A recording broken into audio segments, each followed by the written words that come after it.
The story begins in North Choryon, an unexplored region. At this time, a group of martial artists were gathered, chatting among themselves. Among them, a young man stood looking around in bewilderment. Just then, an older man carrying 2 cups of water stepped forward and greeted him. "Hey, young man, is this your first time participating?" Hearing that, the young man hesitated slightly, took a cup, and nodded in admission. "Yes. I've been into gates and dungeons before, but this is my first time in this land, so I'm a little nervous." Seeing that, the older man laughed heartily. "Haha, then you should steel yourself. Places like this have been abandoned for hundreds of years, so they're certainly crawling with monsters. There might even be ancient beasts, who knows?" As he spoke, the older man sat down beside the young man. Then, as if remembering something, the youth turned and asked, "But our expedition leader is from the prestigious martial family Lee, right? I heard he's the clan chief's brother, so he must be very strong." Hearing that, the older man glanced at a man sitting nearby and shook his head with a mocking laugh. "You mean him? He's just an illegitimate child. He's so weak they expelled him from the clan." The man he was looking at was about 40 with a sullen face, looking no different from an unemployed person. This was the 9th legitimate son of the prestigious martial Lee family, Lee Chiol. Looking at Chiol's somewhat shabby appearance, the older man continued. "Not only is he incompetent, he clearly lacks perseverance. That's why at his age he's only reached level 7 in martial arts. How could we rely on someone like that?" At that moment, a man in black stepped up to Chiol and reminded him, "Expedition leader, let's move on." Hearing someone call him, Chiol only lifted his eyes to glance at him briefly, then bowed his head again and whispered, "All right." After that, the group quickly packed up and continued forward. However, for some reason, Chiol felt uneasy about the trip. Walking, he thought, "The Black Trade Company is under the command of the Lee family's head. They ought to protect me, but it doesn't seem that way. I have a bad feeling about this," Chiol silently warned himself. In his mind, he began to recall his origins. "I once carried hopes and dreams. The moment I realized the pressure of being part of the Lee martial family was also the moment I was chosen by the top divine weapon during the divine arm selection ritual. Back then, I thought that if I kept learning and working hard, one day I would earn everyone's recognition. However, that never happened. It all began when Chiol was about 7 or 8. A family physician pointed at an ultrasound photo on the wall and explained, "Look here, I've never seen mana like this before. Mana like that isn't suitable for studying magic. And if you force martial training, it's very difficult to stabilize. Given Lee Chiol's condition, reaching rank 9 would be nothing short of a miracle." Hearing that, Chiol's father simply sighed, then quietly looked out the window in disappointment. That was the moment everything changed. When people learned about my condition, they assumed my selection by the divine weapon had been a coincidence or simply a mistake. Still, I gave it my all. I wanted to prove him wrong. I reached level 7 at 25. I was truly overjoyed then, even though my brothers had reached that level when they were young. But that joy didn't last long, because I was expelled from the clan when I turned 30. If not for my eldest brother, I might have been left for dead after leaving the clan. Since then, I've been running. It's been 10 years since that time. The era of chaos had arrived. The unexplored regions were expanding, and the monsters were rapidly evolving. My father, hailed as the pinnacle of the martial world, the clan head of the Lee martial lineage, had passed away. Not long after this news spread in the papers, a group of hooded figures came to find me. Seeing them, I immediately frowned and demanded, "Black Trade Company, how did you find me?" Across from me, the men in black said nothing. Instead, they handed me a letter and intoned, "This decree is for you." Back in Chiol's perspective, seeing that the Black Trade Company ignored his question, he sighed and mocked himself. "Haha, they're just going to ignore my question, so I can never escape this cursed bloodline." Thinking that, he quickly read the letter and began to grasp the situation. Clan head Lee Gunseong. Has third brother become the clan head? What about my elder brother? Chiol wondered inwardly, but before he could form a thought, the men opposite spoke again. "We will meet in 1 hour." With that, they turned and left. Seeing this, Chiol clenched the letter and hurriedly asked, "Wait, what happened to my elder brother?" The Black Trade Company remained silent and gave no answer. Seeing that, Chiol pressed on, "I haven't even drawn a sword in 10 years. So why are you ordering me to investigate the unexplored region?" At this, one of the men in black seemed slightly angered. He glared back at Chiol and said, "So you intend to refuse this task?" As he spoke, he subtly tightened his hand on the sword at his side. Chiol shuddered, realizing that refusing without a valid reason meant certain death. With no choice, he accepted. "It's not like that. I'll do it." Hearing the reply, the Black Trade Company seemed satisfied and vanished like a gust of wind. Once they were gone, Chiol clenched the paper in anger and ground his teeth. Those bastards. Returning to the present, Chiol's group, after traveling through the forest for a while, suddenly came upon a vast, decayed building that left the young man astonished. An abandoned building. It's actually pretty well preserved." Beside him, the man in black suggested, "Let's go inside." So the group drew their weapons, gripped them tightly, and slowly entered the house, scanning the surroundings as they moved, the sight before them making their skin crawl. Inside the house lay piles of bones, both human and monstrous. "What the hell is this? The corpse of an ancient beast," someone shouted. Before they could find an answer, a man in black shouted, eyes wide, "Begin the operation." At once, the two men in black on either side charged forward. The young man, still not understanding, had his head severed. The event unfolded so fast the martial artists couldn't react and cried out, "What are you doing?" A cold-voiced assassin answered, "You all knew you were dead from the start. You should consider it an honor to die for the clan." Saying that, he brandished his weapon and lunged at the older man. But what he didn't expect was that before he could finish off the man in front, a sword plunged through his chest from behind, wielded by none other than Chiol. He asked them coldly, "Who is behind this?" Up ahead, the assassin replied calmly, as if unaware of pain, "The clan head is behind this. We were ordered to bring you here." "Well, of course, that is if you didn't resist." As he spoke, he reached out and crushed the sword protruding from his body. Next, the large wound on his chest began to heal at a rate visible to the naked eye. This left Chiol unable to believe his eyes. Seizing the opportunity, the older martial artist immediately circled behind him to strike.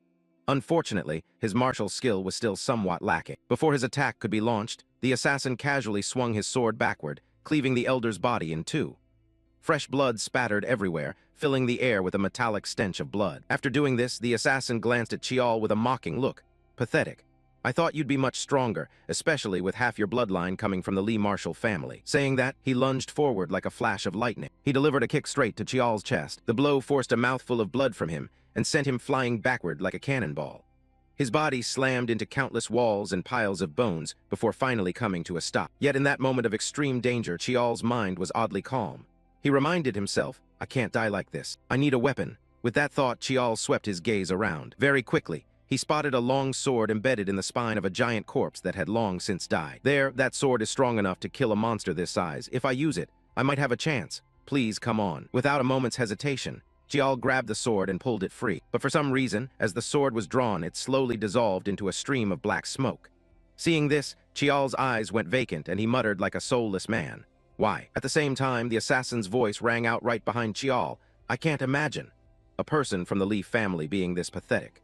So at least let me send you off as one who bears the Lee name." With that, he swung his sword in a swift arc, creating a red streak that cut across Chiol. The protagonist lost all strength and collapsed forward. Only one bitter thought remained. Heaven is so cruel. Am I really going to die like this? My whole life I've been running, tasting countless failures, and this is the end. If I had a chance to live again, I would. At that thought, Chiol's gaze went pitch black, yet his consciousness hadn't completely faded. A streak of light began to appear within the darkness. Then a familiar voice sounded. "Is this Yujung's child? What happened to Yujung?" Beside him, a man dressed like a steward replied, "When we found her." She had, his voice faltered. Back in Chiol's perspective, the familiar voice and faces filled him with nostalgia.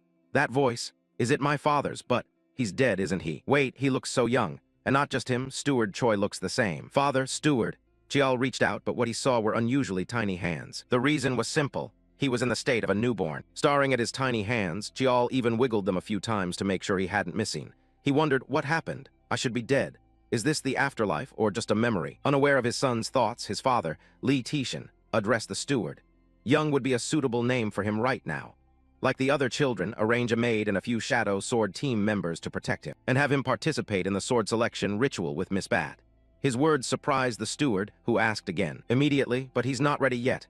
Besides, Miss Bat is a few months older than him." The steward's words made Tishan ponder for a moment. Then he shook his head and said, "It doesn't matter. I'll go ahead."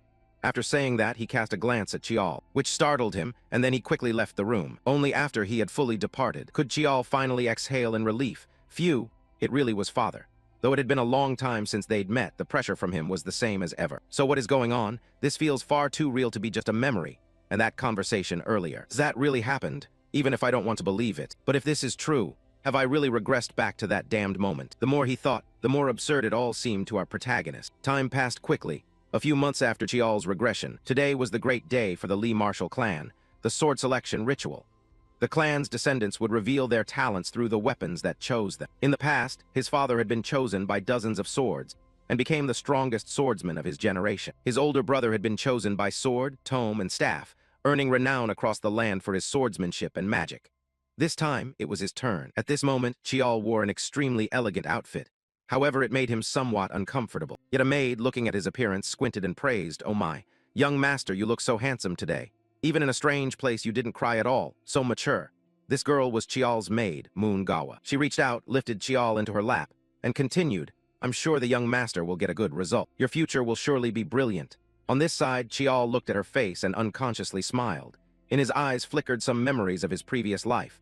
Maid Gawa was like a mother to him. But because of the siblings' jealousy, she had been expelled. She was the only one who cried over her loneliness and always stayed by his side. But this time I won't let that happen again. I'll protect her at all costs. This action surprised her a bit, but she hugged him tighter. Then at that moment, someone came over and reminded them both. Young Master Young, everything is ready. Hearing that, Gawa turned to Chiol and said, "Shall we depart now?" In a different development, Steward Choi stood behind Tishin and reminded him, everything has been prepared. In response, clan head Tishin turned and nodded, "All right, then let's depart." Thus, the procession quickly moved to a certain area. It looked like an arena. Atop the competition ground stood countless weapons planted upright. While many guests filled the surrounding stands to watch the ceremony, they looked toward Chiol and whispered, "That child." The bastard brought back from outside. In another corner of the stands, the clan's important members were also present.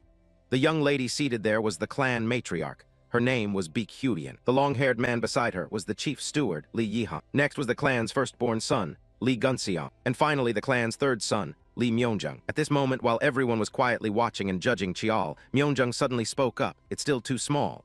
Don't you remember we took part in this ritual at that age?" "Right, Gunseong," he said, glancing at his younger brother sitting beside him. To that, Gunseong replied coldly, "Yeah, probably. I don't know where it fell from," he said with an expressionless face, though he felt a bit intrigued inside. Cut to the arena. Tishin then announced loudly, "The weapon selection ritual begins. Bring HWA out." Hearing this, a girl hurriedly carried a little girl forward. This little girl's name was Lee HWA, the 8th child of the clan. Tishin set the child down, propping her against a chair, then reached into his inner pocket and took out a dagger and ran it across the tip of her small finger. A few drops of blood immediately welled up, causing the girl to burst into loud tears. But oddly, when those drops fell, they emitted a blue light, which headed straight toward the weapons set out in the distance, and a silver-white sword among those weapons suddenly began to glow. Witnessing this, the onlookers gasped. "Wow, that's the sacred relic sword, the most prestigious sword, a true masterpiece. Generations have passed, and it has never chosen anyone." Paying no heed to the chatter, Tishin immediately reached for the sword, using his power to draw it into his hand. Once he had the sword firmly in his grasp, Tishin gently hugged his little daughter and said, "From now on, the sacred sword will belong to HWA." Hearing this, the middle-aged ladies nearby voiced their congratulations. "Congratulations, young miss. Another genius has been born into the clan. Today truly is a great day." Receiving the praise, the clan matriarch, Lady Baekhyun, smiled warmly and softly thanked them. However, her expression darkened when she heard Tishin continue speaking. "And next, Young's ritual will begin." The moment he finished, the crowd's enthusiasm seemed to drain away. Instead, they began to whisper doubts to one another. "He's the illegitimate child brought from outside, right? Tusk. Why would they let someone like that take part in the ritual?" Ignoring the murmurs, Tishin seated Chiol against a rock, then pricked the tip of his finger with the dagger, just as he had done with HWA earlier. But because Chiol retained the mind of an adult, he didn't cry like the girl did. This pleased Tishin somewhat. He softly said, "I feel very proud of you." Saying that, he patted Chiol's head as praise. Yet Chiol felt a bit anxious inwardly. He thought, so this moment has come. In my previous life, I was chosen by the Vong Than sword, a heavenly grade blade. Thinking that, Chiol reached out and let the small drops of blood fall down. Cut to the stands above. At this moment, Chief Steward Yihang glanced at Lady Baekhyun with a cold expression and pondered. Judging by her look, it seems the eldest sister-in-law is not pleased. After all, it's the hidden bloodline of the eldest brother. Which makes sense. That child truly has a harsh fate, bearing the title of secondary son. And trying to survive in the Lee clan will likely be anything but easy. Perhaps it's because those stubborn old men, trapped in a scheme of pure bloodlines, that things turned out this way. Thinking that, Chief Steward Yihang sighed with regret. At the same time, as if reading his thoughts, an old man behind him stroked his beard and said with a laugh, "It seems the steward takes quite an interest in a secondary son." As he spoke, he glanced at Yihang with a look full of implication. This old man was the Grand Elder of the Lee clan. Hearing him, Yihang coldly glanced back and replied, "Greetings, Grand Elder." Still, in Yihang's eyes there was caution toward this crafty old man. He thought to himself, this is someone who never reveals his true thoughts. In any case, I can't afford to be careless around him. Unaware of Yihang's thoughts, the old man Chiol Jun cheerfully continued, "Is that the child the master brought back from outside?" Yihang answered without even looking at him, "Yes. I heard the spirit sword core found and protected him." Chiol Jun had known about this for some time, yet he still asked aloud, Puzzling. I can't predict the master's thinking. How could a secondary son of unknown origin and unclear circumstances take part in the selection rite? The selection rite has no real meaning for a secondary son. That has been proven clearly by the steward's past experience, hasn't it? The old man's words, dripping with sarcasm, made Yihang's face harden. His hand clenched and trembled as he demanded, "What did you just say?" Hearing that, Chiol Jun hurried to amend his words, though his sly tone didn't soften. Oh, my rudeness. It's just that the steward, someone born outside, was famously never chosen by any weapon in previous selection rites. A secondary son is a secondary son, after all. Better know your place. Saying that, he gave a mocking smile. By now, even a Buddha would be somewhat angered. How could Yihang sit idly by while being insulted like this? He ground his teeth and shouted, "Enough. I won't endure such outrageous insults any longer." Before the words even left his mouth, a brilliant flash of light suddenly flared in the distance, leaving both Yihang and Chiol Jun dumbstruck. Yihang was so astonished he rose from his seat, widening his eyes to get a better look. Beside him, Chiol Jun's face looked as if he'd just lost money, bewildered. "What is this? How could this happen?" he muttered while Steward Yihang's face brimmed with joy. He couldn't help bursting into laughter. "Ha ha ha. Even witnessing it firsthand, I still feel like I'm dreaming." Now to their eyes, every weapon on the arena simultaneously shone, radiating a blinding light. Even masterpiece weapons like the famed Blood Spirit Spear, or the Iron Form Blade, and even sacred relics like the Ma Holy Sword, or the Holy Thunder Responding Dragon. All of them reacted to Chiol, accepting the boy as their next master. This stunned the entire audience into silence, and within seconds a cacophony of frantic screams erupted. How is this possible? This is absurd. Not only the ritual weapons, but even weapons with existing owners are reacting. On this side, even the sword of the clan's firstborn, Myeongyung, began to glow. It trembled continuously in response to Chiol, leaving Yihang with only a puzzled smile. "Haha, how can this happen? Gunseong, do you believe what you're seeing? It seems our ninth brother possesses a talent beyond what we imagine." In reply, Gunseong remained as cold as ever and acknowledged, "It is as you say." Elsewhere, the guests who came to watch the ceremony continued to murmur, "Isn't something wrong here? This outcome can't come from a secondary son? Damn it. The selection rite absolutely can't be wrong." Turning to the clan head Tishan's perspective, faced with such chatter, he shouted loudly, "Silence. According to clan rules, any weapon that chose Young must belong to him. However, handling this matter simply may not be easy. Therefore, I want to hear everyone's opinion." In response, Chief Steward Yihang raised his hand and spoke his mind. "I have a proposal. Regardless of clan rules, I believe gifting all these weapons would go against the meaning of the selection rite. The selection rite is a tradition that must be preserved for future generations. So why not let the ninth young master choose a single sword from among them himself? What do you think?" To clan head Tishan, this was an offer he couldn't refuse, so without much thought he agreed immediately. "Not bad, that suggestion will be accepted." Saying that, he snapped his fingers, directing the weapons that already had owners to fly toward the arena. Then he used his energy to gently guide Chiol's body forward, who was sitting in front, and spoke softly. "Now, son, pick whatever you desire." From Chiol's point of view, he saw all the weapons radiating shimmering light before him, leaving him dazed. He wondered why everything was different from before he reset. But in any case, this was clearly a good opportunity for him, so he would make use of the whole situation. With that thought, Chiol crawled forward swiftly. He crawled past the lineage sword of True Dragon Braha, without any intention of stopping. Even weapons of destructive, immense power, like the sacred spear White Scenery, forged using part of a saint's body to slay super beings, failed to catch his attention. There were also the staff Valheen, made from a branch of the world tree where spirits dwell, and the spirit moss sword, forged when the moon, sun, and stars aligned.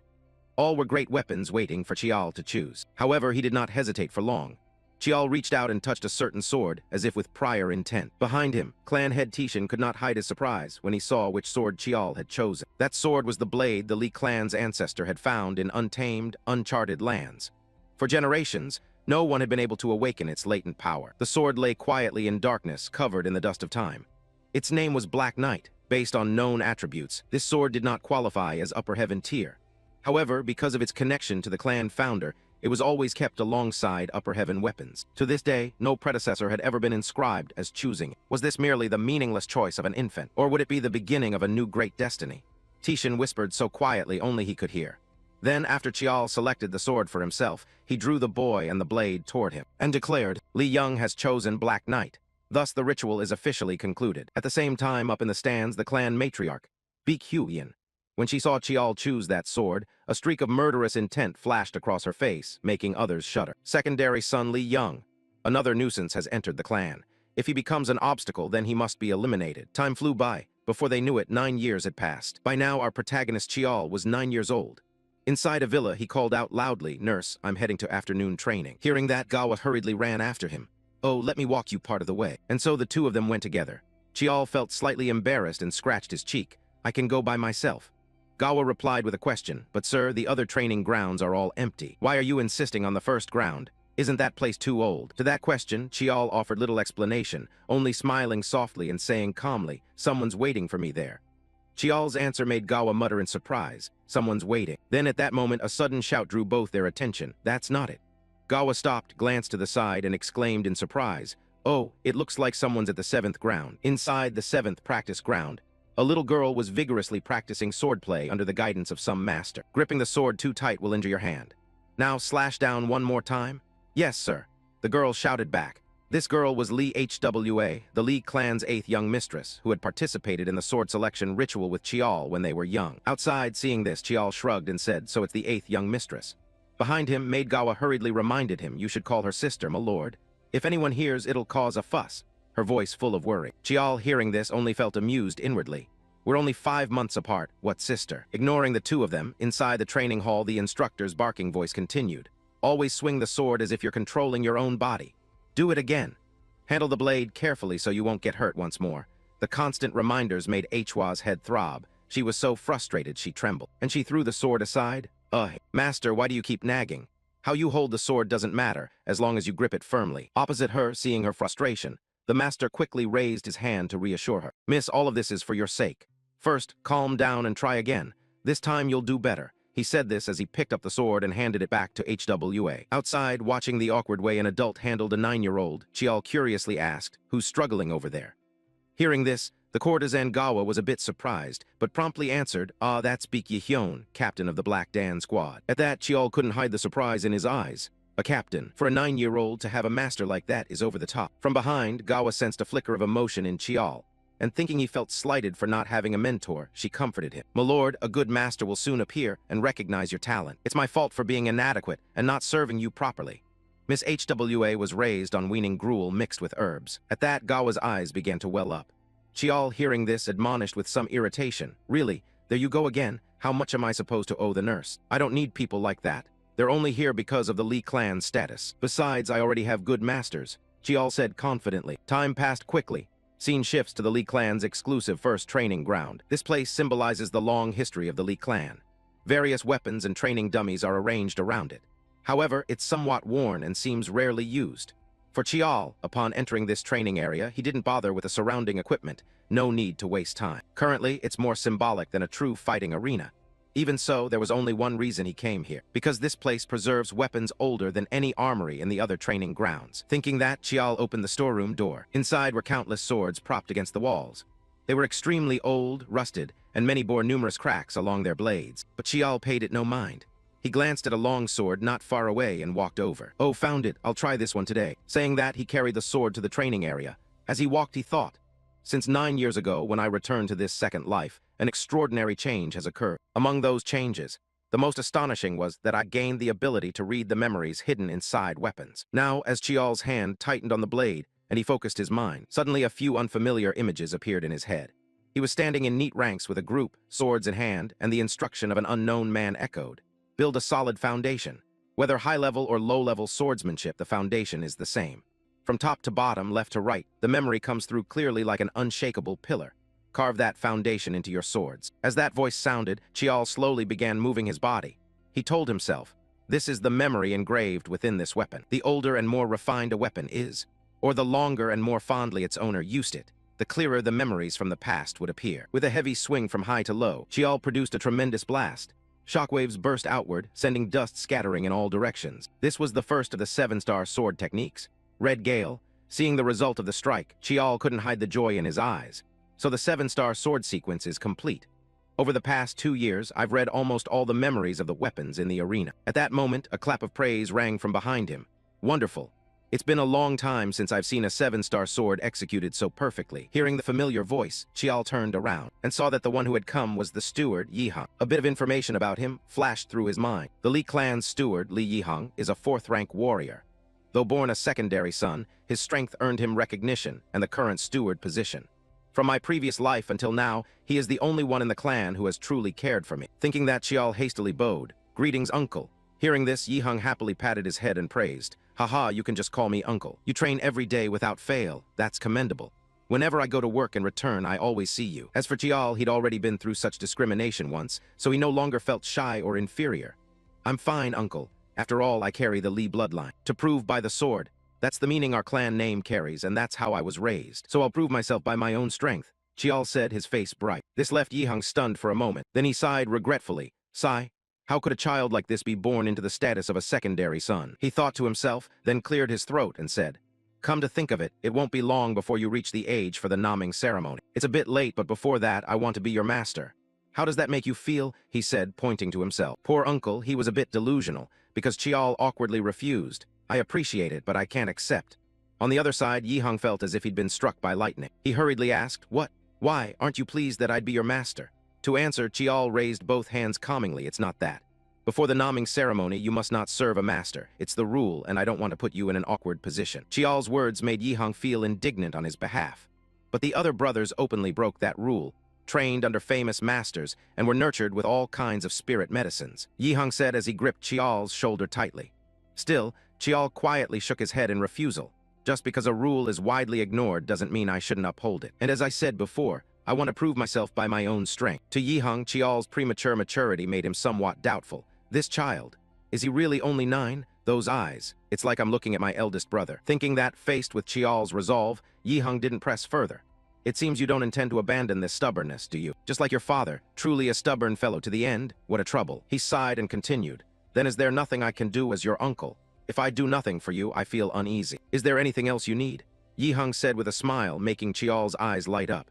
Thank you, uncle. I'll accept that offer. Chiol murmured inwardly, scratched his head, and made his request. Actually, there's something I'd like to ask of you. I want to tour the vault's basement. Time passed quickly. To fulfill his nephew's request, Yihang put him in a car and drove to the place known as the secret vault. Outside, 2 guards stepped forward, stopping their vehicle and said sternly, Stop. Excuse us. Please verify your identity and state your purpose for visiting. Hearing this, Yihang rolled down the car window and replied, I am Steward Li Yihang, doing a routine inspection. Then he presented his ID for the guards to confirm. He then pointed to Chiol sitting in the back seat. The companion is Li Young, the youngest son of the Li clan. I'm bringing him to look around. Seeing that, the guard glanced over and stepped aside to invite them in. Identity confirmed, please proceed. Thus, after a brief procedure, Yihang's car rolled onward into the interior. As for Chiol, he'd visited here in his previous life too. Still, now he had to act a bit to avoid suspicion. He told himself, now's the time to act childishly. With that in mind, Chiol's eyes brightened as he looked outside. Wow, so this is the vault. Seeing his reaction, Uncle Yihang laughed in disbelief. That excited, huh? Chiol replied with an extremely excited face. Of course, the vault holds the clan's most precious treasures. When he said that, Chiol wasn't acting at all. His hands tightened with excitement. What I'm searching for is in there. Legendary weapons, ancient artifacts that no one even knows whether they truly exist. Those who seek such fantasies usually receive one answer. Everything can be found inside the Li clan's vault. Inside the hexagonal building, a sleek modern structure shiny enough to serve as a mirror everywhere. The clan crest, 2 crossed swords, decorates the walls throughout. On this side, Uncle Yihang pressed the elevator button and said, The vault's basement stores weapons that have been sealed for various reasons. Hearing that, Chiol's eyes lit up and he asked, Among them are those monster weapons that swallow their owners, right? Yihang nodded in answer. He even teased his nephew. That's right, you know it well. If you touch those weapons carelessly, they'll devour both your body and your mind. He said with a strange smile, causing Chiol's shoulders to twitch as if in fear. This made Yihang burst into amused laughter. Well, scared now? Chiol answered with a brave face, not at all. Then the elevator doors opened. However, Yihang had no intention of entering and instead turned to instruct Chiol. Don't worry. You can't go into dangerous places like that anyway. I have matters to handle upstairs, so take your time looking around. Yes, thank you, uncle. Chiol nodded and quickly stepped into the elevator. As soon as the elevator doors closed, his innocent, childlike demeanor completely vanished. He exhaled heavily from having to act for so long.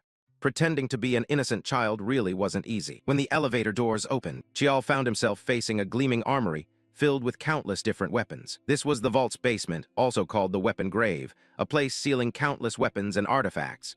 The reason I came here is simple, to find a particular weapon. It's called Infinity. It originally took the form of a short sword, but when infused with magic, Infinity can change its length, shape, weight, and even its properties at will. Before the reset, Li Gunxiang was the one who discovered Infinity inside the vault. Thanks to the sword's limitless transformations and overwhelming flexibility, he earned the title of the Ever-Changing. Because of that title, not the eldest brother, who had been a strong candidate for clan head, but the third brother Gunxiang became the clan head. Then he found me, someone hiding in the shadows, and eliminated me without hesitation. That's all I know so far. To prevent that tragedy from repeating, I have something I must do. Though it will take time, I have no choice but to inspect everything one by one. This time I must get Infinity before Gunxiang, Chiol said, as black smoke began to seep from his palms. He then began scouring the armory. He touched each weapon one by one, yet he still hadn't found infinity. Not this one either. An hour has passed. I've checked every short sword that seemed suitable, but there's no sign of infinity. Chiol sighed in frustration, but he quickly regained his spirits. Chiol scanned the area and thought, no, it has to be here. I haven't checked everything yet. This time I'll check that display case over there. With that, as he moved, Chiol's body bumped into a nearby table, causing a fully rusted short sword to fall to the floor. The sound it made on impact was far from quiet. Looking at the short sword's unusual shape, Chiol felt curious. So thick with rust like this, how could it possibly get this bad? As he spoke, Chiol reached his hand toward the sword, but at that very moment, the black smoke from his palm somehow oozed out and enveloped the sword. The black smoke was thicker and denser than ever, even cloaking Chiol's entire body, causing him to feel a surge of panic. What's happening? What's going on all of a sudden? Chiol whispered as his vision was swallowed by the black smoke. When Chiol finally came to his senses, he found himself on some unfamiliar battlefield. Around him were piled bodies as high as mountains. Where was this? Could this be a memory trapped inside this rusted short sword? This feeling is nothing like the memories I've read from other weapons. It felt as if I were truly present here, an astonishingly vivid sensation. Thinking that, Chiol glanced left and right. Then suddenly he got a chilling feeling that made his hair stand on end. This is bad. Chiol spun around and discovered a massive figure behind him, staring straight at him. At that moment, a thought flashed through Chiol's mind. An overwhelming presence so terrifying that even nature recoils. The apocalyptic monster that once arose from the blue hole long ago, devouring countless civilizations. Before Chiol stood a gigantic beast, its body mountain-sized, grotesque in shape, sprouting countless tentacles. It's hard to describe the creature's exact form. Facing it, Chiol's body trembled uncontrollably. His instincts screamed at him to run. I'm done for, I'm going to die. There's no way to beat that thing. I have to get out of here, Chiol thought as he slowly backed away. But then he tripped over something and collapsed to the ground. At the same time, footsteps sounded behind him. A stranger wielding a long sword was slowly advancing toward the giant monster. This left Chiol astonished. When did this person get behind me? He wondered. Then the stranger gathered his strength and shot forward like an arrow. He leapt high and charged to do battle with the giant. With a roar that shook the heavens, he unleashed a single sword strike to pierce the enemy. In an instant, the blow left a streak of light across the creature's body. And a second later, its form exploded into countless fragments, a rain of blood spilling through the sky. Meanwhile, Chiol remained dazed, not yet understanding what had just happened. He mumbled, impossible. One slash and it was finished. Right, where did that person go just now? Thinking that, Chiol scanned the area for the figure. At that moment, the warrior in front suddenly turned his head, stared at Chiol and asked coldly, "Who are you?" The question made Chiol tremble. He thought, can he see me? Up front, the unnamed warrior continued, "Why am I here? Out of compassion, I will send you off without pain." Saying that, he raised his sword above his head and brought it down to strike at Chiol. At that moment, he jolted awake, freed from the illusion. Chiol began gasping, sweat pouring down his face, and the rusted sword had fallen right in front of him. What was that? What just happened? The crushing sensation still lingers all over my body. It felt so real, Chiol thought in confusion. Before he could find an answer, the short sword beside him started vibrating non-stop. Pale orange smoke began to spread from the blade, and in moments its form had completely changed. Seeing that, Chiol hurried over and picked up the sword to examine it. Could this be? It can't be wrong. I'll become the master of 10,000 arms. Thinking that, Chiol sliced the tip of his finger with his knife, letting a few drops of blood fall onto the blade. Immediately, the short sword flared with light, emitting a soft blue glow. As if accepting Chiol as its master, unable to contain his excitement, he began to swing the sword. With each swing, the weapon's shape kept changing. From a short sword, it quickly lengthened into a long sword. With one more swing, it transformed into a spear. Witnessing the change, Chiol had no doubts left. He murmured, "Found you?" Mugen. Time passed quickly. Chiol kept practicing as usual. Still, he felt a bit discouraged. Sai failed again. A week has passed since I obtained infinity. The infinity sword I took from the underground armory that day. Right now, I'm keeping it disguised as a ring to avoid detection. But that day, what exactly happened? That's right, that man, his cutting strike. It was as if to remind me I'm still not worthy. The dark energy revealed the technique along with its name. Not to mention its power. Just the man's movement alone carried an elegant beauty.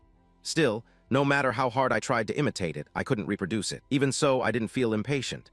In my previous life, I was looked down on, not even taught the clan's basic techniques. It's only one move, but this is the first time I've encountered such an advanced martial technique. I can do it. I remember how that person moved in the memory, more clearly than anyone. Thinking this, Chiol's face suddenly went blank as he realized something. Wait, that man, I'm not a grown man like him. I'm just a 9-year-old child. If I try to copy an adult's movements exactly, of course I won't be able to bring out the full power. I have to accept this body slowly, naturally. Swing the sword in a way that suits me. With that thought in mind, Chiol slowly closed his eyes. He relaxed his body, raised the sword above his head, then suddenly clenched his hand and poured all his strength into a straight downward swing. The moment the blade's tip struck the ground, a thunderous sound rang out. The earth split into pieces, chunks of rock and soil flying like shrapnel. Chiol looked at his result with satisfaction. Good, it seems I've got the feel of it. Now it's just a matter of applying magic power. Saying that, Chiol's face grew thoughtful. No matter how many times I try to apply it within the memory, it still feels like an important piece is missing. I can't recreate it. What is it after all? I'll just have to keep experimenting. Okay, start over. Chiol let out a sigh and continued practicing. But just as he pulled the sword back, the sword in his hand was suddenly gripped tight by the hand of a young girl. She asked gently, "Hey kid, where did you learn that technique?" To Chiol, the girl's appearance was a bit puzzling. Jet black hair and brown eyes, she's definitely blood of the Lee clan. With that thought, Chiol asked bluntly, "Who are you?" Across from him, the young girl's eyes showed slight surprise. "Huh, you don't know me." "Ah, true, you might not know I don't show my face much," she said cheerfully. "So what's your name?" Seeing her friendly attitude, Chiol hesitated and replied, "I'm Young." The moment she heard the name, the young girl grabbed Chiol's hand and shook him like a doll. "Young? What a unique name, right? I'm Lee Jeonghwa. Nice to meet you." At Jeonghwa's introduction, Chiol quickly realized who she was. This is the youngest Lee Jeonghwa. According to Yihang, she's a bit different from others, so grandfather couldn't accept it. Father told me that in my previous life. But beyond that, doesn't she consider her absurd power when playing with her nephew like that? Chiol thought, glaring at Jeonghwa without saying a word. Jeonghwa only remarked casually, "Your body seems a bit weak, huh?" Then she slowly stepped closer to Chiol and cut to the chase. "So, kid, where did you learn that technique?" Chiol wasn't about to foolishly answer. He fired back instead. "Why are you asking?" Jeonghwa laughed and replied boastfully, "That's an ancient martial art. I absolutely love old martial techniques. That was the era when monsters ran rampant, right?" she said, pulling an old book from her sleeve, and handed it to Chiol. "So, this is a gift for you, a gift?" Chiol asked curiously. Jeonghwa nodded and urged, "Yeah, open it and see." Seeing that, Chiol didn't hesitate. He quickly flipped through the pages, skimming. The handwriting is terrible, so it's hard to read. But is this magic? It records not only magic, but martial techniques too. At a pretty advanced level, I don't understand any of it. Maybe the rumors about her were inaccurate. Pondering that, Chiol hesitantly asked, "What is this?" Beside him, Jeonghwa saw her nephew didn't understand, so she stepped forward and explained, These are ancient magics based on exposed mana. In the old days, magic used only the exposed mana in the body without a mana core, while modern magic relies on storing mana in the heart. But can ancient magic be dismissed as obsolete? Sometimes, the mana control techniques back then were superior to today's. Saying that, Jeonghwa pointed to the book in her hands. "So I, the youngest, am researching amplification techniques and transformation arts, but the remaining records are too scarce." Meanwhile, Chiol felt a surge of interest about the topic. "This is a perspective I never considered. The magic of infinity." With that thought, he blurted out, "Young, wait a moment." Then Chiol ran off. Jeonghwa was left baffled. Next, somehow Chiol produced a sword, gripped it with both hands, closed his eyes, and focused on directing the energy in his heart. Mana from the mana core spread throughout his body.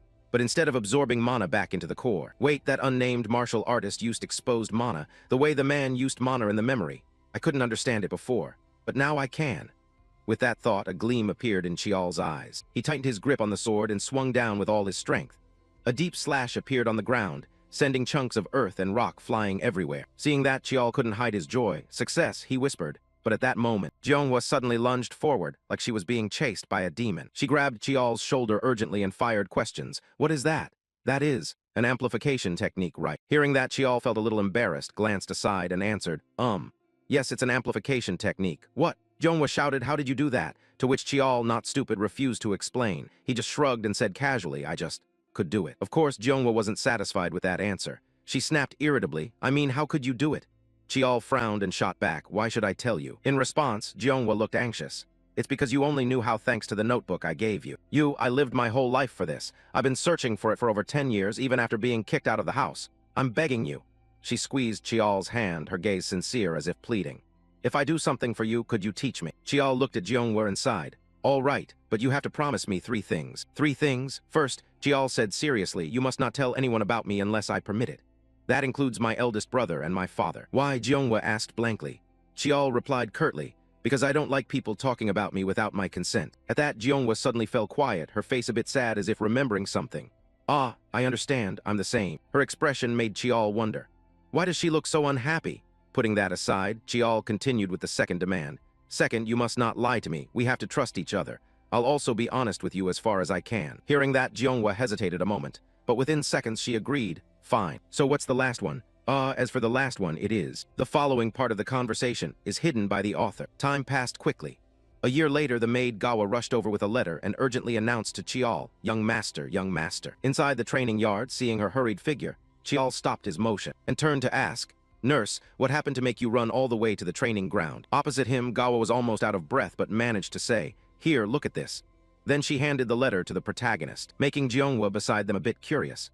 But with memories from his previous life, Chiol already guessed what it was. He thought, finally it's here. Inside the letter it read, "Summons. Subject, 9th Young Master Young. Scheduled date, September 10th at 10:00. Content, participants in the naming ceremony must gather at the central arena before 10:00 on September 10th.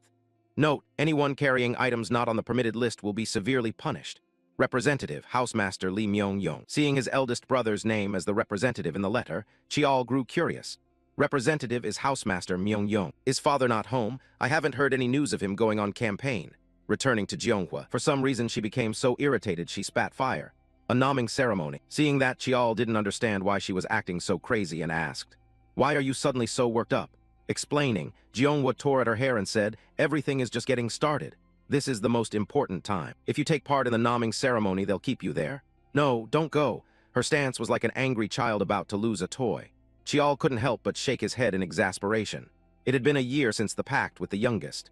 Since then, I've been studying magic with her. Modern magic focuses on primal mana, while ancient magic centers on exposed mana. Combining these two systems creates an entirely new kind of magic, the lifelong dream she wants to realize. Primal mana is used for storage and changing mana attributes, while exposed mana helps control and operate it. Thanks to that, my magical application skills have surpassed kids my age. Beside him, Jeonghwa kept muttering, giving Chiol a headache. "This really can't join, can it? Researching magic is more interesting." Hearing that, the protagonist didn't want to waste time and cut to the chase. "You know you can't, right? Don't worry, even if time is a bit shorter, I'll keep training magic and restoring ancient magic." His words made Jeonghwa's eyes go wide. Question marks seemed to sprout over her head. How can you do that?" "The naming ceremony training schedule will be brutal," she said, to which the protagonist replied with utter confidence. "I'll do both at the same time." Time passed quickly. Now Chiol and little HWA were in a room, notably both sitting inside a glass cage. In front of them, a man warned, "Today's training begins. First, endure magical strikes for 30 minutes. That man was the captain of the Blood Tiger Squad, Trainer Jang Wook. Then the glass cage began spewing countless erratic electric bolts everywhere. However, before they could hit Chiol, an invisible barrier around him deflected them aside. Seeing that, Jang Wook's brow tightened and he pondered. Normally, the 9th Young Master, having had no basic training, would have collapsed from the shocks, but he countered them all with magic. Sensing Jang Wook starring, Chiol glanced back to observe him. That single look made Jang Wook startle and panic. That kid is testing me to gauge his own level, and forcing trainers to teach at a higher level. A mere 10th-born child dares do that? Damn it, call him a child. No, with that ability, calling him that is an insult to a martial artist. I need to examine myself. This is no longer simple pre-naming ceremony training. It's an opportunity to impart knowledge to him with full force. Thinking this, Jang Wook unconsciously clenched his fist. He felt a thrill at Chiol's enormous potential. Time flew, Chiol, exhausted, stretched after the electric shock exercise. Phew. Finally done. This family is crazy. To build resistance to magic, they toss you into a mana-emitting device. Still, didn't expect them to be the ones to apologize first. Before he knew it, people's gazes toward him had changed. Anyway, time for a short break, Chiol muttered and hurried off. But things never went his way. At that moment, a shadow suddenly appeared beside him and struck from behind. Yet with vigilance and all the knowledge from his past life, Chiol easily swung to block the attack. The attacker was none other than little HWA. Seeing her attack fail, she coldly ordered Chiol, "Hey, you lowborn, come out here for a moment." With that, she tore her hand free from his. Chiol had no intention of obeying and retorted, "What are you playing at?" Chiol's blunt words immediately enraged HWA. She pointed at him and snapped, "Watch your mouth. I'm a legitimate child, you're just an illegitimate one. Besides, I'm a year older than you." From Chiol's perspective, he had no time to argue with a brat. Rather than waste time like that, he'd rather train or rest. So Chiol waved him off, "I don't have time to bicker with you." Saying that, he turned as if to leave, which drove HWA wild with anger. The girl immediately focused her mana into her fist and yelled, "Hey, don't ignore me." Up ahead, Chiol felt the fluctuation of mana and spun around in alarm. She actually dared to use mana? I was planning to let this go, but I guess I should teach her a lesson. With that thought, he leaned to the side to dodge the punch. At the same time, while HWA hadn't yet pulled her arm back, Chiol's hand shot out swiftly. He grabbed Hwa's pale throat and hoisted her up into the air. Then Chiol pulled her close and warned, "If you want to complain, go complain to your mother. Don't bother me. I'm busy. After saying that, Chiol sighed in annoyance and released Hwa's collar. Meanwhile, realizing she couldn't beat Chiol, HWA started shouting, "It's all your fault. Because of the scandal you caused at the selection ceremony, I'm constantly compared to you. Know your place as an illegitimate child and shut up. This is so unfair. I train myself to exhaustion every day while you were born with talent. I don't want this either. But my mother." At that, HWA realized she'd said too much and hastily covered her mouth. As for Chiol, hearing this flipped him into a lecturing mode. Blaming others. That's easy, isn't it? As you said, I'm an illegitimate child. That status doesn't grant me such luxuries. Can't sleep. Then don't sleep, sneaking snacks but still falling behind. Then skip your main meals. If I annoy you, then do whatever it takes to beat me. Force me to apologize. That's the Lee family's way. With that, Chiol didn't want to waste more breath and strode off. Behind him, the girl Lee clenched her fist and shouted, "You brat. Big talk. At the naming ceremony, I'll outperform you and make you call me sister. Kneel and beg, remember that." Chiol turned and replied, "Sure, I'll wait and see." Time passed quickly into the afternoon. The scene shifts to the direct line training grounds, the 7th area. At that moment, the family's matriarch, Betrayal, arrived to visit her daughter. Seeing her, a nearby maid hurriedly bowed and said, "Madam has arrived." Betrayal replied with a cold expression, "Step aside. I have something to say to my daughter." Saying that, she walked straight into the training room. At that time, HWA was still vigorously training on the dummies. Then Betrayal asked, "What are you doing?" The familiar voice startled HWA and she turned around. "Mother, I'm training." She spoke with her gaze dropping slightly, as if she couldn't look Betrayal in the eye. As HWA suspected, Betrayal had come to scold her. "I've heard about it. You're being dominated by that kid. I told you if you can't suppress him, crush him. It's disappointing. If you're training only out of fear of punishment, then stop." Opposite her, HWA fell silent for a few seconds. Then she lifted her head, looked Betrayal in the face, and replied, "I know what you think about my training, but I do this because I want to. I'll defeat that boy not because you ordered me to, but because I want to. I'll decide for myself." Seeing her determined look, Madame Betrayal quickly guessed something and murmured, "Stirred up by some unknown person. You are the direct line of the Lee family. You and him were never the same from the starting line. Beating him is obvious, and yet you're letting yourself be provoked." Saying that, she took out a small glass vial, handed it to HWA and instructed, "This is M-1ECB, M-1ED9NG. It's a type of potent poison. If you can't surpass him, then trample that boy. That's how the Lee family does things." With that said, she left the room, leaving HWA standing there in a daze. Meanwhile, the maid Gawa wore a stunned expression as she stared at the computer screen. No, this can't be. In front of her was the Lee family's website used to evaluate and rank the clan's disciples. It displayed the week 14 results. Lee Chiol, gender, male, mana arts, rank 1, weapon arts, rank 1, theory, rank 1, overall ranking, rank 1. Beside it, Chiol grinned boastfully, "Well, nurse, less worried now." At that result, Gawa's worries vanished. She hugged Chiol excitedly and said cheerfully, "I didn't really do anything to help the young master, and yet you did this well." Chiol smiled back, "You've helped me a lot, don't say that." At that moment, heavy footsteps sounded outside, making them both turn and look at each other curiously. And a second later, Jeonghwa came running and shouting, "Kid, let's go train." Seeing her enthusiasm, Chiol awkwardly warned, "But I just finished training." "That's exactly why you have to keep going. Mana practice will help you feel less tired," Jeonghwa said, flexing her arm. "But such lines only fool ordinary kids. They won't work on someone who's lived decades like Chiol." "I've never heard that helps," he said, looking at Jeonghwa with skeptical eyes, making her a bit embarrassed and unable to meet his gaze. Really? It does," Jeonghwa stammered. Putting that aside, Chiol remembered something and continued, "Sigh, fine. Anyway, I have something I want to show you." At that, Jeonghwa's curiosity piqued, then she suddenly widened her eyes. "Could it be? You've reached first star." Chiol only offered a slight smile, which counted as agreement. Mana control training traditionally has 3 stages. Body enhancement, reaching the strength realm. Altering Mana's nature, reaching the chi skill realm. Manifesting extraordinary power through Mana, reaching the chi burst realm. But his Mana art was different. Although it's the same first stage, it can do much more and unlock additional abilities. Thus, Jeonghwa's Mana system is divided into levels called stars. She channeled her energy into Chiol to check, and after seeing the result, she happily said, "Perfect. It's indeed first star. Do you feel anything odd when using magic? I thought it would take at least another year." At that, Chiol began to tremble, thinking of the hardships he'd endured. "I realized this just learning theory. Looking back, it was truly a kind of insane training. If I failed to control Mana, the balance between my heart and the Mana channels could collapse completely. But in truth, letting it flow naturally is enough. Mana is like water, it follows its own course. In the end, our body is just a vessel for Mana." Chiol's calm words seemed to trigger a realization in Jeonghwa. She murmured, "The body is a vessel." "Kid, I think I can do it too. It might take time, but I can do it," she said cheerfully. Seeing that, Chiol smiled faintly, happy for his aunt.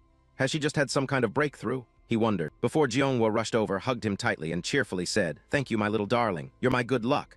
Then her arms unconsciously tightened, making Chiol's ribs creak.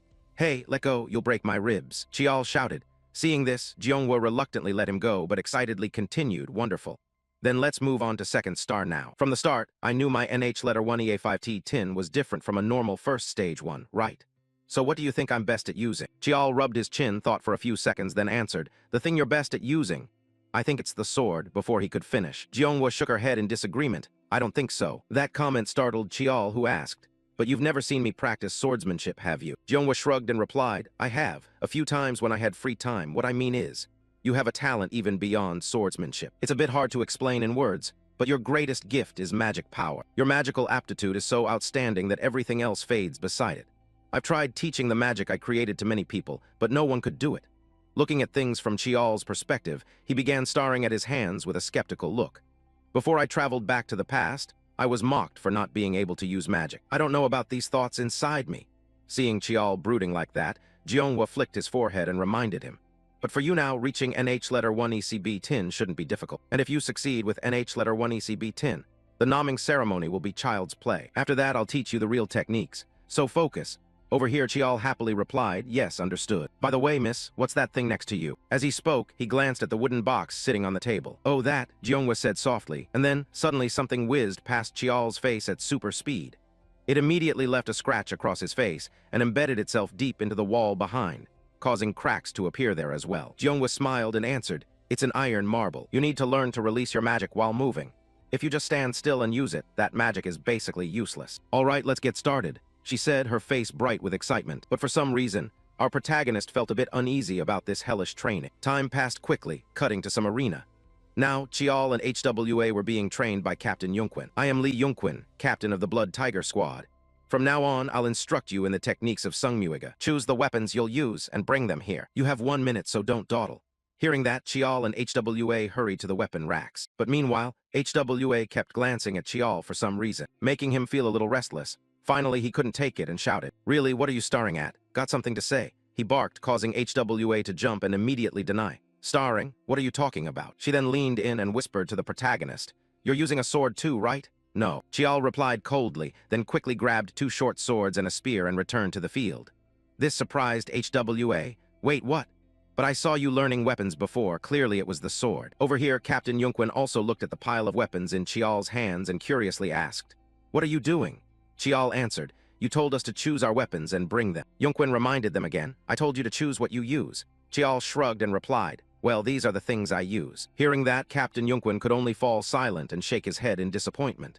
"I thought you weren't that stupid. Turns out you're an idiot. Etch into your memory the words I'm about to say. I said I'll teach you secret techniques, but not moves or stances. In Sungmuiga, there are countless secret manuals, called NG letter 1EF1 YAQ. To master those manuals, you must first awaken the origin that lies sleeping inside your blood vessels. From now on, I'll help you open that sense, so don't worry too much about awakening your instincts." As he spoke, Yunquin flourished, the spear in his hand, generating gusts of wind and quickly taking an attack stance. Seeing his fierce posture, HWA couldn't help but feel scared and said, "What is he about to do?" Chiol had already guessed what would come next, so he warned, "If you don't want to be knocked out right away, get ready." Before the words finished, Yunquin flashed and suddenly appeared in front of Chiol, delivering a powerful formless strike that sent Chiol flying into the air.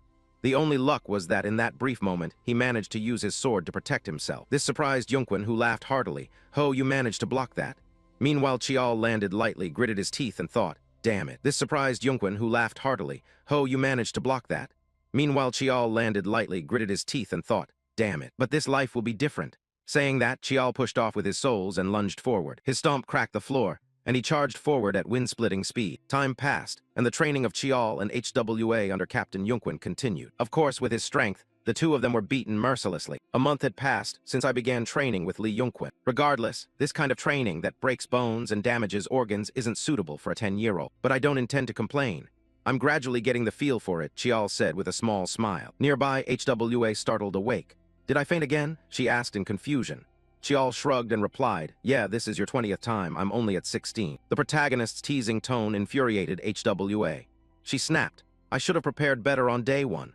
From Captain Yunquin's viewpoint, watching the two kids argue, he thought quietly, "Miss Bat, this kid has exceptional physicality. I may have pushed him hard, yet he's never been seriously injured. As for that bastard child, from the first day I sensed he was something valuable. At first, seeing him bring a pile of weapons, I thought he was an idiot. but his skill with each weapon is pretty solid, and his practical application exceeded expectations. Moreover, after just 1 month, results are already emerging. It's interesting. Thinking that, Yunquin's cold face broke into a faint smile, and he decided to beat the kids a bit more. All right, begin training. Everyone back to your positions. Hearing that, Chiol and HWA hurriedly stopped arguing, tightened their grips on their weapons, and took on serious expressions. Then Chiol realized that fighting normally wouldn't touch Yunquin, so he proposed, "Hey, I'll give the signal, try to block it once." HWA asked curiously, "Why should I do that?" Chiol shrugged and replied, "Fine, don't if you don't want to. I just thought I might land a hit on the uncle." Chiol's words made Hwa's face change instantly. It seemed she was just as bitter about being beaten by Yunquin for so long. Then she asked cautiously, "Are you sure?" Chiol nodded and answered, "I'm sure." Hearing that, HWA didn't hesitate. She gripped her weapon tight and lunged to intercept, shouting, "You owe me one." Behind her, Chiol charged in right after Hwa's attack. He thought, "With a genius-level opponent, I have no chance to win, so I'll have to rely on numbers." Across from them, Yunquin watched the two of them coordinate and didn't spare his praise. "Isn't coordinating your attacks the optimal choice? But that's only if the plan succeeds." Saying that, he tilted his head to one side to dodge Chiol's spear thrust. Then he swung his spear to counter. However, Chiol had already anticipated this and quickly drew his spear back to block. This caused a look of surprise to flash across Yunquin's eyes. Next, he gathered his strength and charged at him. And at the moment both were about to unleash strikes at each other, Chiol shouted, "Now." Saying that, he jumped back to keep his distance, while HWA darted forward at lightning speed. However, her downward sword strike was easily blocked. From behind, Chiol hadn't expected them to hit Yunquin so easily. He tossed his spear aside and quietly transformed his infinite weapon from the shape of a ring into a long sword. The only thing that could deal real damage was a sword he had obtained from the endless secret stash. Then he began to cloak the sword with his energy and drove force into his souls. He stomped hard and shot forward like an arrow. At that moment, HWA had already been blown backward by the trainer, but Chiol seized the opportunity with perfect timing. Right then, he suddenly let go of the sword in his hand, channeled his power into his fist, and launched a straight punch forward. But nothing is that easy. Chiol couldn't help but force a laugh. "Haha, you blocked it." His punch was caught cleanly in Captain Yunquin's palm. No sooner had he spoken than Yunquin rewarded him with a punch that sent him flying like a cannonball. He smashed into the wall and couldn't help coughing up some blood. However, the combined attack by the two of them left Yunquin very satisfied. His voice carried a hint of praise, so it took 37 days. "Congratulations, you've opened your sixth sense. But the young lady is still far from it." As he spoke, he leaned to one side to evade Hwa's attack, and swept her leg, sending her crashing into the wall. Seeing them both in such a battered state, Yunquin let them off for today and ended the training. That's it for now. As for HWA, she turned to the protagonist and demanded, "Hey, you said you could land a hit. I believed you." That kid, unperturbed by their argument. After turning and walking away, Captain Yunquin quietly looked at his slightly bruised palm and thought, "In the end, even after activating magic, it only pierced a little. Even if it's a small amount, I've broken the taboo against using magic." Abandoning such a technique, combined with an excellent combat instinct, would make someone feared by the pillars of the clan. Time passed quickly. On day 47, after HWA opened her sixth sense, training with Captain Yunquin ended. The remaining time was spent resting and reviewing what they had learned. And at that moment, the one who came to see me was my older brother, Lee Myung-young. Lee Myung-young is the eldest son of Lee Tishan. His title is Songseong, a master who is second-ranked in both magic and martial arts. People both admired and feared him, but to me, my big brother was my only brother. Chiol silently reminded himself. Back in the present, after sitting down at the tea table, Myung-young awkwardly said to his younger brother, "I'm sorry I haven't been able to pay more attention to you. It's just an excuse, but I've been a bit busy lately." Chiol gently replied, knowing his eldest brother had countless things to worry about. "It's okay, I'm fine." Across from him, seeing Chiol's attitude, Myung-young laughed. "This must be our first meeting today, yet you knew right away who I was." To that, Chiol answered, "Of course. Even if I'm an illegitimate child, as your brother, how could I not recognize my big brother?" Hearing that, Myung-young's body trembled for a moment. Then his face grew sad and he warned Chiol, "Illegitimate. Never say that again. Even if our mothers are different, we are still brothers." Saying this, he felt a pang of bitterness for Chiol, the child who hadn't even had a naming ceremony yet and already considered himself illegitimate. Unaware of his brother's inner thoughts, Chiol awkwardly scratched his head. "I'm sorry." Seeing this, Myung-young could only sigh wearily. "There's no need to apologize, just understand. Next time you don't have to greet me so formally. We're family. What's the point of being so polite?" "Yes, I understand," Chiol said with a bright nod. In his memory, his big brother had always been like this when he was young. Putting greetings aside, Myung-young gave Chiol a gift. "This is a present for our meeting. When I enrolled at the Eiffel School of Magic in France, I got this, but I think you'll find it more useful. It was a kind of divine elixir called nectar. He said this as he produced a small glass vial from his inner pocket. And for someone who had lived a previous life, Chiol recognized what it was.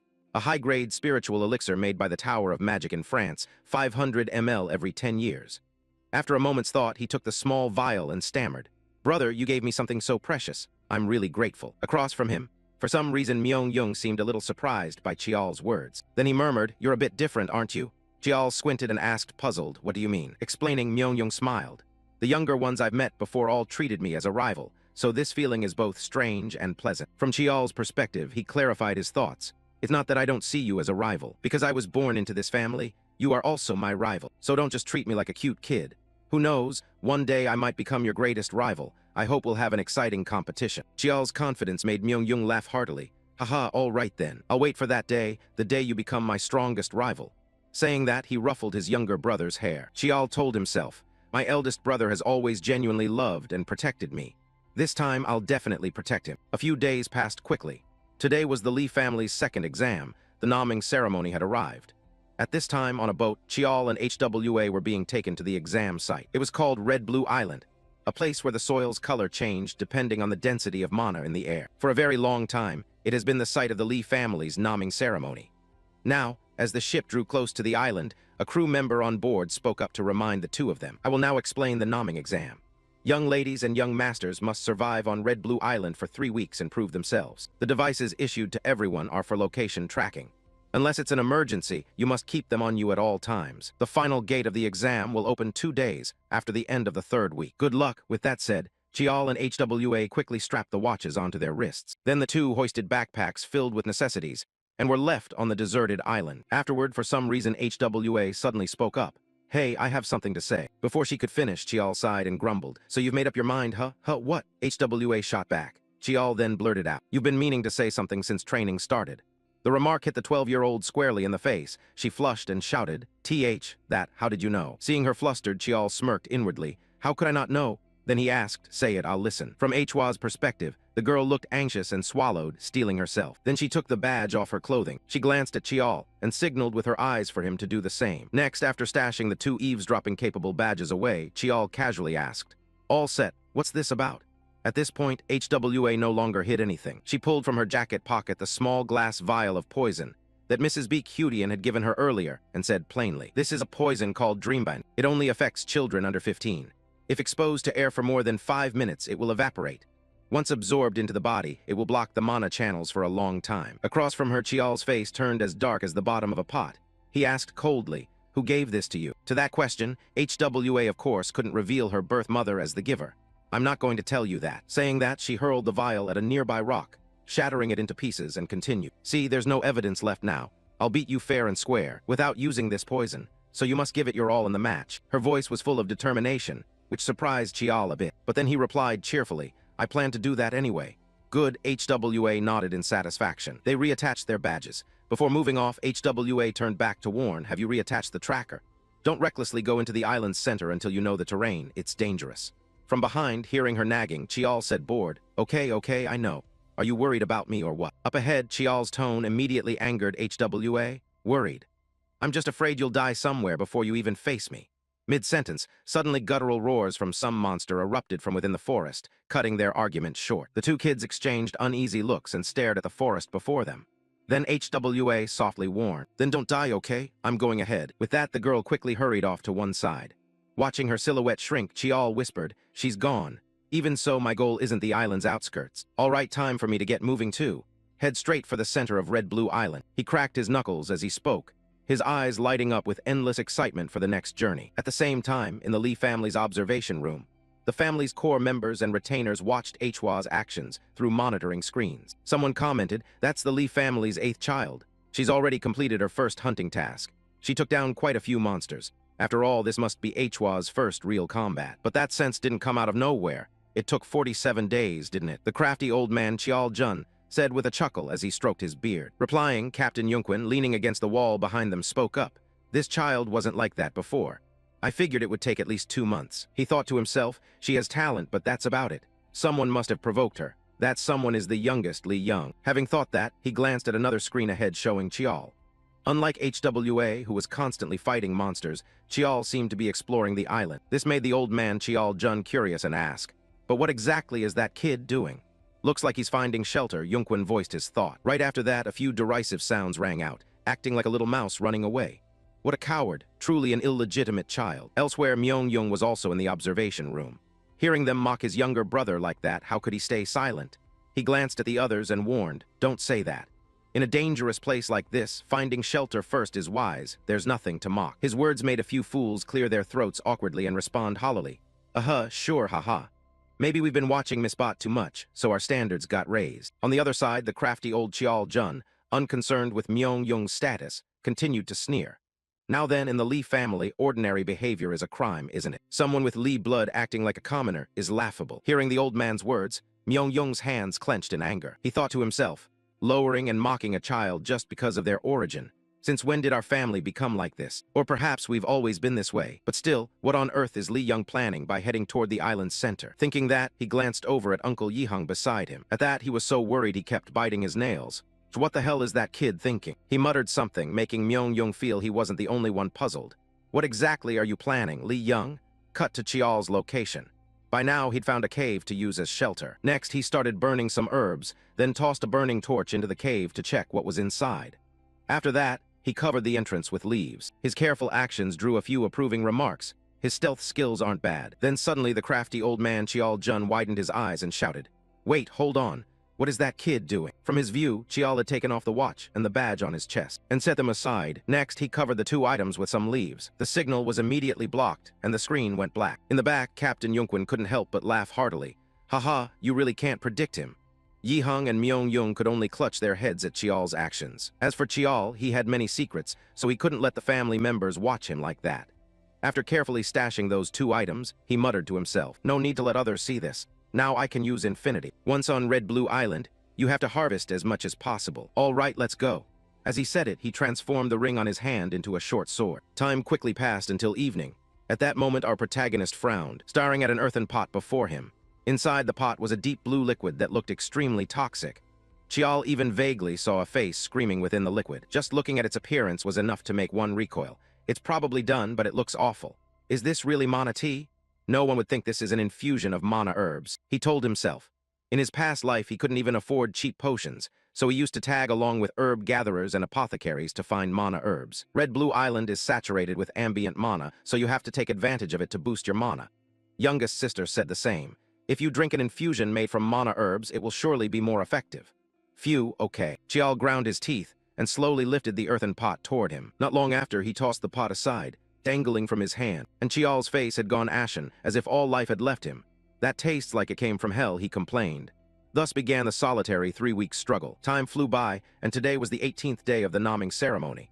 Cut to Lee Myung-Yung's office. While he was working, someone suddenly entered the room and said, "Captain, may I come in?" Hearing that, Myung-Yung paused his work and replied, "Ah, yes." The visitor, seeing Myung-Yung still at work, apologized. "Sorry to bother you." Myung-Yung waved it off. It's fine, it's fine. Seems like bad news, huh?" To that, the brown-haired man nodded gravely and explained. "A large group of migrants appears to have entered the northern region of Han. I thought they'd pass through the uncharted lands, but they headed straight south. 2 days' march from them is the Lee family's mana quarry." The speaker was Yu Gunseong, deputy captain of the Blue Heaven Sword Unit under Lee Myung-Yung. At this news, Myung-Yung stroked his chin. He thought of other reports he'd received recently. Migrants. They usually choose uncharted lands to pass through, committing countless crimes as they move. He muttered in speculation. "Those jackals wouldn't invade our territory without an agenda." Gunseong fully agreed and added, "They may look like migrants, but that could be a cover. It's possible another force is pulling the strings behind this." Myung-Yung began tapping his fingers on the desk and added, "Previously, we had intelligence that Nine Dragon City was mobilizing forces toward the northern border. Speaking of Nine Dragon City, it's a giant power from Central Plains. We share a border with the uncharted lands. They've provoked the Lee family multiple times by encroaching on our territory. Perhaps word of our father's absence leaked out. This is the perfect opportunity for enemies to strike." Thinking that, Myung-Yung looked up and asked, "Does our intelligence branch have confirmation on this?" Gunseong answered with a shake of his head. "I knew even before them, since you told me to keep an eye on things." Hearing that, Myung-Yung rose from his chair and said tiredly, "Then coordinate with the Intelligence Investigation Unit and look into it further. I have a feeling this isn't simple. I hope it's just a bad hunch." He said this while watching out the window. Still, the sense of unease hadn't faded at all. Cut to somewhere inside Red Blue Island. At that moment, a red magic circle suddenly appeared on the ground. Next, the magic circle flared brightly and produced a floating spatial rift in the air. From inside that rift, the silhouette of someone stepped out. He wore white robes and carried a monk's staff. The stranger muttered mockingly, "2 nights is more than enough to kill an illegitimate brat. It seems his target is Chiol." Time quickly passed to the next morning, somewhere up on the island. A huge dragon with glowing red eyes was roaring, threatening something ahead. This was a rank 7 dragon monster, Draco. Opposite it stood none other than our protagonist. He gripped his sword, panting from exhaustion, as if he'd been fighting the massive lizard for some time. Then, as if wanting to finish the fight quickly, the dragon suddenly opened its mouth and drew a deep breath. Its throat ballooned, and an orange glow could be seen from outside. 1 second later, it opened wide, and unleashed a massive column of flame that shot forward at wind-dripping speed. Chiol felt an overwhelming heat blast straight at his face. His eyes went wide, and he twisted his body to the side, barely dodging in the nick of time. Immediately, without hesitation, Chiol charged at the dragon. While it stood ready to spew fire, he lunged forward, channeling mana into his sword and executing a move called Demon Slash. Chiol used the falling force from above, driving his blade deep into the center of the dragon's head. From his strike, bolts of lightning began to release, causing its head to char. Finally, the massive beast let out a woeful cry and immediately perished, reincarnating anew. After sensing the monster was completely lifeless, Chiol exhaled a light sigh and acknowledged its danger. Phew, dragons are something else. It's on a completely different level from the other monsters. If I'd fought it right after arriving here, I probably would have been killed by the first blow. Since entering Red Blue Island, it took me 19 days to reach the dragon's territory. But staying longer would be a waste of time. There's another reason I had to come all the way here. He thought this as he sheathed his sword. Before he could do anything else, a distant noisy sound caught his attention. Unable to restrain his curiosity, Chiol carefully and stealthily crept toward the source of the sound. From his view, the things making those strange noises were a group of weapon-wielding lizard men. They were rank 8 monsters. The fact that these green skins had gathered here and were screaming like they were insane made Chiol doubt to himself. Something abnormal has been happening since yesterday. Normally, lizard men only appear at the island's edge, but now they're moving into the center, attacking and then fleeing. These creatures aren't smart and are low-ranked. Could they be influenced by something from outside? If so, I need to check it out. With that thought, he drew his sword from its sheath and dashed out of the bushes, heading straight toward the group of lizard men. The moment they saw his figure, they let out a terrified cry and fled in haste. The monsters had no intention of fighting at all. This confirmed Chiol's suspicion, just as I thought. Once could be a coincidence, but if it happens twice, something's wrong. I'd better follow them. He swung his sword quickly, severing the heads of those monsters, then silently mused. Strange phenomena are occurring on the island, just like I suspected. As for the mage who infiltrated the island the day before, he now emanated a purple mana aura and kept murmuring as if in a trance. Armor, martialists, combat, all form the array. How could a kid that small single-handedly fight so many monsters? The descendant of the Lee clan really is different, but it's nothing to worry about. After all, he's just a child. Someone who will surely fall into this obvious trap. I don't think we'll need Plan B, the young mage said as he stroked an egg in his hand. He was the Beastmaster Nishiyama Shogo. As he predicted, Chiol had followed the lizard men here for exactly his purpose. Perched in a nearby bush, Chiol had become aware of his situation. He was a bit suspicious because it was too obvious, but it turned out to be a real trap. Monster control. He's a Beastmaster, but how could an outsider sneak all the way in here? Chiol wondered to himself. Very quickly he came up with an answer. Wait, it's not impossible. If a teleportation array had been set up inside, it could happen. Then the one behind this must be a member of the Lee clan. Should I report this to the clan and wait for the troops? No, if I wait until they arrive, it'll be too late. By then, I won't be able to find who's behind this anymore. So there's only one option. I'll hide myself with stealth magic and finish him myself. With that thought, Chiol ripped the badge from his chest and tucked it into his inner pocket. Next, he used true stealth, enveloping himself in a blue energy that concealed his breath and presence. Immediately after, Chiol leaped down from the tree trunk and shot toward Nishiyama at top speed. Without hesitation, he swung his sword, aiming straight for the back of his neck. But things never came easy for Chiol. At that moment, the egg in Nishiyama's hand suddenly let out an alarm sound. It turned out not to be an egg, but some kind of bird curled up to look like one. Its piercing cry startled Nishiyama into turning around. He shouted, "Since when?" Behind him, Chiol silently cursed. Damn, does he have a talisman that senses danger? Thinking this, Chiol increased the speed of his attack. Unfortunately, Nishiyama reacted in time. He immediately swung his staff backward and shoved Chiol's body away, leaving a long skid mark on the ground. Then both paused for a beat. Nishiyama praised, "You bastard of the Lee clan, you're better than I thought." To that praise, Chiol retorted sarcastically, "Maybe you're just too weak." The mockery from a child drove Nishiyama into a rage. He refocused on eliminating his target and immediately ordered the surrounding lizard men, "Shut up. Attack it." Obeying their master's command, the dull lizard men rushed forward without fear of death to try to draw some blood from him. Seeing this, Chiol began channeling his mana into his sword. He used his heavenly cleaver technique, rushing forward. His sword swung through the air like a ribbon and neatly lopped off the heads of 3 lizard men before they even realized. However, this did not faze the mage. From the start, he'd used the lizard men to hold Chiol back briefly, creating an opening to cast his magic. At that moment, a magic circle suddenly appeared beneath Chiol's feet. From inside it, countless blazing red chains shot out, wrapping tightly around his body and sword. Chiol's face went blank as he said, "My body won't move." In front, Nishiyama laughed loudly, as if tasting victory. "Haha, you've fallen into my trap. This is a high-level formation that can seal a martialist's mana vortex. Without mana, you're nothing but a weak, useless kid. Die helplessly." He laughed, not realizing those words were the dumbest he'd spoken all day. They accidentally gave Chiol a hint on how to handle the situation. "Seal my power hub. Then I'll just use my mana channels instead." Chiol muttered as he began distributing mana throughout his body along his meridians. Gradually, his body moved forward. With the pressure Chiol applied, the chains could no longer hold him. They began to creak, sounding like they might snap at any moment. Then, with a springing leap forward, Chiol shattered his restraints and lunged straight at Nishiyama, cutting off the escape route ahead of him. In Nishiyama's terrified eyes, Chiol leveled his sword at his face and asked coldly, "Aren't you going to run?" Nishiyama panicked slightly, taking a few steps back and asking, "How did you get free?" Facing Chiol, he of course had no obligation to answer, so he only shook his head. "I have no duty to tell you. I've reported this to the clan, so surrender now." From Nishiyama's perspective, whether he still had an ace up his sleeve or not, he confidently said, "Haha, no problem. I'll kill you and reclaim my freedom." Chiol found the mage's wild words truly baffling. What the hell are you talking about?" Before the sentence finished, a huge shadow suddenly hurtled toward Chiol, sending his small body flying like a cannonball into a nearby tree. The impact was so strong it made a deafening crack in the air, and Chiol spat a mouthful of blood. After being struck, Chiol's mind formed a fleeting impression. He shakily lifted his head to look around, and saw that what had just hit him was a giant green turtle with a long beard. It was the guardian of Red Blue Island, Mountain Turtlehead, a rank 3 monster. Truly an overwhelmingly powerful creature. Could an ordinary beastmaster like him have tamed that? Chiol thought, turning a skeptical look toward Nishiyama. From that expression alone, Nishiyama could read Chiol's thoughts and admitted, "Seems you catch on quickly. Although I haven't fully controlled it.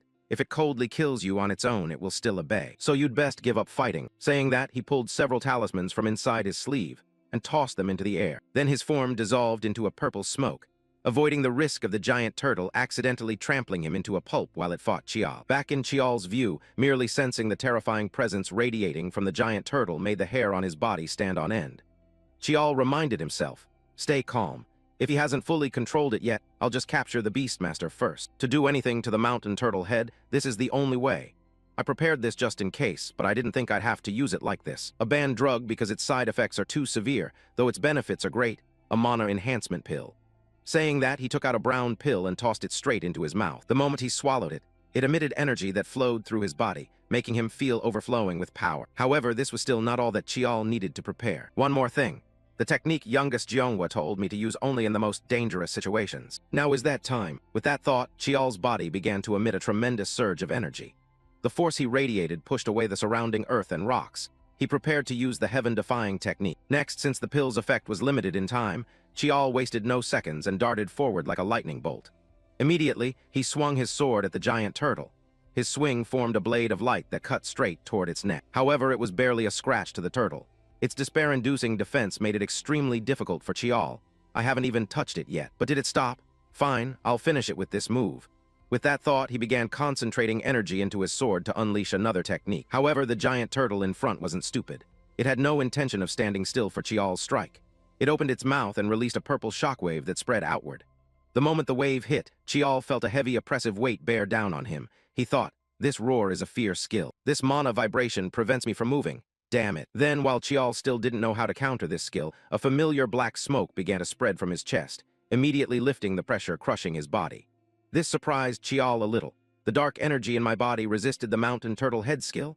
Now's the chance. Saying that, Chiol gathered force in his feet and sprang forward hard, and used the demon cleaver technique. He learned from the nameless warrior in the memories of the endless azure weapon. The attack struck precisely at its throat, causing the turtle's head to tilt up toward the sky. From its mouth, a column of deep purple light began to blast out, sending shivers down the spine, so much so that part of a cloud high above was scattered by the beam. Back to Chiol, right after releasing that move, he felt excruciating pain throughout his body. He collapsed to his knees and kept vomiting blood. "Damn, I don't have much time left." The side effects of the mana enhancement and the heaven-defying technique will paralyze me for a while. Within 10 seconds, I have to find that Beastmaster. Thinking this, with no time to lose, Chiol dashed forward, using all his senses to search where Nishiyama had run, and it seemed even fate wanted to help Chiol. At that moment, he suddenly noticed a red energy thread on the ground. He hurriedly followed it, and sure enough, the thread led straight to the mage Nishiyama's location. Ahead, Nishiyama saw Chiol charging at him with murderous intent and turned pale. "What? How is this possible?" he whispered, and scrambled backward. However, at that moment, Chiol's sword was already right at him. Chiol thought, the distance isn't enough yet, almost there. If I were a little stronger, I could just extend the sword. Chiol shouted and began using the endless transformation power to lengthen his blade. Immediately after, he swung his sword in a flash, slashing straight into the chest of the mage Nishiyama, and sending him to the underworld at once. Right after that, Chiol was so exhausted he could no longer hold his sword. "I need to take care of myself first. If I pass out now, it's over for me. Youngest Jeonghwa warned me to take this if I use that move. Luckily, I brought the nectar. Now, before any monsters come snooping around, I have to deal with this guy first." Thinking that, Chiol hurriedly swallowed the prepared pill. Immediately after, his body went limp and he collapsed to the side. Some unknown time passed, and when he opened his eyes again, Chiol suddenly found himself lying in a blindingly white space. Black wisps of smoke kept spreading across his body. Chiol wondered, everything's white, where am I? What happened to the Beastmaster and the mountain turtle head? As he thought this and tried to sit up, a sharp pain struck him. It contorted his face. His whole body trembled continuously, as if about to shatter. Chiol silently thought to himself, unaware that in this white space a giant eye above was staring down at him. A strange voice began to speak, whether Chiol heard it or not. So this is how it turned out. Those things are too dangerous for humans to assimilate. And now the two exist together in one being. I hoped you wouldn't wake. If only now. The voice fell silent briefly, then spoke again. Feed it. Right after the command, something suddenly dropped straight in front of Chiol, and he looked on curiously. In his head, an association formed when he saw its shape. It's a purple honeycomb. Could that be the violet hematite? The strange voice continued. Not for you. It's this that must eat it. The era has shifted. Grow strong, child of humanity. Don't let yourself be swallowed by the times. Back in Chiol's hazy vision, he seemed to see the giant turtle speak to him. Then it turned and slowly walked away. His sight gradually went dark. Returning to reality sometime later, Chiol opened his eyes once more. The first thing he saw was the figure of little HWA. Seeing him awake, the girl poked her head in and asked, "Oh, you're awake." Seeing that, Chiol gave her a tired look and asked cautiously, "Is that HWA?" His empty remark made the girl furious. "How dare this brat call you by your name? Since you're hurt, I'll let it slide. How's your body feeling?" At the reminder, Chiol hurriedly closed his eyes, focused on checking his condition, and thought. Although the musculoskeletal system is severely damaged, the amount of mana has surged tremendously. Could it be that I actually absorbed the Violet River Stone elixir?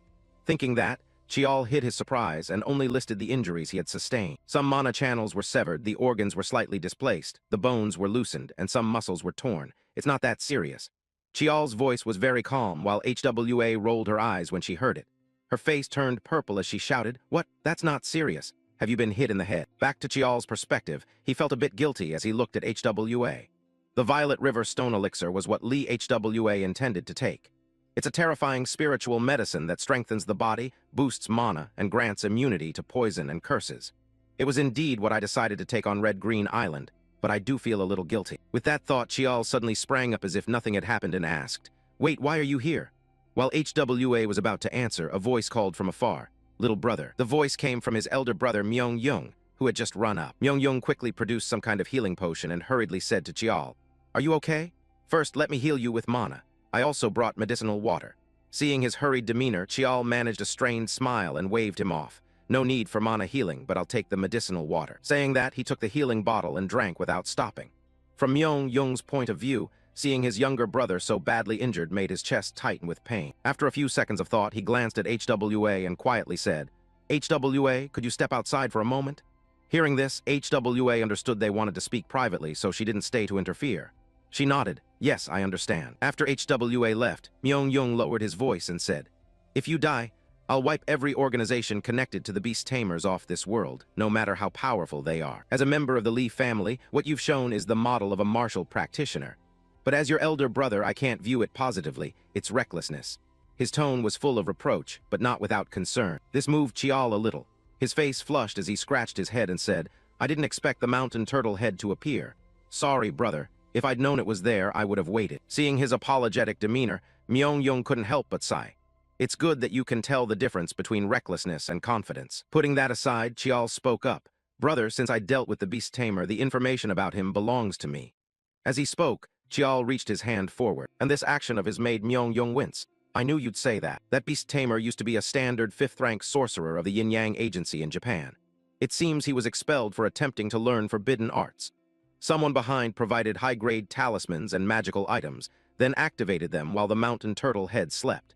They wanted to make it appear as if the monster acted on its own. Turning back to Chiol, upon hearing this he frowned in thought and asked, "So you still haven't found the mastermind?" In response, Myung-Yong shook his head. He's in a near-death state, so it's hard to extract information immediately. Suddenly an idea flashed through Chiol's mind, and he hurriedly said, "So this wasn't their main target against you. They wanted to damage your reputation by making people believe you failed to detect the intruder and reacted too slowly." Chiol's explanation seemed to wake Myung-Yong up.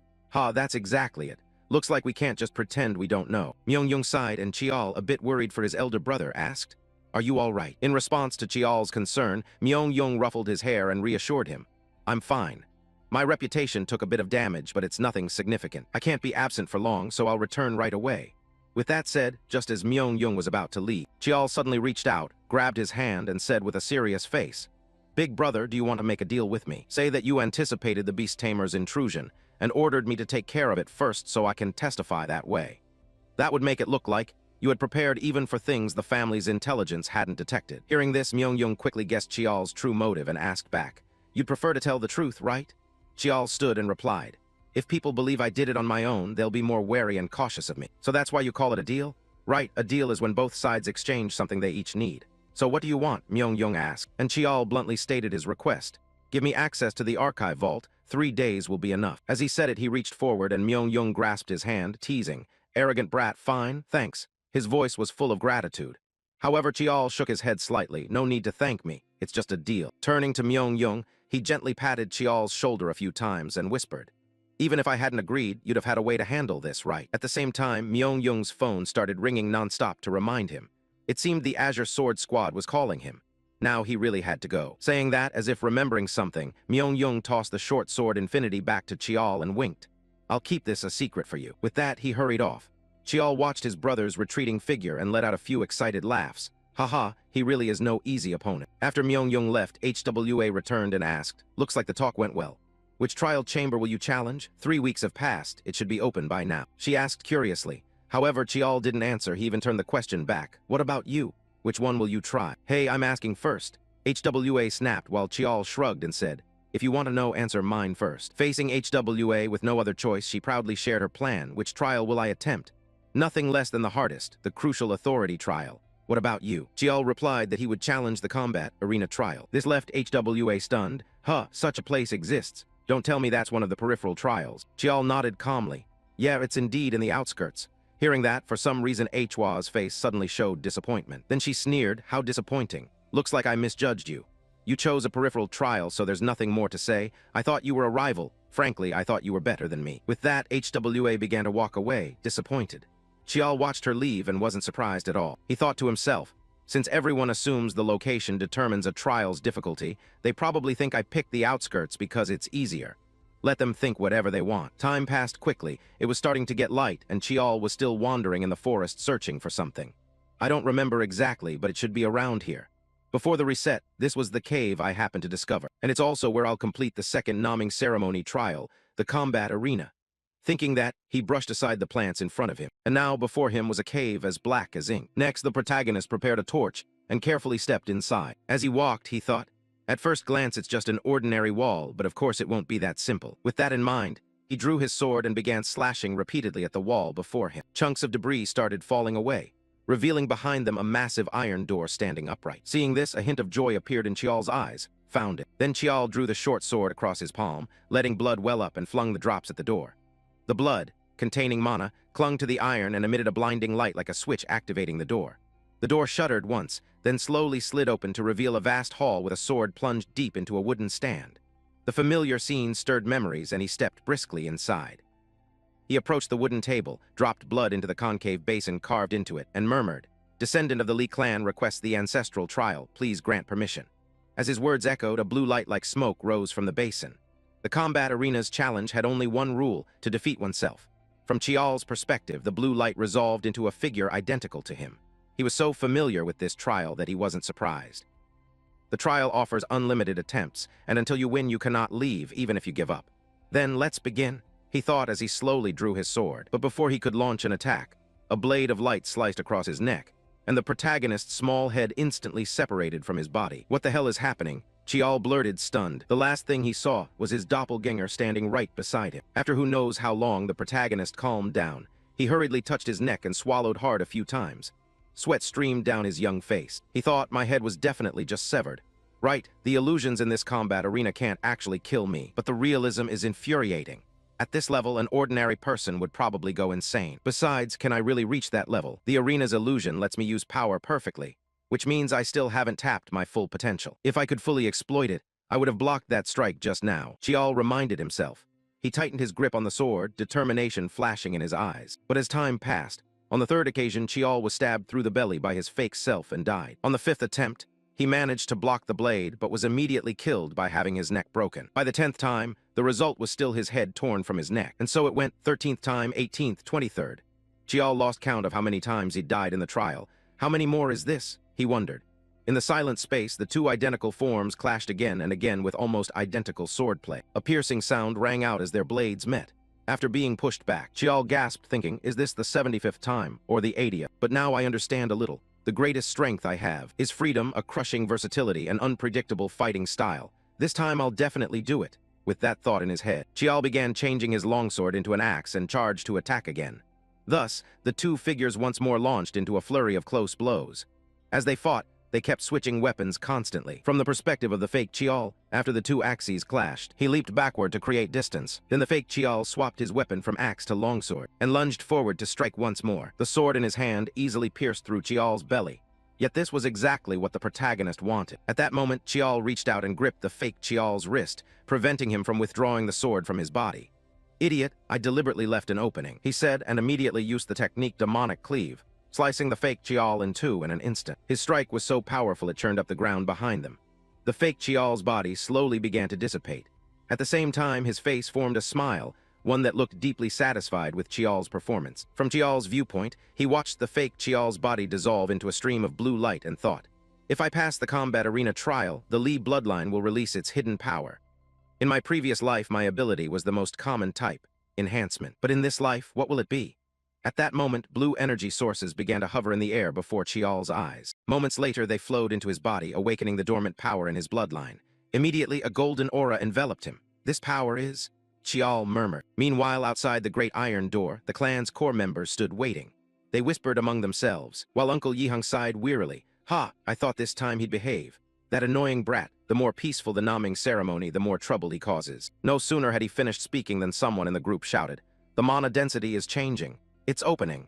Hearing that, Yihang hastily turned his gaze to the door. Sure enough, the door flung wide open, and Chiol's figure staggered out. His steps began to wobble wildly, and he collapsed forward. Thankfully, Yihang reacted quickly, rushing forward to catch him and anxiously asked, Li Young, are you all right? Wake up. In response to his uncle's concern, Chiol looked up with a hollow face as if he hadn't eaten for half a month. His stomach kept growling for food. I'm so hungry. Water. He managed to mutter a few words, before his eyes rolled back and he fainted. Yihang trembled with anger at the sight. That brat. His uncle shouted. Time passed quickly, and the scene shifted to Chiol's villa. By now, the protagonist had returned home. The maid Gawa burst into tears with joy when she saw him unharmed. Young master, do you know how worried I was? First the beast tamer, then the guardian mountain, then the ancient trial set by the ancestors. She cried as she clutched Chiol. Seeing that, Chiol could only force a smile. Nurse, I'm filthy.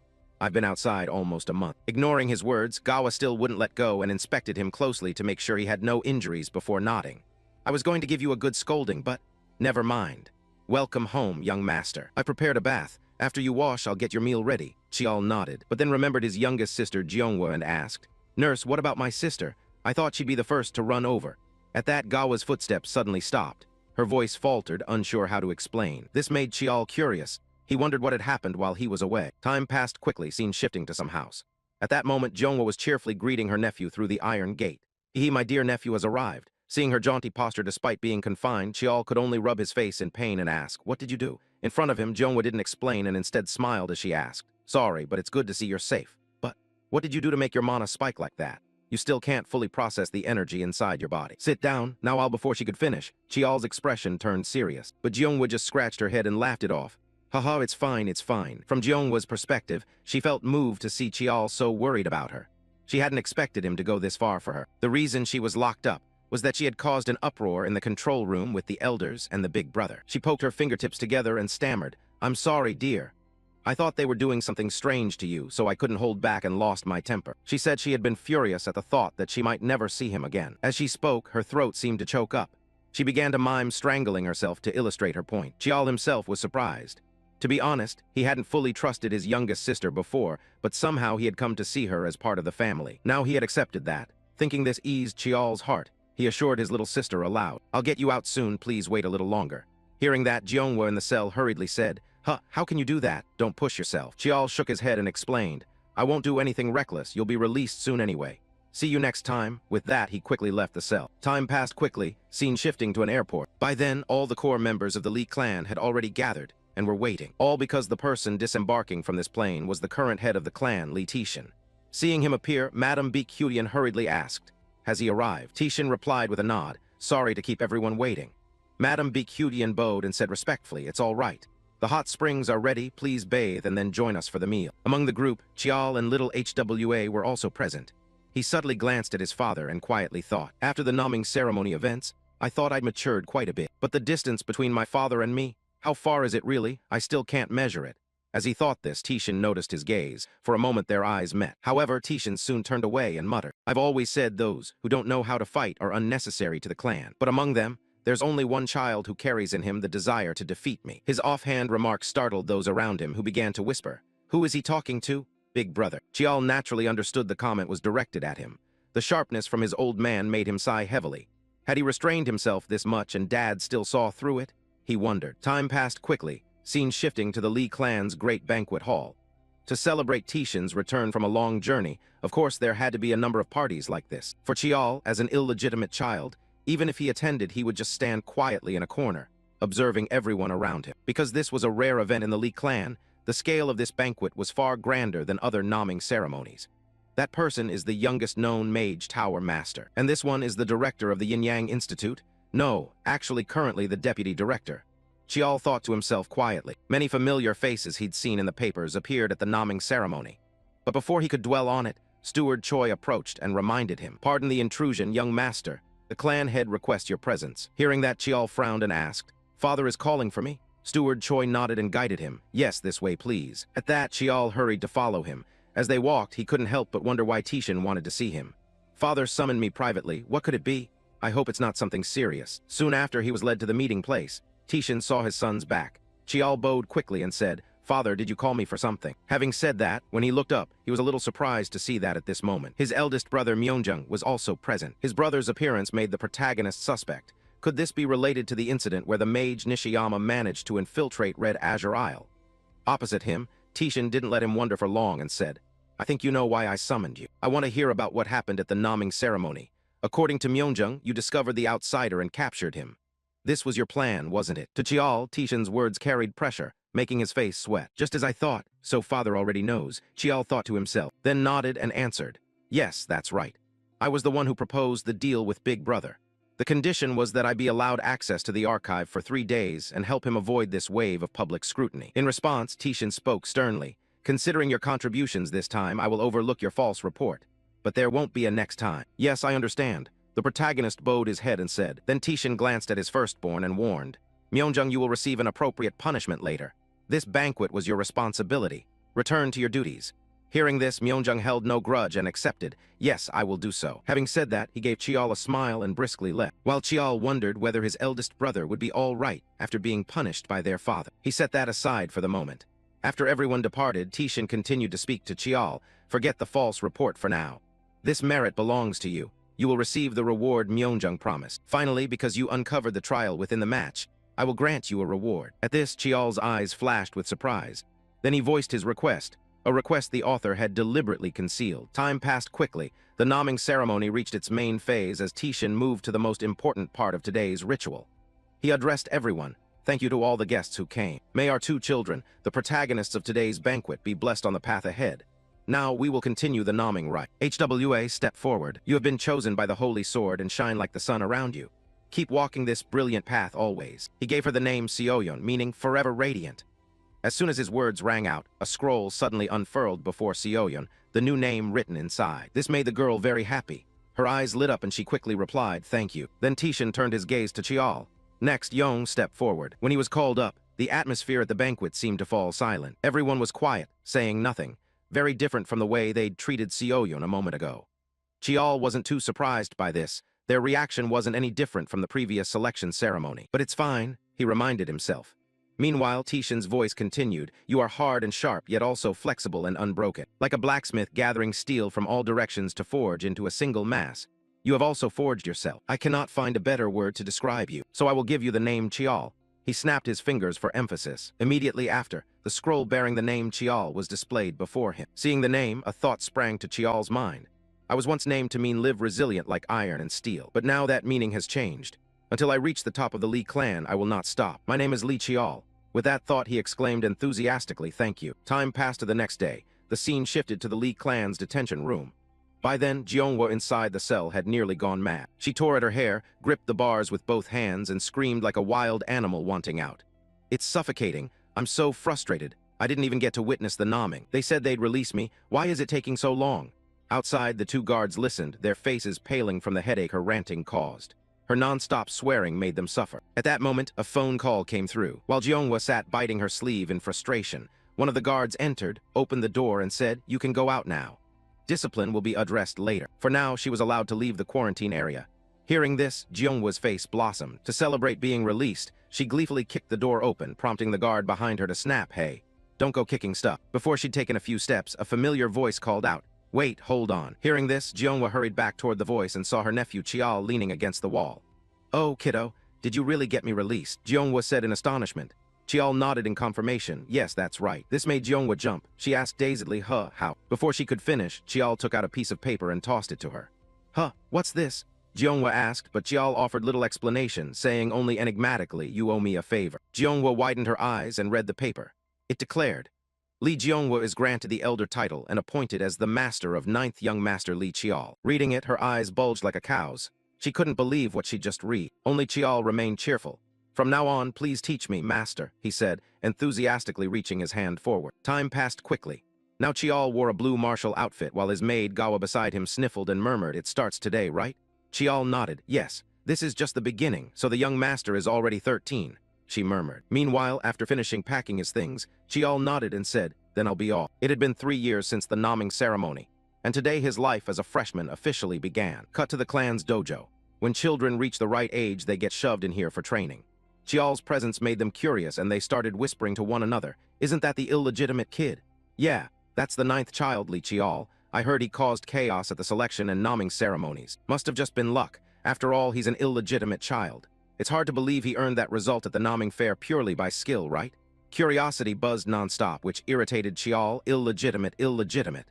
"My head's killing me," he complained. Before other voices drew attention, "Oh, it's the 8th young lady. That's the lineal descendant for you. The presence is totally different." Observing everyone's reaction to Sioyon, Chiol could only smile. Their response is so different from mine. He silently watched Sioyon. When Sioyon noticed his gaze, her body suddenly froze. She mechanically walked up to Chiol and said, "Ah, hello." Chiol answered with a nod. "Yeah, long time no see." Then Sioyon scratched her cheek awkwardly and stammered, You don't hold a grudge about what happened at the naming ceremony, do you? About how I said I was disappointed?" Her words brought back a memory of Red Azure Isle for Chiol. Of course, he didn't take it personally. If Sioyon hadn't mentioned it, he'd have long forgot. "It's fine, I don't mind," Chiol said with a sigh, which made Sioyon brighten. Really? Great, you can be a little petty, huh?" she said cheerfully, unaware that Chiol's expression had darkened. He growled, "Care to explain what you mean by petty?" Ignoring that, Sioyon suddenly remembered something and asked happily, "I heard you're studying with Ant. And you even got into the archive." Before Chiol could answer, a teacher's shout came from the front. "Attention, everyone. We will now proceed with class assignments. Freshmen whose names are called, line up in front of the instructor." The man's words put pressure on the kids below. Being placed in the right class would greatly affect their future studies. "What if? I'm getting nervous. If we end up in a bad class, it's over." They fretted, sweating. Chiol understood that feeling. He'd been through it once. It's understandable. The academy's training lasts 3 years, so class placement matters. Each grade has 5 classes. The more talented students are placed higher. Across from them, an official handed Seoyeon a slip and said, "Congratulations, Miss Lee Seoyeon, Class 1. Congratulations." She nodded and replied, "Thank you." Chiol wasn't surprised either. The official then looked at Chiol and continued, "Next is young Master Lee Chiol." The protagonist stepped forward, took his placement slip. The result left him too bored to speak, his displeasure obvious. "Told you it'd be like this." But he hadn't expected them to be so brazen. Class 5, also called the garbage dump, where repeaters and those kicked out are gathered. Placement for lineal descendants is based on the nomming ceremony's evaluation, while the review council is controlled by the Elders' Court and Madame Becudian. They thought it worked against me, but on the contrary, it's better for me. I don't have to exert myself. With that thought, a man stepped forward to guide him. Young Master Lee Chiol, Class 5, this way. Seeing that, Chiol nodded and tucked the paper inside his shirt. At the same time, he felt Seoyeon's scrutinizing gaze fixed on him from behind. She was angry that Chiol showed no reaction to being placed in Class 5. Looking at her lioness-like stance, Chiol was a bit startled. Wow, look at that face. Just by that look you can tell if I don't do anything she'll take matters into her own hands, even though I'm totally fine with it. Thinking that, he waved his hand at her so she wouldn't need to say more, then moved off quickly. Around them, some other kids placed in Class 5 felt like the world was collapsing. Damn, Class 5. Will we even graduate? What do I tell my father? I can't be in Class 5, the family will die laughing. Watching the attitude of those kids, Chiol felt a bit annoyed too. How disappointing. Why do the Lee clan students act like this? At that moment, a greeting sounded beside him, snapping him out of his thoughts. "You're the youngest son of the main branch, right?" "Indeed, I wanted to meet you. My name is Kim Han, son of a small forge contracted by the Lee clan. It's an honor to study alongside you, young master." From Chiol's perspective, seeing a kid come up and greet him like that surprised him a little. Kim Han. In my previous life, I have no memories of him. Thinking that, Chiol asked, "But why me?" Kim Han scratched his head and replied, "Because you're a standout figure. I always looked up to you as an idol." The sincerity of his words made Chiol sigh, then continue. "Kim Han, is it? What do you think about being placed in Class 5? The sudden question made Kim Han's face freeze for a moment, but then he cheerfully said, "Well, that's probably the level I'm at right now, but who knows what'll happen later," he added, his face full of determination. Chiol smiled faintly and nodded. "You passed." Cut to the Class 5 dojo. After the freshmen arrived, the upperclassmen greeted them with smiles. "Welcome, freshmen. Please help us out. Let's work hard together. And if you don't know something, just ask." Their enthusiasm made the new kids glance at each other curiously. Then the instructor clapped a few times to get everyone's attention. "All right, greetings over, pay attention here. I'm Lee Young-ho, the instructor in charge of Class 5. Today, since we have a new intake, there won't be a lesson, just a brief introduction." Young-ho spoke with a smile, and this was a face Chiol recognized from his previous life. Memories stirred in his head. He still looked full of passion and resolve. In the previous life, he even tutored me because I couldn't keep up with everyone. Unaware of Chiol's thoughts, Young-ho turned to the long-haired student beside him. "All right, that's the end of the introductions. In-ha, please guide the rest for the freshmen." "Yes, instructor," In-ha replied with a smile. Then he turned to introduce himself to the rookies. "Hello, everyone, freshmen. It's a bit embarrassing, but after repeating 2 years in a row, I'm still serving as class president for the 2nd year. You've all been standing for a while, you must be tired. Sit if you want. Now we'll elect a class president. Even as students, there are times you'll be thrown into real combat, so the class president is a bit like the captain of a martial brigade. Unlike the instructor, who is only responsible for training and teaching according to the curriculum, the class president can be considered the person in charge of everything else for the class." Hearing this, a kid in the crowd raised his hand and asked, "So how is the class president chosen?" The question surprised In-ha a bit, and he turned to explain. I forgot to mention that. I don't know how other classes do it, but here we'll hold a light match and then vote for the class president." "Very well, then let's begin the matches. Because this is a contest of skill, magic is not allowed. There will be rest periods after each match." Before he could finish, Chiol's cold voice suddenly rang out. "Are you serious?" His tone carried a hint of challenge, which made In-ha a little flustered as he asked back, "Young Master Lee Chiol, do you have some objection?" To answer that, Chiol stepped toward the weapon rack, grabbed a wooden sword, and put some sense into them one by one. "All of what you're doing and all of what you've been saying, wake up. This is the Lee clan. If you want to play schoolyard games, don't come to this academy. Go to a regular school in the safe district." From behind, In-ha hurriedly protested, "That was a bit harsh. We only wanted to resolve things peacefully." Back in Chiol's view, hearing that, he didn't want to waste words on these socially awkward kids. He drove the wooden sword into the stone floor and challenged them all. "You won't understand talking this way, will you? Come up one by one. From now on, I'll fight every one of you." Time passed quickly. Now Chiol was panting like an ox from exhaustion. He propped the sword against the ground to steady himself, while all around him countless freshmen groaned in pain. Meanwhile, In-ha, who had witnessed everything from the start, could hardly believe his eyes. Unbelievable, how many people has he taken down alone? In-ha wondered before Chiol turned to him and said, "Choi In-ha, call the next person up." Chiol said this while staring at Inha with a sharp gaze. This made him a bit nervous, swallowing hard. The pressure is terrifying, Inha thought, then replied, this is the last match. Hearing that, Chiol nodded and said, is that so? Then send them up, Choi and Ha. And so their duel officially began. After just one clash with Chiol's sword, Inha's teeth clenched tightly. A flood of thoughts raced through his mind. Why is he going this far? There's no prize, no value to this match. This is just a practice match at the academy. We're not even supposed to be using serious strikes. No, actually, I know this well. I used to be like this. No matter what, I want to win. I thought compromise was another way to live. Don't assume accepting reality and growing up is the only right path. But I want to win. I crave victory so badly it drives me insane. Inha screamed inwardly and executed a spin to increase the power of his swing. Across from him, Chiol made a similar sword motion, and he was still a step faster. I win. With that, Chiol knocked the wooden sword from Inha's hands, sending it flying.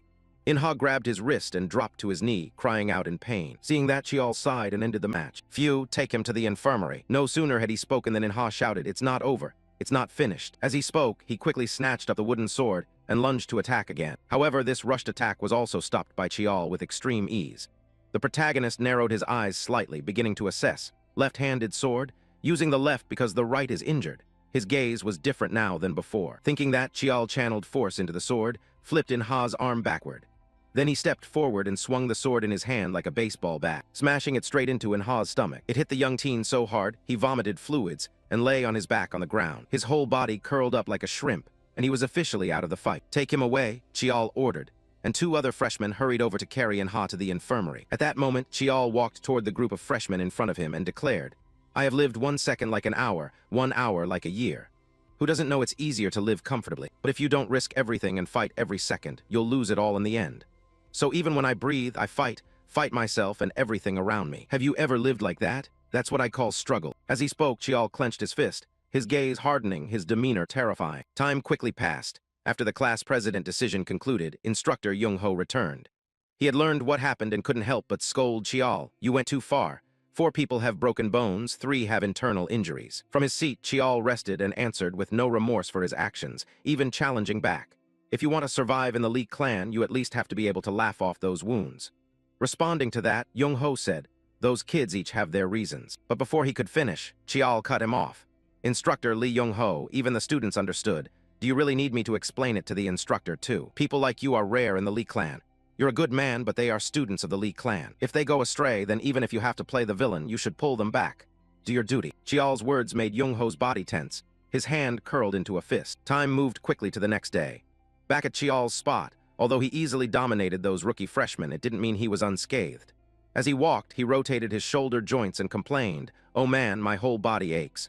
I pushed myself too hard yesterday. Saying that, he glanced over at the whole group of bruised-faced freshmen, lined up neatly in front, as if they had arrived early. That gave Chiol some satisfaction. Though some still showed hostility or discomfort, none of them avoided or turned away. If they were still as scared as yesterday, there would be no hope. But this didn't look too bad. Saying that, he slowly walked past them. But at that moment, our protagonist heard a few whispers. He's here, that trash. At the same time, Kim Han's voice called from behind. Young master, you're here. Hearing the familiar voice, Chiol turned and replied, you're early. Kim Han scratched his head and said, yes, I was afraid I performed badly yesterday in front of everyone. Hearing that, Chiol offered reassurance. We're still just students. It's natural to be lacking. To that, Kim Han could only give an awkward smile before asking, young master, if you don't mind, may I ask you something? Chiol nodded casually. Sure, ask. At that, Kim Han's eyes filled with resolve, and he said, what should I do? How can I become as strong as you? To that question, Chiol thought, I don't even have enough time to train myself. When would I have time to teach others? Still, he offered a hint to the young teen. Honestly, I'm not skilled enough to teach anyone yet, but you have very good eyes, or perhaps a keen instinct. Yesterday, you dodged my attacks 3 times in a row. Use that. I think you're better suited to technique than raw strength. If you risk everything to train what you have, one day you'll stand out. Chiol's sincere remarks left Kim Han dumbstruck, and he replied awkwardly, thank you. At the same time, Inha spoke up to greet the protagonist. Hello, young master. Hearing that, Chiol glanced back, looked at his bandaged hand, and shook his head. You look pathetic. At that state, you probably can't train, can you? Hearing this, Inha couldn't help laughing out loud. Haha, if I decide to quit, will you leave me alone? Are you going to say some speech about fighting and call me a coward or what? I just don't want to hear that stuff anymore, so I'm out here. He snapped irritably and darted past Chiol. Despite Inha's annoyed attitude, Chiol still smiled at it. He thought to himself, he's changed, hasn't he? Next, instructor Young-ho arrived and gathered everyone together in front of him. Assemble. 4 are sick today, 5 are absent without reason, so that leaves 11 in total. Saying that, he scanned all the students with his eyes. Everyone was bruised all over, which made Young-ho worry for them. They all look exhausted. And the atmosphere has changed. Are the students really this tense just because of one predator? Thinking that, and as if reaching a decision, he clenched his hand and said, "We were supposed to do basic fitness tests today, but given the current situation, I'm changing plans. Starting now, begin the fitness test." Time passed quickly. Young-ho's voice rang out again. From now on, free training will be led by the class president. At this point, whoever knows what test Young-ho gave the kids, after finishing it, they had no strength left to stand. Each of them breathed like oxen who just plowed a field. Not to mention them, even Chiol felt sore all over. He sighed silently. 10 hours just to test fitness? I'm tired too, but I can't stop. Chiol reminded himself. At the back during the break, the freshmen looked at each other and talked. Hey, doesn't the instructor seem a bit different today? Someone asked, and the person next to him replied, "It's from yesterday's match. A lot of people got hurt. If it were before, he would have let them rest." Ignoring their chatter, Chiol stepped forward and said, "Attention. No need for introductions. I'm Lee Chiol, your class president. As Choi and Ha said yesterday, the class president has full authority over everything, except the instructor's orders. My training will be extremely harsh. Those who can keep up, follow along. Those who can't, I won't drag along. If you're not satisfied with me, you're free to challenge me. Just hit me once and I'll give up the class president position. Enough talk. Start now, fight the person beside you." And so, once again, the students who hadn't rested long were thrown into trading blows. After a while, Chiol assessed the results. Looking at those still standing before him, he frowned. 6 remain. The others had dropped out halfway. Thinking that, he spared the weak for now and said, "All right, that's it for today. Dismissed. Good job." With that, he quickly turned and left. As he disappeared, a few jealous students began cursing, "That bastard. Because of him, I'm suffering like this. I really can't stand that bastard. What sense does this make? I'm not going to follow that." Nearby, Kim Han heard the mocking voices and shouted loudly, "Cut it out. Honestly, I'm pissed too. But even when he's exhausted, we can't land a single hit on him." The students ignored that remark and turned to ask In-ha's opinion. "Hey In-ha, what do you think? Last year we had fun, right? Or do you think?" Before they could finish, In-ha interrupted. "Yeah, fun enough to get us suspended. If I don't change this time, I'll truly live like a loser. Even if my arms and legs get broken, I want to try once. Really, I really want to. You all know him. That bastard, I mean, you understand what he wants to do, right? I'll try fighting this time. It might really be the last time, so wake up. Don't resist pointlessly or pretend you don't know." Having said that, In-ha turned and left, leaving the students behind silent from his words. Cut to Jeonghwa's workshop, where Chiol was now present. His body was covered in countless wires to measure some parameters.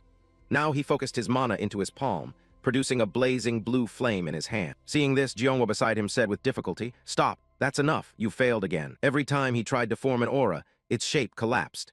She hadn't expected this problem to appear after reaching the 3-star level. "I wish there were records of how the ancients used mana," she said irritably. Meanwhile, Chiol pulled off all the wires, silently stared at the ring on his finger and thought, "If it's from Vatan's memories, maybe, but I still can't read the next type." In any case, the trip to the archive yielded unexpected gains. There, Chiol had found a document about the weapon called Vatan. It said the thing was shrouded in black energy that terrified swarms of monsters. Even the kingdom's brave generals had been defeated. Countless heroes sealed it on northward 10,000 Demons Mountain. The king granted land to honor that achievement. The heroes, grateful for the king's favor, transformed it into a sword.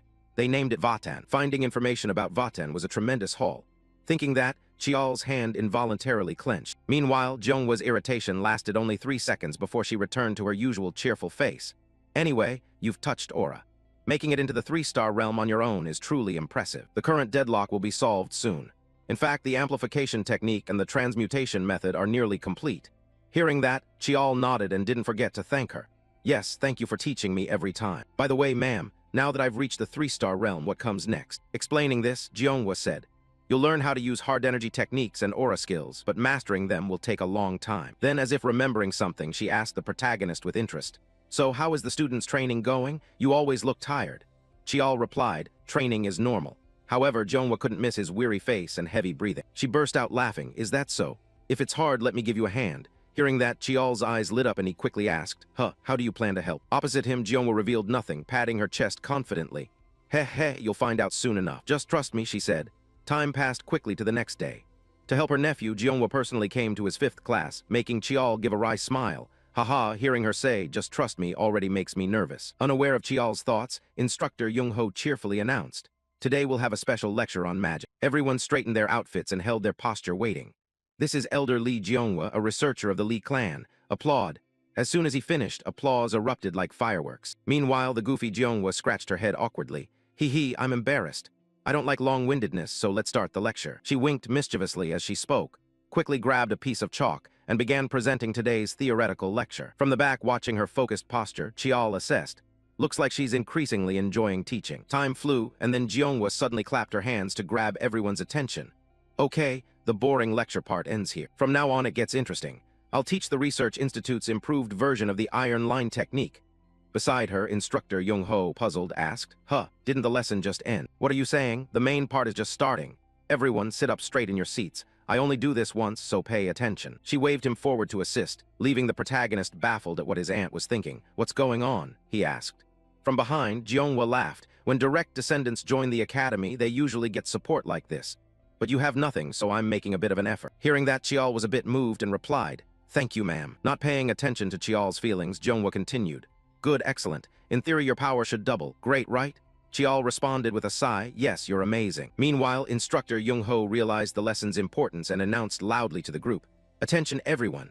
From now on, we'll continue sparring by directly applying the magic taught by the elder. Everyone find an opponent. Following his words, the students began pairing off.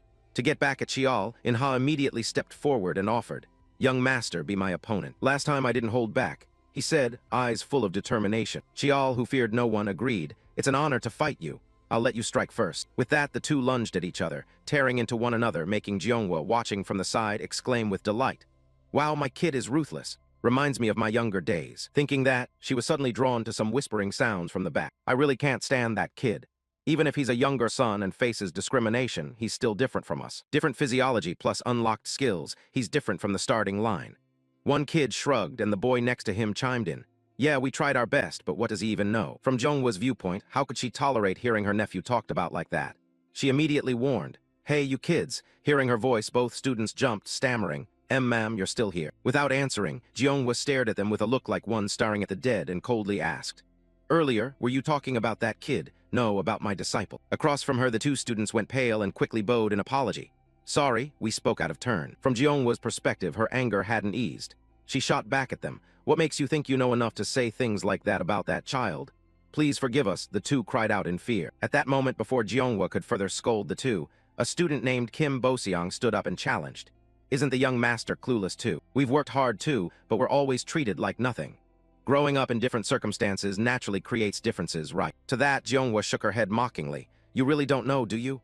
Maybe it's better if you don't. If you knew how different that child's days are from yours, you'd realize your life is nothing more than child's play. In the back, Boseong, hearing Jeonghwa's slightly pitying words, grew so angry that veins bulged on his arms. He muttered quietly, What exactly makes that younger son so different? Fine, all right, I'll show you. Time passed quickly, and now it was break time.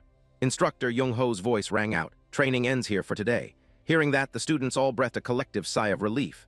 Meanwhile, Boseong glanced at Chiol resting to the side and sneered inwardly. See, what's so different about him? They keep shouting about struggle, but it's just that he's been gifted, different from us.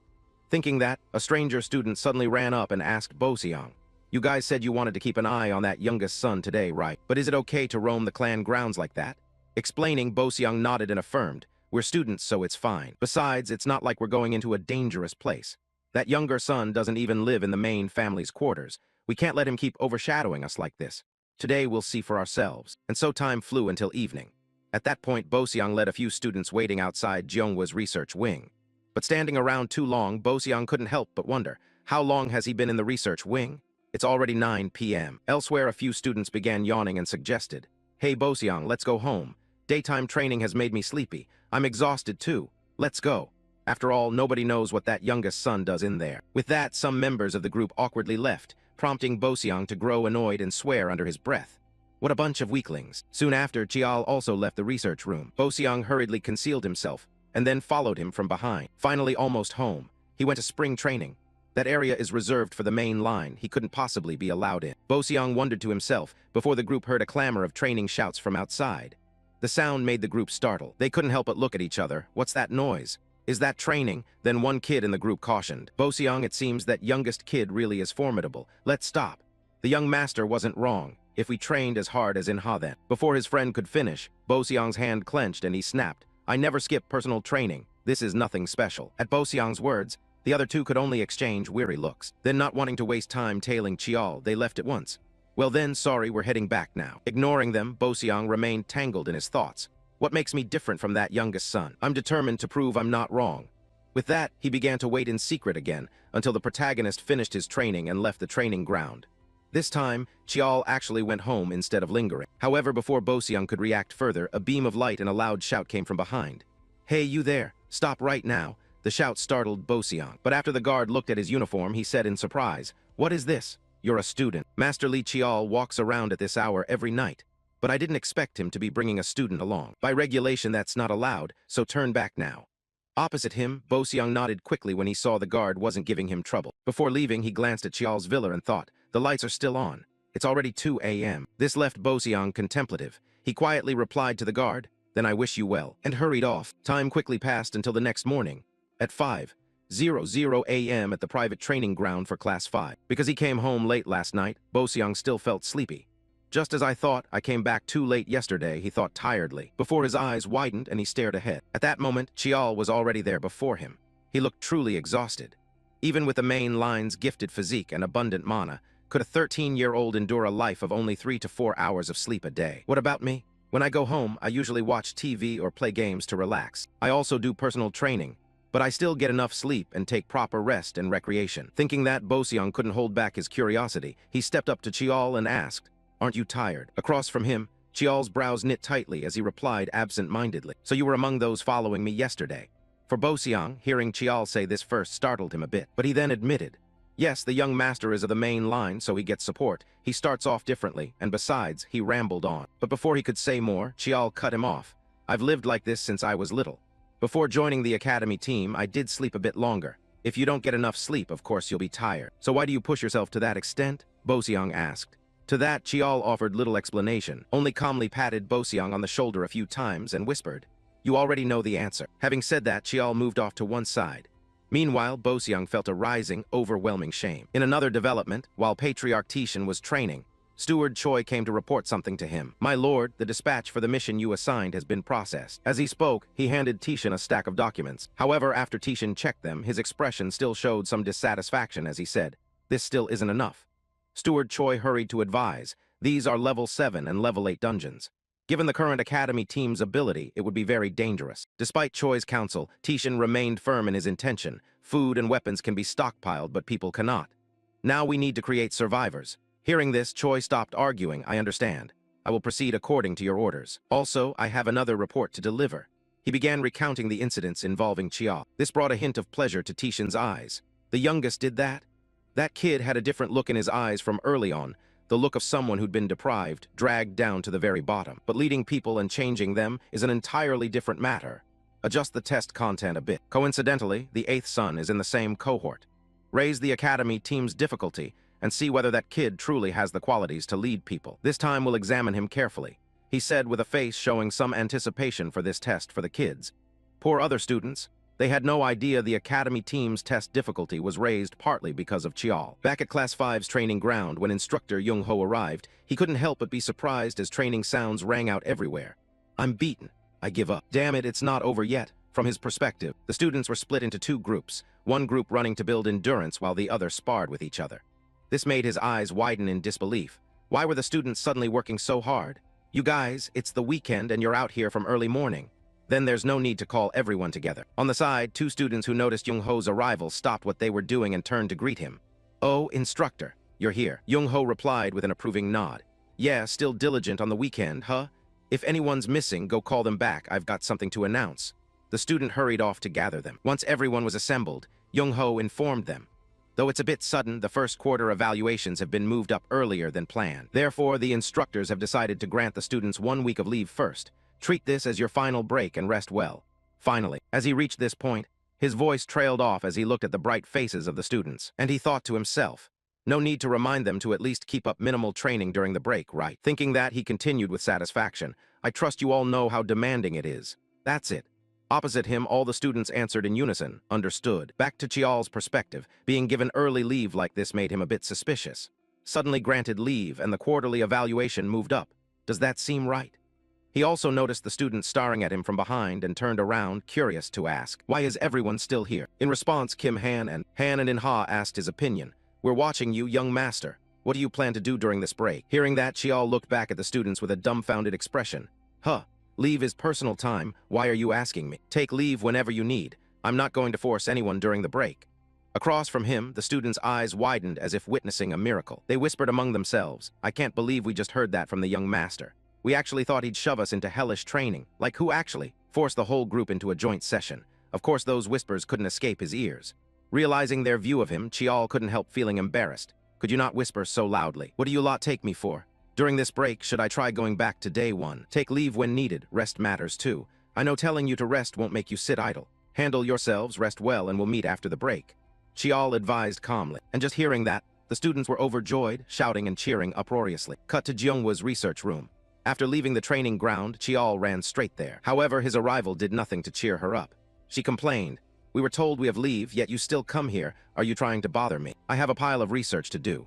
To that, Chiol immediately retorted, "You're clearly still messing with your phone, looking at trivial stuff." At that, Jeonghwa fluffed up like a cat and snapped, "What trivial stuff? I'm reading the news that Hanmin has been recognized by the head of the family. Even his leukemia is cured." Hearing this, Chiol froze, his eyes wide and bloodless, and asked, "Wait, what exactly are you looking at? And the quarterly evaluation being moved up, was that really by your father's order?" Chiol asked curiously, and when Tishan's name was mentioned, Jeonghwa's expression turned serious. She nodded and added, "Yes, the order came down directly." Back with Chiol, confirmed by Jeonghwa, he fell into contemplative thought. Then this test will be harsher than I imagined. Right now I'm blocked by the mana barrier. To get past it, I'll probably need to search for the next memory of Vo T letter 1EADN. If the memory still can't be read, it means something's missing. I've tried improving things to unlock the next memory, but I still haven't succeeded. I'll just have to keep trying. As he thought this, he leaned back and accidentally knocked the stack of documents beside him, scattering them everywhere. Seeing that, Jeonghwa widened her eyes. "Oh my god, what is that? Be careful. I told you to tidy this place up already." Ignoring his youngest sister's complaints, while Chiol gathered the report papers, he suddenly noticed a sheet printed with images of the monsters he'd encountered on Red Azure Island before. A passage in the report caught his attention. It said the decisive difference between ancient and modern martial techniques lies in their intended targets. One can infer that back then, human techniques focused on fighting monsters. This made Chiol ponder. The intended target, perhaps Demon Cleaver, was the same. Demon Cleaver originally was an over-the-top technique. Thinking that, an idea suddenly popped into Chiol's head. He sprang up so suddenly that Jeonghwa, who was eating a pastry nearby, asked curiously, "What's wrong, kid?" Chiol answered in a hurry, "Miss, I get it. I'll explain later. I've got to get to the training ground right now." Saying that, he ran like the wind, sending the papers in the room flying everywhere again. "That blasted kid," Jeonghwa yelled. Cut to the training ground. Chiol began transforming his ring into the form of a longsword, then thought, "All right, now imagine my opponent. Someone larger than me, a monster of a different species from humans, a gigantic beast. A technique that disregards combo efficiency, conserving strength, dodging, or defending. Flashy moves without destructive power, or only meant to deceive the enemy, are useless. The clear purpose of Demon Cleaver is to cut down monsters." As he thought, he began to picture the giant monster that had fought the nameless warrior before. Then he reproduced the Demon Cleaver move exactly as that warrior had done. His technique immediately caused an explosion inside the training ground, sending dust and debris flying everywhere. Having successfully reenacted the move, a plume of black smoke began rising from Chiol's palm, interacting with the Vo T-letter 1EADN sword to read its memories. This brought a hint of anticipation to Chiol's eyes. "Okay, what will show up now?" he whispered. The scene changed. When he opened his eyes again, Chiol found himself in an unfamiliar place. He looked around and thought, "Where is this? Is this the training ground? Just like when I first received Vo T-letter 1EADN. Why does the perspective only change when reading Vo T-letter 1EADN's memories?" Thinking that, he was drawn by the sound of weapons clashing not far away. Glancing over, Chiol recognized who that silhouette was. It was the person from Vo T-letter 1EADN's previous memory. Their striking speed was terrifying. Wait a second, what's that? When the weapon changes, does the aura change too? Not the person's aura changing, but Vo T-letter 1EADN itself altering its aura. Chiol thought in astonishment, before someone's voice suddenly rang out. "Not bad, switching methods again, huh?" Hearing that, the warrior turned and said, "Don't spy on someone else's training." His tone was slightly reproachful. However, the newcomer who had just arrived ignored that and instead asked, "Since you have it, have you named those techniques yet?" The warrior replied, "Not yet. It's not even at the level of a proper technique." Hearing this, the stranger suggested, "Then let me name it. How about myriad transformations? Sounds not bad. The nameless warrior nodded in agreement. Then, as if noticing something, he tilted his head and asked, "Hey, did you bring someone else here?" At that, the stranger replied in surprise, "Me? No way." Their words made Chiol flinch a little. Then, without hesitation, the stranger suddenly swung his sword to strike. However, the attack was blocked by the warrior. The stranger shouted, "Planning to spar? What's the reason for bringing someone here?" Back in Chiol's view, taking advantage of the two of them fighting, he dared to poke his head out to observe the warrior's appearance. Those eyes and that hair color, characteristics of the main line of the Lee family. He whispered a sentence. Time passed quickly. The week-long break was over, and today Chiol's group was herded onto a vehicle bound for the quarterly evaluation site. Inside the vehicle, Chiol glanced outside and thought absent-mindedly. This scene could be from the future or the past. The wall separates the safe zone from the danger zone. Long ago, a huge rift appeared near the Pacific. People call it the Luhao Shore, a mysterious space humanity hasn't officially explored. And from that place, monsters the likes of which had never been seen poured out. Humans fought those monsters for a long time to reclaim territory, yet there remain uncharted lands, areas still undeveloped, known as unexplored zones or dangerous regions. He muttered to himself inwardly, unsure whether he was anxious or excited about the upcoming test. Then his friend Kim Han laughed and said, "People say the walls now mark the boundary between the safe areas and the danger zones, right? The deeper you go into the danger zone, the more ruined it becomes." In response, Chiol enlightened him with knowledge from his previous life. Even so, we're still inside the wall, so the destruction only goes this far. The pioneer villages near the danger zone have very rudimentary levels of civilization. At that point, a painful memory flickered through Chiol's mind. In his previous life, he had lived there for a time while lying low. That period had been far from pleasant. Soon after, the small vehicle began to pass through the wall and move into the unexplored area. As Chiol had said, the scenery on this side was noticeably gloomy and starkly different from inside the wall. Here, the air hung with a pale blue haze drifting in every direction. On this side, the military instructor, Jung Ho, stepped off the vehicle first and warned everyone, "Stay alert, everyone. From now on, we're entering a dungeon that hasn't been fully explored. Assemble. We'll set up base here, check necessary supplies, then begin the exam. The escort guards' only duty is to protect this base. So from now on, you must handle everything yourselves. But don't worry, I'll support you as much as I can in my capacity as the base trainer. Show everything you've prepared up to now." "Yes, sir," the group of trainees shouted back with forceful spirit. Then Chiol turned to the rest and said, "From now on, I'll take command. But before that, this exam will surely get tougher because this is the last chance. Anyone who wants to back out should leave right now." Chiol's voice was full of seriousness. He then scanned the distance. Inside the forest, countless spiderwebs were strung in every direction. That sight made Chiol uneasy. Indeed, anyone can see this quarterly test isn't for ordinary trainees. The human-faced spider forest, this dungeon is choked with webs. Any intruder would be detected immediately by the monsters. Yet our mission is to film an adult spider in this forest. Clearly, this is the test Father set. Chiol thought silently. However, none of the students in Class 5 were cowards who would run away. Inha sighed and smiled softly. "Try whatever you want on me now. Every member of Class 5 won't just run or give up." Beside him, Kim Han nodded and said, "That's right, young master. We all trust you." As they spoke, the group looked at Chiol with complete trust in their eyes. This surprised Chiol a little. In his previous life, he had never experienced this feeling. Then Chiol smiled and teased, "You guys say those cheesy lines so naturally, huh?" Chiol's words turned Boseong's face pink. "That's because the young master created that kind of atmosphere." Chiol continued, "All right, I get it. No one's quitting. Final communication check, inventory the supplies, then let's enter the forest together." "Yes, sir," the trainees shouted in unison. Back to the forest of human-faced spiders. They operate like ants or bees, making them very difficult to deal with. At this moment, our protagonist was leading the group. As they walked, he reminded them, "You all know the mission, right? We need to record the behavior of spiders that have lived in this forest for at least 10 years with recording equipment. So from now on, the commander will be Choi In-ha." Hearing that, In-ha jumped and hurriedly asked, "Wait, what do you mean?" To answer, Chiol bluntly shared his plan. "I'll act alone. I'll be the bait for the spiders." At that, the group, including In-ha, went dumbfounded. A huge question mark seemed to appear above their heads. Then they screamed as if the place was on fire. Wait, what? Time moved quickly. By now, Chiol had separated from Class 5's formation and was acting alone. After casually stabbing and killing some giant spider, he looked around and sighed in exhaustion. From his perspective, countless giant spiders were staring at him with their blood-red eyes. But that was exactly what Chiol had hoped for. Finally, they've all gathered. Seems the effort to kill a few to lure them with pheromones paid off.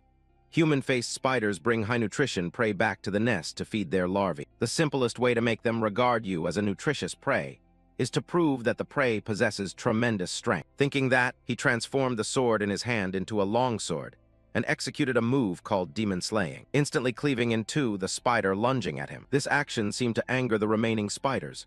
They began to hiss and growl, then all at once surged forward to swarm him from all directions.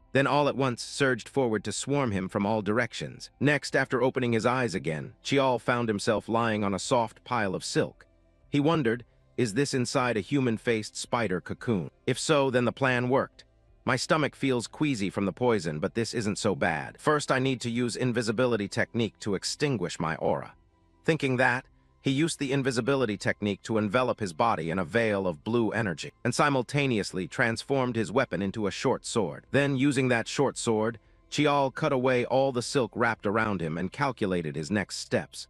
If this is their nest, the larvae should be concentrated here. Saying that, he used the short sword to cut a large tear in the top of the cocoon. Chiol looked out and couldn't help but be stunned by the scene before him. Wait, why are there so many food cocoons? No way, that's just what they caught today.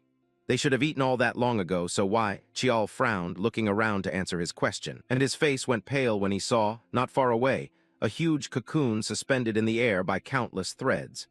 Beneath it were countless giant spiders, as if guarding that cocoon. Then the cocoon began vibrating non-stop, as if whatever was inside wanted to break free. At the same moment, Chiol suddenly felt a vibration inside his own body, thinking, is the dark chi resonating with it? Before Chiol could think further, the giant cocoon began to be torn apart. From inside, a massive leg poked out, followed by a hand that looked like a human hand. Finally, the creature's form was fully revealed.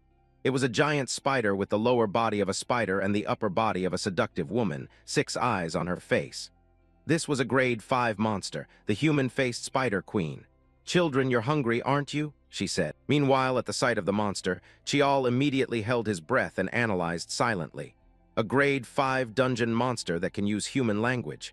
No, it hasn't spoken. Then could the dark chi be reading this monster's mind? Up ahead, as if it had detected something, the Spider Queen suddenly launched an attack. She lunged forward and used one of her razor-sharp legs to strike straight at Chiol's cocoon, sending his body flying to the ground. There's no time to maintain the invisibility technique anymore, he thought. The Spider Queen glared at him with murderous intent and asked, "What are you?" "The thing that awakened me is inside you." "Why does a human have that?" "That thing is Myelera, give it to me." As she spoke, she activated an ability that sent a purple sonic wave from her mouth. It was the skill panic, like the one from the giant turtle Chiol had faced before. Chiol recognized this, but he felt not an ounce of fear. A terrifying pressure only a high-level predator can produce, but unfortunately it won't work on me. He muttered inwardly. Thanks to the dark chi, that pressure was neutralized, which startled the Spider Queen into asking, "You dare resist my magic? Insolent wretch." As soon as she finished speaking, from a section of the forest not far away, a plume of black smoke suddenly rose, and then a horrific explosion ripped through the area, blowing everything nearby apart. Seeing the scene not far off, the Spider Queen's face went blank. My forest, what have you done?" she screamed uncontrollably. Meanwhile, Chiol smiled as the plan unfolded exactly as he had predicted. He explained aloud that was a weapon called explosive spectral rounds. Luckily, this cursed forest has plenty of combustible material. I just detonated them on my signal. Nearby, Kim Han's team contacted Chiol via earpiece. Group 1, move out. We'll reach their nest in at most 30 minutes. At the same time, Instructor Jung-ho, watching through the monitors, urgently reported, "This is base camp, young master. I've detected a grade 5 mana source in their nest." Before he could finish, Chiol cut in. "I'm fine. Make sure you support the trainees first." Back in the spider lair, the queen began to lose her mind. She ground her teeth and ordered her minions, "Move, quick, defend my forest." Then she turned to stare at the protagonist and snarled, "I will personally crush you, arrogant brat. You think you can defeat me alone? Do you truly believe your comrades heading to my nest will make it here in time? You can do nothing to me." The protagonist responded with a derisive laugh. "You're the one underestimating me." As he spoke, Chiol wrapped his body in a golden aura. Cut to the trainees. While moving, Inha also ordered everyone, keep firing the explosive rounds to attract the human-faced spiders. Group 1 pushed straight into the nest to support the young master and open a retreat path. Hearing this, Bo-seong, running beside them, asked, "Wait, there are unknown variables in the nest. Are we just going in like that?" Inha replied, "This is the young master's order. We follow the plan." Saying that, Inha couldn't hide his worried expression and silently prayed, "Young master, please hold on a little longer." Back in the spider lair, the cave began to tremble incessantly. Fragments of rock kept falling down from the impact of the Spider Queen's attacks. However, she showed not the slightest trace of satisfaction. Why aren't you dead yet? How are you still standing there? Those eyes, what exactly are you seeing?" She shouted as she watched all her attacks have no effect on Chiol. All of this was thanks to a skill the protagonist possessed called Demon Eye. He thought to himself, hidden things, invisible flows of power, an eye that can see through them, that's the Demon Eye.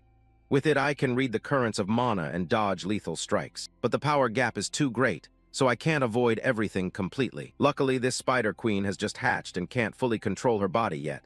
I only have one chance. Thinking that, Chiol used a healing potion on his wounds. Then he switched his sword into a longsword form. Next, he began using the martial art steel chi technique, Thunderstorm Strike, causing the entire blade to be enveloped in a flow of black lightning. Without hesitation, Chiol lunged forward and swung his sword, releasing a crescent-shaped blade that shot straight at the Spider Queen. As a result, a catastrophic explosion erupted inside the vast cave. The Spider Queen herself, unable to evade in time, suffered a massive wound. One of her front legs was also blown off. Even so, that still wasn't enough for the protagonist. Damn it, the wound's too shallow. As expected, cutting through that thick skin with a single strike is too difficult. Thinking that, Chiol stared at the massive spider before him as it screamed in agony. It hurts so much. I will make you my subordinate, pull the thing inside you out, then heal myself. After that, you will endure endless pain." With that, she raised both hands forward and unleashed beams of light. Not knowing what that skill was, Chiol did his best to dodge. Unfortunately, there were too many silk threads. In the chaos, a strand of silk caught on him. Immediately, a voice rang in his head, "Submit." With that voice came a terrible headache, and Chiol couldn't help but scream in agony. Seeing that, the Spider Queen laughed triumphantly. "Haha, that arrogant face." Before she could finish speaking, she suddenly coughed up a mouthful of blood. What the hell is this?" You. The Spider Queen stammered and tried to lunge forward, as if to attack Chiol. Seeing that, instead of fleeing, Chiol stood his ground and muttered, "You should be careful. Insects are naturally weak to fire." No sooner had he spoken than a huge explosion occurred beside the Spider Queen, officially sending her to the afterlife. And the ones who had just helped Chiol were, of course, the trainees who had just arrived. Seeing their young master safe, they finally breathed a sigh of relief. Kim Han said, "Sorry, we were delayed clearing the way." Hearing that, Chiol also sighed and scolded, "When we get back, I'll give you special training." Kim Han turned pale at the punishment and complained, "Oh man, even now you can say that." "All right, let's get out of this nest quickly," Chiol declared. Time quickly passed as the scene shifted to the adjudicator's room where they were grading the team's exam. Inside, murmurs began to ripple. Team 5 from the first year is overdue. We received a report that they returned 30 minutes ago. Are they ditching the mission like Team 4? Understandable, it's a special level 6 dungeon, and there was an anomaly. At that moment, Instructor Jung-ho opened the door and stepped in, announcing, "Sorry I'm late. Many were injured, so I had to take them to the hospital first. Now I'll report the situation." As he spoke, he pressed a control and an image of the human-faced spiders appeared on the screen. He continued slowly.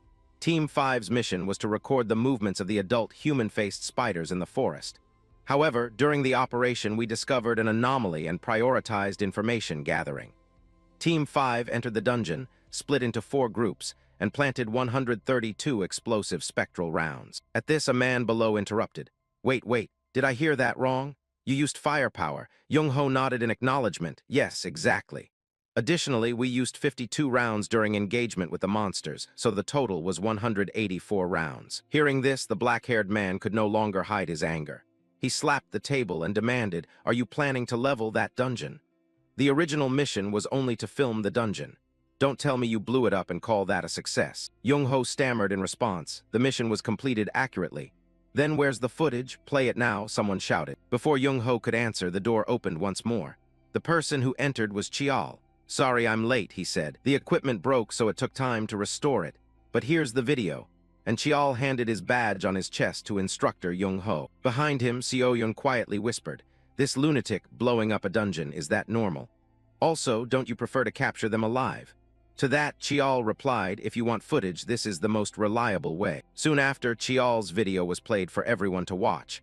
After viewing it, the group fell silent. The black-haired man rubbed his face and said, bewildered, Unbelievable, the report matches the footage exactly. Using bombs in a dungeon is like bringing a gasoline can into a burning house. Do you think this was a reasonable plan? He looked toward the protagonist as he spoke. Chiol replied confidently, I chose the option with the highest chance of success. With a standard plan mission, do you think the trainees could have succeeded? I deployed every measure to complete the mission rather than fail or abandon it. The Lee family only looks at results, nothing else. The protagonist's words caused the black-haired instructor's eyes to narrow as he thought to himself. Not an accident after all. It looks like a variable, but in fact it was planned. That fourth one trusted his plan absolutely, didn't he? The other examiners in the room turned to each other and murmured non-stop. The young master's plan was too radical to be used as an example. It's hard to grade, but since the mission was completed with no fatalities, you could say they earned a perfect score on this assessment. Team 5 is the only team with a perfect score. Time quickly passed as the scene shifted to the Lee family head's office. At that moment, Butler Choi was reporting the test results. 32 dead, 78 seriously injured, many with minor injuries. The contracts include clauses on identity transfer, so there are no special issues. Hearing this, Tishin nodded, seeming not very surprised. Then he asked, what support measures will be provided for the casualties from this assessment? Choi answered, we will cover all medical costs for the seriously wounded. For those with irreversible aftereffects. That's settled. Continue reporting progress. You've worked hard, Tishin said as he quickly flipped through the report to review it. Meanwhile, Butler Choi pressed a control button to play the video and continued his report. Yes, understood. These are the materials related to each dungeon reported this time. Turning back to Tishin's perspective, as he watched the footage, he remarked, indeed, there has been an impact. The human-faced spider forest was originally located in a dangerous area. Yes, it's on the northern edge of Gangwon province, Butler Choi chimed in. Ahead, the screen showed the scene where the Spider Queen ordered her brood to attack the protagonist. However, the image quality was terrible. So short, Tishin complained. Meanwhile, Butler Choi shrugged and replied, according to the report, the recovered footage only came through this far. It also looks like it's been heavily edited. At that remark, Tishin's motion suddenly paused for a beat. He raised the teacup in his hand and said with pleasure, truly an interesting child, don't you think so? On this side, Butler Choi offered a sincere observation. Overcoming harsh missions through sheer will is admirable.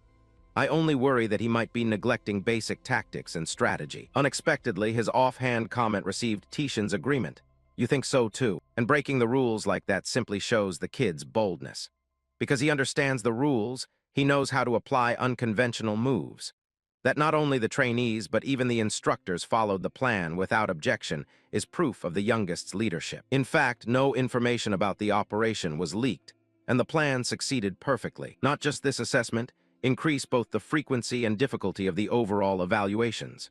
Yes, I will handle that, Choi said, bowing his head. As for Tishin, he began to harbor boundless expectations for his son. Looks like from now on, the others will start paying more attention to the youngest, he whispered. Time passed quickly. A few months later, the scene shifted to the specialized training ground for fifth-year trainees. At that moment, Kim Han held up his hands and complained, young master, you know we finished our final assessment yesterday, right? Hearing that, Chiol looked puzzled and asked back, huh? That's why I let everyone rest yesterday. Seeing his expression, Kim Han could only sigh, never mind, it's nothing. Next, instructor Young-ho gathered everyone and announced, although this was the final assessment of the year, and I'm sure you want a break, don't forget the promotion exam is coming.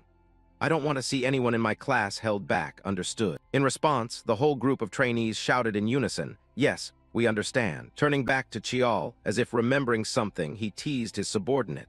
Kim Han, I noticed during the last assessment you seemed to run out of mana, right? Today you need to memorize all those incantations. All right, start with physical training first. With that, the group threw themselves into training. Watching their spirit now, Chiol felt a bit pleased. They've toughened up. Not just their bodies, but their minds too. They no longer collapse from shortcomings. They've learned how to make up for them. It's been almost a full year since starting life as trainees. Except for those forced to drop out at the start, no one has been expelled or killed. Thinking that, instructor Young-ho suddenly approached Chiol, so you're here, young master. Hearing this, Chiol looked surprised and asked, what's going on? In reply, Young-ho reminded him, the instructors have an announcement about the promotion exam that needs to be conveyed. All right, I'll go immediately. Chiol nodded and quickly ran to the assembly room. Not long after, as he had just stepped into the room, Seoyeon waved and called to him, over here, over here. Sit down, I have something to tell you, she said as she patted the seat beside her. After waiting for Chiol to sit, she glanced at him and said softly, you did pretty well on this assessment, didn't you? But I heard Class 1 did excellent too. Chiol's response gave Seoyeon an opportunity to boast confidently. Ahem, yes, right. No, that's not important, she said, shaking her head repeatedly to dispel the fanciful thought. Then she lowered her voice and whispered, hey, from this promotion exam you're going to have some trouble. Sixth sister and seventh brother were recently summoned by mother. After that, there were rumors that the two of them have been going around meeting trainees. How could Chiol not guess Madame Beek Hwayen's intention? Still, he showed no worry at all. Instead, he gave a faint laugh. What? They're going to play tricks in the promotion exam. Hearing that, Seoyeon, annoyed that Chiol remained unconcerned, repeated sharply. Getting eliminated is obvious, but the scary part is not knowing what schemes they'll pull. You probably don't care because you're odd and fearless. Sixth sister and seventh brother are both extremely terrifying, you know. Chiol crossed his arms and scolded the girl. If you're warning me now, it's too late. Those kinds of troubles started after the midterm assessment anyway. Saying that, Chiol stroked his chin and considered the situation. Every assessment there's been distribution of poor gear or deliberate omission of training content to discriminate. Lately, I've even heard someone tried to approach Boseon. Unaware of these thoughts in Chiol's mind, Seoyeon clenched her fist and declared, I've already warned the kids in my class. This time I will compete fairly with you and win. I'll take first place, so you'll have to call me sis. She said this with blazing spirit, which left Chiol puzzled as to why she liked competing with him so much. Why are you obsessed with that form of address? Chiol murmured. Then the instructor entered the classroom and asked aloud, is everyone assembled? As of today, this quarter's assessments are officially concluded. Now I will announce the content and schedule related to this cohort's promotion exam. As you all know, promotion results will be determined by adding points from yearly assessment performance and the promotion exam results. This promotion exam will be held at Gate Y7, about 3 km north of Kiseong. Hearing the test location, Chiol brightened with a bit of surprise. A gate? I guess this promotion exam would be unusual. But I didn't expect it to be inside an otherworldly gate. Above, the instructor continued his presentation. He took out a token and said, inside the gate there will be name plates labeled Sungmu. Each trainee will also possess a name plate. If it's stolen, you will be treated as having forfeited and must leave. Aside from that, there are no rules. Collect as many name plates as you can. This promotion exam isn't a straightforward test of combat ability. It should be called a contest for possessions. Turning back to Chiol's perspective, with his big brain, he quickly discerned the exam's true nature. So that's how they plan to play it. Collect nameplates, seize them, and survive. If your nameplate is taken, you're considered disqualified. The number of nameplates will determine promotion points, so the rules are very simple. The so-called death penalty is actually a trap. Even if a nameplate is stolen, outsiders can't know what happened. Therefore, as long as you take someone's name plate or find hidden plates, there's no problem. Additionally, this is an individual contest that second-year trainees will also participate in. Clearly, some power has meddled in this matter. The promotion exam takes place inside an otherworldly gate, completely separated from the outside world. For a despised, illegitimate child, whatever happens will leave no evidence. This is an opportunity not to be missed, right? But that goes both ways. Thinking this, Chiol began to grin slyly, causing Seoyeon beside him to look at him with a mix of admiration and concern. Time passed quickly as the scene shifted to a study. Inside, a girl was whistling and humming happily when suddenly a voice cut in. What are you doing? What are you doing? The voice belonged to Lee Yi-hak, the seventh young master of the Lee family. The girl replied, watching my cute little brother work until his eyes bug out from the content. This girl was Lee Seol-ah, the sixth miss of the Lee family. Seeing that, Yi-hak swore at her, you crazy, which drew a little complaint from his sister. Do you just blabber at your sister like that for nothing? But anyway, compared to you, eighth sister really is cuter. With her personality and behavior like a rabbit, I just want to strangle her once. As she spoke, she pulled out a dagger and licked her lips in a frightening way. Then pausing for a beat, she asked Yi-hak, so what do you think? About what? Yi-hak answered without taking his eyes off his laptop. The matter at hand, its mother's order, Seol-ah reminded him. Yi-hak responded with an exasperated sigh. I just think it's time to get a clear handle on the situation once and for all. Seol-ah began twirling her dagger and voiced her thoughts. It disgusts me. An illegitimate child dares to wear the main family's nameplate, and on top of that struts around clueless about his place. So, as an elder, I will personally teach him a lesson, and he even brings along a weak big brother like Doe at his back. We need to teach that bastard his place. Saying that, she gripped the dagger and drove it deep into the underside of the table. Time passed quickly. Now the final promotion exam finally began. This exam determines which trainees move up to the next year, and this time it's a scramble for badges inside a secured gate. At that moment, Kim Han looked at the two stoic men ahead and then whispered to the protagonist, "This secret facility is secured this tightly."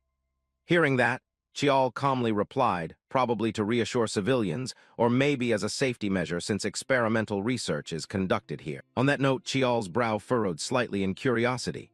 But there are fewer staff than I expected. Do they think we won't notice so they act brazenly, or are the trainees only capable of so much?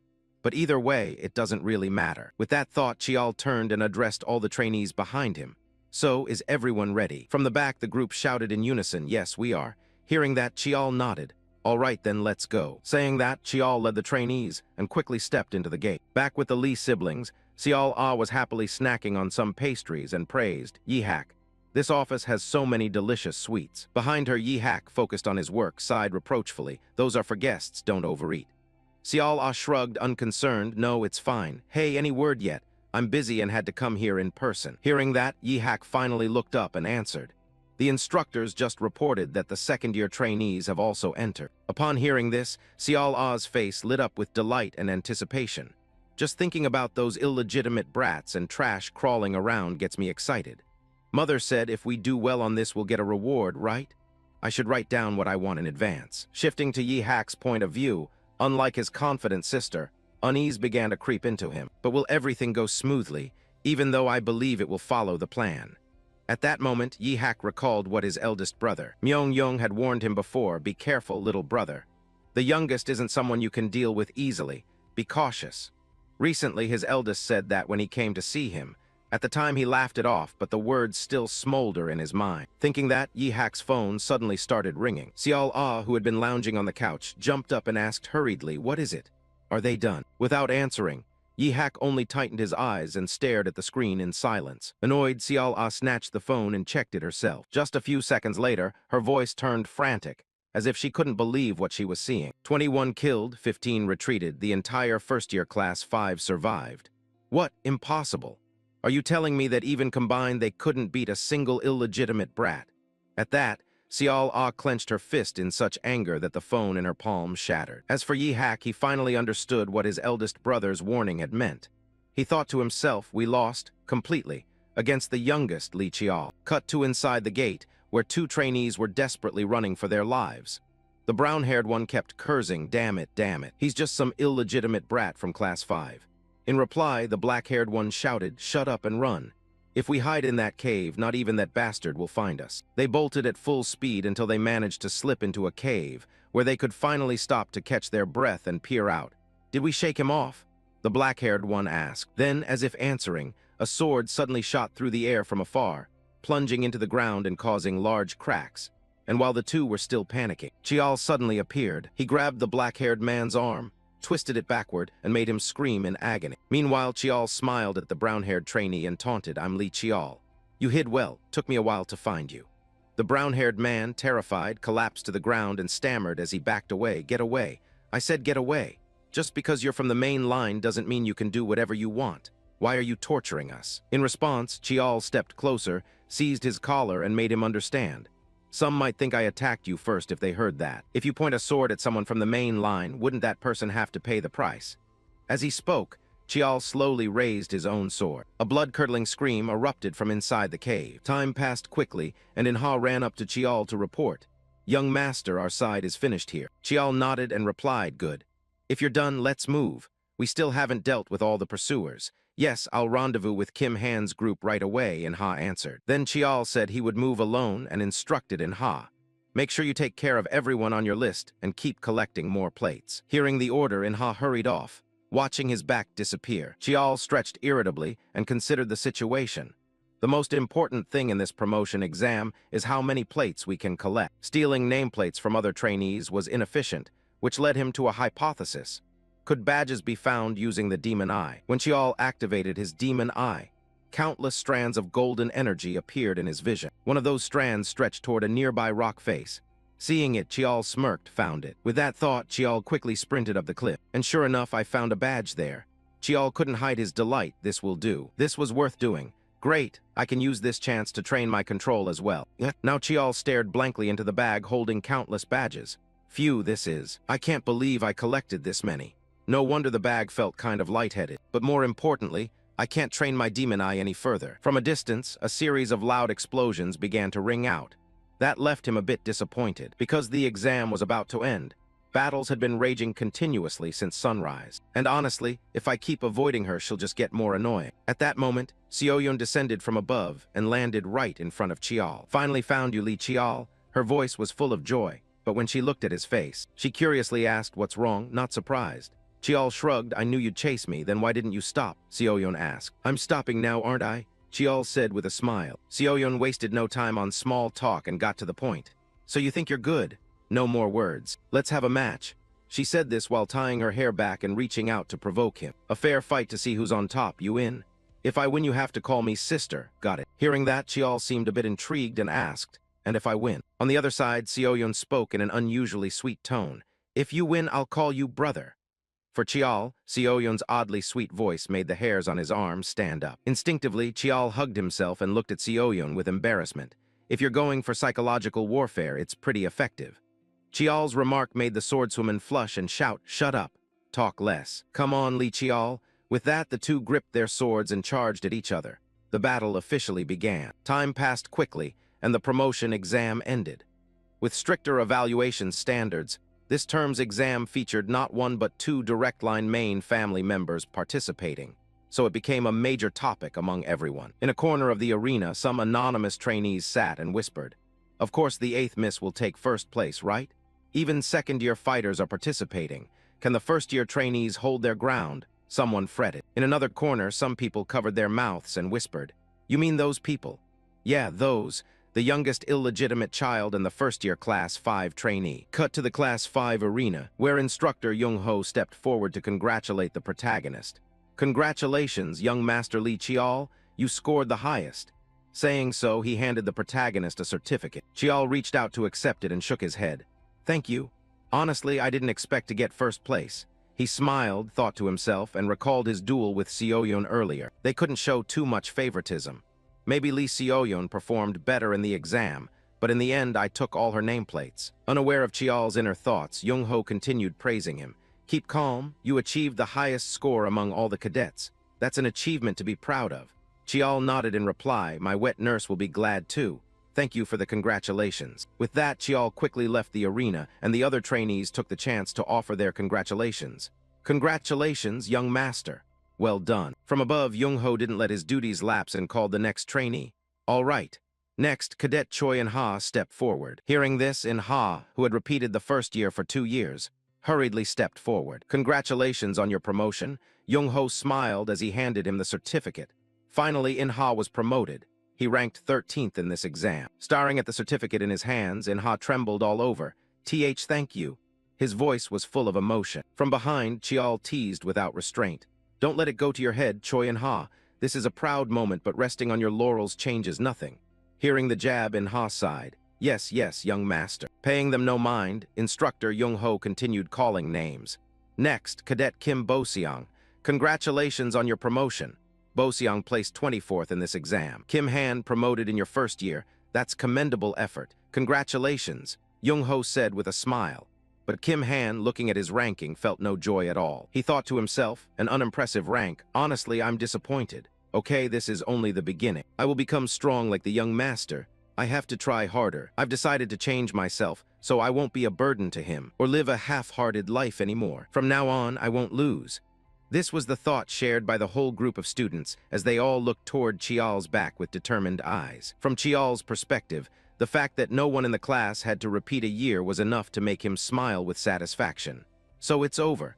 Now I don't have to worry anymore. Thinking that, Chiol turned to the group of trainees and said, you all worked very hard. Everyone passed. I had planned to personally retrain anyone who failed. What a pity. Second year will be even harsher. There will be many who will want to tear you apart, but I believe you can manage on your own, right? In response, the trainees shouted in unison, yes. With that, Chiol clenched his fist and shouted, raise your voices, you can do it. Time passed quickly, and Chiol and Seoyun dressed up to go meet their father, summoned for some matter. At the same time, Seoyun's face soured as she thought about having lost to Chiol. Hey, I won't accept this. The protagonist responded with a tired sigh. What is it this time that you won't accept?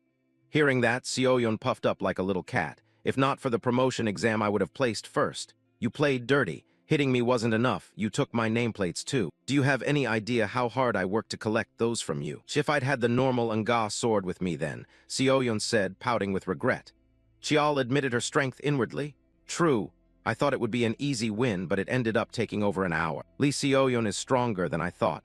She hasn't even released her sword chi or mastered her skills yet. If she's already this capable, I really don't want to imagine what's next. Unaware of Chiol's assessment of her, Seoyun, after venting a bit of her frustration, cleared her throat a few times and said, but if you made a promise, you have to keep it. Beside her, Chiol cast a curious look and asked, why are you suddenly saying that? Seoyun shrugged and replied about how we address each other. We bet on it, remember. You planning to say it now? Before she could say another word, Chiol suddenly put a hand over her mouth and glared at her warningly. One more word and we'll duel to the death. Seeing Chiol's fierce look, Seoyun blinked in surprise and answered, all right, I get it. Is it that annoying? Stop the nonsense, let's go. We're running late, Chiol urged, which made the swordswoman startle as she remembered they still had to meet Uncle Tishin. She hurriedly said, right, let's go. With that, the two of them increased their pace, until they reached the family head's study. The moment they stepped inside, they bowed and said, greetings, father. Hearing that, Tishin turned around and nodded, come in. Tishin then poured each of his children a cup of tea, and began, I hear you've completed the first-year cadet training. What did each of you see and feel? Hearing the question, Seoyun hesitated and turned to look at Chiol, making him tense and think to himself, what is it? Why is she looking at me? From Seoyun's perspective, seeing that Chiol had no intention of answering first, she shouted, I saw the true face of the family. Her answer made Chiol cough violently, spraying tea everywhere. Tishin, mildly amused, asked, what do you mean by true face? In response, Seoyun said, I understand rivalry born of competition, but some things happen that I truly cannot accept. I value fairness and honesty. Whatever I achieve, I want it to come from my own sword, from my own strength. Hearing this, Tishin nodded, relatively pleased. Fairness and honor, not bad. He silently assessed his daughter, so that's why the sword chose you before. You were always cautious and shy. But the one who brought about this change must be the youngest. He thought as he watched the protagonist and asked, now, Chiol, what did you feel? Chiol's expression turned serious. After a few seconds of thought, he said, I feel ashamed. The Cadet Corps are the foundation of our clan's warriors, but the current Cadet Corps is rotten. Hearing this, Tishin's gaze shifted. His demeanor grew more serious as he asked, how so? Chiol replied firmly, they don't fight. They may be weak, they may lose, but those who give up fighting don't deserve to be counted among the elite of the Lee Marshall clan. And I've seen too many cadets like that. The problem lies with the instructors' abilities or with their training methods. Chiol said, recalling what he had experienced in Class 5. How presumptuous. Tishin murmured, but a smile spread across his face. This left both Chiol and Seoyun stunned. They wondered if they had misread him. Unaware of their thoughts, Tishin admonished, it's admirable that, as students, you've formed your own ideological foundation. But always be cautious. Once you fall into the swamp of bias, it's very hard to climb out. The family head's words made Seoyun's face light up, and Chiol couldn't help but feel surprised inwardly. I didn't expect father to give us advice personally. He murmured, then quickly replied, thank you, father. I will remember that. Turning back to Tishin, the older man moved on to the real reason he had summoned his two children here. Of course, he wouldn't just offer a few meaningless compliments. I've heard about what you've done over the past year. The tests this year may differ in form from a typical warrior's duties, but in essence, they were the same. You recognized they were trials I arranged, and you dutifully completed your missions. The reason I summoned you today is to reward the tasks you've accomplished. For Chiol, the reward falling out of the sky made him slightly suspicious. Father has always been strict with rewards and punishments. Yet he's rewarding this. There must be a reason. Unlike him, Seoyun didn't speculate much. Right then she raised her hand and said, in that case, I want a masterpiece-grade chest plate. Dragon-scale armor, father. In response, head of house Tishin agreed. Very well, I'll notify the armory in advance. Come by tomorrow to collect it. Yes, thank you, father, Seoyun replied happily. Then Tishin turned his gaze to ask Chiol. So then, my son, what do you want? For his request, Chiol, as if already decided, spoke immediately. I want permission to enter Mount Tianwei. He had no idea what that mountain was truly like. But the moment he said it, even Tishan and his daughter couldn't hide their surprise. They widened their eyes at Chiol. Time passed quickly and the scene shifted to Chiol's private room. It seemed his father had consented to let him go to Mount Tianwei, so now he was checking his gear before departure. Herb Encyclopedia, Iron Pot, Medical Kit 2. Perfect. Looks like I've packed everything I need. Because Mount Tianwei is a sacred mountain, not only herbs but spirit medicines also flourish there. My potion crafting in Jiakchiodo is still unfinished, but this time I'll make it properly. Thinking that, Chiol couldn't help being surprised by his father's decision. I can't believe father actually let me go to Mount Tianwei. Thanks to that, I'll be able to enter the warrior trial earlier. Speaking of the warrior trial, it's the final exam for the children of the Li clan to be recognized as warriors. Mount Tianwei is a place they must visit before taking that exam. Besides, I've always wanted to go to Mount Tianwei someday. As he thought this, Chiol glanced at the black sword placed nearby.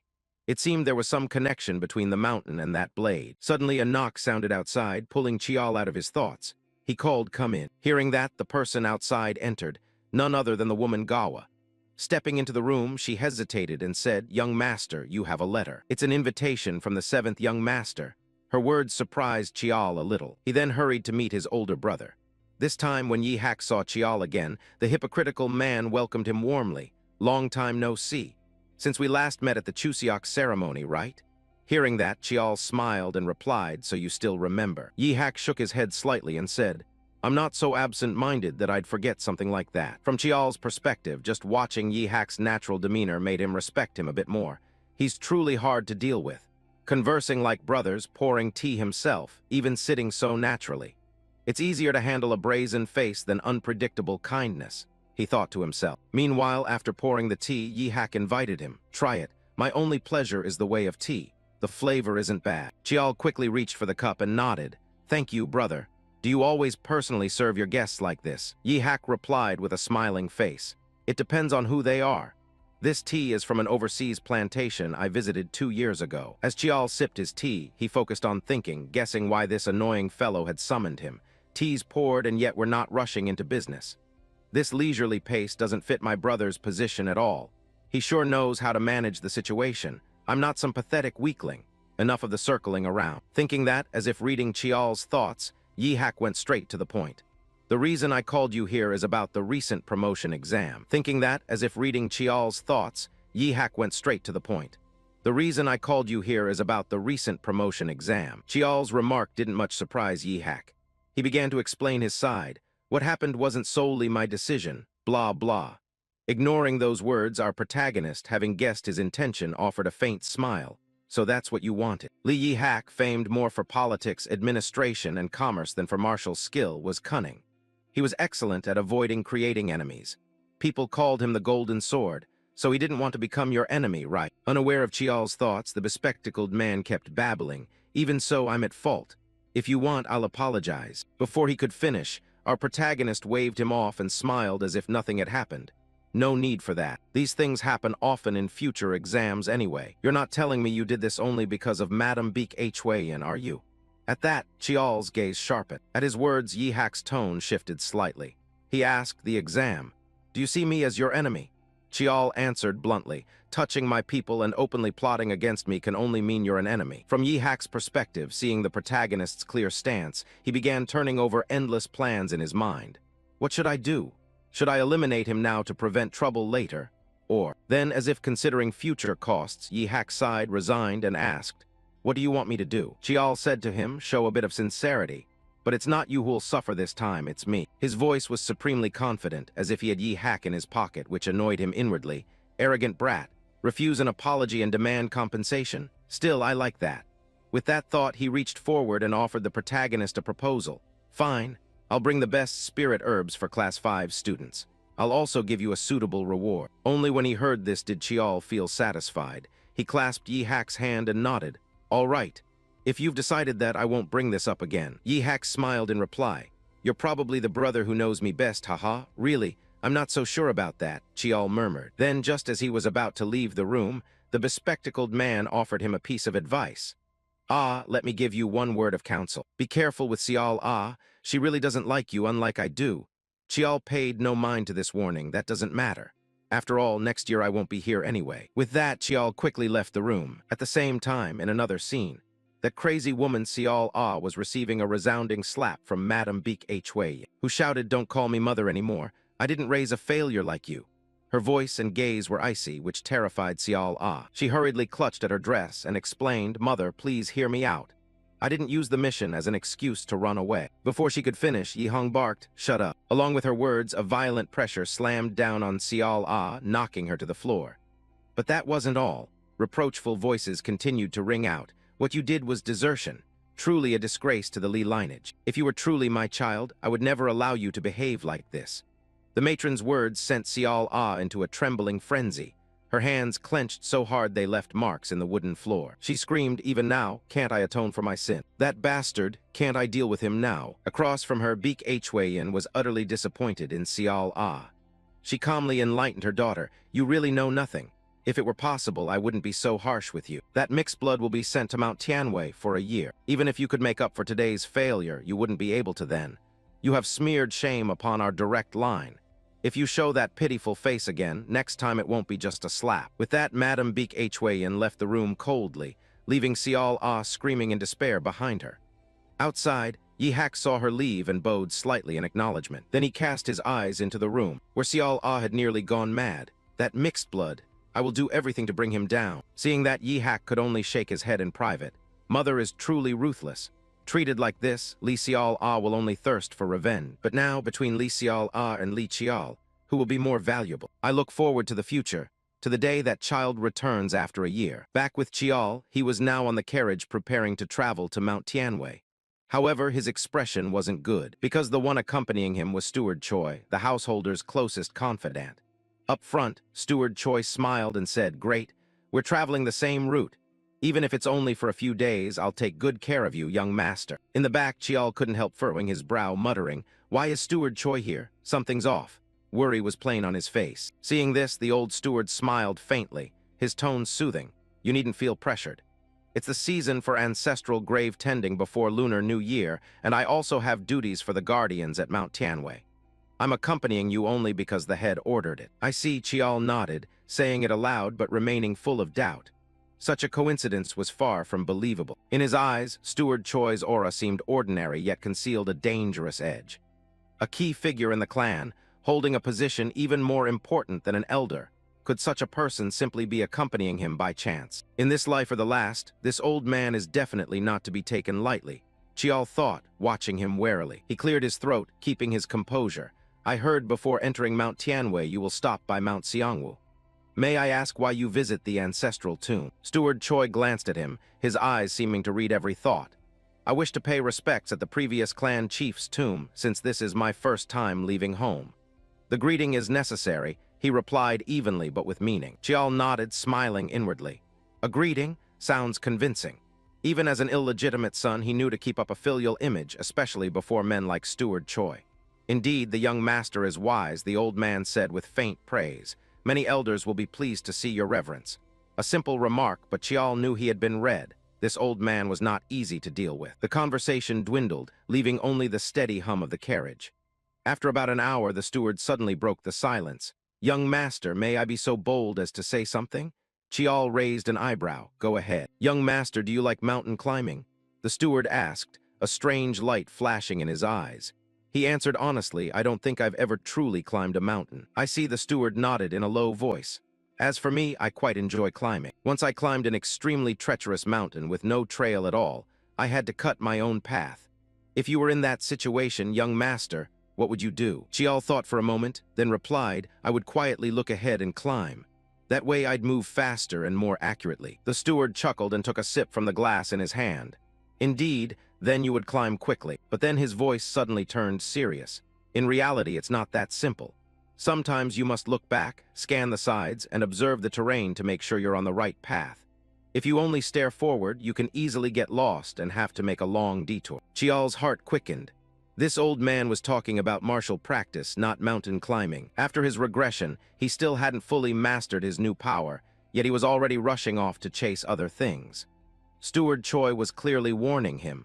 Don't be so obsessed with the new that you forget to look back at the path you've taken. Thank you for your valuable advice, Chiol bowed, sincere.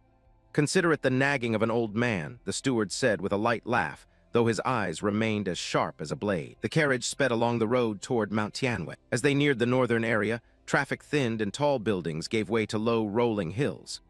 The carriage jolted over rough patches now and then, making the Black Knight's sword at Chiol's side give off a dull, metallic sound. 3 meters more, we must be close, he murmured, sensing the air grow oddly still, as if the whole world held its breath.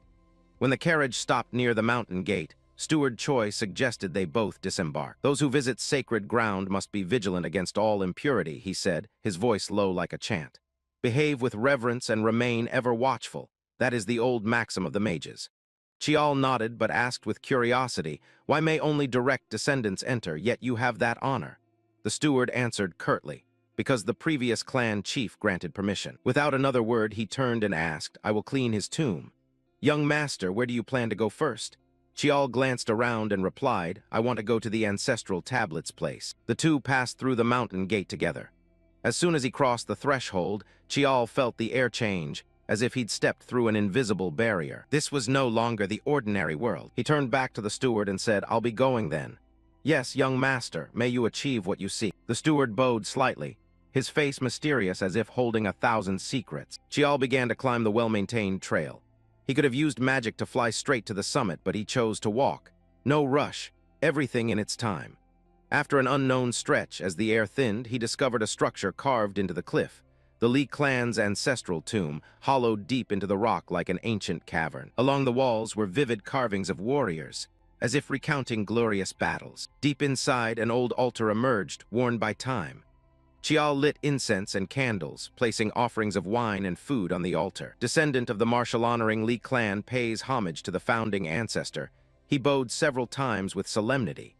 Then he drew the Black Knight's sword and set it before the altar. If I have been disrespectful by drawing my sword before the ancestor's tomb, I ask for forgiveness, for this step was arranged beforehand by that very person. In Chiol's mind, the Black Knight's sword was more than just a blade. He'd heard his elder brother say it was a family heirloom that held a great secret. He poured wine onto the sword's blade, and immediately the air trembled. Legend says the Black Knight's sword was sealed by 9 seals. To unlock it, you must pass the trials, prove you are the rightful owner, bearing Li bloodline, and complete the naming ritual, a battle with oneself.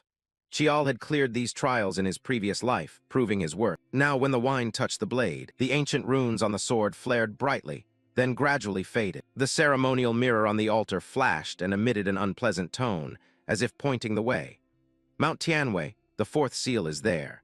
He knew the first 3 seals were relatively easy to break, but from the 4th seal onward, everything would become far more difficult. Mount Tianwei, the training ground for the Li heirs, famed for its dense mana and unique feng shui. As he and Steward Choi set foot at the mountain's base, the scent of mana flooded the air like a roaring river. Quite an impressive mountain, isn't it?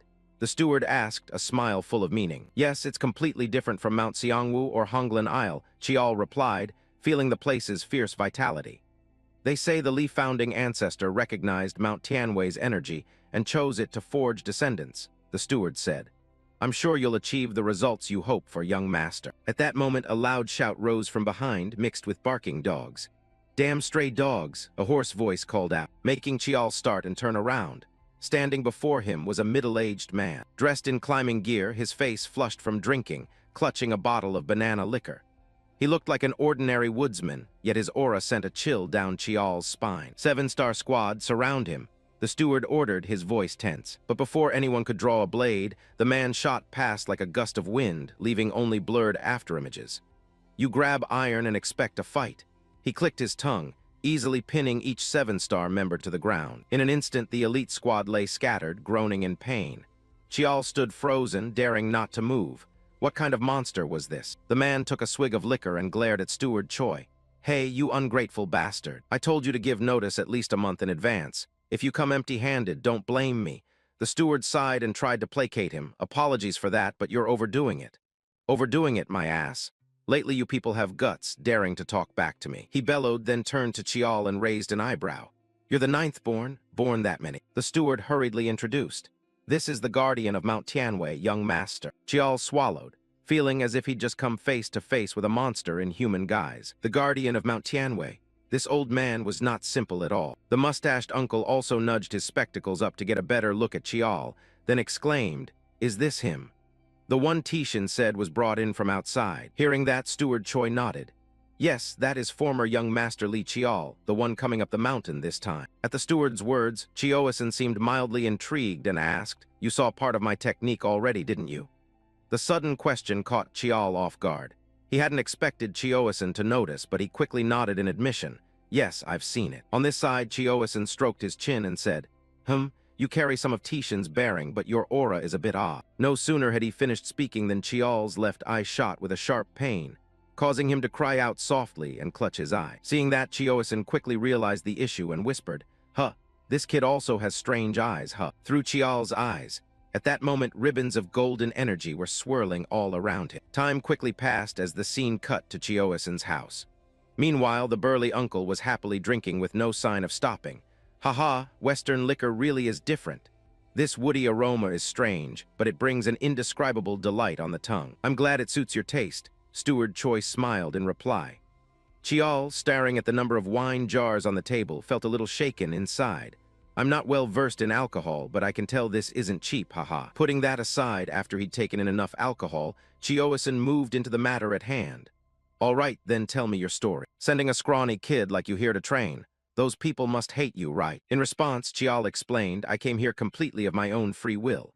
His calm tone made the burly uncle laugh. Oh, is that so? Sounds like a kid caught up in death and destiny, he said, glancing aside as he spoke. Meanwhile, Chiol silently assessed Chioasin in front of him. The vision my demon eye just saw, and the reputation of the mountain guardian I'd heard before my regression. He's a Dakibai. Dakibai can foresee the future with eyes full of stars. Among the things they read in fate are events already fixed and impossible to change. Unaware of these thoughts in the protagonist's mind, Chioasin exhaled a long breath of liquor and with renewed interest asked him, So what now? You've been given a whole year. What do you plan to do with it? Before Chiol could answer, Steward Choi quietly reminded him via sound transmission technique. Just so you know, he can hear everything you say now. Prompted, Chiol spoke his plans for the coming year. However, his words were concealed by the author. Time quickly moved to evening, and Steward Choi and Chioasin were having a private meeting. Chioasin's complaints continued to ring out. Damn it, I've seen some odd people before, but that kid. When I mentioned the training grounds, he charged straight for them. And you too, wait until I finish dealing with those weaklings, then come along with them. Hearing this, Steward Choi nodded slightly in agreement. Thank you for allowing me to use the spirit water. From Chioasin's perspective, of course he wouldn't believe someone as important as Choi would escort Chiol here for no other purpose. He tossed the empty bottle behind him and asked bluntly, So why did you come here? You weren't just delivering liquor, were you? I don't like beating around the bush, so I'll get straight to the point. At this, Steward Choi no longer hid his purpose and asked coldly, Could it be that the mountain keeper read the omens, and the master sent me to ask?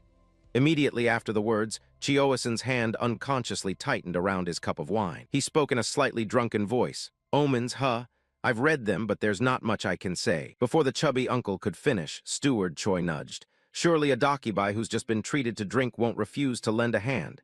In reply, the uncle slammed the table in anger. Old man, that's an apology gift. Heh. I brought over 10 jars of wine, Choi chuckled, leaving Chioasin to fume and grumble helplessly. God damn, I knew this would happen. Then he let out a long sigh, his face suddenly growing more serious than ever, and said, There's still a long road ahead. The sect's gate opened long ago and human power has reached its peak. Chaos will follow. Tell him not to be impatient. Let things take their natural course. Across from him, Steward Choi received the reply and cheerfully answered, Yes, I will pass this on to the head of the family. For some reason, Chioasin sounded a bit irked and grunted. If I had won that damned wrestling match back then, I wouldn't be tangled up in this mess. But still, it seems you like that beast-skinned kid, don't you? Aren't you worried? Upon hearing that, the old steward's expression grew solemn. He looked at the wine in his hand and shook his head. As a servant, I simply serve the bloodline of the Lee family. On the other side, Chioasin shrugged and reminded him. You heard he wants to go there, didn't you? He's still just a rookie. Chioasin said as he poured himself a glass, as if providing a safety net for Chiol. Steward Choi also implored, Chioasin, just keep an eye on him once, you'll find it interesting. Time passed quickly, and the scene shifted to a general training room. At that moment, waves rippled through the space, and then Chiol's figure appeared from the void. Every time I see this it amazes me. A hollow tree eye actually leads to the training grounds. Even the spot at Thorn Village yesterday had an entrance to a cave. So this is Daki by magic? Honestly, I still feel like I'm missing something. From now on, I have 1 year. The arcane techniques I learned from Mugi and Mujin. The evil eye, intuition, and dark chi. I have to make them all my own. My goal is 1,000 repetitions. If that's not enough, I'll keep going until it is.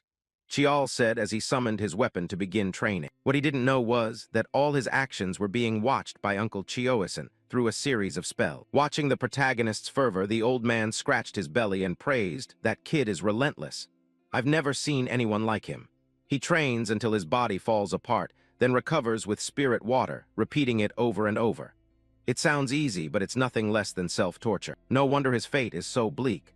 Chioisan snapped his fingers to dispel the surveillance magic, then lay back, sighed deeply, and lamented Chiol's fate. He was destined to die young or live in misery. Yet now he's overturning that unchangeable fate and even suppressing his innate energy. A being without fate. When was the last time I met someone like that? Truly, blood doesn't lie. Your family is so strange, even the heavens must be fed up. Chioisan said excitedly. Time sped by. 3 months later, spring arrived, and Chioisan's complaints echoed everywhere. Damn it, that Choi said it would be interesting, but I'm bored out of my mind. I'm done, won't watch anymore. That kid only practices basics all day, where's the fun in that? Aside from asking permission to gather herbs, he barely speaks. He's probably not dead yet, right? At that moment, a shrill screech rang out, and Chioisan's expression changed. He sprang to his feet, focusing. That's the cry of a Baki spirit beast. Something has invaded Mount Star, but I set up barriers. This shouldn't be possible. Did some big shots from the main family mess things up when they brought food and wine here? To assess the situation, Chioisan used his magic, conjuring a mirror in front of him. From what appeared a gray creature, Adorable was crying and running away, a glass jar clutched in its mouth. What startled Chioisan most was that Chiol was chasing that little beast. What the hell is this? What on earth is that kid doing? Don't tell me he's trying to eat a spirit beast. Thinking this and not wanting the spirit beast to lose any of its meat, Chioisan hurriedly opened the door and shouted, "Stop right now." He lunged toward Chiol, as fast as the wind, and immediately blocked his path. "Hey, you brat. Are you out of your mind? What the hell are you doing?" Chiol, finding his path blocked, replied with an innocent look. "Mountain Keeper, long time no see, but could you please step aside?" Before Chiol could say another word, the pot-bellied uncle cursed at him and scolded him outright. "How dare you target the spirit beast right in front of me? In all my life, I've never seen anyone like you." Hearing that, Chiol looked at the uncle with a puzzled expression and asked, "Huh? What are you talking about?" Wissen shouted, "The thing you chased with that killing aura is a spirit beast, the one called Baki." The more he heard, the more Chiol scratched his head in confusion. Why would I kill a spirit beast? At this, the uncle's face registered shock, as he looked at the protagonist's hoe and basket, and asked, "That hoe and that basket?" Before he could finish, Chiol saw the little creature trying to run away and moved to pursue it. But Wissen pulled him back. Hey, wait. Why on earth are you chasing a Baki?" With no time to explain, Chiol snapped, "That brat stole my secret medicine. Sorry, but I'll explain later." Then he swiftly passed the pot-bellied uncle like a gust of wind, leaving him unable to give chase.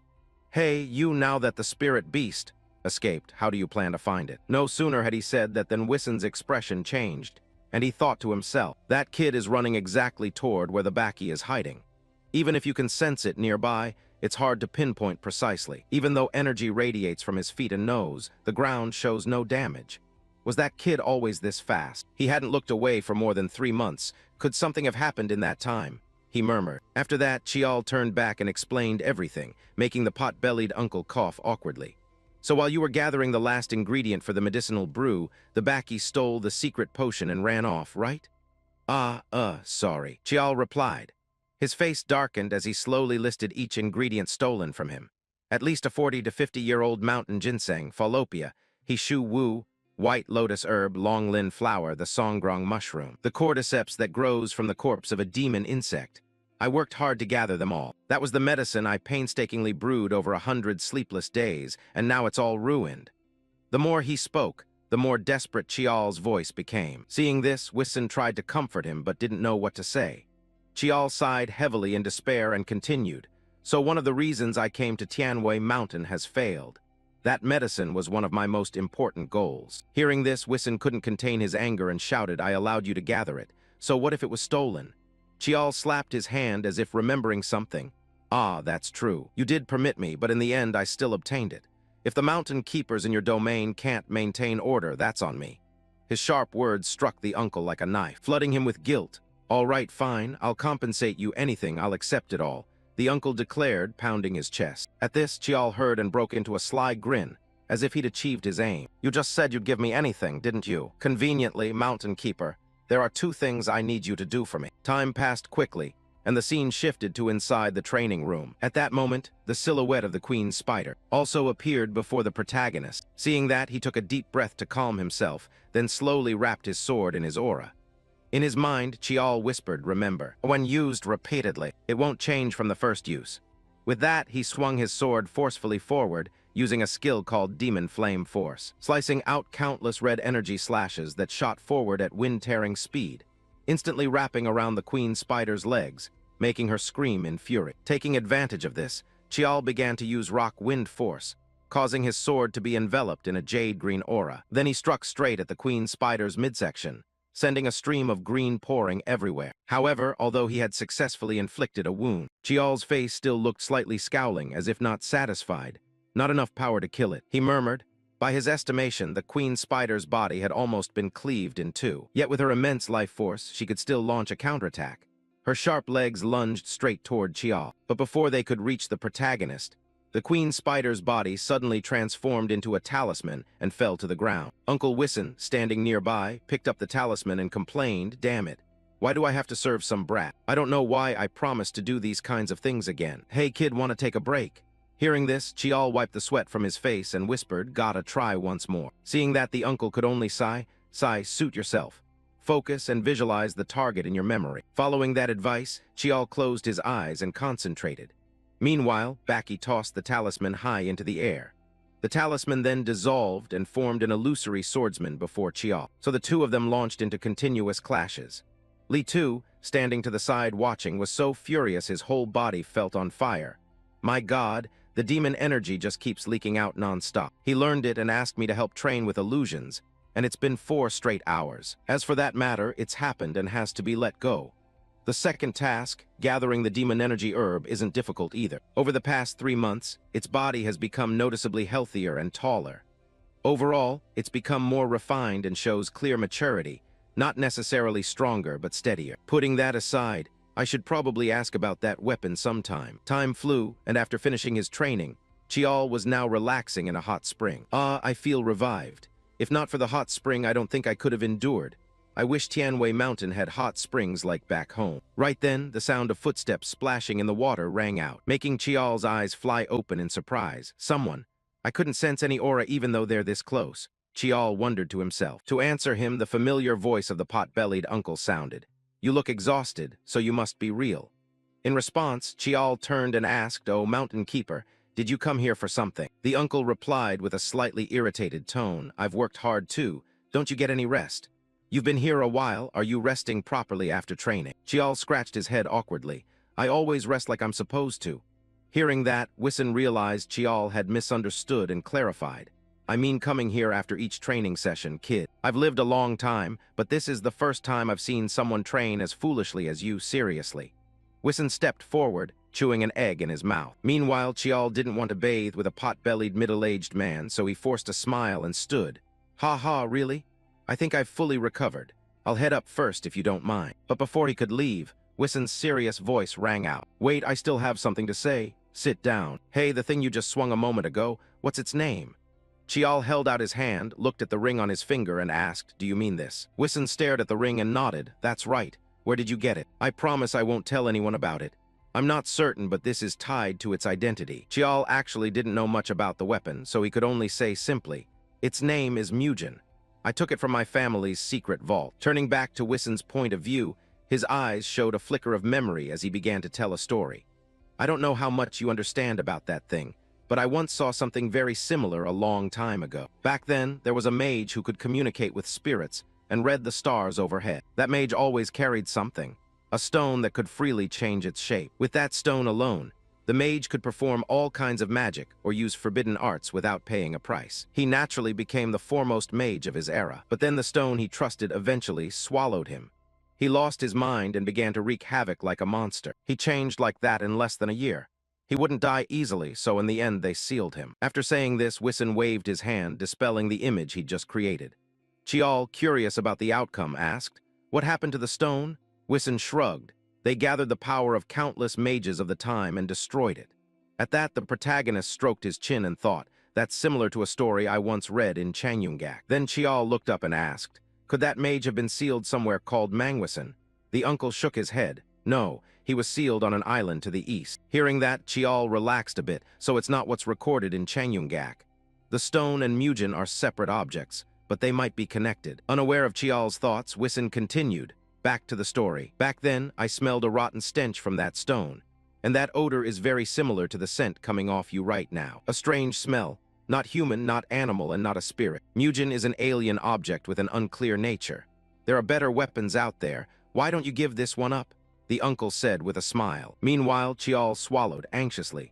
His tone sounds like a gentle suggestion, but it carries a suffocating pressure, as if it squeezes my heart.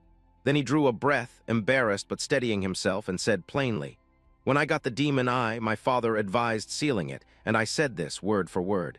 If it is a power given to me, I will subdue it and use it." Hearing that, Wissen couldn't help but burst out laughing. "Arrogant brat, you said that to Tishin. But kid, do you really think that's similar to the demon eye?"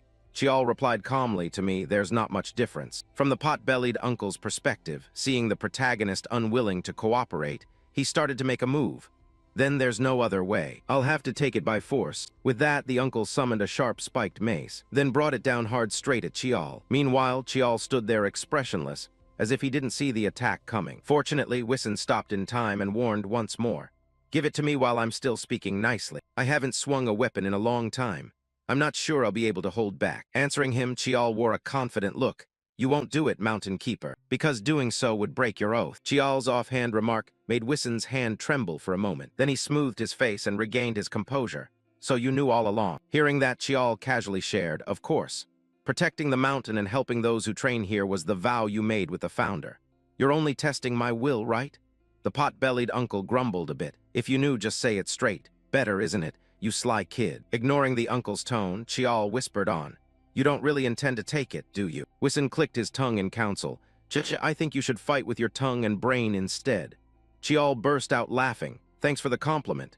Baki shouted angrily, as if the house were on fire at the sight of this attitude. "That's an insult, kid." Putting that aside, Chiol asked curiously, "Why not just use force and take it? You could claim you did it to help me." At that, Wissen's expression turned serious as he said to him, "That thing doesn't carry the weird aura of that mage's item. So perhaps it's not the kind of artifact that devours its wielder." Chiol nodded, looking at the black ring on his hand. "I understand. Thanks for telling me." Putting that aside, Mountain Keeper, you just threatened a student with a weapon, didn't you? I'm pretty meticulous about calculations, you know. Don't you know that?" Chiol said with a smiling face like a sage. Wissen couldn't contain his annoyance and shouted, "Hey, you rotten profiteering brat." Time passed quickly, and the scene shifted to Chiol's temporary lodging on Tianwei Mountain. At that moment, the sword in his hand emitted a black aura and slowly dissolved. Meanwhile, Chiol was somewhat pleased by that. "Finally, I can't believe it took me 3 months to complete Judo's memory." In his mind, Chiol thought, "Before I left Tianwei Mountain, I received 2 swords from 7th brother Yi Hak, the masterpiece saber Judo and the stellar sword Effenberg. Effenberg possesses innate yin energy, allowing it to emit a chilling aura. Its memory is limited, so I absorbed them at the main hall. Let's see what Judo's abilities are." The second memory about Mujin that I had seen before the Academy's regional evaluation, and the new power I gained from Mujin. The ability to use a weapon's power by copying it. At that moment, a strand of energy shot out from the protagonist's fingertip, wrapping tightly around the hilt of the black sword, and pulled it toward Chiol's hand. Judo's ability is to transfer attributes from one item to another. Simply copying form alone doesn't demonstrate the power. I can probably only use the strength of weapons absorbed through the black energy, since I already broke the seal on Sungmu Mountain. Then I should check the black sword's memories as well. Next, his consciousness began to be pulled into an unfamiliar scene. Before I broke the seal on Sungmu Mountain, I could only see up to this point. The important part starts now. At that moment, a young man spoke up. "I intend to seal this sword. I won't let my children be swayed by the sword's power." Hearing that, a man in a white robe behind him replied, "Sealing it is not difficult, but are you sure? If you do, no one will be easily chosen by it anymore." To that, the young man in front simply shook his head calmly. "If they're not worthy, it's better they don't use it." Then the robed man reached forward to begin sealing the sword. From his palm, a ribbon of golden light shot out, forming characters that were etched onto the blade. When he finished, the man in the robe continued. The sealing is complete. As for the contents of the seal, at this point, the sound became distorted for a moment, so Chiol couldn't make out what the seal's wording actually was. Then the robed man's voice returned. After the third seal is broken, its power will be released. Do you accept that? The young man nodded slightly. That won't make a big difference, so it's fine. Even so, I must test it. With that, he gripped the sword tightly, enveloping it within a layer of radiance. As for Chiol, witnessing the scene left him stunned. Could there be a mana channel running inside the black sword? In terms of complexity, it's no different from a human mana system. At that instant, the young man swung the sword in a powerful arc. However, the mana wasn't simply blocked. It scattered chaotically. The young man murmured, "I'll need to reinforce the seal a bit more." At that point, Chiol was ejected from the sword's memory. His head ached a little. Still, Chiol was delighted by it. Haha, a power that can erase mana. Who would have guessed such a weapon could exist? In the days that followed, Chiol continued his practice fights with the queen spider as usual. At that moment, the protagonist lunged forward at high speed. As he closed in, he used iron weapon strike. Thunderbolt, unleashing a blinding slash that cleaved the queen spider's body in two with a single strike. Seeing this, the chubby Uncle Wissen smiled and came over to congratulate him. "Not bad, kid. You actually did it. Do you know this is your first victory after a string of failures? It took you 7 months." Hearing that, Chiol grinned and teased. "I know, now I can beat you anytime, right?" At that, Wissen, slightly annoyed, growled. Yeah, you're special, you little brat. So what are you going to do now?" Chiol said he thought he should stop training for now. As soon as he heard that, Wissen felt relieved and slapped him on the back. "Hey, good idea. While we're at it, I'll take a break too." That was exactly what Wissen had been hopping for. However, Chiol's real wish was to raise the training to a new level. "I think it's time for a challenge created by the founder, the Bloodless Dream." Speaking of the Bloodless Dream, it was a trial made for the Lee clan. It contained all sorts of enchantments and the field power of Mount Chinwi, and was an illusion reinforced by elf magic. It selects those worthy of being tested. It was one of the vows tied to the Mountain Guardian. Turning to Wissen's perspective when he heard Chiol say that, his voice grew a bit serious. "Do you really want to test it?" Chiol nodded and replied firmly, "Yes, I'm trying for that." Hearing that, Wissen bluntly warned him. "You in your current state aren't strong enough to pass the trial. However, it seems you are ready to be tested. Lee Chiol, the 9th generation of the Lee family, I grant you permission to enter the Bloodless Dream." As he spoke, the uncle reached out his hand, which Chiol eagerly took, saying thank you. Next, Wissen led him to the entrance of a cave and introduced it. "This is the entrance to the Bloodless Dream." Hearing this, Chiol asked curiously, "But isn't this the cave that leads to your residence?" "It is," Wissen nodded. Then the uncle stepped forward and used his power to lightly touch the air, causing it to ripple. Suddenly, a massive stone door appeared before them. Seeing it, Wissen turned and continued, "You probably already know. Once you enter the Bloodless Dream, you cannot leave until the trial ends. Go on in." Chiol stepped forward, promising he would return as quickly as possible. As for Wissen, the uncle also wished Chiol luck. "If you can get through the trial, more power to you. I can't stand looking at him any longer. Good luck." With that, Chiol put both hands into the door and pushed hard. A blinding light burst from within, forcing him to raise a hand to shield his eyes. Inwardly, he thought, to some, he's a war god, to others, a dragon slayer, or even a legendary figure from fantasy tales. The founder of the world's top clan, the founder Lee Hyun. At that moment, the scene before the protagonist was an unfamiliar meadow, and standing there was a young man of about 19 or 20. Seeing his face, Chiol respectfully said, "A descendant greets the founding ancestor of the Lee clan." Then he summoned his weapon and focused ahead, unable to hide his awe. His presence is overwhelming, so he's still alive. Throughout history, over the generations, only a few have dared challenge the Bloodless Dream. There is only one condition for victory: to defeat the founder at age 15. For now, I'll just probe, Chiol thought. However, in the blink of an eye, the sword in Ancestor Hyun's hand plunged deep into his chest. When Chiol opened his eyes again, he could hardly believe how quickly his life had ended. What just happened? Was my heart just pierced? I wasn't being careless. I've been beheaded in simulations before, but at least I knew how it happened. But this time, aside from having my heart pierced, I know nothing. The more he thought, the more worry showed on Chiol's face. But quickly he shook his head, counseling himself. "Calm down. Think this through carefully." He didn't use any secret techniques or special moves, not even an aura-enhancing body technique. Even with the sixth sense, I couldn't detect it. Even with my eyes closed, could it have been a strike to a blind spot? But could that be possible? He would have had to read all my movements to do that.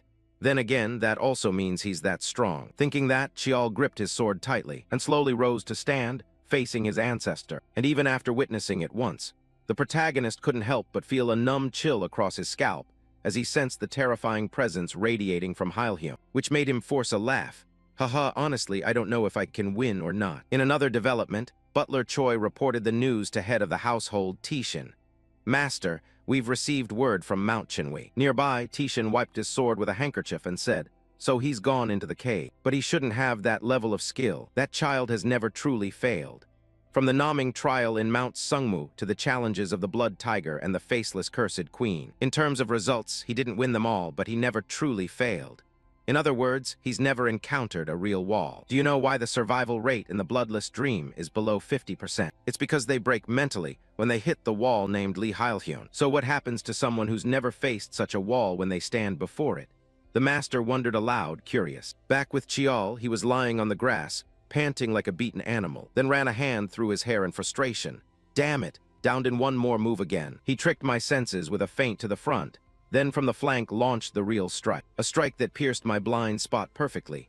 Could he really have grasped all my patterns in the blink of an eye? Thinking that, Chiol jumped up, looked at his trembling hands, and reminded himself. This feeling hasn't returned in a long time. The feeling of despair, helplessness, and fear that comes from someone I absolutely cannot beat. But I can't let myself collapse now, because in this world, no one understands this feeling better than I do. One who has hit bottom, and the only thing left is the way to rise. Every move I make is not meaningless. Gradually, I'm starting to understand. The ancestor isn't a wielder of some unfathomable, mysterious power. His strength is the gift of finding the right answer in each moment. He instinctively seizes the optimal choice.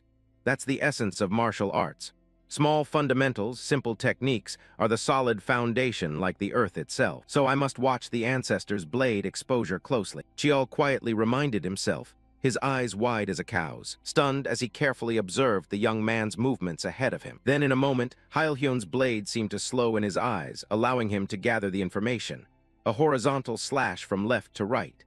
This time I will see it. After that, Chiol threw himself into training and forgot everything else. As time passed, he gradually began to parry Hyun's attacks. First strike, second strike, third strike, fourth strike, bang bang. I'm starting to be able to fight on par with the ancestor. Finally, I've learned to use my own flow of chi in combat. It's transformation and freedom, and what I lacked for so long. Controlling countless weapons and rooting every technique on an immovable, solid foundation. Now I understand. The true purpose of the Bloodless Dream is to break the wall called oneself. Clutching the spear in his hand, Chiol shot forward like a gust of wind. Inwardly he thought, there's something the ancestor didn't have, a strength in myself I never recognized. In his head he recalled his Aunt Jeonhwa's words, your magical talent is extraordinary. I stake my honor on that. At that moment, Chiol beamed and called out, thank you, Aunt. Then he used a move called air-resistant chi-waxing wind, causing his entire spear to be enveloped in a spiraling green energy. Next, Chiol put all his strength into a powerful forward thrust with the spear. The impact was so strong the air detonated with a deafening boom, and at the point where the two weapons collided, Hyun's sword couldn't withstand it and shattered into pieces. Thus, the white wall before him collapsed. As for Uncle Wissen, though he was sitting drinking, he couldn't help worrying about the hero's situation. It's been a month since the kid entered the Bloodless Dream, right? Back in Tishin's time, no one passed the trial for 100 years. Yet less than 50 years later, another person appears. No sooner had he said that than the space around Wissen trembled violently, making him startle and cry out, could something be happening on the mountain? Could it be? Thinking of something, Wissen hurriedly tossed his wine bottle aside, then darted quickly toward the entrance of the Bloodless Dream. Standing there, he peered forward with worried eyes and murmured, so you finally passed that trial. Just as he expected, the stone door slowly opened, and Chiol stepped out and said, I have returned, Mountain Guardian. Time quickly passed until evening. Chiol rested in the hot spring, and Wissen came to him with a smile and asked, so, how does it feel? Hearing that, Chiol reflected on what he'd been through and shook his head. I absolutely don't want to go through that again. Seeing his expression, his uncle couldn't help bursting into laughter as if he'd struck gold. Yet you don't seem changed at all. Usually those who come out have dead eyes like rotting fish, because their inner aura has changed. Hearing this, Chiol realized that everyone seemed to have their own answer. Next, he turned and asked, so, do you know what my father was like back then? The conversation shifted to Tishin, prompting Wissen to grow a bit excited and share. You mean Tishin? So, old man, he's my father after all. You're curious, aren't you? Do you know what that kid said the moment he stepped out of the bloodless dream? The training is finished. I take my leave, thank you for everything. He said that with his arms crossed, trying to mimic Tishan's tone so hard that even Chiol was stunned. Chiol muttered, "Did you just imitate my father?" Wison asked, "Did I? Really? Not very similar, is it?" Chiol shook his head in protest. "Not similar at all." Putting that aside, Wison continued to praise. "Hey kid, you've caused quite a stir. You're the youngest person ever to clear the bloodless dream. Although that trial isn't really about who finishes fastest. There's still more than a month left before you leave the mountain. What are you going to do? Keep training." Hearing that, Chiol stood and replied, "No. I plan to rest, recover. ND Chinese letter, what I've learned." Wison cast a teasing, delighted look at him. This kid looks like he never changes, but he actually can change. Wison cast a teasing, delighted look at him. This kid looks like he never changes, but he actually can change. He said cheerfully. Chiol could only sigh by the way, Mountain Guardian, isn't it time to receive my reward now? Surely you haven't forgotten you once threatened me with that, right? His words made the pot-bellied uncle suddenly embarrassed, unable to meet his eyes. Now, kid, that is." He stammered at a loss for words. Chiol didn't want to faff around, so he said plainly, "I'm not asking for anything too difficult. I just want to borrow your demon warhammer." At that request, Wison's eyes widened in surprise, but then he glared at Chiol and scolded. "That thing isn't something ordinary people can hold. You probably can't even use it." Chiol was of course aware of that and had a plan when he made the request. "It's fine, I just want to touch it a little." Touching it shouldn't be a problem, right? Hearing that, Wison could only rub his face and grumble, giving in, "Not really." "Fine then. Damn it, I'll lend it to you, but you won't be able to do anything with it." With that, the burly uncle summoned his warhammer. It was a weapon carved from a shard of a fallen star, fused with the spirit of a demon, thus called the demon warhammer. Wison then tossed the weapon to Chiol and reminded him, "I'll lend it for 1 hour only. If you overdo it, you might overdo it for real, kid, so be careful." "Thank you," Chiol replied with a bright smile. But before he finished the sentence, the moment he touched the warhammer, its weight nearly snapped his wrist. With a single touch, the hammer cracked the ground into chunks. Seeing that, Wison laughed like a man who'd found his treasure. "Haha, I told you so. You might not even be able to hold it. Play with it for an hour then." Seeing that Chiol couldn't even lift the weapon, Wison turned and left, satisfied. Time passed quickly, and the scene shifted to the training room. After exhausting himself to the limit, Chiol finally dragged the warhammer into the room, panting. "Phew, I finally moved it. I had to use mana to inch it bit by bit, and this still isn't its complete form yet." He said this while rolling his endlessly aching shoulder joint, then recalled the information tied to the weapon. "This is a weapon that can summon thunder and storms, tear mountains away, and fill seas. If fully unleashed, isn't it basically a natural disaster? The only reason I'm borrowing this demon warhammer is to see if the dark energy treats it as a weapon. Can I absorb it, or does it only meet certain conditions? I need to test it to find out." So black energy poured from Chiol's palm, slowly enveloping the warhammer. Then suddenly a voice rang in Chiol's head. "Huh, so stubborn. Why do you keep trying this kind of thing?" Right after that voice, Chiol gasped and collapsed to his knees, yet his hand clenched tighter in excitement. "I can read it already." Just hearing its voice was enough to fling me aside. "But if I can read its memories, then I can absorb it. And if I absorb it, that means I could wield a weapon even humans can't use." Time flew by like that. It was already time for Chiol to leave the mountain. "Got everything," he whispered as he slung his backpack over his shoulder. At that moment, Uncle Wison's voice came from behind. No wonder I felt uneasy at the foot of the mountain. "You're heading back today?" Seeing this, Chiol turned, nodded, and said, "Yes, today marks exactly 1 year." "Oh, really?" Wison said as he produced a pouch from thin air, which made Chiol curious and ask, "What's that?" Wison smiled and answered, "Salt. I want to use it to ward off evil when you come back." His words twisted Chiol's face into a grimace, as if the man treated him like some spirit to be exorcised. But quickly, Chiol composed himself. "Thank you for everything. I'll visit again next time." Wison gave a small smile and reminded him, "Don't come back empty-handed. Bring me plenty of fine liquor." The cheerful remark made it hard for Chiol to believe that just seconds earlier the man had wanted to sprinkle salt to ward him off. Then suddenly, Chiol asked a different question. "Mountain Guardian, are you content living on this mountain?" To that question, Wison's expression tightened with irritation as he answered bluntly, "Whether I'm content or not, what's the point? This place is mine. I stay because it belongs to me, that's all. It may look like I'm stuck here, but I do go out sometimes, you know. Do you think snacks and liquor just fall from the sky? Now stop bothering me. Get out of here." He said that as he turned away. Meanwhile, Chiol promised, "Not now, but someday I'll restore your name." Those words made Wison pause. He glanced back and asked, "How do you know about that?" Without saying more, Chiol just smiled softly. By then, I'll need your help. In another scene, Wison watched Chiol's carriage fade into the distance and gave a strained chuckle. Ha ha ha, how would the kid know? He really is a strange kid. To explain this, long ago a demon rampaged across the 8 directions. A man captured the demon. It was defeated and released by him, but it refused to admit defeat. The demon challenged the man once more. After losing again, the demon took 2 oaths. First, to watch over the mountain and support new life. Second, to create the bloodless dream and select those capable of undertaking its trials. That is what people commonly know. However, the truth is somewhat different. A very distant memory began to stir in Wison's mind. At that time, the head of the Leaf family, after knocking him down, made his demand. Because I won, you must no longer cause trouble in the human world. As proof of this oath, I will take your name. A name is what binds your soul to me. But that isn't a bad thing, because one day, a child of my bloodline will return your name to you.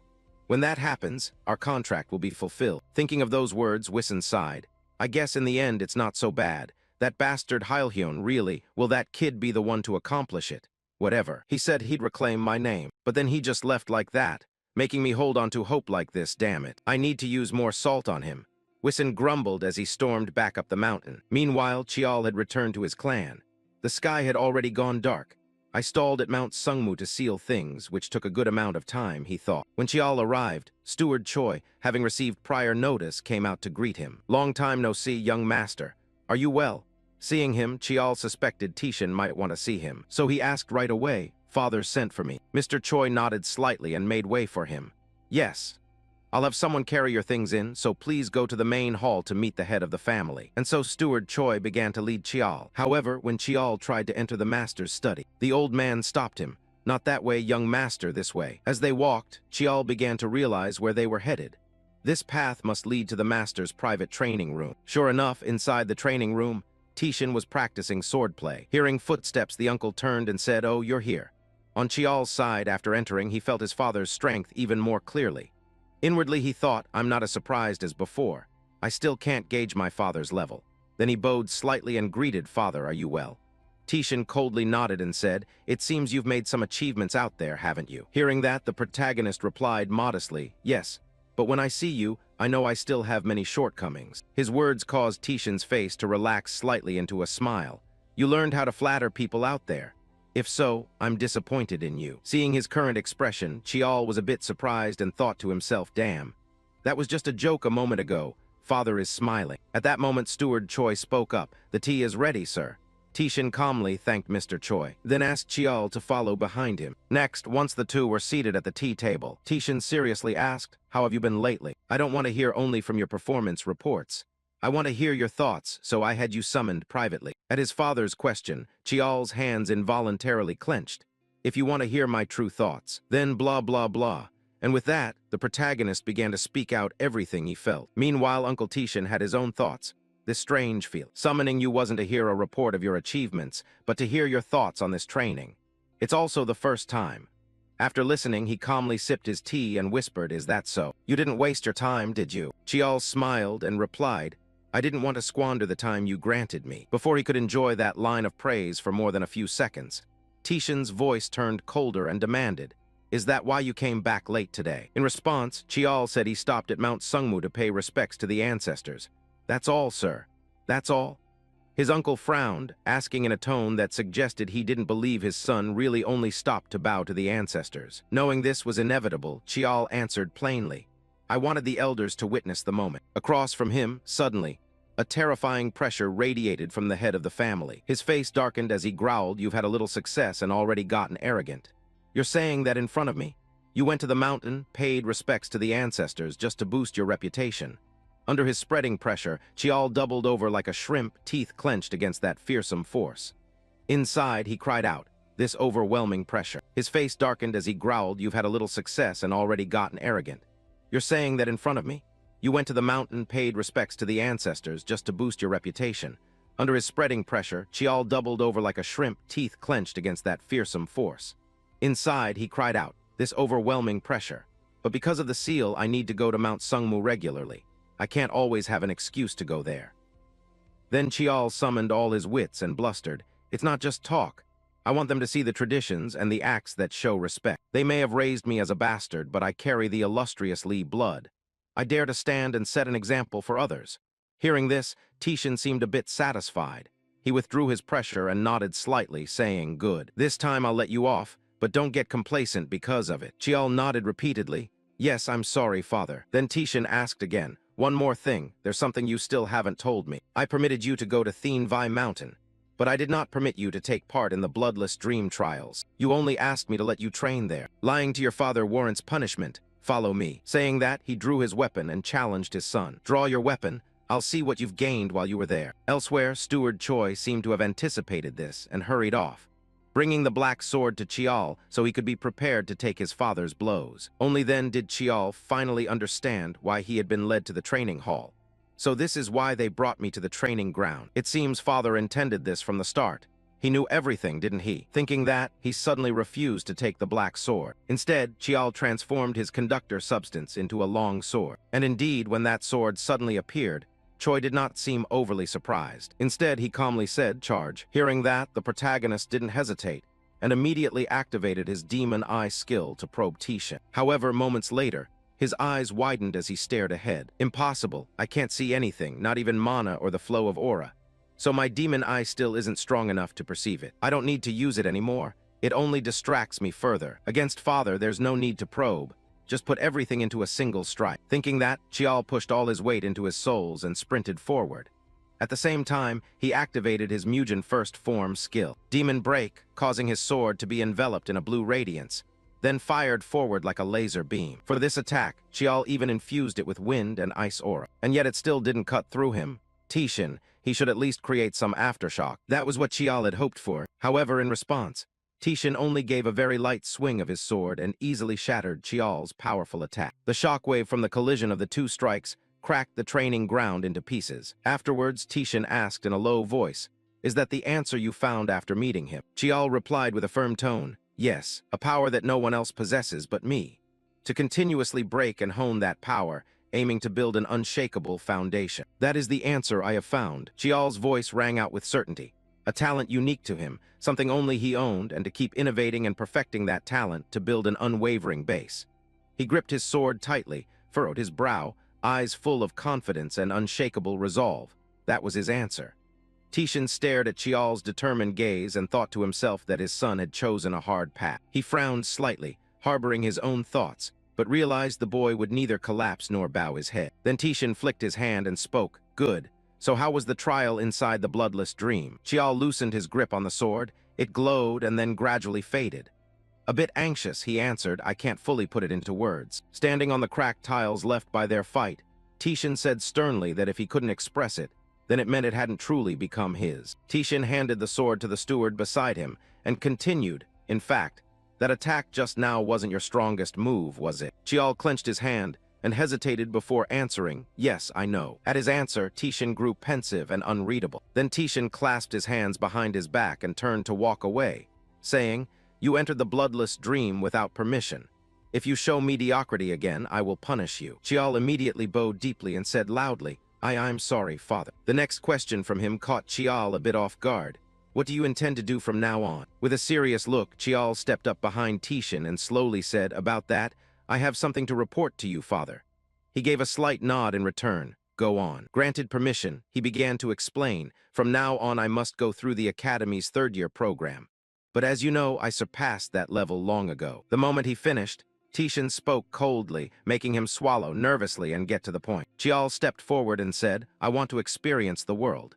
He placed his hand over his heart with sincere intent. "Please allow me to begin my warrior's journey." Tishin tilted his head and glanced at Chiol. "So from the moment you wanted to go to Thien Mountain, this was your aim?"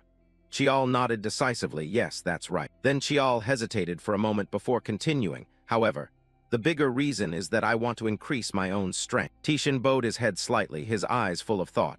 Trying to achieve many goals at once, those habits, one day they could be the noose that tightens around your neck. Chiol stood straight, feet together, bowed low and replied politely, "I will remember." Chiol squinted and fell into contemplative thought. This was both advice and a warning, wasn't it? Then suddenly he spoke again. "Write the warrior's journey." Moonlight bathed the manor at night, evoking grandeur and an indescribable mystery.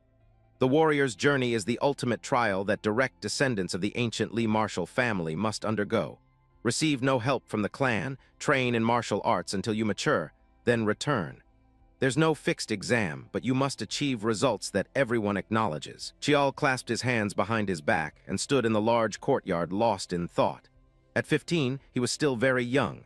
The common starting age for the warrior's journey is around 17 to 18. A brilliant shaft of sunlight shone toward him. But this kid wasn't the sort to be confined by what's considered typical. His recent actions proved he possessed power equivalent to a rank 5 warrior. Seeing him, other youngsters would surely be more wary. Tishan slowly turned to Chiol and couldn't help but praise him. "All right, very good. I'll permit you to begin the warrior's journey." At that, Chiol's hands behind his back tightened. Inwardly, he rejoiced. Success. Suddenly, Tishan's voice rang out again, which surprised Chiol. But Tishan's face took on a serious expression as he continued. "There are 2 conditions." Cut to a large, expansive building. The administrative offices of the ancient Li martial family. Yihang appeared from somewhere, smiling broadly and waving to greet him. "You've worked hard, my grandson." Chiol's cheeks were squeezed hard by his uncle, struggling to form the words he said. "Hello, uncle. Are you well?" Yihang kept rubbing his cheeks and his grin grew more playful. "When are you not well?" Only after a while did his uncle release Chiol, hands on his hips as he appraised him while patting his cheeks from top to bottom. "You've grown taller, haven't you?" Startled, Yihang hurriedly pulled him into a chair. "Don't stand like that. Sit down." Chiol replied politely, "Yes, thank you, uncle." Seeing him seated, his uncle sat beside him and kindly asked, "Would you like something to drink?" Chiol shook his head slightly to decline. "No, thank you." He remembered the lavish meal earlier at home. "Eat more, young master. Oh my, what to do, there's not enough food." "Please stop." Though the exchange haunted Chiol a bit. "Actually, I just ate with my nurse," he said, rubbing his belly. "I'm so full I could burst." Yihang laughed heartily. "Haha, fair enough." Chiol looked up at his uncle in mild surprise. "You seem tired, uncle." Yihang rubbed his neck and gave an embarrassed laugh. "Dark circles are showing. Work's been heavy lately." Then Chiol shifted to the main matter with a serious tone. "Actually, I have a gift for you, uncle." He placed a small wooden box, palm-sized, on the table and pushed it forward hesitantly. "It's nothing special, but it's a pill I refined myself." As he looked at Yihang, he explained, "It's nothing fancy, but it will significantly boost your vitality and mana control for a few weeks." His uncle, eager, reached for the box and smiled. "My grandson is thoughtful. Let's see." Yihang opened the box and a strange fragrance rose from the pill. What was that scent? Like a pine forest after rain. Chiol smiled at the pill. Even the mountain steward had recognized it as a quality medicine. His uncle held the box and looked up at Chiol with some surprise. The mountain steward. He didn't answer the question and instead urged, "Uncle, you should try it." Yihang nodded, reached into the box, took out the pill and said, "Oh, all right." His uncle held the pill up and stared at it, thinking to himself that if even the spirit praised it, it must be very effective. Then Yihang closed his eyes, opened his mouth wide and put it in front of Chiol. With his eyes closed, he savored the taste and the pleasant sensation it brought. Ah, this is the real deal. A surge of energy flowed into Yihang's body. If one trained mana while taking this medicine, the effects would surely be many times greater than normal. Then his uncle slowly opened his eyes, visibly surprised, truly astonishing. Yihang looked at him and commented that, besides acting fast, it was no different from a spirit elixir. "Did you really make it?" Chiol smiled faintly and nodded, "Yes, that's right." His uncle stroked his chin, lowered his head, and glanced up at him. "You still remember how to make medicines, right?" Chiol smiled honestly and replied, "Of course. I can substitute rare ingredients with other beasts if needed." Yihang snapped the box shut and said, "If that's the case." His face turned serious as he looked at him. "Don't tell anyone. Keep this to yourself. When you grow up, you'll be able to use it in many ways." Chiol smiled brightly, thinking that his uncle always looked out for him first as usual. Then he bowed politely and said, "Yes. When the time comes, I hope you'll help me a lot." Having said that, Yihang ruffled Chiol's hair vigorously and laughed loudly. "Ha ha, this kid's planning to use his uncle, huh? Fine, I'll let you take advantage of me when the time comes." Then his uncle suddenly remembered something and withdrew his hand. "Oh right, I heard you're planning to join the warrior's journey this time." Startled, Chiol smoothed his hair and replied, "Ah yes, uncle, I am." Yihang lowered his head, his expression thoughtful. "There will be a lot of controversy." He thought of the eyes that would watch and judge him, and whispered that the boy would inevitably be accused of favoritism. Since they couldn't touch the eldest, all the resentful looks would fall on Chiol. Yihang gently placed the wooden box on the table and said, "Wanting to join the warrior's journey requires not only the clan leader's permission, but also the approval of the elders." He furrowed his brow and glanced at Chiol, speaking seriously. Moreover, the elders don't favor you. Maybe you should give this up this time. But Chiol only smiled gently and replied that he had somewhat anticipated those concerns, and so his father had set a condition. Yiheng tilted his head in puzzlement and asked, "A condition?"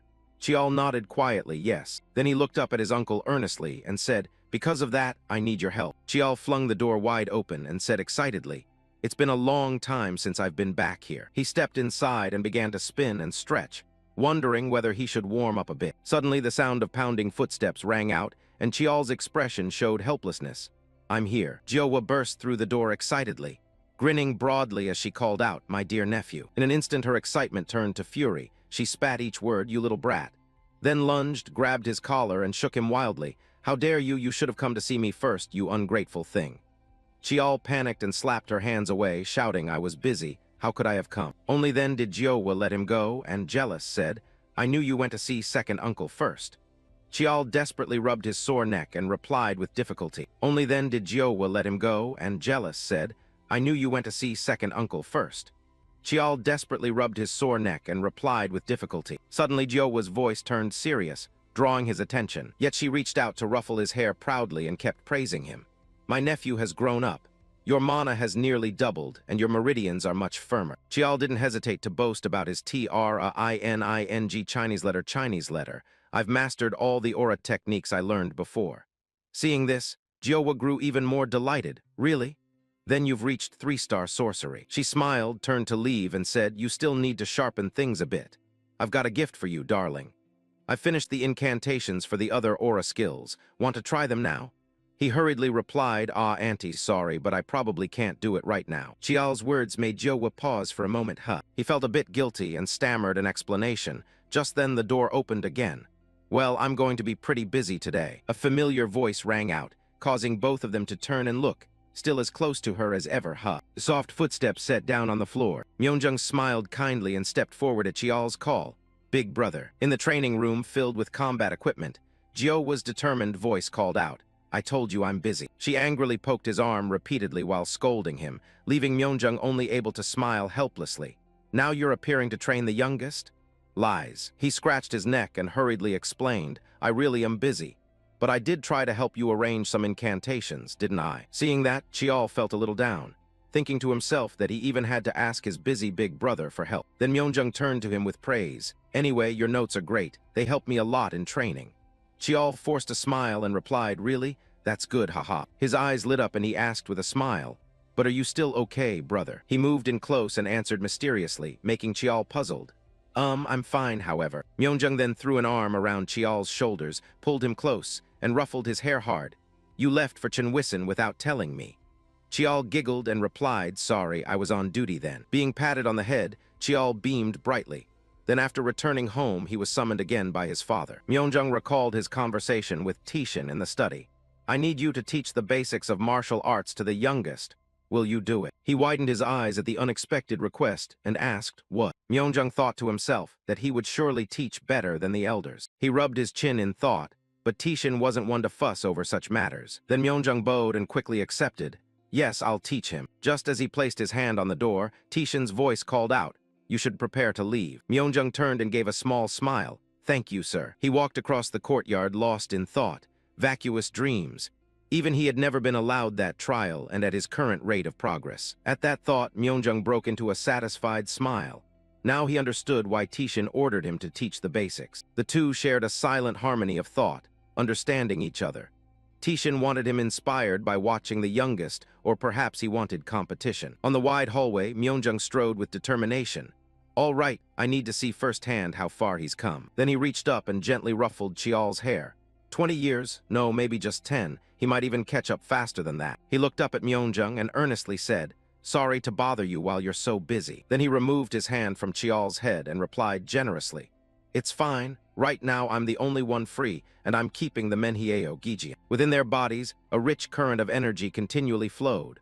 All the basic techniques, secret methods, and masteries of the Sumu clan, proof that one had inherited the entire craft their ancestors passed down.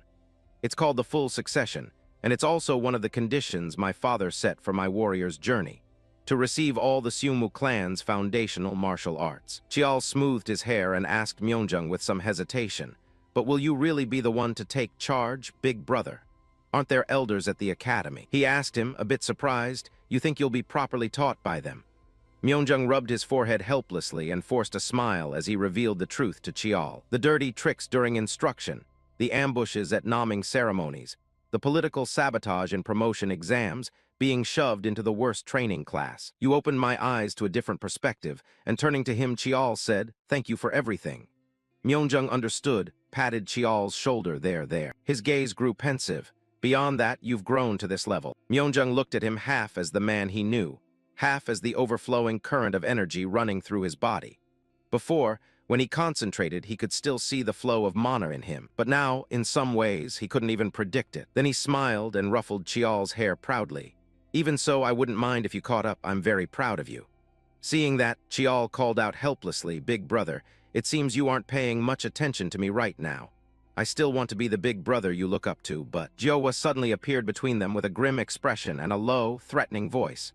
"You kids," she loudly complained in displeasure, planning to gossip while the adults are talking. He beside her hurriedly soothed her. "Hey, calm down." Jiowa feigned petulance and turned to leave. "Fine, I'm going." "You're not going to stop me, are you?" Chiol suddenly remembered and called after her. "We're meeting for dinner tonight too, right?" She pouted in mock anger and said, "I told you I'd train, right? I'll practice until late tonight." He replied, which immediately lifted Jiowa's mood. "Training is one thing, but researching together with you is another." Hearing that from Chiol made her involuntarily smile. "How could I pass up learning from someone world-renowned in mana?" "Sorry, but please wait just a bit longer." Jiowa beamed triumphantly. "There's nothing to be done. Who told me I'm world-famous? I'll let you off this time." Saying that, she stepped out the door still smiling and waved. "All right, because I'm generous I'll be off, not because there's a movie showing or anything." Chiol politely waved back, "Yes, go ahead." He sighed after smoothing his hair. Finally, she was gone. At the same time, Myeonjung smiled calmly, drew his sword, and said they could truly begin training now. His blade was sharp and fine. Myeonjung grew serious and said, "All right," to fully satisfy the condition our father set. Standing before him, Chiol now became more focused. "I'll train you seriously." In the training hall, the clash of weapons rang out continuously. A week later at Sungmu Estate, practicing basic kung fu with his big brother was simple but intense. Myeonjung repeatedly launched attacks at Chiol, and on this side, Chiol answered back just as fiercely. He swung his sword hard, forcing Chiol to stagger back several steps. The time spent teaching stances and theory passed in an instant. He gritted his teeth and slid along the ground, fighting to keep his footing. Rest was limited to a single breath. Chiol planted his hands on the ground, lowering his head as he panted heavily, the bout feeling almost like real combat. Myeonjung gripped his sword with one hand and kept the other behind his back, calmly stepping through the dust. "I think imprinting it directly onto the body carries more meaning than teaching by words." He looked at him with eyes glowing orange and said in a low voice, "You're observing with your mana eye, right? Move with intent." With that, Chiol drove his sword hard into the ground. "Earth!" He let out a cry, struggling to brace himself and get up. Chiol stamped hard on the ground, then dashed forward at high speed. Shouting "Hey!" He decisively lunged his sword at Myeonjung, thinking to himself that he could clearly read the flow with his mana eye. Yet his body wouldn't obey his will. Chiol's eyes flared red as he launched relentless attacks. The sword strikes came from angles that were structurally impossible to withstand. Not just the muscles, even the joints could hardly take it. Suddenly Myeonjung spoke calmly. "You thought that move was beyond you, didn't you?" He flinched and stepped back, eyes wide in surprise as the other had somehow surged in like a storm. "Wrong move. The Lee Sung-mu bloodline's body is stronger than you thought." Chiol stared, bewildered, at the sword inches from his eyes. A red flash sparked in his eyes as he leaned back to dodge Myeonjung's incoming blade. "Move," he told himself. He was slightly surprised to see Chiol already able to evade his strike. Had he caught up that much? Myeonjung grabbed the collar and pulled him out hard. Solid foundation, quick to absorb. This kid couldn't perform moves like this before. Myeonjung grabbed the collar and pulled him out hard. Solid foundation, quick to absorb. This kid couldn't perform moves like this before. Myeonjung rolled up his shirt sleeve and said, "All right, you seem to be catching up. I'll raise the difficulty a notch." He smiled with meaning, his hand gripping the sword that shone amid a blaze of blue aura as he taunted. "Let's see how far you can follow." Seeing the power radiating from Myeonjung made Chiol tremble slightly. Damn, he's really serious now. The late sun streamed through the training room windows as his voice rang out. "Today's training ends here." The late sun streamed through the training room windows as his voice rang out. Today's training ends here. He looked down at Chiol, exhausted and sitting on the ground, battered all over, sweat and dirt caked on him, and said awkwardly, "It seems I pushed too hard during practice." Chiol only managed a weary smile and reply, "It's fine. Training should be like this." A hand was offered to him as Myeonjung's voice said, "Come on." Then he pulled Chiol to his feet. "Looks like you've caught the feel of it somewhat, which made it easier for him to stand." "Thanks, yes. Didn't I say the Lee Sung-Mu line has a very sturdy body?" A strong blue energy flowed from the man. The Sung-Mu kin's bodies truly were harder than ordinary people. Tendons like steel wire, muscles supple and elastic like rubber. Chiol bent his head and looked at his hand pensively. A body this hardy only grows stronger with each training session. Then he clenched his fist and looked up at Myeonjung with a determined smile. "So even if it's hard to execute techniques that heavily stress the body, that's okay. Because from that point the fundamentals begin." He smiled softly and replied, "Yes, you've grasped it well. Indeed, you've even applied it to your footwork." Chiol scratched his head awkwardly. After only a week of grueling training, he'd only managed to grasp that much. Little brother is still far behind. Myeonjung looked surprised and chuckled softly. He says he's still lacking. Normally basic training takes months to take shape. By that standard, he's doing quite well. He smiled, bent down to pick up his outer coat. Truly commendable. Remember to stop by the infirmary and have those external wounds properly treated. Myeonjung turned and left with a smile, patting Chiol lightly on the shoulder. Then see you at this time tomorrow. Chiol replied very earnestly, "Yes, today I'll review what I've learned." He stepped outside, the door closing behind him, and didn't forget to leave a reminder. "All right, but don't overexert yourself." Only then did Chiol let out a long sigh, feeling some of the burden and pressure lift. Once more he looked at his hand and thought to himself, "It's really true." Chiol recalled the times he'd launched moves. The basic forms of infinity, a type of theory that systematizes movement through endless, ever-changing application. Then he remembered the recent training battle with Myeonjung, the clan's foundational cultivation methods, which rely on the nature of the body to push physical capacity to its absolute limits. Chiol was astonished to realize the two patterns were eerily similar. He felt each current of energy flowing through his body. The difference, if any, was that the foundational method centers on the body, while infinity revolves around weapons. Chiol furrowed his brow in deep thought. This made grasping the foundational practice easier than he expected. Perhaps both spring from the same root. He glanced aside, recalling a figure that had appeared in his mind. In Infinity's memories, he had seen someone bearing Sung-Mu lineage traits. Indeed, Infinity seems closely connected to our clan. Chiol clenched his fist and thought inwardly, feeling as if he'd uncovered a secret no one would have suspected. A smile curved his lips as he said aloud, "It seems time will pass very quickly." Later, everyone gathered around the long table in the Sung-Mu clan elder council chamber. The door to the room opened with a soft sound. Chioljung hobbled in, leaning on his cane, smiling kindly as he spoke. "My apologies for arriving late." He looked toward Yihang, who sat with arms crossed very calmly. Well, well, an overseer busy with 100 matters, and yet he has the leisure to attend like this." The uncle replied coldly that he usually used busyness as an excuse and couldn't attend regularly. So this time he decided to come. Chioljung raised an eyebrow and lifted the teacup on the table. "Is that so?" Then he leisurely brought it to his lips and sipped. "Surely you've heard about the martial credential granted to the youngest branch's heir, haven't you?" The others erupted in outraged shouts. "Of course, elder, a green brat is allowed to take the martial credential. What kind of propriety is that? And he's a filthy younger son to boot." While those beside Yihang joined the argument, the uncle sat silently and calmly. He'd heard that the arrogant fellow personally petitioned the clan head, claiming that because he'd returned from the Demon Mountain, he should be allowed to proceed. Chioljung glanced over and slowly set his teacup down. "It seems you're all misunderstanding. The clan head has not made a final decision. He only said to let the elder council discuss and decide." One of them hesitated, "So the final decision rests with us." Someone nearby boasted loudly, at this point just flat-out veto it. Chioljung forced a smile and stroked his beard. "Ha ha, it's not that simple." Recalling the image of Chiol fighting with fierce intensity, he said, "The clan head reported that the kid possesses combat strength equivalent to a level 5 warrior, and he even overcame the bloodless dream. There's no valid reason to refuse." And he even overcame the bloodless dream. There's no valid reason to refuse. Suddenly a hand shot up. Yihang spoke confidently, "May I say a few words?" During the council, everyone buzzed with discussion while only Yihang remained calm and listening. Li Tihang never took sides in political matters. The uncle always stood alone, not aligning with any faction. The elders saw Li Tihang as a neutral man who wanted to keep himself clean while avoiding commitments. Yihang sat with his arms crossed regardless of how things went. So when they saw Li Tihang at the meeting, all the elders thought he must be siding with him, because the two of them are both scoundrels. Up until now, the uncle had shown no reaction, just calmly listening, but Yihang suddenly opened his eyes with a very serious look. Of course, Li Tihang knew this well. The uncle glanced at them, thinking their thoughts were plain as day, those old snakes. And the topic they were debating concerned the next tests. The 3 trials that a direct blood member of the Sungmu clan must undergo: selection, the Naming Fate ceremony, and the warrior's journey. Those who passed all 3 would be regarded as high-ranking members of the clan. Paper privileges would rain down from the sky. They would receive many rights and approvals, including the right to attend and speak at major council meetings. Frankly, it was no different from being treated as a former elder. Yihang quietly slipped his hand into his sleeve. There was no way those shallow elders, obsessed with pure blood, would accept that. The uncle suddenly realized, wait a minute.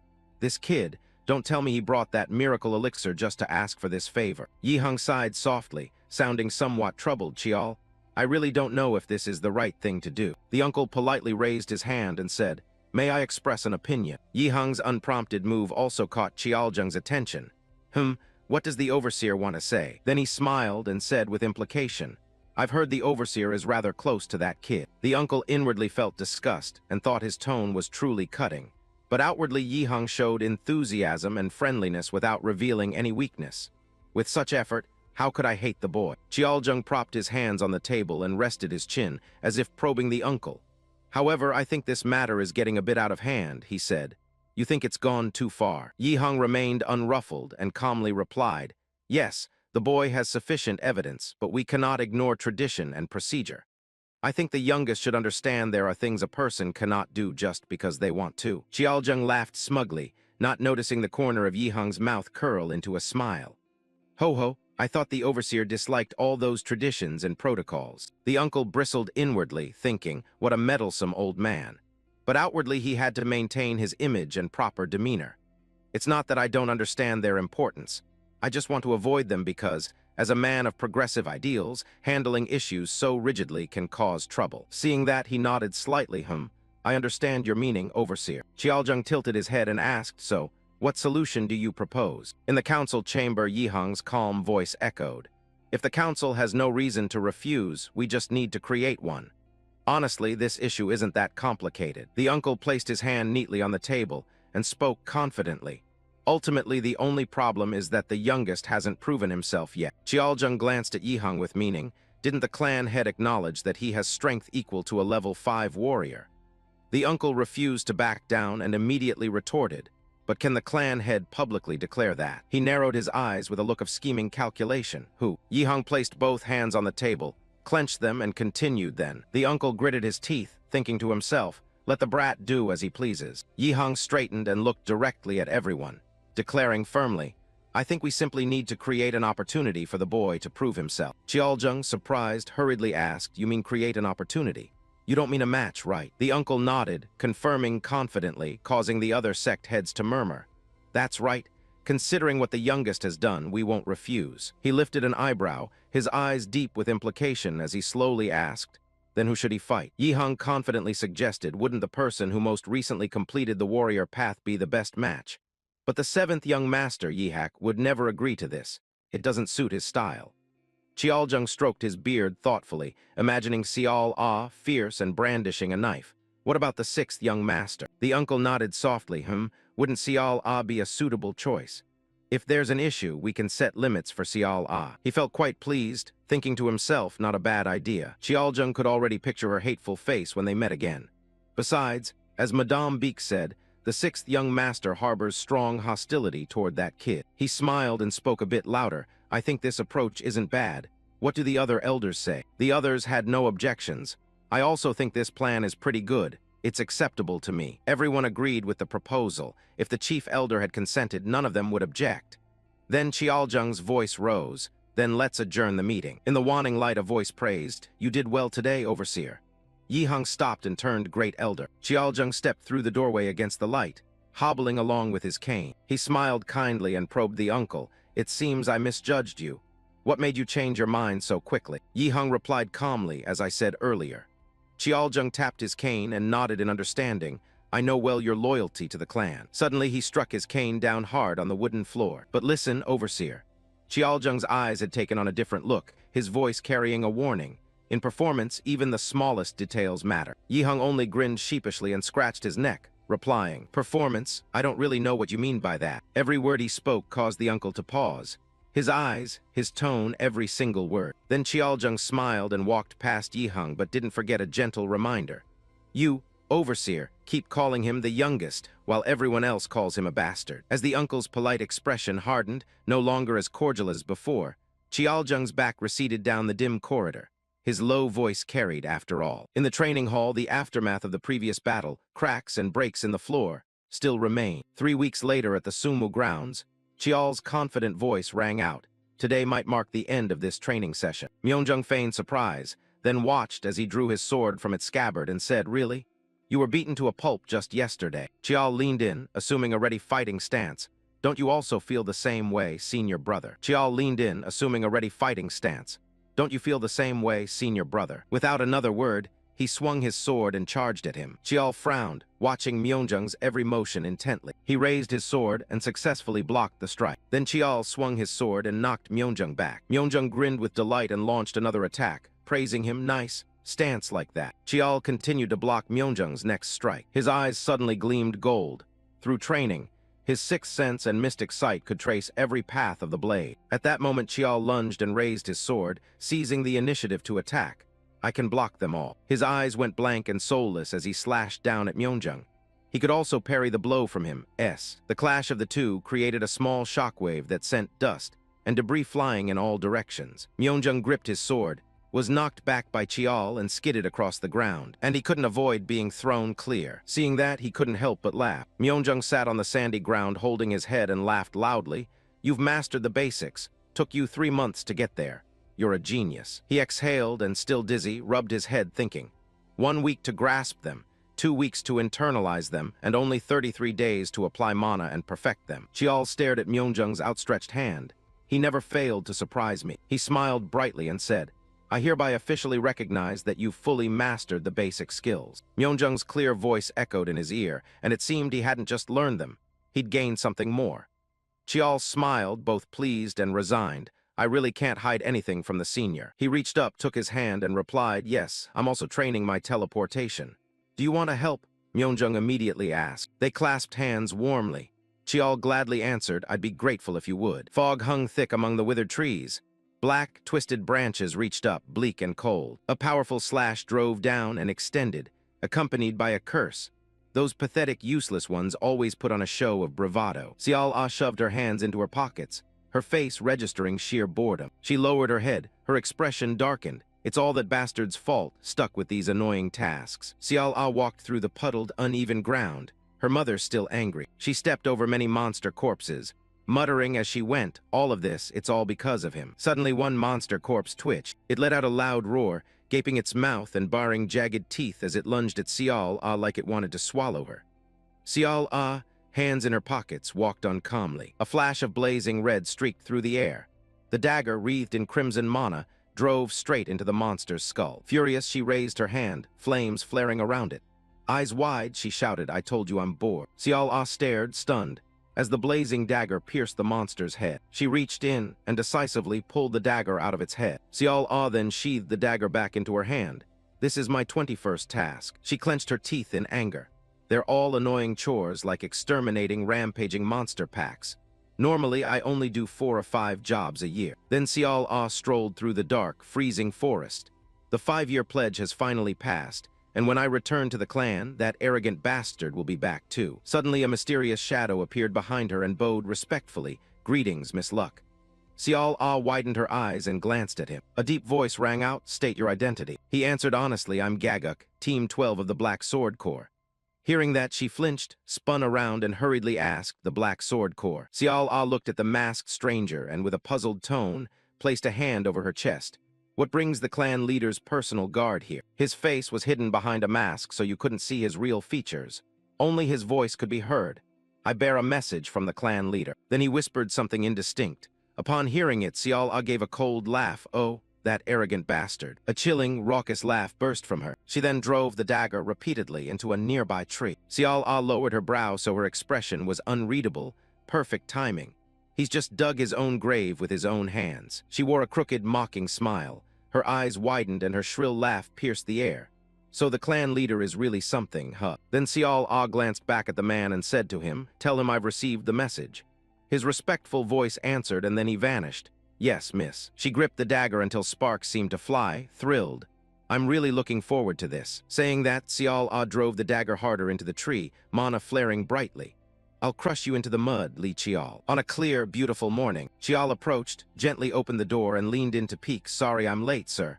My training ran a bit long." Yihang, seeing him finally arrive, turned and beamed. "You're here. I've heard you've mastered all the basics. What else is there to train?" Chiol replied politely, "Yes, there are a few things I'd like to test." The uncle watched as he pulled out a chair and sat slowly, then got down to business. "The detailed schedule has been released, so I'm here to discuss it." Chiol sat upright in the chair opposite Yihang and smiled.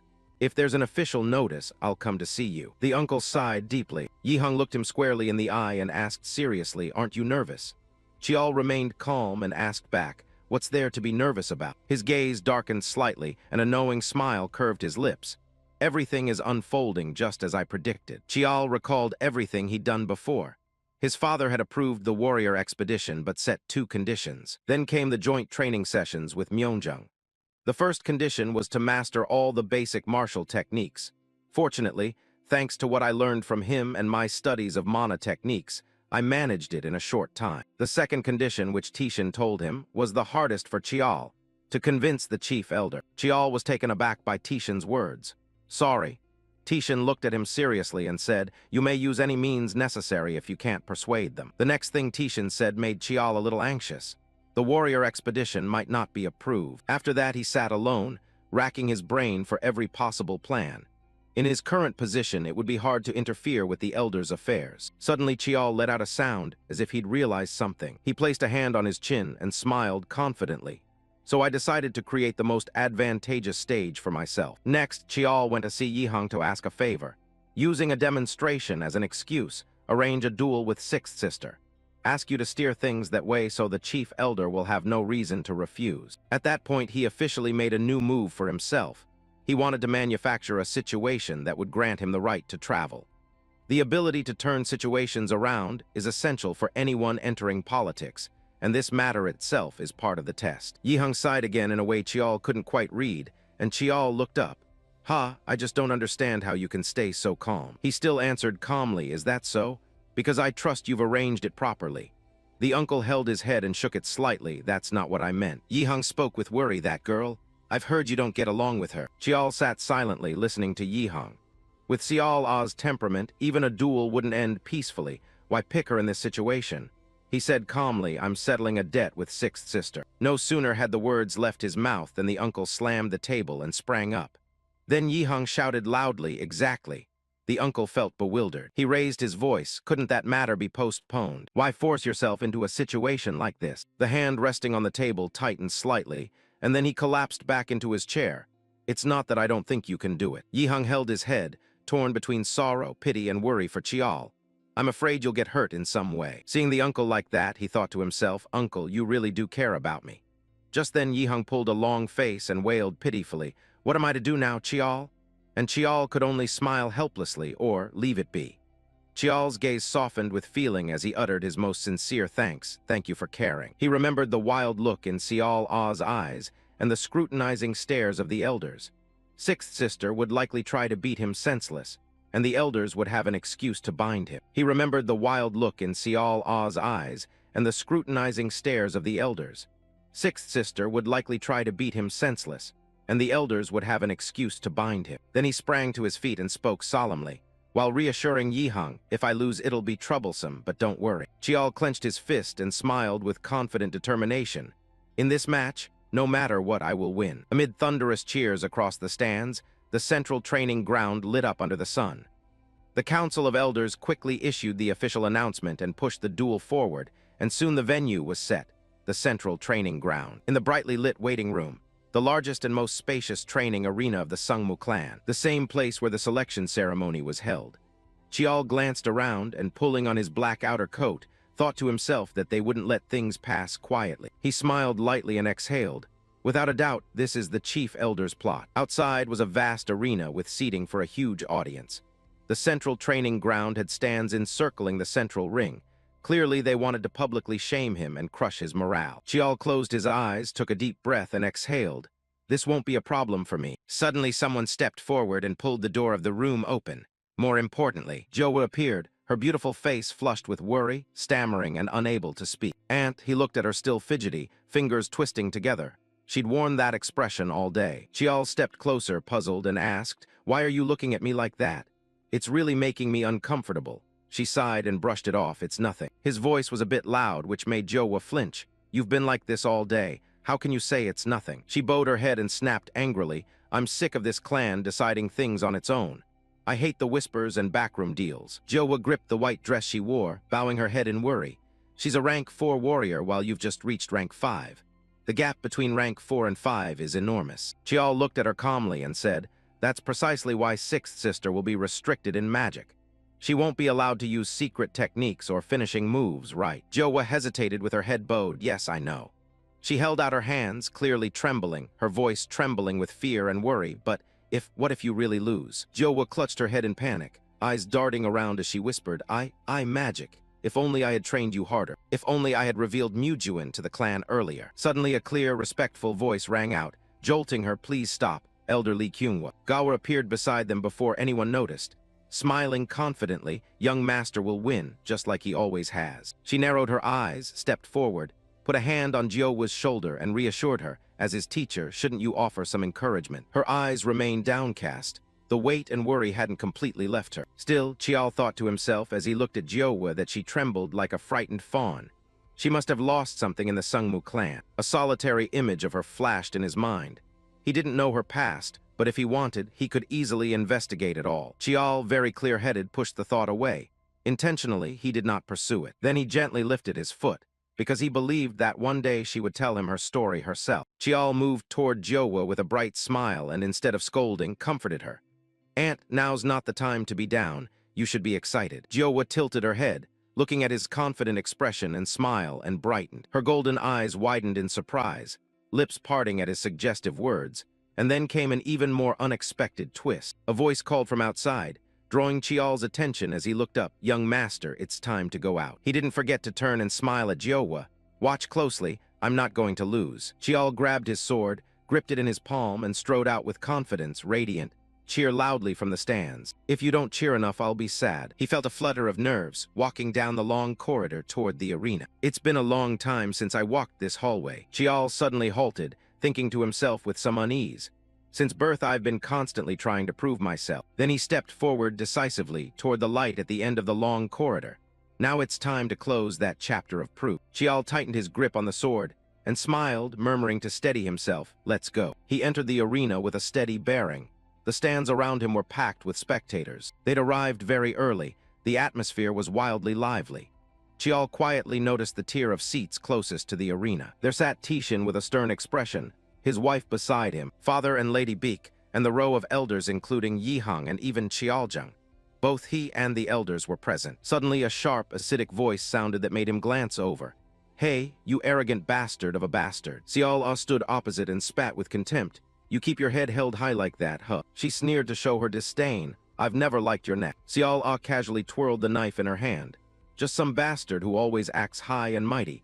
It's so irritating to see." Then she caught the knife, pointed it at Chiol with a confident, provocative smile. "Today I'll snap that neck. Get ready." He tilted his head and smiled dangerously, replying, "I'm looking forward to it, 6th sister."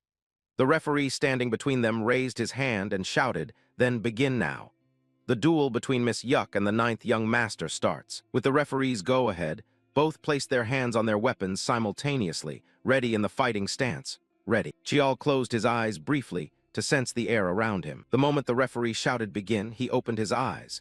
Chiol's eyes flared brilliantly, and many streaks of energy, demonic glare, radiated around him. But in an instant, Chiol had appeared behind him, holding a knife that blazed with fire. Chiol was stunned by her speed and glanced back, where Chiol Ah's knives were streaking in from. When had she gotten behind him? He stood rooted as 3 throwing knives came at him from the rear.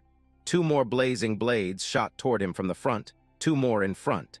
He hadn't even had time to see her throw them. Chiol Ah saw him trapped from both sides and grinned smugly, throwing knife technique. Her knife was scorched and burned, blazing with mana fire, a skill where she channels mana and kai into the blade and throws it. A unique technique the sixth sister devised herself. Its name evoked falling flames. It's called Firefall. 5 blazing throwing knives surrounded Chiol. He stood stock still, unable to evade. Chiol's eyes suddenly lit up. The black sword he held radiated pure black power. Then, the brutal energy skill. Chiol gripped the sword and slammed it down into the ground with tremendous force, summoning a bolt of lightning that struck the arena's center, causing the ground to tremble slightly. The thunder variant. The incoming throwing knives were knocked aside by the impact. Chiol Ah was no exception and stepped back several paces. Terrible dust and smoke billowed across the arena, completely obscuring Chiol. Only a dark silhouette remained. Then the smoke slowly cleared to reveal his face, smiling calmly as he said, "I've heard a lot about Sixth Sister's wondrous throwing knife techniques." Chiol confidently pointed his sword straight at her, his voice carrying a challenge, "But they're not as impressive as I expected." Chiol Ah grew furious at that, gritted her teeth, and rummaged inside her clothes for something. She pulled out another knife and screamed, "You're finished." With that, she clutched the knife and lunged swiftly toward Chiol. She stabbed angrily at him repeatedly, but Chiol was still able to dodge those strikes. The kid still wet behind the ears. How dare he speak so arrogantly? Chiol Ah's eyes widened with wild intensity as fiery throwing knives flew up one after another. "I'm going to crush you head-on." Immediately they all aimed and hurled themselves at Chiol. But facing the blades, he calmly watched her movements and gestures, quietly assessing. L letter 1E5C, T letter 1EF7 moved like an acrobat, using many blades at once, swinging at skewed, unnatural angles. A skill impossible without superior reflexes and situational judgment. A smug smile appeared on Chiol's face, but he took a running start and shot forward like an arrow. That was exactly what I wanted to lure her into doing. They charged at each other at the same time. Neither backed down, forcing her into a direct attack. Chiol swung his sword, slicing past Chiol Ah's face, while successfully chopping away the incoming throwing knife. He gripped the sword tightly, and a surge of electricity emanated from it. Mugen the First awakened. The sky suddenly lit up with crackling lightning, as he raised the blade glittering with flashes. Demon Piercer. Chiol Ah stared at the bolts chaining down, and a thought flashed through her mind. Dangerous. Chiol Ah immediately sent 2 throwing knives forward to block Chiol's attack. This is really dangerous. Thunder exploded across the clear sky as he thrust the sword toward her, causing a massive bolt of lightning to erupt violently, even the ground trembling from the unimaginable strike. The footprints Chiol Ah had left on the earth had already cracked and shattered. She gripped her 2 knives, which were now almost shattered from the blow. Kneeling on the ground, Chiol Ah clenched her teeth and looked up. He lessened the force at the last moment by pulling back as the blades met. She looked down at the battered knife in her hand. That bastard used swordsmanship like a clan's heir. Chiol Ah threw the ruined knife aside, her eyes cutting toward Chiol. She must not take that hit. She picked up another knife, stood up to face him, and spoke. "Turns out you've got a move worth something, but too bad, that move." Then Chiol Ah gripped the 2 blazing knives and lunged viciously, yelling loudly, "You should have saved it for a more important moment." Chiol carefully watched her speed, assessing silently, faster than before, but he charged straight in again. At the same time, he also raised his sword, but Chiol Ah spun several times in midair to evade Chiol's strike. She quickly reappeared behind him, turning the tables from passive to active. "What, lost your voice? Come on, talk back." Chiol swiftly raised his sword to block the unexpected strike from Chiol Ah. Then they surged at each other, trading blows in rapid succession. The clash of weapons ringing across the arena, a flurry of fast, unpredictable combos. He frowned and lifted his sword to parry Chiol Ah's knife. He could block it, but at that speed it was hard to counterattack. Chiol's eyes suddenly flared golden. L letter 1E5C, T letter 1EF7. He could read each of her actions and make judgments. "I can see everything." Chiol tilted his head to dodge the knife Chiol Ah thrust. "Instinct told me the blade's path, and my demonic eye tracked every direction it came from." He gave a small, smug smile. "The reason I insisted on dueling L letter 1E5C, T letter 1EF7. Chiol, eyes blazing, wore a confident smile amid the lightning-filled battlefield, thinking that his ability was L letter 1E5C, T letter 1EF7's greatest counter. When Chiol Ah saw that look, she shuddered in surprise. That monstrous eye. She hurried to steady herself, crouched back into a fighting stance. The short blade's advantage is mystery and agility. But if everything is seen through, the fighting style becomes limited. Chiol recalled Chiol's earth-shattering strike, and thought to herself that he still dared to try to overpower her with close combat, and then counter like before. She glanced down at the magic binding shackles around her ankles and wrists, and cursed under her breath. Damn this mana limit. If it were just 10% higher, I could use an advanced aura skill. Chiol remembered the time she spent slaying monsters everywhere. For a year, she only thought about avenging that bastard, crushing him, destroying his pride. Chiol stood amid the corpses of monsters, gasping with exhaustion, intending to torment him until he begged for mercy. Along with that was a savage, satisfied smile. She never expected it to turn out like this. Lost in her own delighted thoughts, me, above all these people, Chiol's voice suddenly rang out and snapped her back. Do you still have energy to gloat? He appeared in front of Chiol before she knew it. Smiling as he warned, you better focus, understood. Chiol swung his sword, and she nimbly brought her two throwing knives up to block. But compared to his power, she was still a bit weaker. Chiol trembled as she defended, clicking her tongue in annoyance. Suddenly her whole body burst into red flames.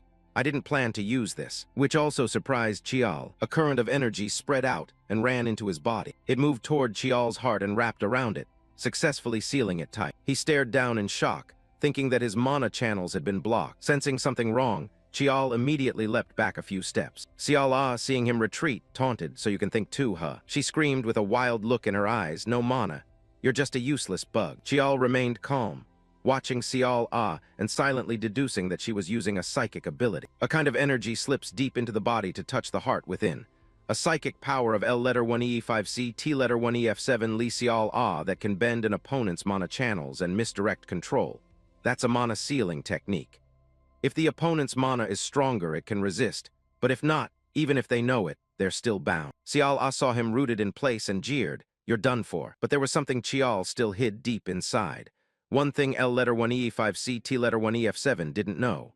A moment later, she had to widen her eyes in shock. Impossible. Seeing a stream of blue mana swirling around him made Chiol exclaim in surprise. How can he still use mana? Chiol smiled inwardly with confidence. His mana technique is unlike anyone else's. Amid the roaring cheers of thousands of spectators, a girl in the crowd couldn't help but tremble and pray, everything will be okay. Everything will be okay. Because my nephew is really skilled. At that moment, Jowa's face showed clear unease. She kept clasping her hands and praying, trying to reassure herself subconsciously. Yes, this time won't be like the last. But what if you end up in the same situation as back then? Gee, Jowa was so terrified that Gawa beside her kept calling, Elderly Jowa. But she didn't hear a word. Then what am I supposed to do?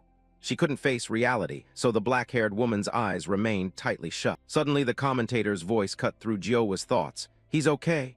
Hearing that, she startled and opened her eyes wide. A young spectator nearby also exclaimed in surprise. I didn't expect he could develop like this. His foundation is terrifyingly solid. A spectator behind the black-haired woman called out curiously, what kind of aura skill is that? His friend immediately answered, isn't it one of Sumuiga's mana masterpieces? You mean that illegitimate brat is only 15? Hearing their discussion about her grandson, Jowa stared down at the arena in astonishment. Down in the arena, Chiol's deep golden eyes flared as he charged forward with his sword. Kong Chi technique, thunderclap. This strike smashed into the ground, shattering it. Chiol nimbly evaded that attack. While she was still off balance from dodging, Chiol didn't stop and swung his sword forcefully behind him. He then used Kong Chi technique, Yanla, to continue attacking Chiol. This time she was still leaning back, making it extremely difficult to dodge. Bright red cords from the black-haired boy's technique wrapped tightly around her body. Held fast by the restraint, Chiol immediately tumbled to the ground. She quickly activated Kong Chi technique, Tempest, a powerful move that sliced through the red cords created by Yanla. Having taken several full hits from the black-haired boy, Chiol grew increasingly battered. She glared furiously, clutching a small knife in her hand. Seeing her escape attempt, Chiol couldn't help but feel a surge of excitement. She used Tempest to cut through Yanla. In the stands, Jowa couldn't believe her eyes, thinking, Thunderclap, Yanla, Tempest. These are the aura skills my grandson and I once developed together, all those tangled emotions. Like being washed clean. Thinking that, she clenched her fists. Jowa's eyes shone at her grandson. Yes, you must win, because you're a genius. A bright smile appeared on her face, a fierce faith in Chiol. As the dust on the arena began to clear, Chiol froze for a moment. Impossible. My skill should have sealed his mana source. How can he still use mana? She couldn't accept what had happened. Her eyes widened in disbelief. Chiol and Ciol now stood opposed. The black-haired boy thought to himself, there is one thing L letter 1E5C T letter 1EF7 doesn't know. My mana method differs from ordinary people. It can operate using only mana channels. Thinking that, he gave a slight grin as the sword in his hand began to absorb abundant energy from the surroundings. Once he sensed enough power, Chiol didn't hesitate and called out loudly, now I'm charging in. In the blink of an eye, the distance between them closed significantly, and Ciol was now on the defensive. The black-haired boy's sword descended amid her bewilderment, too fast, but just as the blade was about to strike, she launched herself backward with all her strength to avoid it. To dodge that attack, Ciol had to skid a long distance. Her hands were trembling violently now. Ciol cursed in anger, you bastard. Before she could even get her bearings, Chiol swung his sword again. Once more, Ciol painfully stepped back to avoid the move, and the ground where she had just stood was cleaved by his blade. Seeing the force Chiol unleashed, she couldn't believe her eyes. No way, I can't be forced back like this. Suddenly, Ciol felt a terrifying killing intent gradually closing in on her. She startled and glanced up toward the stands. Ciol's heartbeat hammered harder as she looked at the person applying the pressure. That person was staring at her with jade-green eyes. The woman wore pure white, with deep green hair and beautiful jade-green eyes, but her expression was utterly terrifying. Ciol looked back at the woman, breathing heavily and exhausted. Suddenly her body trembled. Ciol's lips quivered as if she wanted to say something. She couldn't control her emotions facing that cold stare. Ciol's hands twitched and spun the knife. A surge of scorching fire energy burst from within her. Ciol growled, it's all because of that illegitimate brat. Chiol quickly noticed something was off. An enormous amount of mana. She's forcibly siphoning mana. Is she ignoring her wounds? The two small knives in Ciol's hands were now enveloped by massive mana. Soon the other knives scattered on the ground began to lift as well. Ciol poured all her strength into controlling the blades. A blazing red energy swelled around her. She raised her hands and sent the knives soaring into the air. And this was her secret starfall technique. I will kill you. With that, she decisively brought her hand down, her eyes flashing with madness. In the stands, Yiheng leapt to his feet at the sight and shouted, that's a violation of the match rules. Stop. But his shout came too late. The knives under Ciol's control lunged to attack Chiol. He showed no panic or intention to dodge. He stood calmly in place, and the sword in his hand began to absorb mana. When the sword had absorbed the required amount of mana, patterns began to appear on it. Chiol let out a soft exhale. Immediately after, he assumed a defensive stance. The knives were now drawing ever closer to him. At once the black-haired boy swung his sword in a wide arc. Seeing Chiol cutting through the air, Ciol couldn't help but laugh. What are you swinging at? But she barely had time to enjoy it before the next sight froze her. One of the knives flew back and impaled itself into the ground right beside her foot. While parrying Ciol's starfall with his sword, the black-haired boy thought, there is an immutable truth. Mana doesn't disappear. When dispersed into the air, it returns to nature. Mana is infinite and never truly vanishes. Because of that truth, Chiol could easily absorb the mana and knock the knives off course. With just a few masterful sword strokes, he successfully shattered Ciol's technique. But Chiol himself held a reality that contradicted that truth. The ancestral blade, Hugia of the Black Knight. It's a sword that can cut and erase mana. After a flawless defense, the black-haired boy tilted his mouth into a confident smile. Chiol stared at the sword trembling in his hand and thought in awe. I didn't expect she would even use the starfall, but still, I succeeded. The black-haired boy recalled that when Ciol summoned those massive starfall orbs, his current strength was insufficient, and he had to use his blackening power to defeat her. With my current strength, I couldn't fully block the starfall, so I used the dark edge to sever the mana threads linked to the throwing blades. Not only that, Chiol had to combine his demon eye with the throwing blades to perfectly beat Ciol, but doing that required absolute maximum concentration. With the demon eye, I can see the mana streams connected to the throwing stars, but both tasks demand total focus. After thinking it through, he decided to follow the planned approach. Then Chiol stepped forward challengingly and announced with eager tone, now, it's my turn. Hearing that, she couldn't help but startle. Ciol clenched her teeth with a worried look. Is he going to use that move again? She quickly darted to another spot at lightning speed, too fast to clearly see. Only debris where she had stood kicked up from the ground. Ciol positioned herself as far from Chiol as she could, reasoning. If I increase the distance, he won't be able to execute it. Suddenly, long blue lightning streaks appeared along the sword the black-haired boy held as the sky darkened. He readied himself to counterattack, throwing her into panic. What? He's entering an attack stance even from this distance. Chiol smiled smugly and confidently explained. Chiakma is a sword technique born to deal with monsters. Seeming to know what she was thinking, he immediately clarified thoroughly, then slowly raised the sword and continued. Distance was never the issue. At once Chiol pointed the sword down toward the ground. A tremendous force descended with it as he called the move. Mugia, Eclipse. A ravenous flash tore the night apart, sweeping everything on the ground and sending debris flying chaotically through the air. The black-haired boy stood firm and unleashed the Chiakma, piercing demon, technique toward Xiao Ah. Xiao Ah stood there dumbstruck, unable to react. Only then did she realize the danger closing in and she gaped, swearing, "Bastard." A loud explosion rang out with a terrifying boom, and lightning bolts struck directly where she stood. When the blast ended, a drifting white smoke cleared little by little. Things came into focus. The sky was no longer pitch black, and a long, jagged sword-shaped crack appeared across the arena floor, an appalling sight. At that moment, Chiol felt a sharp pain in his eye. He raised his hand to shield and protect his eye while uttering a cry of pain. The black-haired boy gritted his teeth through the surrounding agony, sweat beading on his face as he thought. My eye hurts like this from pushing the demon eye to its limit. But this was not the time to rest since the fight was still ongoing, so Chiol worried. But it's not over yet. Chiakma hit dead center, but I need to finish this match. Suddenly, a silhouette loomed within the white smoke. A blade suddenly pierced Chiol's thigh and blood sprayed, leaving him unable to react, stunned by the wound. The black-haired boy staggered forward, unable to stand steadily. Then a powerful footstep slammed into the ground, and someone leapt up. It was Xiao Ah, her face full of killing intent as she lunged at him so fast the black-haired boy blurted in surprise. "Luke, you're fast." Her eyes flashed a fierce golden glow detecting an opportunity. This strike is dangerous, and the knife in her hand slid right up to his neck. He instantly dodged, sending debris on the ground rattling. Chiol sprang backward to dodge.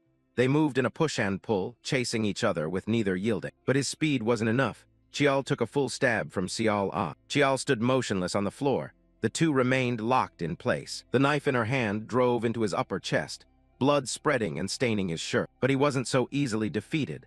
The blade of his sword also pierced Xiao Ah's left chest. She immediately pulled the knife from his chest, dragging out a thin thread of red blood. After withdrawing the knife, she collapsed to the ground unconscious, while Chiol remained safe and unhurt in the match. He couldn't help but think, if I had been a second slower using the dark edge to block, my heart might have been pierced. He dared not dwell on the moment. Just a few seconds delay and he could have lost. But defeating her had not been easy. The black-haired boy clutched his wounded left chest and winced in pain. He glanced at Xiao Ah lying motionless on the ground and assessed the situation.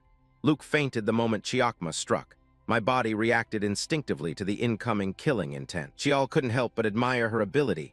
Luke's bloodline is truly terrifying. He turned to the two aides who were still standing there in shock. Chiol called out a reminder. "What are you standing there for? Aren't you going to take Luke away?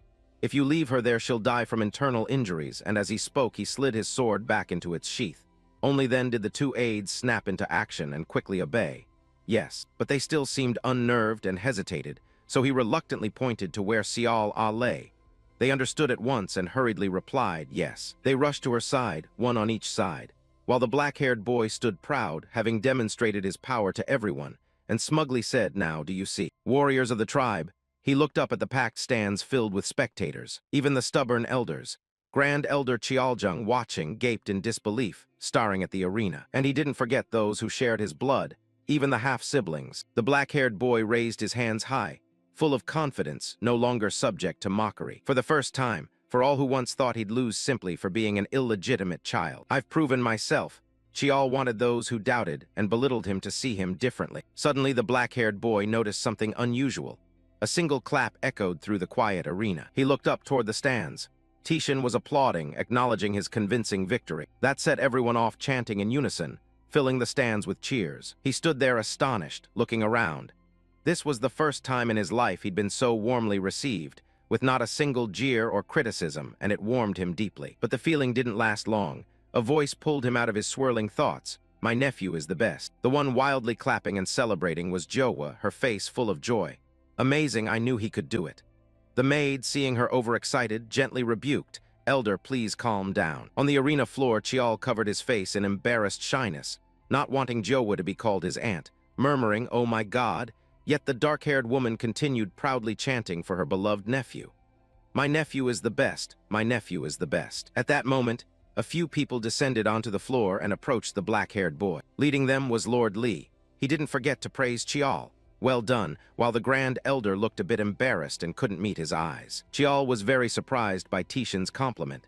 It seems father isn't very pleased. He's never praised a child in front of others before. Seeing him say nothing, he stared at the black-haired boy and thought to himself, "This child picked Tihang and set up this stage. He chose that girl Luke and steered the match according to his own strategy. That's the opponent he has the greatest counter advantage against. Those who don't know would assume Luke's victory is obvious. Sounds easy, but how many people here could actually do that?" Lord Li valued him highly and began paying more attention to him after the match. Then he decided to make an offer. "You have proven yourself, so I acknowledge your qualification to embark on the warrior training path." Chiol, overjoyed, quickly bowed respectfully, hand over his chest in salute.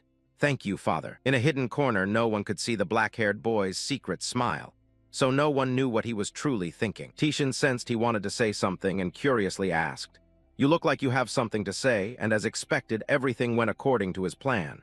Chiol seized the moment, inwardly pleased. The time has come. Chiol straightened and looked him in the eye, answering honestly, "As expected, father, I hide nothing from you." When Tishan asked if Chiol had something to say, it seemed he would grant it. He thought to himself, "Formally, the reward for this test is permission to join the warrior path."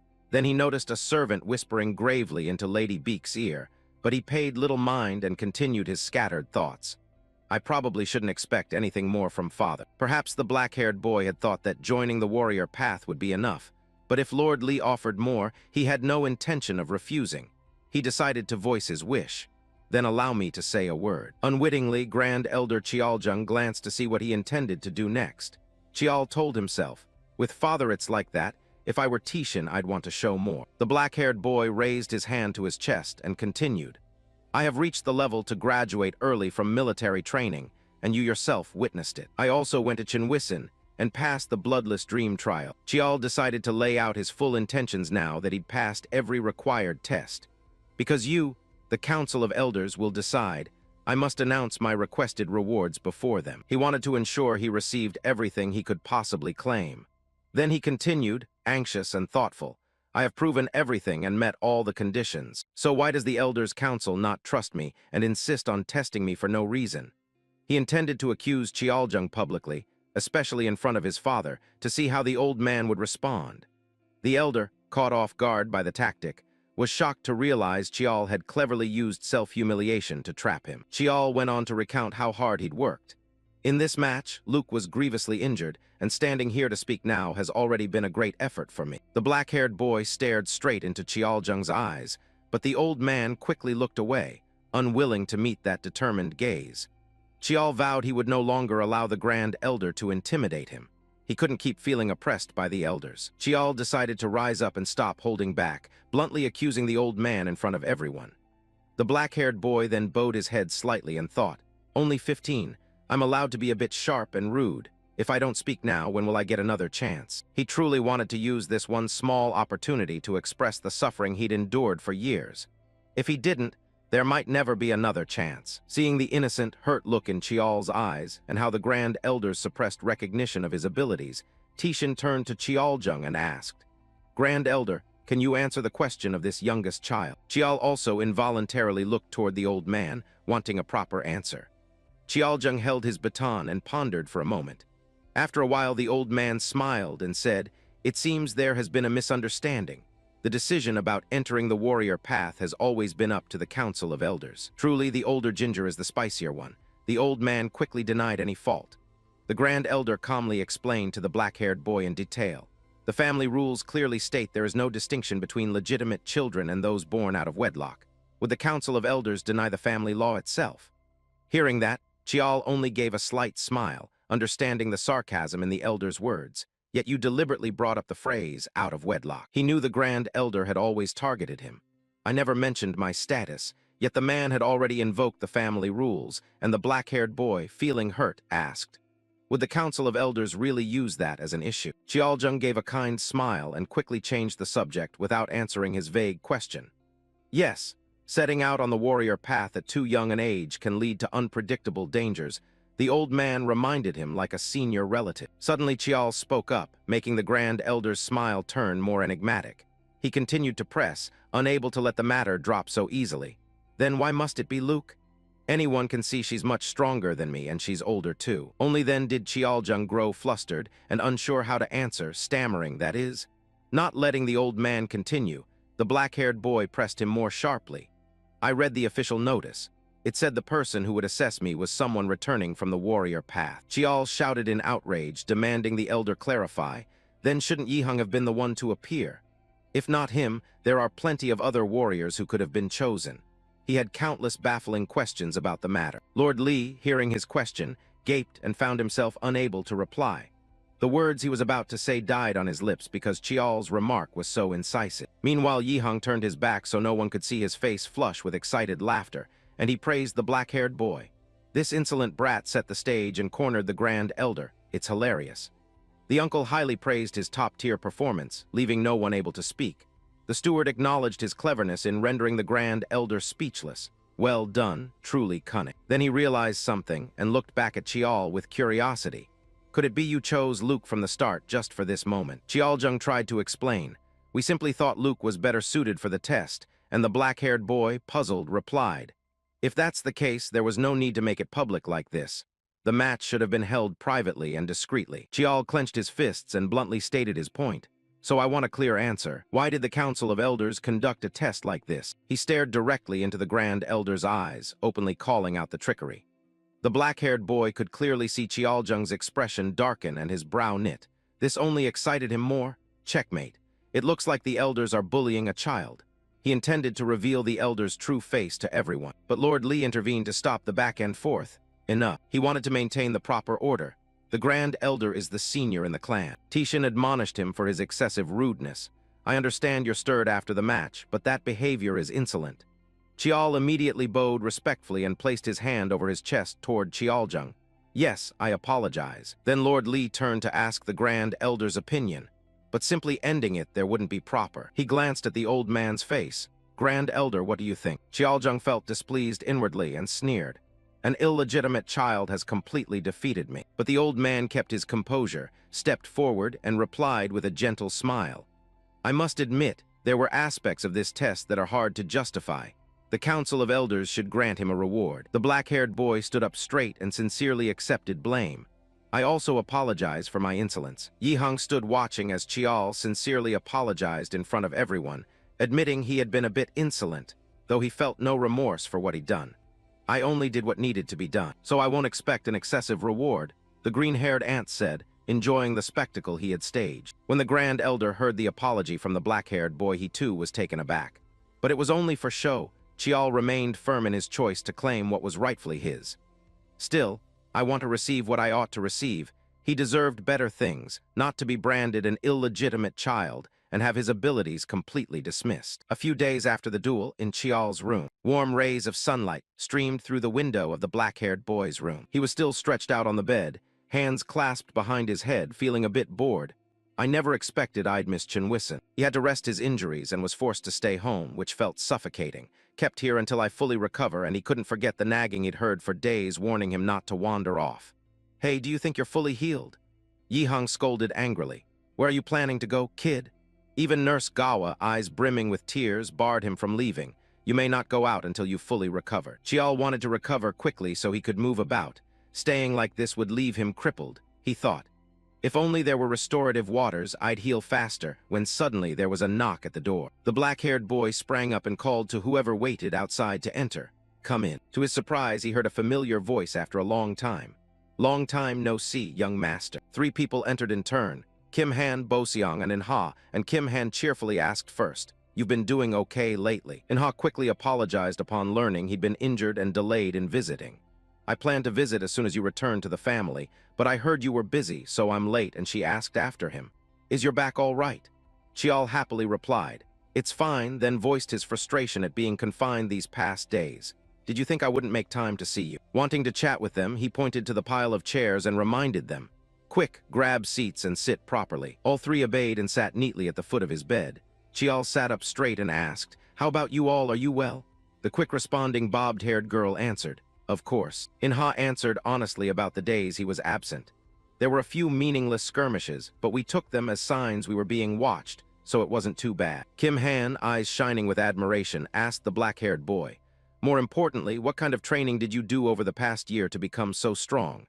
Chiol, surprised by his intense, excited gaze, replied blankly, "Huh." Seeing Chiol still puzzled, the brown-haired boy clarified, "I mean that duel, I watched it." Suddenly Chiol's eyes flared red and flames seemed to erupt around him, scaring Kim Han.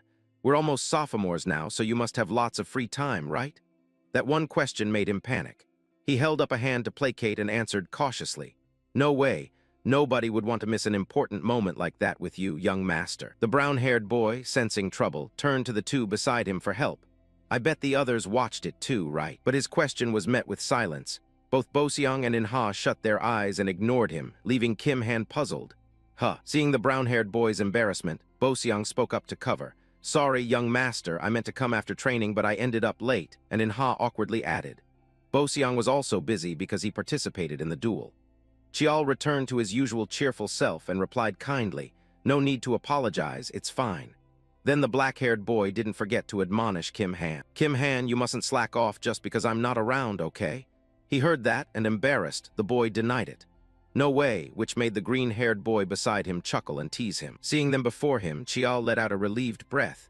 "You've all grown a lot." Seeing them before him, Chiol let out a relieved breath. "You've all grown a lot." Kim Han decided to join Yukmun, the academy, training swordsmanship in the sword division and concealed weapons in the marksmanship division. Studying both at once was no easy feat. He felt very proud of them. "And I heard half of the S-class students were recruited too. That's impressive." Then the black-haired youth urged them to keep getting stronger. "Keep working hard. In the future, I'll need a lot of your help." They all followed his command, placing hands over their chests to pledge earnestly. "Leave it to us. We'll become strong enough that you won't be ashamed," a firm promise that repaid Chiol's kindness. Inha put the chair away and said her goodbyes. "Then we'll take our leave." The black-haired youth stood and politely saw them out. "Yes, great to see you." Suddenly Kim Han remembered something and asked the black-haired youth, "Oh right, nearly forgot. Today the young master goes to receive his reward, right?" Chiol, curious at his excitement, asked, "I'm the one receiving the reward. Why are you all so excited?" The brown-haired boy raised a hand to explain, "Because it's a good thing for you, young master." Then he continued, curious what Chiol intended to receive. "So have you decided what you'll accept?" Chiol only gave a faint smile.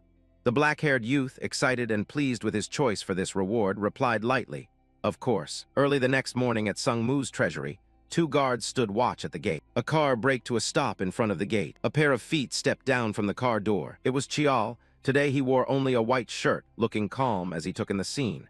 "It's been 6 years since I last came to the treasury, hasn't it?" Suddenly a voice sounded, curiously looking at him. "Huh, isn't that the youngest master?" A young guard at the gate saw him and asked, "By the way, may I ask the purpose of your visit?" The black-haired youth showed him the permit. "I have authorization to withdraw equipment from the treasury." He checked the paper in his hand and replied, "Yes, I've verified the document." The gate swung open on both sides and he ordered, "You may proceed, sir." Suddenly he called after Chiol. Turning, Chiol wondered why he was being addressed, "Young master." The 2 guards expressed their admiration. "That match really moved us. We'll strive to refine ourselves like the young master, taking him as a role model to emulate." Then the 2 saluted and bowed deeply before him, leaving Chiol wide-eyed in astonishment. The black-haired youth stood there, stunned by them and deeply moved, happy. "This is the first time in my life I've been given such a salute. Before, most people scorned and looked down on me because of my low birth. There were no more insults this time. People admired my talent and genuinely cared for me, which motivated the black-haired youth to keep striving to become even stronger. Thank you for thinking that way. So as not to let you down, I will work even harder." Chiol did not want anyone's faith in him to be disappointed. Then he slowly proceeded toward the treasury, which was jointly managed by the Administrative Institute and the Elder Institute. If the Administrative Institute handles preservation and maintenance, then research and the import and export of equipment fall under the Elder Institute's authority. As Chiol entered, a guard used a scanning device to thoroughly check that he wasn't carrying any dangerous items. Chiol smiled, thinking of the reward he wanted after the match had ended. "Therefore, I requested compensation from the head of the Elder Institute." At the arena that day, the black-haired young man made his proposal. "I only did what I was compelled to do, so I don't dare expect any unreasonable reward. I only ask to be returned the items that were selected, during that recruitment and selection ceremony. Chiol wanted to reclaim what he had lost. The Grand Elder wondered, "Didn't you choose a single weapon back then and wear it at your side?" The old man was puzzled by his choice at the time. "You only accepted one weapon then, now you want to claim ownership of them all." The black-haired youth remained calm and explained. "According to the rules, weapons chosen during the selection ceremony can later be fully received, or so I've heard." To confirm the rule, he turned to Yihang and asked directly, "Am I mistaken in understanding this, steward?" The uncle, surprised that he pushed responsibility onto him, thought to himself, "What a cheeky child," but not wanting to keep everyone waiting, the steward declared firmly, "All right, that's correct." By old custom, people later received the remaining weapons, and the family head said he would follow that precedent. Chiol glanced at Head Lee and honestly agreed. Recalling it now, that's indeed how it was. The old man fell into thought, wrestling with Chiol's proposal. Just select a couple of items appropriate to his status and grant them. Releasing a few pieces won't harm the Elder Institute. The old man found the plan acceptable. Seeing that the black-haired youth seemed to understand the Grand Elder's thoughts, he smiled with assurance. They'll probably think that way. If the head of the Elder Institute accepts my request before the guests, then the weapons in the treasury will rightfully become mine. He turned to Tishan and asked, "Can you do that?" Tishan only stared at him thoughtfully and said nothing. After a long pause, Head Lee finally spoke. "I permit it. Those things were always meant to come into your hands anyway." Chiol respectfully placed his hand to his chest in salute. "Thank you, father." He took it as natural. "Of course. As long as you demonstrate the proper standing of a master, the elders will hand the weapons to you." He didn't forget to remind him to be worthy of what he would receive. Embarrassed, and indeed Tishan seemed to know his scheme but didn't expose it, only offering a gentle reminder. "Truly, father could see through my scheming even when the Elder Institute head did not." Moreover, he skillfully sided with the Elder Institute to close the matter. Then Head Lee ordered his subordinates, "Decide which weapons will be released from the vault and deliver them to the youngest son." Thus their negotiation concluded, and Chiol successfully obtained the weapons he wanted. "So, I am permitted to receive 4 renown-grade weapons." The black-haired youth rode the treasury elevator in thought. "Usually one isn't granted such generous rewards, but with my father backing me, they dare not play tricks. They respected my father, so they wouldn't scheme behind his back." The elevator reached the 2nd floor with a ding. The elevator doors slowly opened, and light shone directly onto Chiol's smiling face. Access is limited from the 1st to the 3rd floor. Floor 1, where the common-grade weapons are stored, is no concern. I need to pick items truly useful for this journey. Ahead of him was a room filled with advanced, modern weapons. Chiol couldn't help but be dazzled by them. A black orb appeared in his palm as he excitedly prepared to choose his favorites. "All right, take your time and pick your fire." The scene shifted to Myeongjiang's office. Myeongjang sat across from Chiol and asked calmly, "Are you planning to depart already?" He replied politely, "Yes, all preparations are complete." Outside the window, cherry blossoms drifted through the air, and he cheerfully thought the journey would be delightful. It's spring, quite pleasant weather. He thought Chiol's departure in spring was perfect. There's hardly a better season to begin a long journey. Myeongjang didn't forget to ask, "Have you greeted everyone?" The black-haired youth replied, "Yes. As for my uncle, he's on a distant assignment and couldn't be seen." But mentioning Jiowa had given him a hard time coaxing her. It took a lot of effort to calm the nurse as well. Hearing that, he chuckled with excitement. "I can imagine it." Then Myeongjang asked whether Chiol had paid respects to Head Lee. "So, have you greeted your father?" Hearing this, the black-haired youth only smiled with amusement. "Yes, he scared me as usual." He looked surprised. "He threatened you?" He recounted. "He said since I've caused such a major incident, if I don't achieve results that satisfy him, I'll be punished." Myeongjang laughed nervously. "That does sound a bit frightening." Suddenly he became pensive, more serious. After a while he spoke. "Have you heard news about your 6th sister?" At the mention of Chiol looked somewhat downcast. "Yes, I heard she has entered seclusion to train." Even while recuperating after awakening, 6th sister caused an uproar. She smashed things in the room, and the 2 burly men couldn't restrain her. After recovering, she was placed into seclusion for cultivation by Lady B. Myeongjang fell silent, seeing Chiol's condition was unstable and feeling helpless, so he warned Chiol before he left to ease his mind a bit. Normally, no one can intervene in your warrior path, but at least for now, she won't be able to go out and take revenge immediately. The black-haired youth nodded, understanding him without answering verbally. His fingers intertwined nervously as he asked, "Brother, could I ask you a favor?" The black-haired youth hoped someone would stay behind to care for the wet nurse while he was away. Only Myeongjang could be trusted. While I'm on my journey, please take care of the wet nurse for me. He recalled Gawa crying and pounding on the door in a downpour with no one to help, so Chiol worried they might target his loved ones. They may not dare go after me directly, but targeting those close to me is easy. In my previous life, I lost my wet nurse that way. So this time he had to be extremely careful not to let them touch a single hair of the maid. Myeonjung quickly agreed to the request and guaranteed Gawa's absolute safety. Understood. Your wet nurse will stay here where I live. He assured him no one would harm her, no one will dare touch her. Hearing that, Chiol was deeply moved. The black-haired youth stood, bowed respectfully, and sincerely thanked him. I will definitely repay this debt. Myeonjung smiled politely. As your elder, how could I not do this? He looked forward to how Chiol would be when he returned next time. I'll wait for your return after you finish this journey. Chiol stood up enthusiastically and answered, yes, 15 years since returning. The places to visit, the things to obtain, the people to meet. All were packed in his mind. For the first time leaving the clan, he would act freely and have time of his own. The black-haired youth raised his ringed hand to block the sun's glare as he prepared to begin a new journey. Everything starts here, he said, slinging his backpack on to embark on the warrior's route with countless novelties awaiting Chiol ahead. At that moment, Lady Beak was leisurely enjoying tea in the flower garden. She lifted the teacup and took a small sip. Then Lady Beak gently set the cup down on the table. Then she slowly spoke, report. Lady Beak's subordinate, hearing this, stepped out from the thick foliage. He quickly knelt and respectfully reported, sorry, I lost his trail. Lady Beak glanced over and said softly, get to the details. He then recounted the whole incident. I lost him as soon as he entered the crowded street. It seems he knew from the start he was being tailed. She calmly reached for her teacup, then slowly spoke in rebuke. Such a foolish assumption. Even if his appearance changes, there should still be a distinct mana signature. The subordinate hurriedly explained. Among the equipment he received from the match, there appears to be an item that can alter both appearance and mana signature. At this point, tracking him seems impossible. After hearing the details, Lady Beak stared at him. He's only a 15-year-old illegitimate kid, yet he shook off the swordsman I personally trained. She raised the teacup and gave it a slight swirl, then snorted coldly. If you couldn't handle something this simple, you'd have been dismissed long ago. I wanted to anticipate his plan, yet I lost his trail in less than a day. Monitor every bit of news. Lady Beak glared at the swordsman and issued the order. If anything suspicious comes up, tail him immediately. The subordinate quickly acknowledged the order. That same night at a tavern, a young man roared in anger, you bastard, cheating. You clearly hid cards up your sleeve. Others, sensing a fight, egged it on excitedly. What a brawl. I bet 100,000 won on the bald guy. Another youth joined the fun.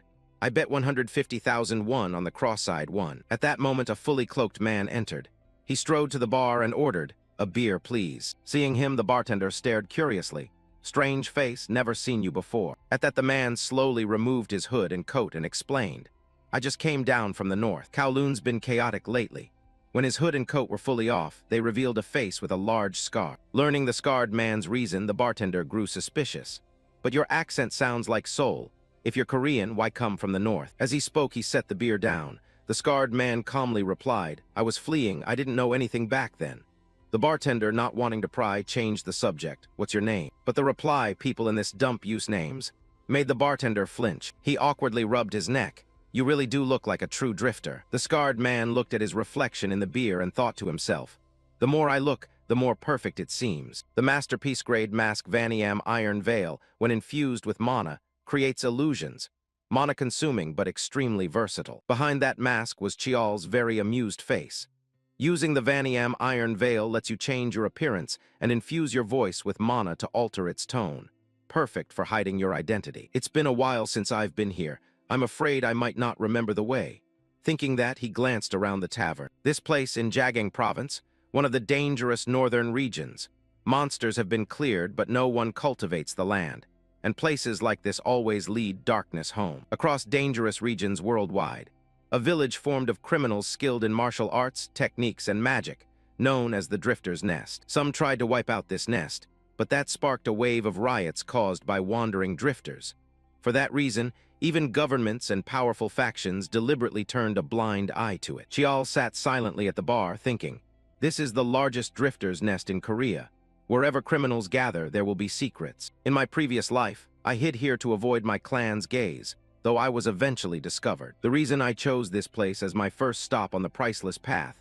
Suddenly, Chiol looked up at the bartender and slowly said, May I ask you something? Who controls this place now that I'm no longer in Kowloon? Hearing that, the bartender wondered, "Why do you want to know?" Chiol answered honestly, "I don't want to die here out of ignorance. I need to understand the atmosphere to act appropriately." The bartender hesitated, then sighed. "It's easy to say, but one beer won't cover it." His condition made the protagonist frown slightly. He didn't hesitate and slapped money on the table. "Here, 100,000 won. Bring me some snacks and another beer." Seeing his frankness, the bartender burst out laughing. "You know how to handle things." Then the bartender fetched some snacks and provided the information Chiol needed. "This nest has been run by the gangster Beak Chiol Su for 10 years. Even if you're from China, you've heard his name, right?" That answer seemed expected by the protagonist. He replied nonchalantly, "Of course, who doesn't know him? The butcher, Beak Chiol Su. Once an official martial enforcer, he became a drifter after killing his master. Before returning, Beak Chiol Su was the kingpin of Korea's underworld. In his 30s, he seized leadership of the Beakgal gang and began running the black market." Chiol tapped his fingers on the table, thinking, "Now is when the most valuable goods start to appear, but the person I want to meet isn't Beak Chiol Su, an item once reclaimed by the renowned Lee Marshall clan in my previous life. This time I'll be the one to get it." At the thought, he slightly curled his lips. At the same time, at Beak Chiol Su's mansion, Chiol Su held a stack of papers in his hand and waved them lightly. He revealed a scheming smile. As expected, the black market brings more profit than selling medicine. He was the boss of the Beakgal gang. Chiol Su laughed heartily, then turned to the man standing before him and said, "Director Jiang, you've worked hard. I knew bringing you in was the right call." The man standing before him was none other than Director Jiang Jin-Su. Having finished speaking, Beak Chiol Su grinned broadly. He laughed bitterly and raised his voice. "Director Jiang, or should I say Jiang Jin-Su?" Then Chiol Su slowly stood. "Watch that expression of yours. I told you I'm not forcing you to stay." As he spoke, he stepped toward Jin-Su. Boss Beak put his hand on Director Jiang's shoulder and leaned in to threaten him. "If you can stand it, you can leave any time." The murderous tone sent chills through Jin-Su, making him tremble. He didn't know how to respond and forced a strained smile. Then Director Jiang turned to Chiol Su and replied, "I will be careful." Satisfied with the answer, Boss Beak happily turned away. "Good, you smile better. You know I genuinely care about you, Director Jiang." As he laughed and turned, Jin-Su relaxed a little. Then Chiol Su glanced at him. "You went to a good school, you make money, it's all thanks to me, isn't it?" Director Jiang quickly answered, "Yes, sir." After a tense struggle between them, Boss Beak finally relented to Jin-Su. "Anyway, back to the main matter. I was a bit worried because we issued very few tickets for this black market event, but apparently the higher-ups like it that way. But why not try giving out a few more tickets?" he asked, smiling wickedly. Director Jiang calmly replied, "Keeping ticket releases limited each quarter helps us retain loyal customers more effectively." Hearing that, Chiol Su shrugged with a bored expression. "Right, I trust you'll handle this, Director Jiang. But remember one thing. Our target isn't this cramped, filthy underground, it's up there. You said it yourself. You want to pull your feet out of shady business. What we get from the black market is money and connections. Use it as a springboard and we'll step into the light."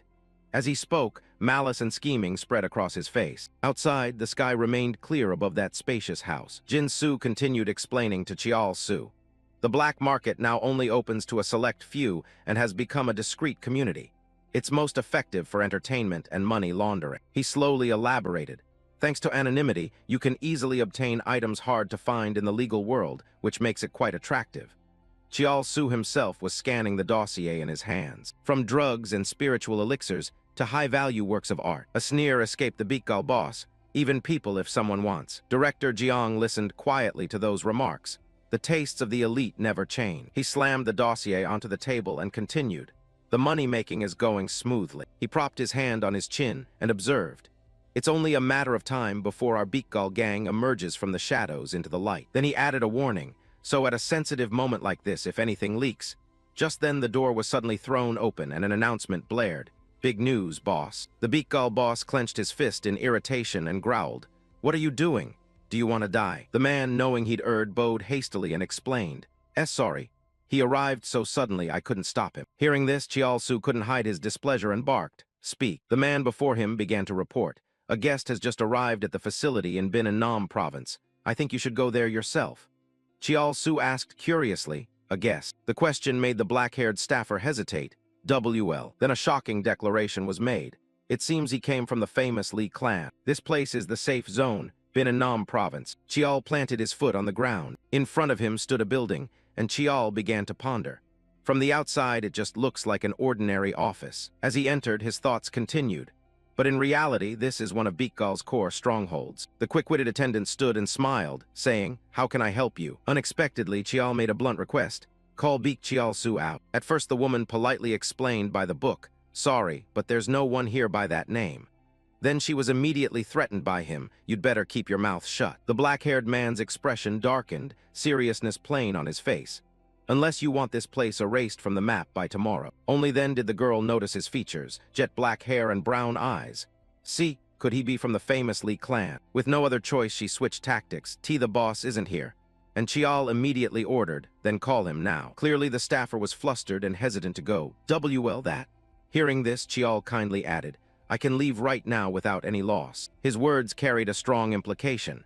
But I wonder whether Beek Chiolsu can stomach the consequences. Having no choice, the woman shut her eyes and said, "I'll contact the boss." She led Chiol to an elevator and announced, "I'll take you to the VIP lounge first."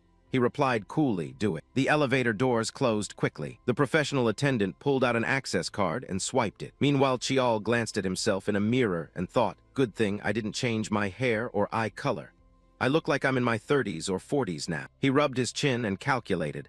Beek Chiolsu has the level of a rank 5 warrior, so he can't use mana to alter his voice.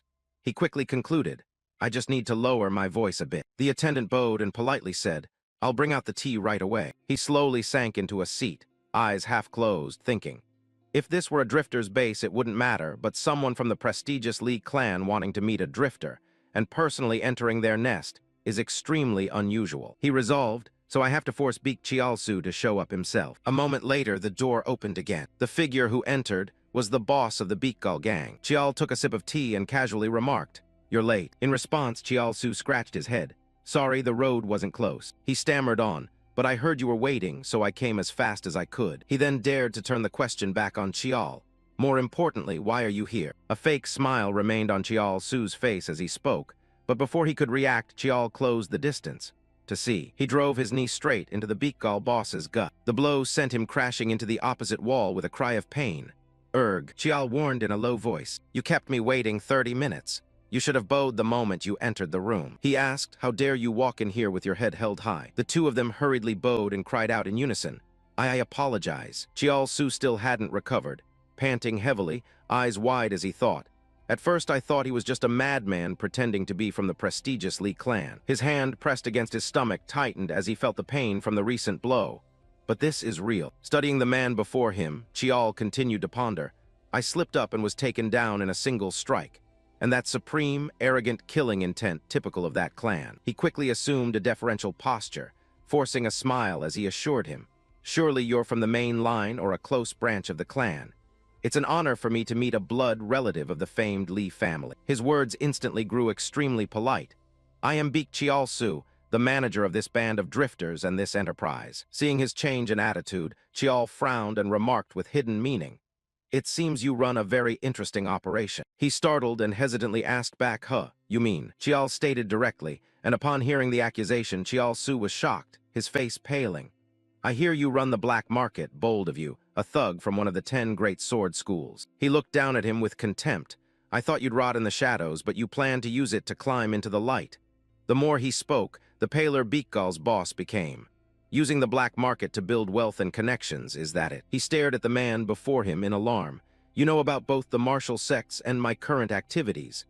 If my actions have offended the great clan, I apologize." Chiol changed his tone. "That's not why I'm here." A calm explanation followed. "My master has had his eye on you. He wants to start something through you." He then asked before Chiolsu could inquire, "Curious who my master is." He didn't hesitate to admit, "If it's not rude, may I ask?" Chiol chose his words, successfully deifying him. "He is the purest-blooded scion of the famed Lee family and the most worthy among them to claim the position." He sneered as he continued, "The 7th son of the Lee clan." A name was then spoken, Lord Lee Yihak. The story of the 7th son of the prestigious martial Lee clan, Lee Yihak, a direct descendant, was that he was a business prodigy. They said he could fail but never truly lose.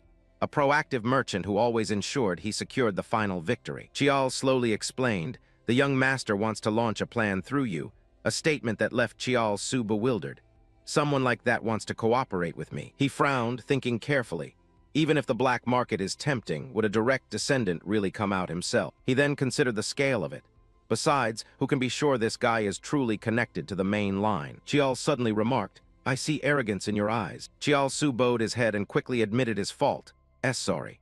He turned his head as he replied, "The young master is far too generous to lowly people like you." As he sat down, Chiol hinted further, "Leave this whole matter to me." His hand reached for an object nearby. "Relax." Chiol Su's eyes tracked his movements. "If I wanted to kill you, I would have done it the moment I stepped into the room." The identity of the object was quickly revealed. That is. The boss of the Betrayal gang nearly cried out in shock. Demonic spear, Beak Chiol. He then appraised the weapon silently. The spear is even longer than its shaft, its curve flowing like a wave. Chiol Su recalled, a few years ago, when Li Yihak went to the North Sea on a mission. Could this be a weapon drawn from the Dragon King's maritime realm? Chiol raised his sword and asked again, "You know what this is, don't you?" The man didn't hesitate to admit, "Yes, I know. It's the demonic spear, Beak Chiol." Then he scratched his head and wondered aloud, "But why can't I sense any aura?" Chiol glanced at the item in his hand and said in a low voice, "Of course, because it's been sealed." He continued, "Even seeing this might not convince you, but remember, you are not our only option." Hearing that, Chiol Su couldn't hide his curiosity and asked, "Excuse me, but what exactly does the young master want from us?" Chiol went on to fabricate a story. "My master wants you to expand the black market you built and take control of the entire underground economy." This information made the man skeptical as he asked back, "The black market? You mean that place? It's just the small schemes we run to make some spare cash." But Chiol's reply was decisive. "That's not for you to judge. My master has decided." Chiol Su's eyes widened at the news. A direct descendant of a famed martial clan is personally dipping into the underworld. Even the boss of the Betrayal gang understood. Dark money is still money. With Li Yihak's commercial vision, this move isn't unreasonable. Chiol Su's eyes suddenly widened, as if he'd realized something. He hesitated and asked, "Do I have a choice in this?" Chiol's answer was exactly what the man expected. "No, you don't." Chiol Su's hands curled into fists, curses echoing in his head. "Damn it. If you refuse by dawn, no, the enforcers will arrive immediately." In his mind, the other name loomed large. The moment that name was mentioned, your answer was already decided. Chiol planted his sword heavily on the ground and continued, however. "If you agree to be my master's loyal dog, that's another story." He listed the perks. "You'll become the chairman of a prestigious corporation." It was described as a kingdom untouchable under the shadow of the underground organization. Chiol kept persuading, forcing the man to look up and listen intently. "And of course, my master will back everything." At that, Chiol Su finally answered hesitantly, The Betrayal gang's boss quickly made a decision. "What should we do?" Chiol replied to him, "Don't rush. We'll test you right away." Then there was a long silence. Soon only Chiol Su and Director Jiang remained. The man sneered, a subordinate of Li Yihak, the seventh of the famed Li martial clan. He muttered on, recalling the earlier events.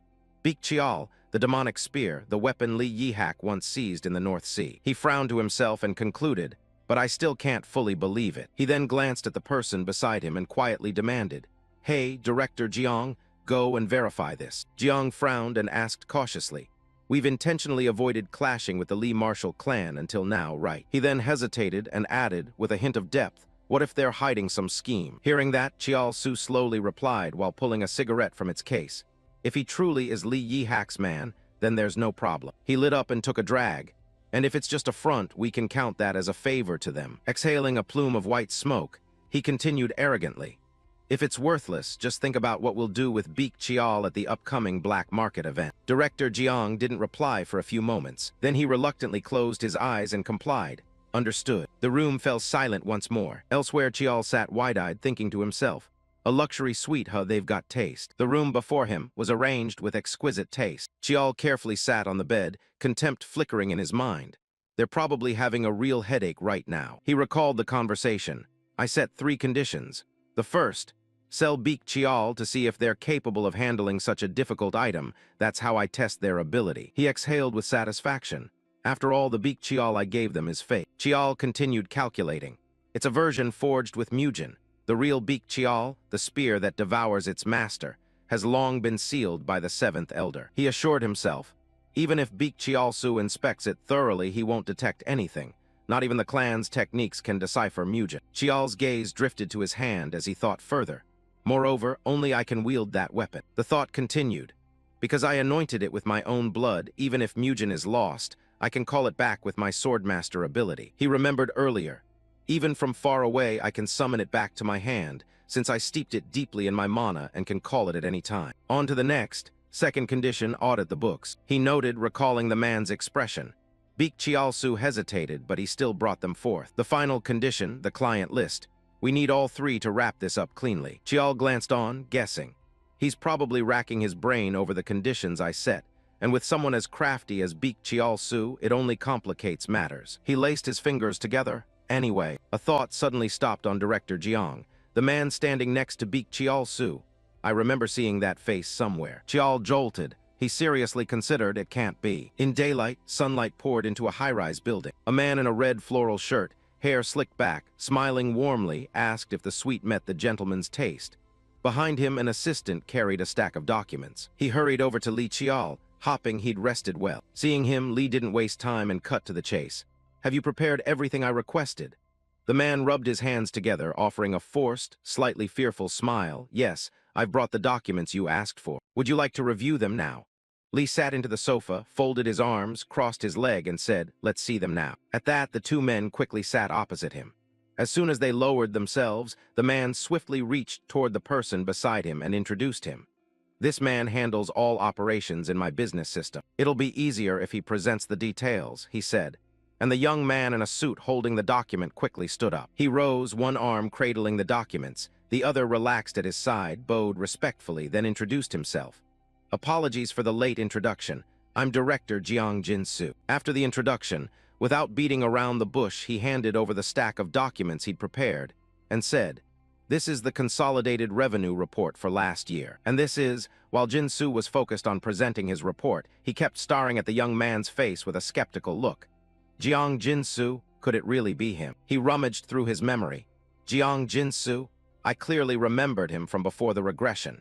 He was famed for using intellect and rhetoric like a blade. Like a sword, he recalled the image of the boy with one eye covered, his face half ruined.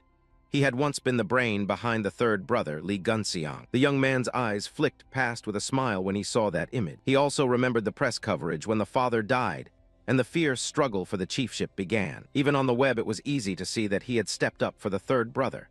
Even the eldest brother had a hard time with Jiang Jinsu. After piecing everything together, he no longer hesitated and quietly affirmed that the man still had his left arm with no burn scars.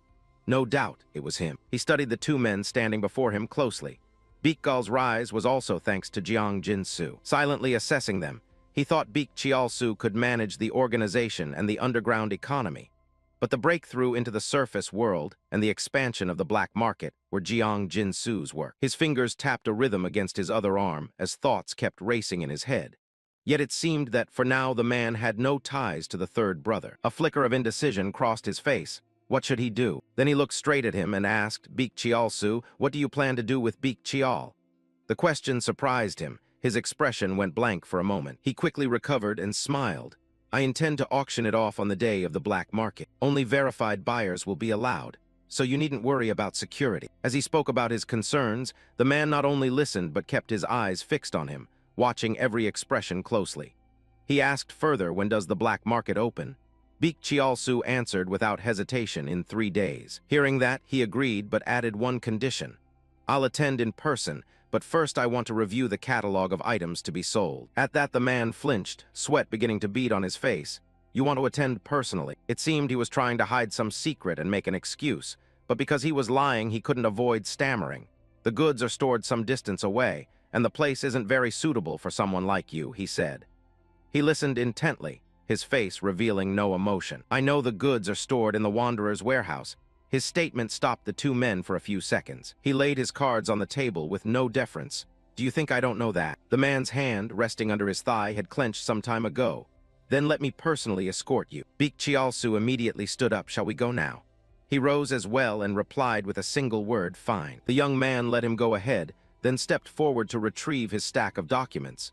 His action made him glance over. Feeling that everything was in order, he turned and walked away. All items brought into the black market were stored here. According to the introduction, this was the warehouse where he kept his goods. Arriving at the building, he politely gestured for him to enter first. Please, after you. Following the two of them into the building, He thought to himself that it was a massive warehouse with security tight enough that even the best thieves wouldn't dare touch it, equipped with full magical arrays and security formations. Impressive, he muttered as he made a quick appraisal, and the man spoke up. With a group of wanderers, what would you like to see first, sir? He said something out of turn that froze the man for a few seconds. Not you. Continuing, he thumbed over his shoulder, indicating that this person was the one who really knew how things ran here. Irritated by his tone, the man's brows knitted. What do you mean by that? Seeing the man's expression deepen, he thought provocatively, you're not even bothering to hide it, then adopted a stern look. Do I need to repeat myself? He said bluntly, I don't like trouble. One guide is enough. Unable to do anything about him, the man gritted his teeth and swallowed his anger. Yes, understood. When nominated by him, the young man quickly answered, then I'll show you the items stored in the warehouse. This way first. The other man clenched his hand, trembling with anger but powerless. Deeper inside, crates were neatly stacked on shelves. He took the lead, acting as both guide and commentator, explaining each crate. The first floor mainly held herbs, artworks, and magical implements, while the racks over there. Suddenly he caught a scent, a fragrance that floated and brushed past his nose, and it didn't take long for him to recognize it. He hadn't expected they'd keep something like this. Looking deeper in, the smell filled the air.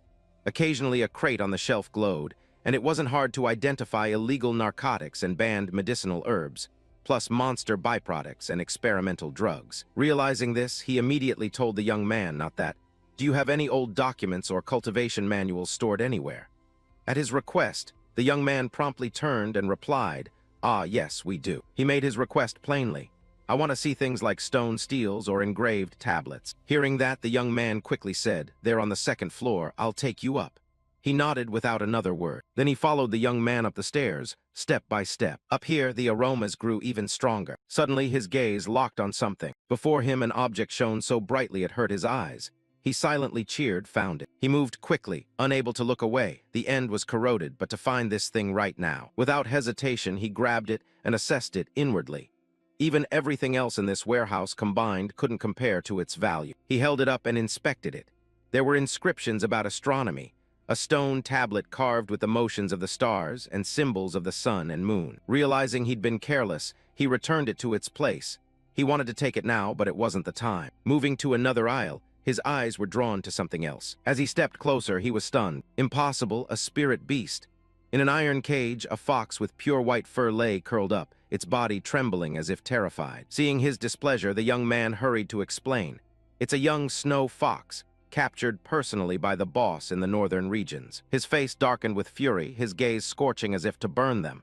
He snorted, are you insane? In a lush grassland forest, spirit beasts are creatures that possess spiritual power. True to their name, an area inhabited by spirit beasts maintains spiritual balance through their energy. If the beasts disappear, the area will be overwhelmed by calamity and disaster, effectively destroying the region's entire ecosystem. Realizing he displeased him, the young man bowed repeatedly, I'm sorry. He didn't want to press it and instead said, forget it. Scanning the shelves, they were full of landmines, knives, even a skull he thought of poisons, ghost bombs, level 6 military gear, and even dark magical weapons of shadow mages. He couldn't believe they stored such a collection. His brows tightened more and more. I once feared that intervening would distort the timeline, but perhaps it's better to take them all down now. Then he turned back and asked, those kinds of weapons aren't sold at every black market event, right? Worried about being misunderstood, the young man quickly explained, no, not at all. They're only released when there's a special order. Hearing the explanation, he thought to himself that, of course, if such weapons were openly traded, neither clans nor governments would sit idly by. Feeling he'd seen enough, the young man hesitated and said, now, let's head back. He spun on his heel and said, before we go, I have a few final questions for you. That remark made a few awkward flashes cross the young man's eyes. His expression grew very serious as he looked at the other man. There are some things I want to ask you. Although a flicker of anxiety passed over his face, uncertain what would be asked, the young man nodded. Yes, go ahead. He hesitated, speaking while watching the other's features. Is it true? Are you left-handed? The question stunned the other, who replied in surprise, yes. The surprise didn't last long. The young man immediately nodded, a bit embarrassed. Yes, that's right. He then asked another. While working with the Wanderers, you didn't learn any self-defense skills, did you? Hearing this, the young man's hands tightened together beneath him. Knowing he'd hit the right point, he pressed on. Is there a reason for that? Seeming to accept that it couldn't be hidden, the young man spoke up. That. It's a congenital illness of mine. He looked down at his hands and continued, so I can't cultivate mana. Recalling the earlier and current images, despite slight age and facial differences, he assessed quietly. The subtle change in expression made me suspicious. Indeed, it's the Jiang Jinsu I know. Having heard it all, he looked at the man bowing before him and wondered, then why are you under Beak Chiolsu's command? You don't really fit here. Is there some special reason you followed him? That question made the young man even more embarrassed. He fell silent. You don't have to say you didn't want to, but this might be the first and last chance. His brows visibly tightened. He bowed his head and stammered, struggling to speak. I have a daughter. The words hit him like a weight. The answer exceeded his expectations. The young man added, his face full of sorrow, but my daughter's condition has inherited mine and worsened. Because it's a rare disease, treatment is very difficult. And the only drug that helps a bit is banned domestically and unavailable. Every word he heard from the other made him fall silent. He stood and listened thoughtfully. At that time, through the chairman of the company I once served, I learned about him. The young man poured out the secrets he'd kept, saying, I dealt with Chairman Beak and worked for him in exchange for medicine and money. He thought to himself that he'd given up everything for his child, a little girl with a short fate. At first it was just things like money laundering or speculation, done for his daughter and his career. Using those as excuses, Jiang Jinsu found himself shackled. Although he felt pity for them, his suspicion didn't ease. How could Jiang Jinsu be so careless as to be exposed like this? He asked one more question. So you've prepared to betray him? This stunned Jiang Jinsu again. He replied, yes. You're ready to betray Beak Chiolsu, aren't you? The question was repeated once more. Realizing he hadn't misheard, the young man flinched, his face growing even tenser. He raised his voice slightly. What does that mean? Facing Jiang Jinsu's tension, he remained utterly calm and said, the ledgers and the lists, clearer, more detailed than necessary. Gradually, his words gained weight. However sly Beak Chiolsu might be, he wouldn't go so far as to order something like that. Jiang Jinsu bowed as if begging forgiveness, stammering an explanation. That was only because I wanted to be thorough with what you asked me to do. Don't make excuses. The 3 words came out sharp and direct. Jiang Jinsu's face could no longer hide his worry and fear. Reading the other's expression, he added, you can't have records like those unless you prepared them in advance. Don't make excuses. The 3 words came out sharp and direct. Jiang Jinsu's face could no longer hide his worry and fear. Reading the other's expression, he added, you can't have records like those unless you prepared them in advance. He remembered his father teaching him meticulously, which explained his sharpness with numbers. Before the regression, I mainly handled administrative work, so I could read ordinary ledgers at a glance. The documents he'd just seen meant little to him, but the materials Jiang Jinsu brought surpassed that level. Blatant, brazenly explicit and detailed. Before the regression, due to some incident, the White Bone sect clashed with Sung Mu and was dissolved overnight. Perhaps it was then that he betrayed them. 2 hands clasped in proof of cooperation, yet Sung Mu wasn't compelled to wipe the White Bone sect out completely, since they needed an organization to manage their turf. And of course, Jiang Jinsu must have suffered retribution. It wasn't hard for him to see how severely Jiang Jinsu had been abused by that man. A crushed worm still writhes. Perhaps out of resentment, or through some covert deal, he had struck a bargain with the 3rd brother. Seemingly realizing he could no longer hide it, Jiang Jinsu knelt down and said, I'm sorry. Jiang Jinsu repeatedly smashed his forehead to the ground, begging for mercy. Please don't tell Chairman Beak, my daughter. Looking at the man kneeling at his feet, he thought inwardly that this was someone once called the brain of the 3rd brother's crew. If the flow of history continued as before, this would be someone who had to be dealt with now, and the punishment he had in mind for Jiang Jinsu would be the loss of a hand, not leaving the body intact to kneel here. He thought to himself, if so, then, he said, all right. Instead, I'll make you an offer. At those words, Jiang Jinsu immediately looked up at him, bewilderment on his face. Elsewhere in the same building, a small bulb stayed lit, thin streams of smoke drifting in waves through the air. He sat in one spot, smoking cigarette after cigarette, waiting for the 2 to come back out. Seeing the door they had entered remain quiet, he began to suspect. They only planned to take Director Jiang with them. He gripped his cigarette, teeth clenched, thinking they've dared set foot in my warehouse. Even if they're Sung Mu's fighters, this is serious. Sitting idly, his mind wandered.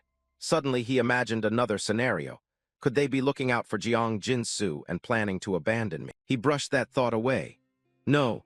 The black market has grown this powerful because Jiang Jinsu carried out exactly what I ordered. While he sat quietly, a crew-cut young man walked in, rubbing his hands together and smiling as he greeted, Boss, you look a bit pale. Should I bring you a drink?"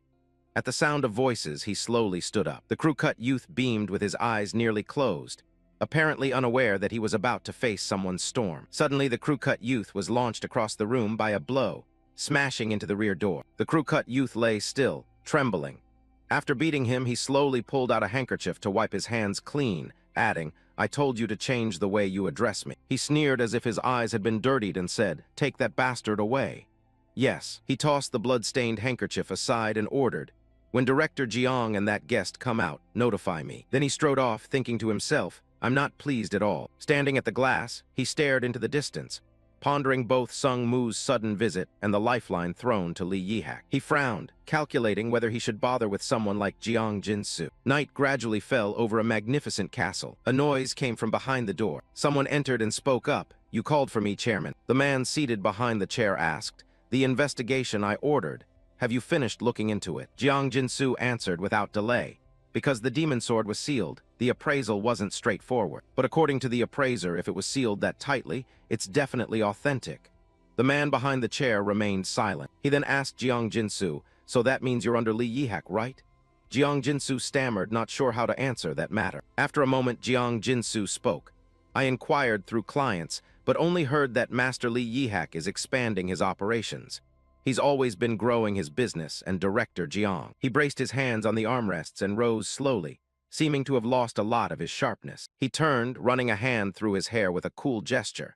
"You think the things you dug up, Jiang Jinsu, are things only you could find?" Beak Chiolsu scowled and turned, hand to his hair, his face darkening.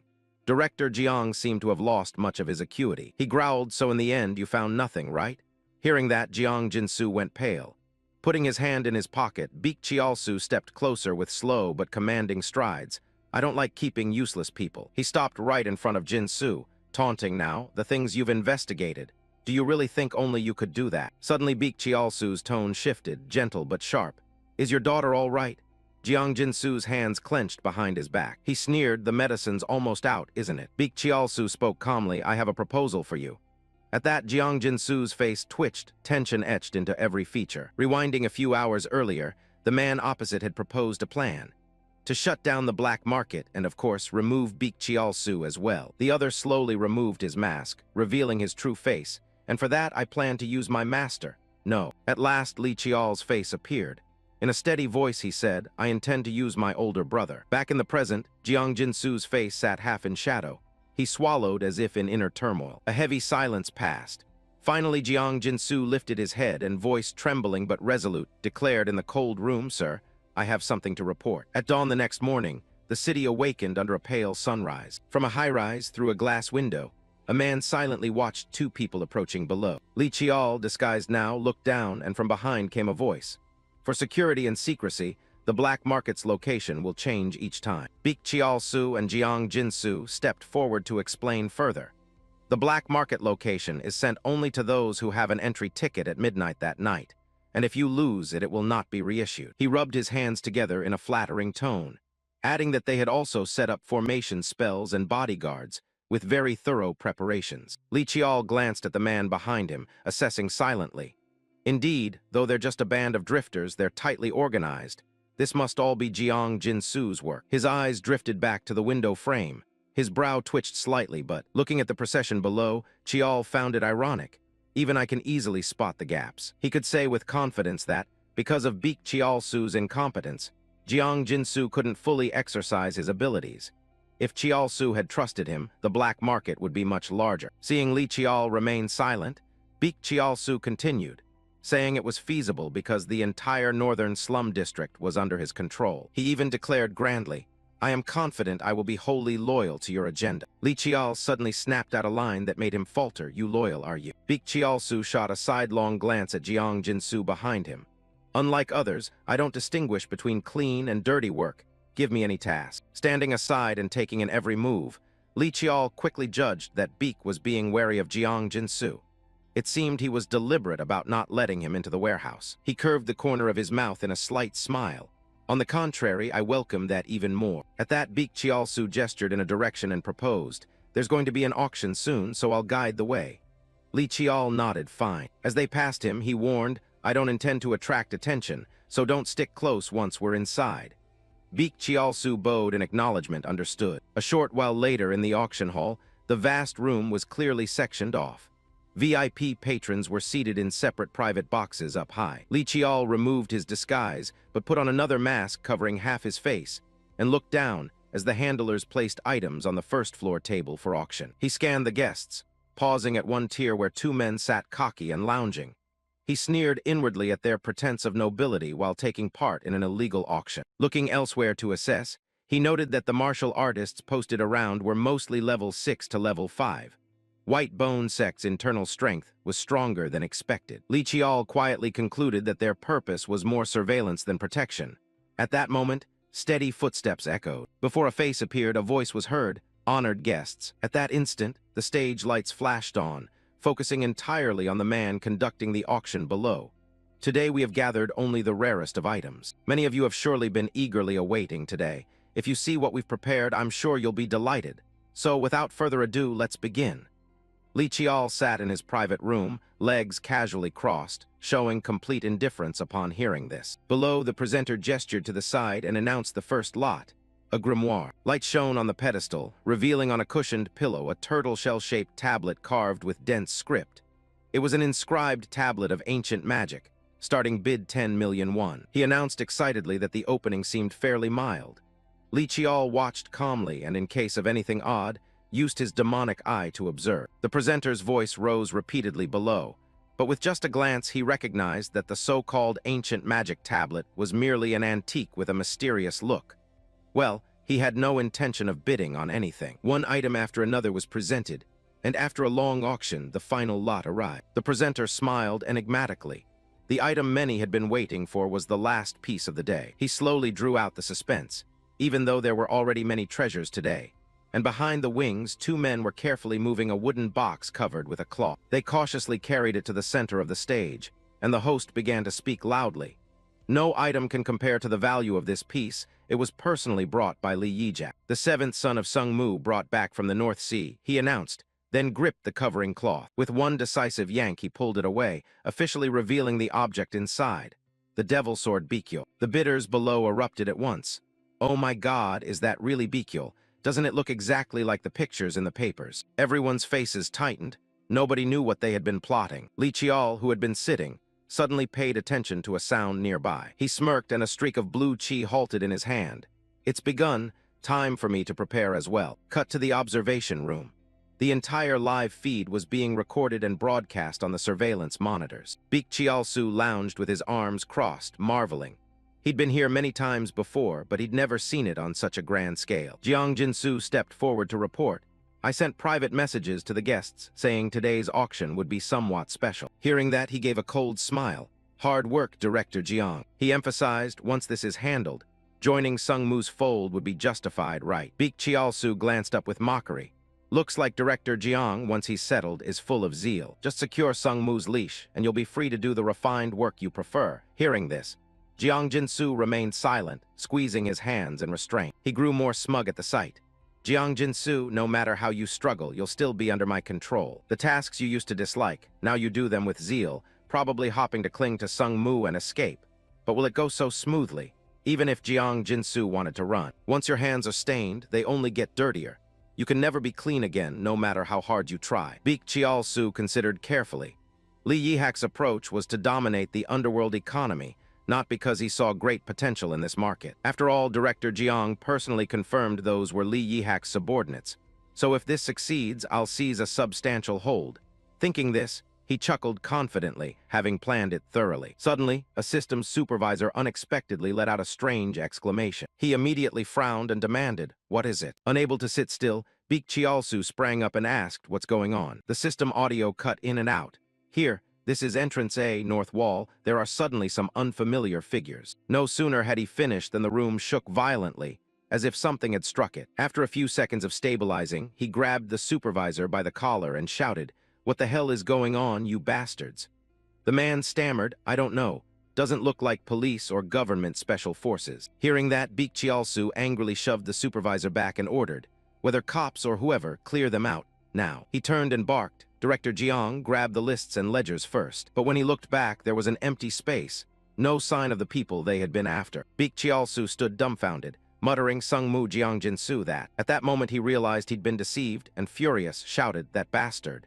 Bring Jiang Jinsu and those others here now." Outside, everything was chaotic, with dust and smoke billowing in all directions. Amid the rubble, a silhouette slowly stepped forward. The bespectacled man looked scholarly, one hand calmly in his pocket as he surveyed the scene. A single step advanced slowly closer. Two attendants bowed respectfully and reported that the external access points were fully secured and all recording devices had been cut. Chiol turned and ordered teams 1 and 2 to break straight through the outer wall and sweep the area clean. He looked around and decided the items at the scene would be kept as evidence. Leave them as they are and arrest everyone. They nodded and responded in unison, yes. Chiol tensed as he tried to assess the situation. I thought the 9-dragon camp was involved, but it turned out to be just a bunch of riffraff. Someone behind chimed in with criticism. They're mere drifters daring to use Sung Mu's name to scam people. This only happened because the young master restricts his outside activities. He was a bit doubtful, but is there something suspicious? The man asked, "What do you mean?" Chiol felt puzzled. This incident involved Betrayal, and the intelligence came from 2 different sources. He'd uncovered more information. It was collected directly by the trading company's director and the Golden Sword Guild. Chiol nodded firmly. That trading company has ties to the White Bone sect, so of course that news would reach us. He suspected their cunning ploy. It seemed they deliberately used the Golden Sword Guild's name to get the information to me. An underling asked, "So someone lured the young master here?" Chiol affirmed with a nod, yes. The subordinate guessed aloud that Chiol thought it was a trap set by the 9-dragon camp. He'd suspected they broke Betrayal's seal and took it to lure him in. The subordinate reported further. Betrayal was still sealed, and the 9-dragon camp had no intelligence indicating any special movement. Chiol's face darkened as he strained to think who stood to benefit from this. Suddenly his eyes lit up as if he'd noticed something. "Ah." The subordinate turned to ask, "What is it?" Chiol brushed his hand off and said, "Oh, nothing." He breathed a sigh of relief, so it was that kid. Chiol folded his arms, his face taking on a dangerous expression. If he hadn't been detected, who knows, but once exposed, he'd pay a heavy price. The host working on stage said, please wait a moment. I'm verifying the situation, please hold on." From a small corner, Chiol began to rise. After all, he's quick to handle matters. He watched the scene below through the transparent glass pane. Chiol conjured a stream of blue energy. The sword inside the glass case trembled. Seeing this, the host grew extremely anxious. Suddenly a small explosion occurred. That was caused by Chiol. The blade burst through the glass case and flew toward where he was standing. Everyone panicked, shouting to seize them all. Betrayal has been stolen. Guards from outside rushed in, yelling he's got a weapon. He got the weapon, attack him. Chiol then used magic, Kyung Ko Gong. He bound them and sent them flying high into the air. Deem La. Chiol turned back and emphasized, "I'm very busy." He sprinted forward like lightning. There was too much security around the auction. Slipping past them wasn't a problem, but it'd be trouble if Beak Chiolsu showed up. While running, Chiol suddenly halted. He broke into an amused smile. "You arrived pretty fast." Seeing the man in front of him panting, Chiol asked, "So are you ready, Jiang Jinsu?" He laid out his plan. "I intend to use my elder to take down the black market." Hearing that, Jinsu's mind churned with thoughts. Could it be the on-duty person? But Li Yihak has a younger brother. He was thoroughly confused. That guy had recently begun martial actions with unprecedented speed. Jinsu knew the identity of the man before him. Sung Mu's ninth, the youngest son, Li Chiol. Chiol stressed the seriousness. "Whether you accept it or not won't change anything. The information has surely reached the Golden Sword Guild." He proposed grim possibilities. If he comes, the White Bone sect won't be safe, and neither will you. Instead of arresting Beak Chiolsu, should we leave the person who actually runs the black market alone? Jinsu was baffled. "Why are you telling me these things?" Chiol laughed and reminded him again. "Earlier you clearly said it was a proposal." He bluntly voiced his inner hesitation. "I'm weighing whether to save you or not." Chiol set his condition.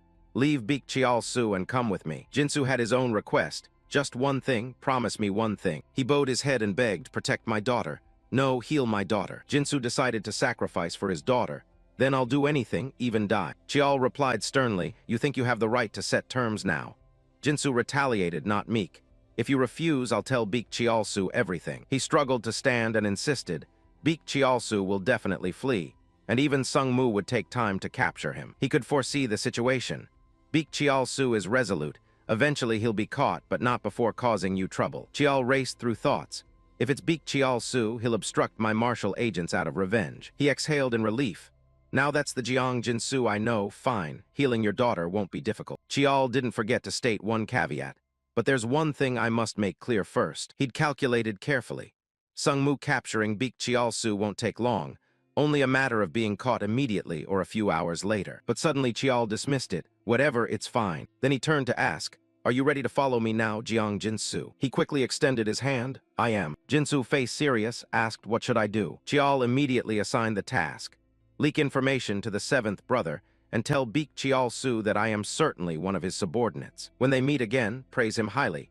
It seems you followed my instructions well. Jinsu, sweating, guessed the issue. A man like you surely has several contingency plans in place. Then he curiously asked, "If I betray you, do you have a way to survive?" Chiol turned back with a mysterious look. "Well, what do you think?" Then he took off quickly. "Let's go," he said as he ran ahead, finishing his words as he moved. Right now, dust and smoke have risen everywhere throughout the city. Jiang Jinsu is chasing after Li Chiol, calling out loudly, "Young master." Finally, he stopped as well, then lowered his voice and said, "The items you requested are all here." Seeing Li Chiol look at him sternly, Jiang Jinsu quickly told the truth.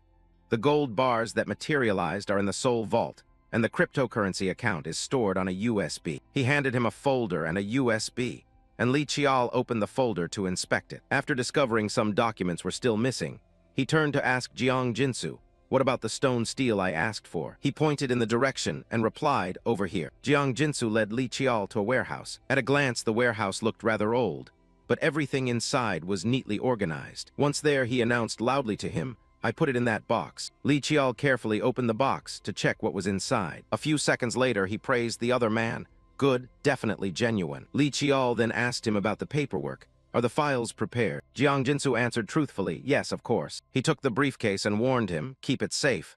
That will be your lifeline." Li Chiol especially emphasized the earlier letter. "The letter I gave you must be sent away. Otherwise, they'll mistake it for a confession meant just to save your own skin." Jiang Jinsu promised he would handle it. "Don't worry, I'll take care of it." With everything done, he said his goodbyes. "I'm off now." As he spoke, Li Chiol suddenly remembered something. If a Golden Sword Guild operative comes to search this place. Before he could finish the sentence, a loud noise erupted outside. Immediately after, an object came flying toward them at high speed. In an instant, the warehouse door was blown apart by a large explosion. Then, through the rising smoke and dust, a voice suddenly called out, "You scammers." It was Beak Chiolsu who arrived, arrogantly sneering. "How dare you try to harm the famous Beak Chiolsu of this land?" At that moment, the smoke inside the warehouse still hadn't cleared. Li Chiol didn't want to fight and said, "Go away. You're finished anyway." He didn't want trouble, but Beak Chiolsu did.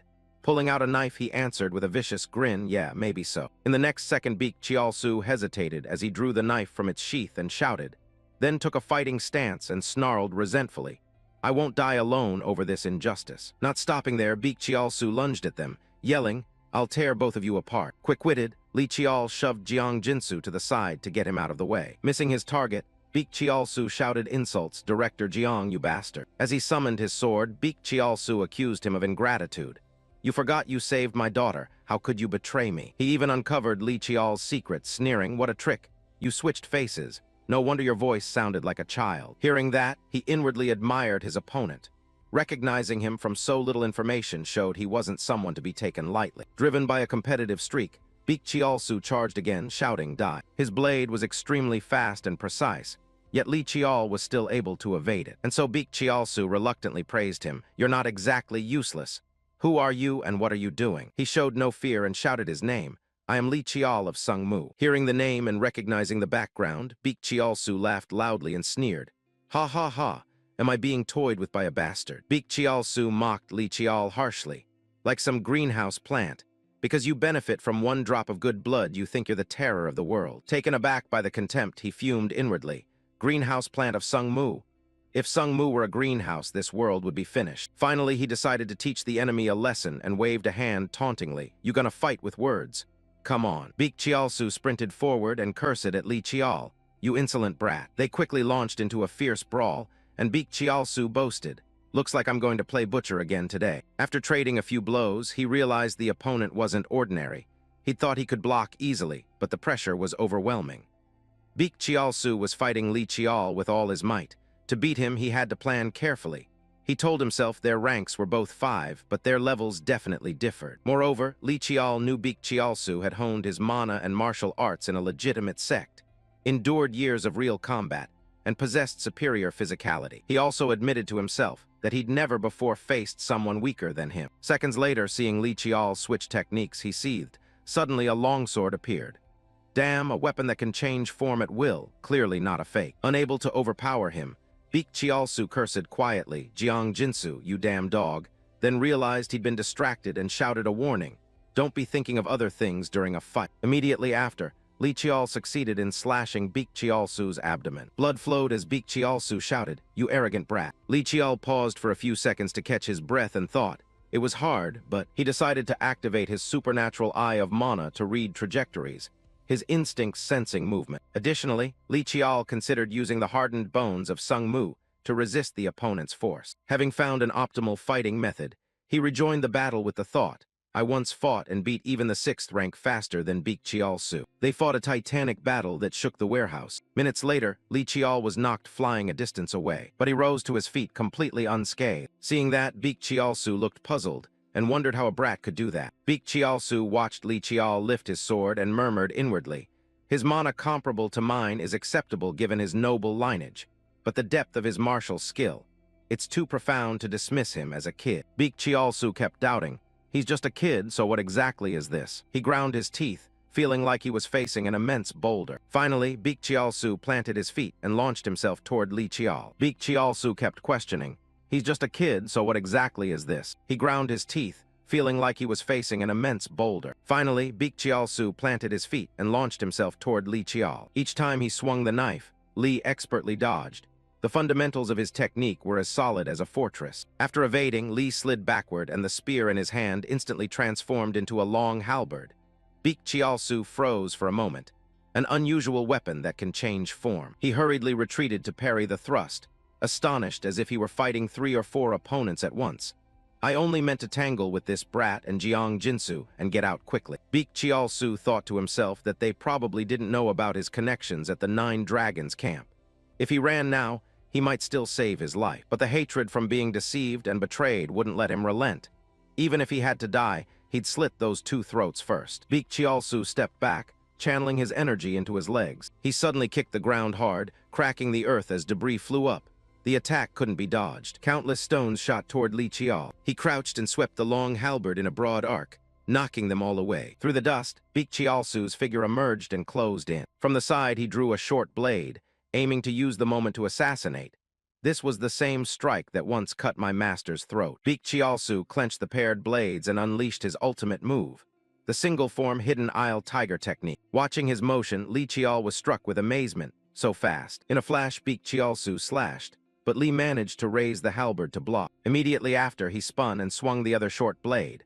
One clean, swift stroke slipped through Li's opening and cut his left shoulder. The blow forced Li to step back. He cleared his throat softly. Beak Chiolsu curled his lips in a vicious grin. "Now's my chance." Seizing the moment, he lunged forward, screaming, "Die." The blades tip-tore through the smoke and shot straight toward him. Li Chiol's eyes widened as a light flickered around them. In his hand, the halberd transformed into a black sword. Seeing that, Beak Chiolsu midair hesitated. The new sword. He gripped his short blade tighter and cursed under his breath, "Damn it." Then suddenly a cord shot through the air. Unaware, Beak Chiolsu was ensnared when Li's whip wrapped tightly around his wrist.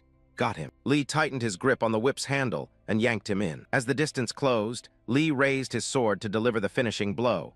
Victory is mine. He unleashed his move, the infinite first form, Demon Piercer, a blazing slash that drove straight into Beak Chiolsu's chest. From the cut, hot crimson blood spurted forth. He couldn't help but spit a mouthful of fresh blood. His body wavered and then collapsed, kneeling on the hard floor. Beak Chiolsu trembled all over, his voice strained. "Damn it, you dog," Li Chiol said coldly. No need for the dying words of a third-rate thug. With that, he swung the sword coldly. In an instant, the head separated from the body. Beak Chiol's body toppled to the floor as fresh blood poured out, staining the ground red. Li Chiol sheathed his weapon, his breath heavy with fatigue. Suddenly, he staggered and fell. "Damn it, my leg's injured." Just then, Jiang Jinsu appeared in time to catch Li Chiol. "Are you all right, sir?" He steadied himself and nodded slightly. "Yes, I'm better than I thought." Looking back at Beak Chiolsu's corpse, Li Chiol thought to himself, "Is this the first time I've killed someone in this life?" Jiang Jinsu stood silently beside him, staring down as well. Then he looked up at the boy, his eyes thoughtful. "Only 15, hardly any older than my daughter." Recalling Li Chiol's fight, Jiang Jinsu couldn't help but marvel. He's truly strong, and knowing Chiol wasn't ordinary made that power even more terrifying. He bowed to him and said, "Thank you truly." Li Chiol smiled faintly. "No need to thank me. After all, I did it for something I needed to take." Jiang Jinsu hesitated. "So what should I do now?" He replied satisfactorily, "Having zeal is good, but first we must finish this matter." Li Chiol added something that surprised him. "Deal with your daughter's situation first, since our transaction started from that." Jiang Jinsu was moved inwardly. He hadn't forgotten what was said. "This child, I have a near-certain feeling there's something different about him compared to Chiol." A rare, relieved smile crossed his face. "If the man contacts me later, I'll sincerely become his aide." Suddenly, a loud explosion rang out, and the whole room shook. Li Chiol surveyed the situation and guessed the White Bone sect was thrashing about in its death throes. Jiang Jinsu lifted the briefcase and asked anxiously, "In that state, can you get out? You shouldn't reveal your identity. I've put the documents in the bag." Li took the items and nodded. "Right." Li Chiol reassured him, "Don't worry. I'll slip out when the situation looks right." He calculated quietly. "The Kim Sword Group's power is extraordinary, but with my silver body technique and 10,000 lightning steps, so..." At that moment, Jiang Jinsu suddenly cut in. "There is an underground tunnel." He explained there was a drainage channel running through, wide enough for a person to pass. Jiang Jinsu offered sincerely, "I'll lead the way for you." Seeing that, Li Chiol smiled slightly. Has he made up his mind? He recalled their previous deal. The man knew he couldn't renege, so he must have honored his promise seriously. Li Chiol compared the man's eyes then to now. This time it wasn't helplessness, but genuine sincerity shining through. A smug satisfaction rose in him. Before regression, people called him a rare genius mind. "I've gained Jiang Jinsu." Finally, Li Chiol spoke, "Then I'll be counting on you." Jiang Jinsu nodded firmly, "Yes." The two then sprinted down the end of the corridor together. At that moment, he reported, "We've suppressed all White Bone sect members in the building." Hearing that, Sung Mu coldly warned, "Most members of the White Bone sect are vagrants. No need to fuss over how to deal with them. If anyone resists, break a few legs or arms." He spoke cruelly. "If they resist fiercely, they can be killed." Hearing this, the man bowed his head and replied, "Yes." The subordinate smiled and asked further, "What about the black market participants? They scream and say they'll call lawyers and make a scene." He chuckled, hearing the name Li Yihak and that attitude. "Seems they still don't grasp the situation, sir." His tone was mocking. "We've been granted state authority to deal with them, though that technically applies only to groups with special armed forces." Li Yihak's tone grew dark as he said, "It seems they don't realize that going to the building only puts their throats at greater risk." He chuckled and continued, "Sung Mu's legal team, no." Li Yihak turned his head to look back. The three bound men on the ground listened tensely to the other's words. "Just mobilize the young master's private defense team, and the courthouse case will be settled." At that moment, another man came up to report that the fleeing White Bone members had all been captured.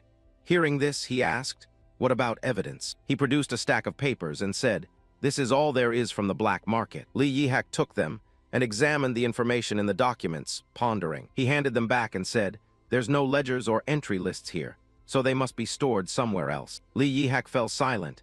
It would be cleaner to wipe out those places too, but then the vagrants would scatter everywhere. Suddenly, the subordinate beside him hesitated and said, About that." He recounted that the Lin Sword group, while searching, had captured one person.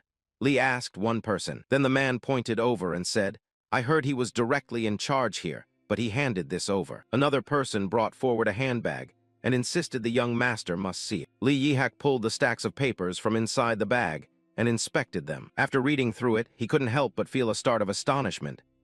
Before Li Yihak was a table of figures. Money transfer histories, the names of transaction handlers, many proxy accounts, personal data of clients, the smuggling network and its sources. He then looked up and said, "Bring him here." The subordinate immediately replied, "Yes." A short while later, amid the ruined ground and broken stones, a man approached. The man showed deference. "I request an audience with the one who bears the blood of the great clan." He looked up and introduced himself. "My name is Jiang Jinsu." His subordinate, angered, barked, "Impudent. Where do you get off with that arrogance?" Li Yihak raised a hand to signal enough. He thought to himself that such an appearance would be a shame to waste solely on working for the White Bone sect. Li Yihak began to appraise him.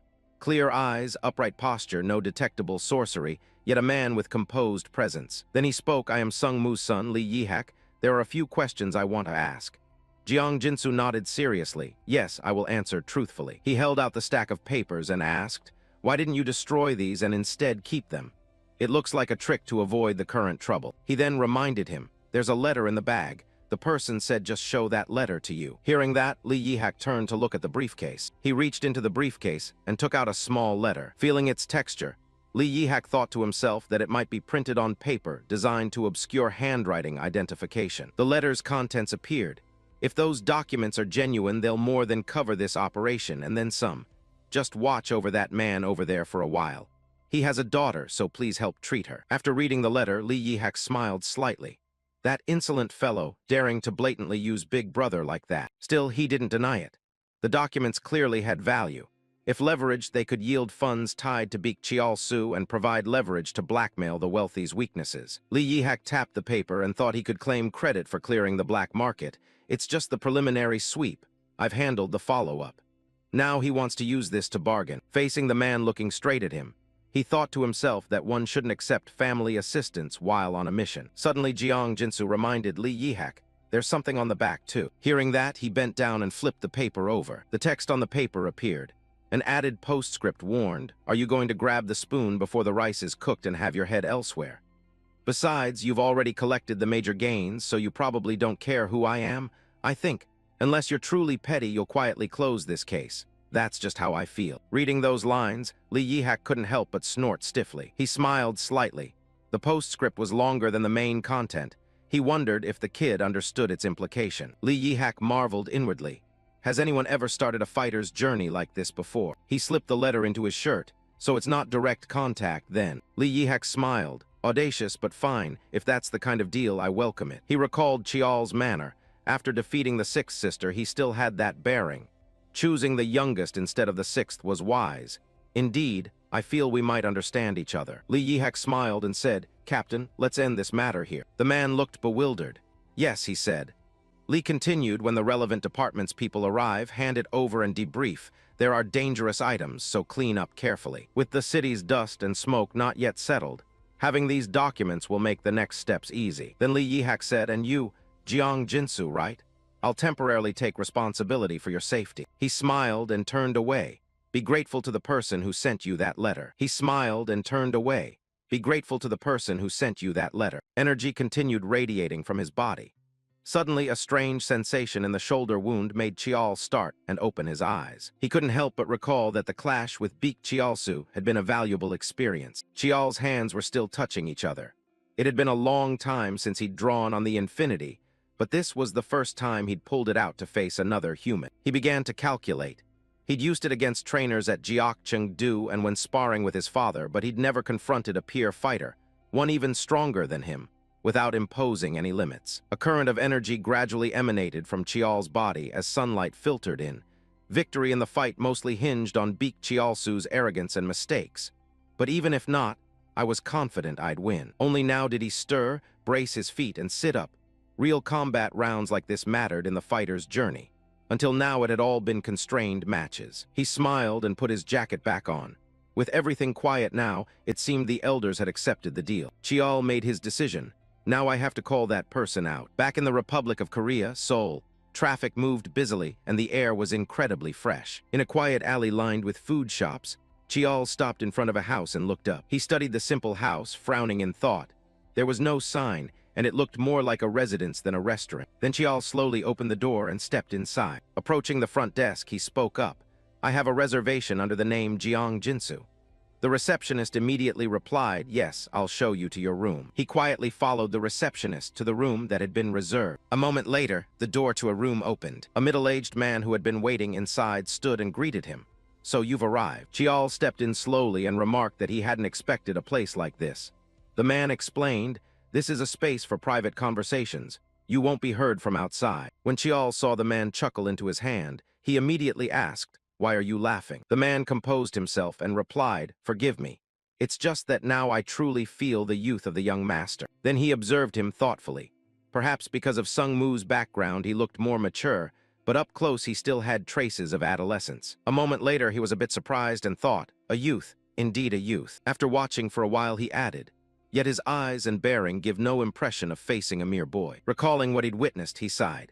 A 15-year-old who lured Li Jehak, Sung Mu's golden swordsman, captured Beak Chiol Su and brought down the entire black market. After some thought, the middle-aged man said politely, first, I want to express my thanks.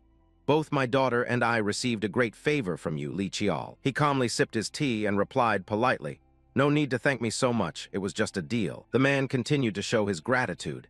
"Your offer was itself a favor. Without you, I'd still be bound by Beak Chiol Su." Chiol saw his persistence and sighed, then asked how his daughter was. The man reported the situation. "Yes, she's not fully recovered, but she's much better." He then praised, Sungmu family's medical center lives up to its reputation. Chiol, seeming uninterested, gave a cursory reply, "That's good to hear." The man hesitated, as if he had something difficult to say. Then he seriously proposed, "Young master, you kept your promise to me. Now it's my turn to fulfill mine." What he said next made Chiol pause slightly. "I'll do anything. What must I do?" Seeing the man's seriousness, he teased, "You say it like I'm about to order you to do some dirty work." Flustered, the man explained, "No, I didn't mean that." He suppressed a smile with satisfaction and replied, "I know." Then Chiol reached into the bag he always carried to fetch something and said, "First, there are a few things I'd like you to handle." A moment later, he placed a set of documents and a USB drive on the table, prompting the man to exclaim in surprise, "Is that?" Then he asked skeptically, "Aren't those the documents and USB you took that day? Why bring them back here?" Chiol explained, "I only borrowed them to look through briefly." He pushed the items closer to the man and requested, "I'll hand them over to you, so handle them very carefully. It seems I'll have many places where I'll need money soon." Hearing that, the man stared as if he couldn't believe his eyes. His hand on his knee tightened slightly, and he asked, "What is it you trust in me to give me this task?" The man's voice sounded serious as he asked, "This money no longer has an owner. Don't you think I could take it and run?" Chiol calm replied, "What you're planning to run?"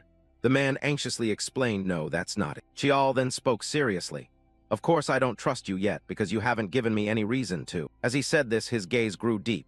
"But I do trust the circumstances surrounding you now, and I've been thinking. There are two issues Jiang Jinsu is entangled in." Listing them as if prompted by the man's daughters, Chiol began. "First, the ongoing magical treatment for your daughter. Next, he considered the man's connections. Second, the link to the White Bone sect. Because of the deal with the seventh brother, he gained his freedom. But if that person changes their mind, I can drag his past out and bind him again at any time." Then he affirmed, "I think that's enough of an answer." The man bowed slightly and replied, "Yes." Suddenly, Chiol added something that startled him. "But it's still hard to fully trust, so be it." Chiol held out his hand with a friendly expression and said, "I hope that one day I can truly trust you." His words seemed to touch the man's reason and heart. "It would be nice if we could trust each other without thinking about deals or complicated circumstances." The man looked at the offered hand and wondered, unable to understand what exactly the young master saw in him to be so sincere. Thinking of the contrast between Chiol and his old boss, the man analyzed further. "I thought he would be like Beak Chiol Su, exploiting others' weaknesses." Despite how Mr. Li Chiol always drew clear boundaries with words and deals, the relationship between him and me was ultimately a debt I carry. After a long moment, he found his own answer. "Yet now, the way he treats me gives the impression he regards me as an equal relationship." Immediately, he clasped Chiol's hand and said, "Understood. I will prove each thing one by one. It won't take long." Chiol nodded with satisfaction and replied, "I'm truly looking forward to that." Chiol observed his counterpart and noted, "I no longer see him as the man who lost his spark under Beak Chiol Su. Now he carries an echo of Xiao Jiom over him." Seeing Chiol pick up the bag, the man asked, "So where are you headed now?" Chiol answered cryptically, "South." After leaving the restaurant, as Chiol walked down the street, a child's voice rang out, "Mom, look. He must be a fighter, so handsome." The mother immediately pulled her son away and said, "What are you saying? That's not allowed. Come here." A nearby man who heard it froze in place and muttered worriedly, "Thought I'd hidden it well, but apparently something still showed." Not wasting time, Chiol continued on his way. On the bustling street, Chiol stood amid the crowd, observing everything around him. Elsewhere, in a simply styled cafe, where mysterious wisps of smoke drifted everywhere, a woman with brown hair was smoking a cigarette. When the staff brought her coffee, she suddenly gasped, apparently surprised by something. Then she looked out the clear window and said, "What is this? I've caught something interesting." With her cigarette still burning, the woman remarked with amusement, "I've never seen stats like this before." She stood up and walked outside, saying, "Let's see who that is." At that moment, a face appeared, eyes full of allure and unanswered mysteries.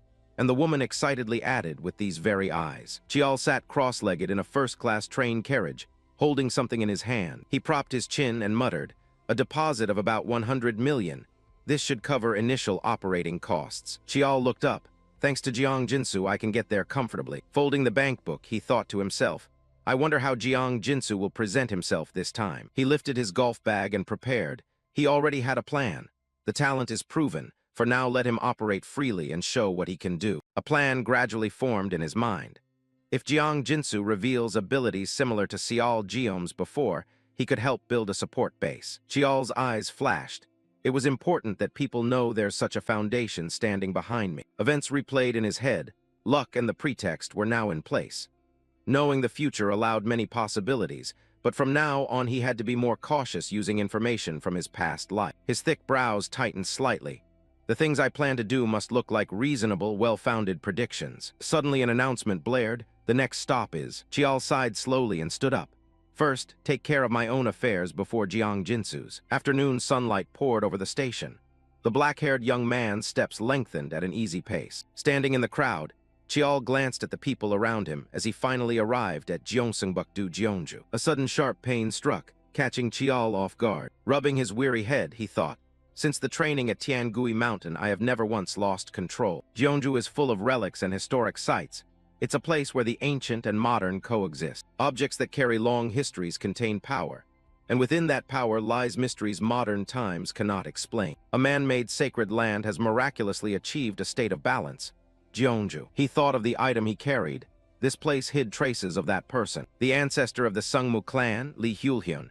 The stories passed down were mostly oral, to the point scholars once rumored he was fictional. On Sungmu Mountain, there was only a spirit tablet in the ritual hall, not Lee Hyulhyun's remains, until in his previous life, a relic related to Lee Hyulhyun was discovered. For who knows how long, Chiol kept walking and thinking. Their people also found documents related to Huya. As his thoughts reached a crucial point, and with another objective in mind, someone suddenly cut in. Hey, kid. The person exhaled cigarette smoke from full red lips. A beautiful blonde woman holding a smoking pipe spoke. Who are you? Chiol, achieving the aim of his heart, was here to meet this person. She smiled, interesting. Smoke trailed with her steps and wrapped around him. My magic detector picked up a strange signal, so I came to check. Her eyes flashed with an odd light. Who would have thought you have the exact same thing on your eye as I do? Owners of the demon eye rarely reveal themselves to the world. Yet by coincidence, there's another person in Korea besides me. Valerie de Belle, a grand mage of the Eiffel Tower Magic Academy in France, from noble French lineage. In her previous life, she was one of the few grand mages to reach level 2. The demon eye she possesses has the ability to read and understand all hidden information within things. An interpretive eye. Chiol was a bit taken aback by the situation. I had planned to seek out this woman, but didn't expect to meet her like this. Valerie suddenly drew closer. Hey, are you afraid of me? She asked again when he stayed silent. Or are you not Korean? He sighed and said, I am Korean. At that she chuckled right away. Lucky. Actually, I only know how to say sorry in Korean. Another quiet sigh escaped him. I knew it, but this woman really is unpredictable. Rumors flashed through Chiol's mind. The nickname that woman would earn in the future. The Tower's eccentric, no, more accurately the Tower's madwoman. What puzzled him wasn't just that. The reason she came to Korea was ridiculous too. Suddenly she wanted to study charmcraft, so she came to Korea to learn, bye-bye, and she didn't even bother asking the Tower Master for permission before leaving. The more he thought, the paler he grew. Her decision to naturalize in Korea was because the fried chicken here is so good. Back in reality, Valerie said, enough about that. So who are you?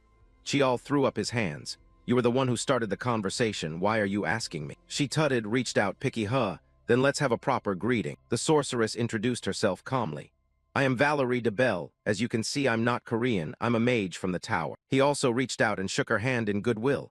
I'm Lee Chiol. Hearing his surname, she looked a bit surprised. Lee, could it be the Lee family called Sungmu in Korea, right? Chiol nodded. Yes, that's right. Valerie exclaimed immediately. If you're of Sungmu, then in this country you're practically royalty. Chiol wasn't that arrogant. True, they hold great power, but they're far from royalty. Her pipe swung through the air. Is that so? The pipe pointed straight at Chiol, bluntly calling him out. Then why hide that cute face behind a mask? Are you running away? Not intending to deny it, he slowly removed the mask. The nature of his demon eye is the same as mine, and he opened his eye long before I did, which is no surprise. She smiled, not surprised, although I've done quite a bit of digging. Using his real face, Chiol continued the conversation. Because I've seen similar eyes to yours before. Valerie's interest stirred. I've never heard of Sungmu having a demon eye holder. What power do your eyes have? I don't see why I should expose my own ability further, though. She squinted and smiled. My eyes are interpretive, able to read and render any object or phenomenon as data yours. Seeing that expression, Chiol had nothing more to say. Her seemingly harmless smile remained, yet something gradually shifted. Then there was no other choice. In an instant her eyes changed color and her voice deepened. Then I'll have to investigate for myself. A powerful force radiated out. Chiol's eyes appeared stimulated and changed color as well. He crouched and covered his eyes, asking angrily, "What are you doing?" Seeing his distressed state, Valerie softened her tone. I'm sorry, I was just too curious, but it's truly strange." She stepped closer again. I couldn't read anything at all. Looking at the still angry dark-haired man, the sorceress soothed him. "Don't be so angry. Consider it an apology, I'll tell you something interesting." She smiled falsely again. "In return, talk to me a little longer, okay?" The sky had turned toward evening. Dusk light shimmered into a large apartment at the corner. Valerie and Chiol paused before the old gate of the mansion, hesitating, invited for coffee, but here. Chiol surveyed the surroundings and thought inwardly that it looked like just an ordinary abandoned house, but Valerie paid no mind and laughed. "All right, let's go in and see." As soon as she finished speaking, a faint red light swept past Chiol, leaving him momentarily stunned. He guessed that it felt like a yakai's charm just now. Valerie seemed to sense something and asked, "Now you realize it, do you? You can sense it without using the demon eye? Have you learned magic then?" he asked softly. "I haven't learned magic." The strange sensation was obvious. What's there to be surprised about? She explained, "That feeling, unless you're a master like me, you wouldn't notice it." He frowned, considering. "Master? Do you mean the tower master of the Eiffel Magic Tower, Michael Garrel? If you haven't reached that level, you can't sense it. If he's already achieved that, really?" Chiol exhaled to calm himself. "I've experienced something similar before." Valerie rubbed her chin and murmured, "No, it's different. Even having had a similar experience, normally you still couldn't perceive it." A dangerous glint flashed in her eyes. "Unless you've trained your magic to the extreme." Chiol broke into a sweat and swallowed hard. "I felt that strange familiarity from earlier." He went pale, remembering Jiohwa. She looked like my aunt, the image of Jiohwa smiling and waving at him. "Kid, come on, it's time for fun practice." Chiol steadied himself and asked, "So was that instantaneous teleportation?" Valerie pushed the door open and calmly explained, "No, I have some money, but not that much." She entered with a smug air, proud. "More accurately, I used magic and internal energy to connect a tunnel." The house was covered in dust on all sides. Valerie warmly invited him in. "Come on in." Chiol immediately stepped in quickly. Contrasting with the house's decay was a spotless, well-organized counter. Chiol's gaze went to the shopkeeper. Curious, that thing. Looking at the proprietor, he thought it wasn't human. He sensed magic but no biological activity. Valerie knew his intense curiosity and answered, "That's a golem, a machine with a magic core embedded inside. From now on, this is my workshop.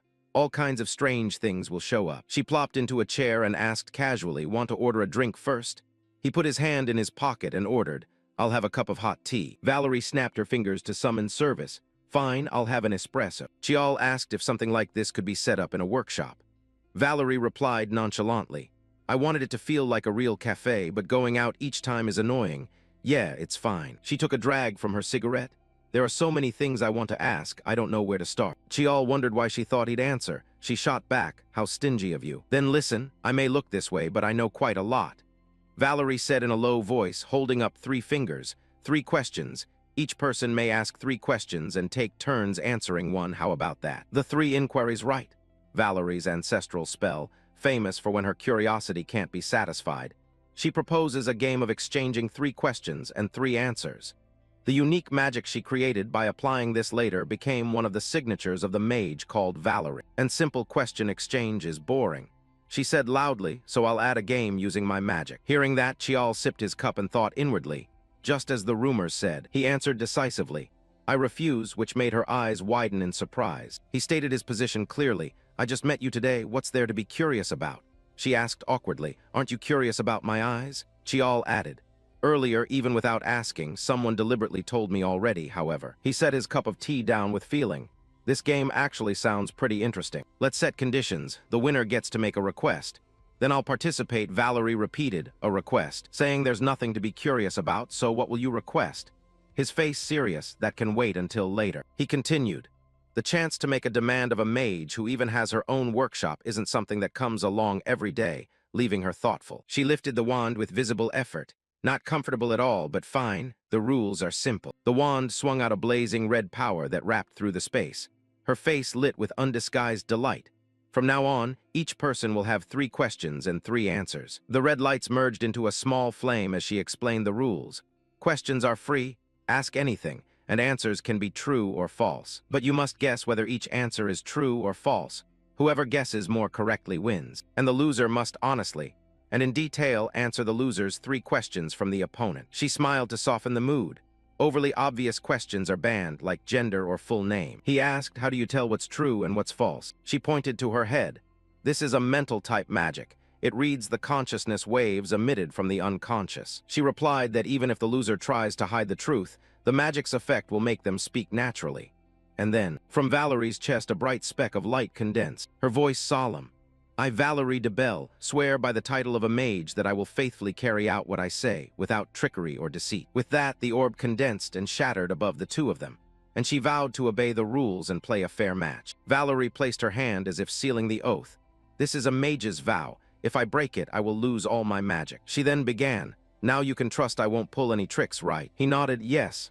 Just that, Valerie gestured, so let's begin. The red orbs hovered above them as Valerie faced Chiol with an intense, suffocating stare. Chiol politely invited her to go first. Valerie cheerfully replied, all right, let's keep it light to start. Her eyes glowed a bewitching purple as she dreamily looked at Chiol and asked, your demon eyes, what abilities do they have? He closed his eyes to think. Right from the first question, she asked exactly what he most wanted to know and quickly answered, I possess a power similar to yours. As the answer finished, a flame above Chiol instantly went out. Valerie sprang up in astonishment. What do you mean by that? Can I count that as my second question? She sighed in explanation. Fine, all right, now it's your turn to ask. Wasting no time, he asked. Why are you curious about my demon eyes? She fell into thoughtful consideration. In a split second, she answered decisively. For the thirst of knowledge, simply curiosity as a mage. Immediately a flame snuffed out. Chiol thought inwardly that was a vague answer. After all, in this game, the content of the answer didn't matter. They stared at each other, while he calmly reasoned that the important thing was to preset the questions. He wanted to know, and see through whether the opponent's answers were true or false. If I win the game, I'll get detailed answers to my questions, and I don't need to be too picky about the wording of those questions. Chiol smiled with satisfaction. What I'm aiming for is winning the game, because afterward I'll have the right to make a request of her. Chiol signaled calmly to his opponent. Right, let's continue. Chiol looked calmly at the person opposite him and signaled, then continue. Right after that, Valerie spoke composedly. All right, second question. Time slowly passed, and once again it was her turn. Now comes my final question. Valerie's eyes suddenly sharpened as she exposed him. You already know about me. She looked straight into Chiol's eyes and asked directly, how much did you find out about me? He replied seriously that from the day he was born until now, he had never once seen or heard anything related to you. Suddenly, Valerie covered her mouth with a triumphant smile. I've won. She watched every expression on Chiol's face, thrilled. Though young, he kept a fairly expressionless face, but his facial muscles twitched slightly. Now it was his turn to inquire. It's time for me to ask the final question, Valerie said nonchalantly. Hurry and ask. Hearing that, he suddenly smiled. Then he propped his chin and posed the question. According to you, have I won yet? Do you think you will lose? Valerie sighed in appraisal. That's your final question. Is that okay? Chiol offered no opinion and merely urged her to answer. She pulled out a makeup compact as she replied, fine, okay. Then she declared confidently, you lost because I won. But the fireball near Valerie suddenly exploded, startling her. Valerie looked around in confusion and muttered, am I wrong but clearly? Chiol spoke leisurely. Do you want me to explain why? Then he calmly explained. The first question, your curiosity about the magic eye, stems from a thirst for knowledge. That's true. But for the next point, he pointed out frankly, the second question, you lied. Those words made Valerie gasp in astonishment, widening her eyes. Chiol merely looked at her calmly, thinking to himself that the third question about the ritual belonged to the mental magic category. He picked up his teacup and leisurely added, and the final question. Chiol concluded firmly that that too was a lie, because the winner is me. Hearing this, Valerie accepted the outcome dejectedly. I lost, and according to the agreement, I'll answer your question first. Then she calmly explained. The first question, I also possess the magic eye, so I've always studied it. However, not only are research materials scarce, finding someone to collaborate with isn't easy either. Moving to the next issue, Valerie hesitated awkwardly and said the second is its. Seeing that, Chiol sighed and generously said that if she found it hard to speak, she didn't have to answer. He wasn't trying to pry into everything. Innate magic is personal, so hesitation is natural. Valerie, hearing those words, exclaimed in surprise, "Really? Is that truly okay?" Chiol casually made one request instead. "In return, let me ask one more favor." She raised her hand to shield herself and asked cautiously, "So what exactly do you want me to do?" Immediately he frowned tightly, showing clear dislike. Seeing his expression, Valerie hurried to explain, "No, it was just a joke. Is it necessary to be so sullen?" Chiol restrained his emotions and clarified, "No, it's just that I suddenly thought of someone who looks exactly like you, so I reacted strongly. So what do you plan to do?" Hearing that, she rubbed her head dejectedly and replied, "Fine. It seems I have no choice left to refuse." Valerie declared calmly, "Then the game ends here." She stood up and said then, "Come further into the workshop. We'll discuss the favor you want." As she walked up to Chiol, Valerie carefully instructed, "Don't touch anything, just follow behind me." Then she went ahead and opened the door. Valerie led the way and introduced, "This is the center of my workshop." After Chiol looked around, he inwardly exclaimed, "Very different from the cafe. This is what a wizard's lived-in workshop should look like." Then he turned and asked curiously, "I've heard wizards don't let outsiders into their workshops." Valerie said smugly, "That's right. Accidentally touching a barrier or magic array can cause big trouble, right? But I'm skilled enough, so those things aren't a problem. Sit over here." Chiol replied helplessly, "Ah, yes." Following her, he asked with interest, "So then, what is the favor you want?" He pulled out a stone stele and, in a solemn tone, requested, "I want you to decipher this stele. And of course, I ask that you keep its contents completely confidential after decoding." Seeing that, Valerie put on gloves and thought, "A stele. Ancient artifacts are a bit complicated, but I can handle it." She then picked up the stele to examine it. Suddenly, a bolt of purple lightning appeared. It quickly struck at Valerie's eyes, blocking her from studying it. Valerie was hit and had to cover her eyes, then laboriously uttered each word. "This is an artifact from the distant past, at least from the 3rd or 4th century or earlier." Chiol admired and remarked, "You recognized it immediately, She gripped the stele tightly, silently wincing in horror. "Insane, an antique this ancient. I almost got ruined." Valerie's memory flashed back to his earlier words and image. He was so confident then, but it seems the workshop's runes are more rudimentary than I thought. He has a magic eye, but his spells are at my level. I wonder if I should still rely on him. The more she thought about it, the angrier she became, scolding herself that with an artifact like this he should at least have warned her.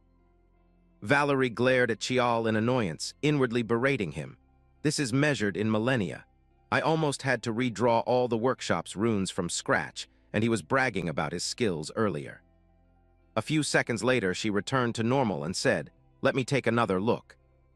Once again, Valerie's eyes turned purple as she examined and pondered. It doesn't resemble an object from nearly 2,000 years ago at all. Valerie, focused on analyzing the stele, can only read up to this level. After a while, she propped her chin and mused, "I can track the movements of the moon and sun and the motion of the stars, but only up to that point." Valerie thought helplessly that if it were ancient script or a simple cipher, she would have decoded it immediately. Then she turned to Chiol and asked, "It seems to record Eastern astronomy, dates, and several simple scripts. So what exactly is this thing?" He replied calmly, "It's a map and also a key."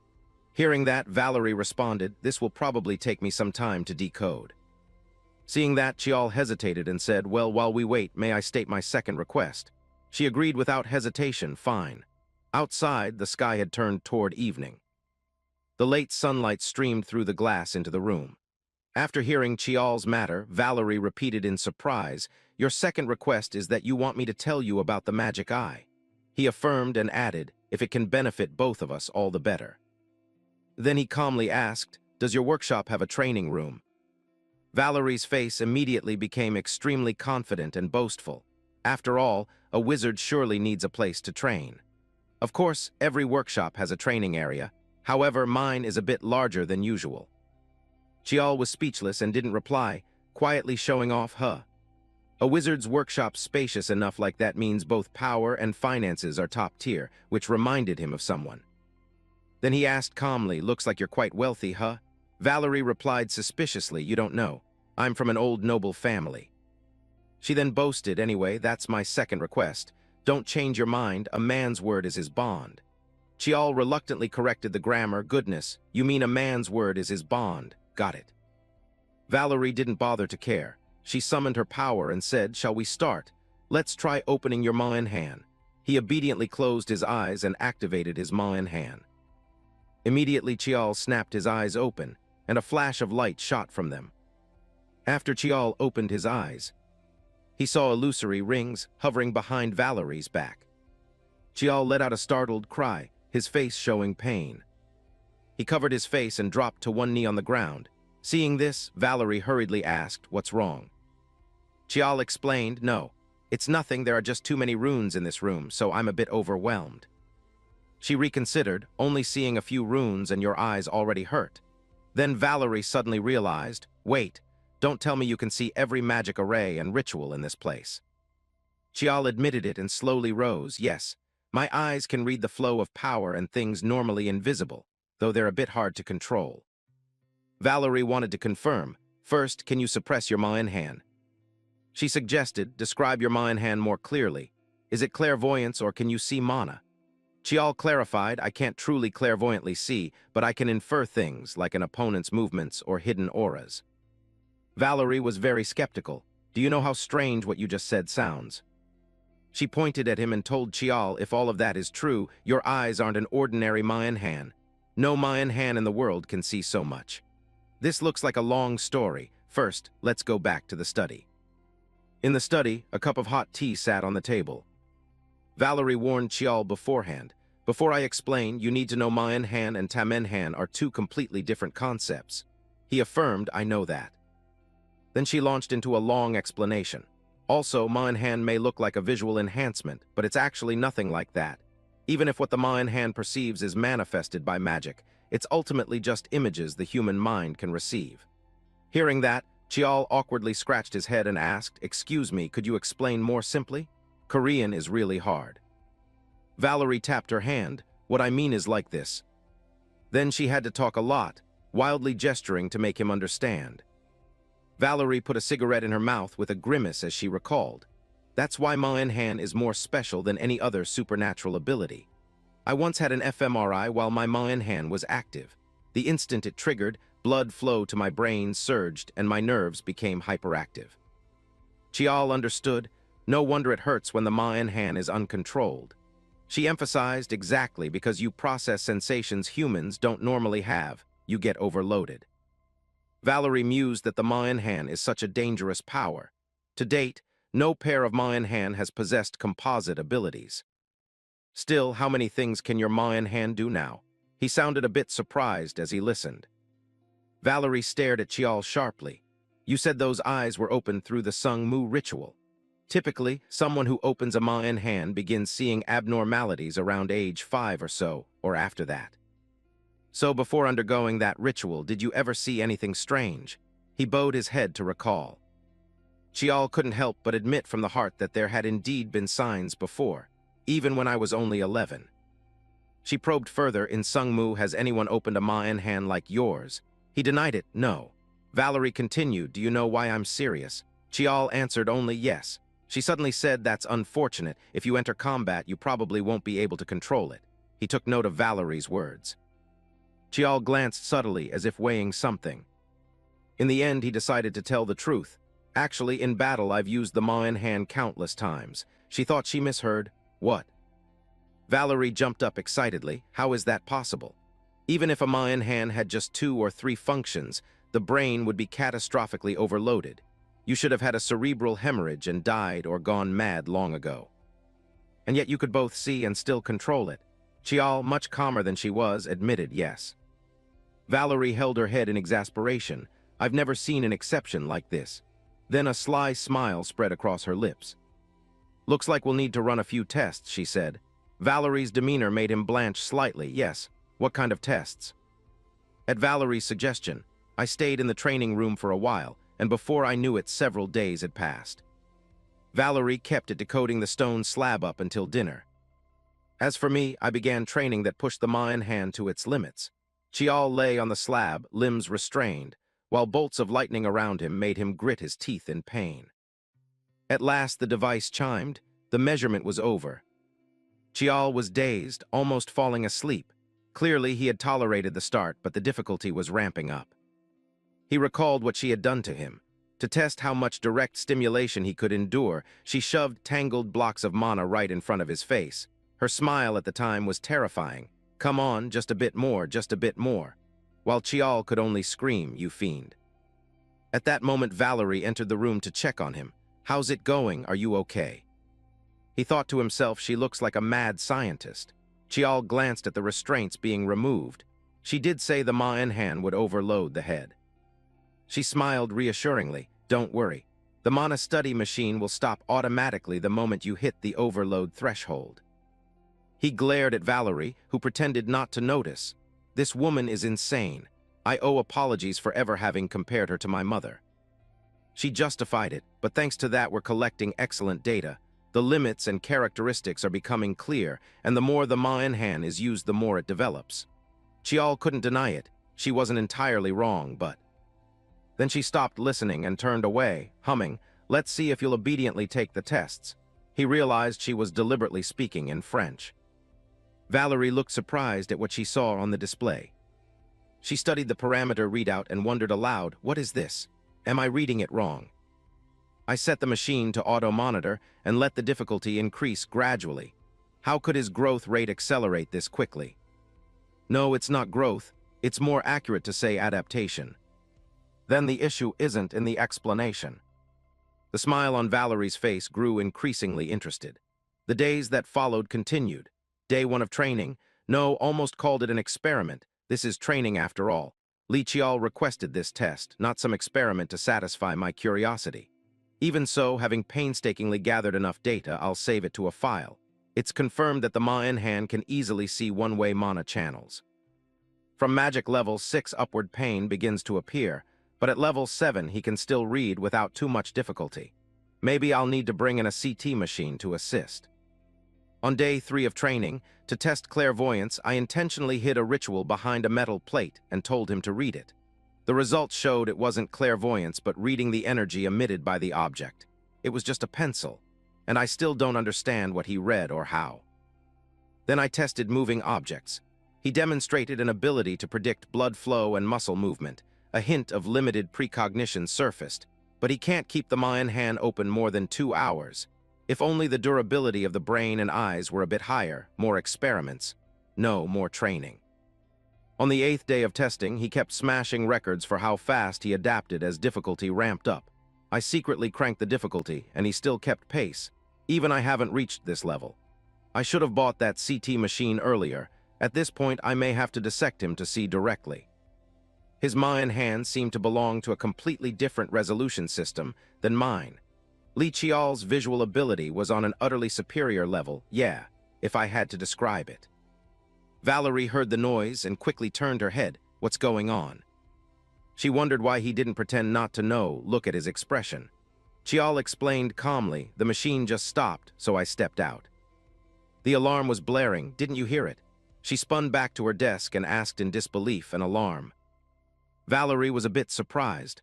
All the training stages I prepared are already finished. I thought it would take at least 2 more days. He stepped closer and peered at the computer screen. It looks like I'm completely done, she said in surprise. What? Wait, you can speak French. Chiol looked at Valerie and explained, direct line descendants of Sungmu are required to learn the languages of major nations, so I can use it for everyday conversation. Her face suddenly flushed. Could it be? He grinned broadly as if he didn't care at all, mumbling and cursing to himself. You don't need to worry so much, it could happen. I understand everything. I'm different from someone else. Valerie cried out in embarrassment. You damn brat. Chiol stepped forward from afar and called to me, do you need something? Valerie held a cigarette and turned to look at him. Yeah, the preliminary training session is over. She tried to get my opinion. Honestly, I really want to keep practicing in the lab, but what you need is combat-applicable skill, right? So now I'm planning to start a proper training course. He seemed very agreeable, I'm always ready. But then Valerie suddenly stopped him. Wait. A magic circle appeared at their feet with her at the center. Valerie explained, I've reinforced the training area's magic array. It will be much more complex than before. She added also, you'd better drop the habit of closing your eyes and reopening them when using the magic eye. Small things repeated over time become habits. They can help with short-term control, but later they'll have negative effects. He complied with her and frowned, trying not to shut his eyes. At last, Chiol was able to summon the magic eye. He stared at the room filled with countless magic circles. Even though the training area's magic arrays had been strengthened, I only felt a slight headache. Just days ago, in the middle of Jeonju, I couldn't control the magic eye at all. Chiol slowly scanned around, yet the flow of mana was so complex, it was like looking at a person's entire magical system. I don't understand magic well, but he's definitely an extraordinary archmage. Valerie noticed he wasn't moving and asked, what's up? But Chiol answered dismissively, nothing. She handed him a circular band and instructed, now I'll train you to control the magic eye in real situations.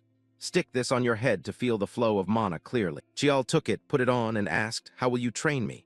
Valerie smiled, well, we're training the magic eye, aren't we? Then the method is obvious. Behind Valerie, a flame flared up. She sent it charging off, reminding loudly, dodge it well. Chiol summoned a sword and muttered, damn it. Valerie called out, hey, only use the magic eye. He had to quickly dodge the fireball. Chiol complained, shouldn't you warn me about things like this? You're such a mad scientist. He glanced back, I dodged it.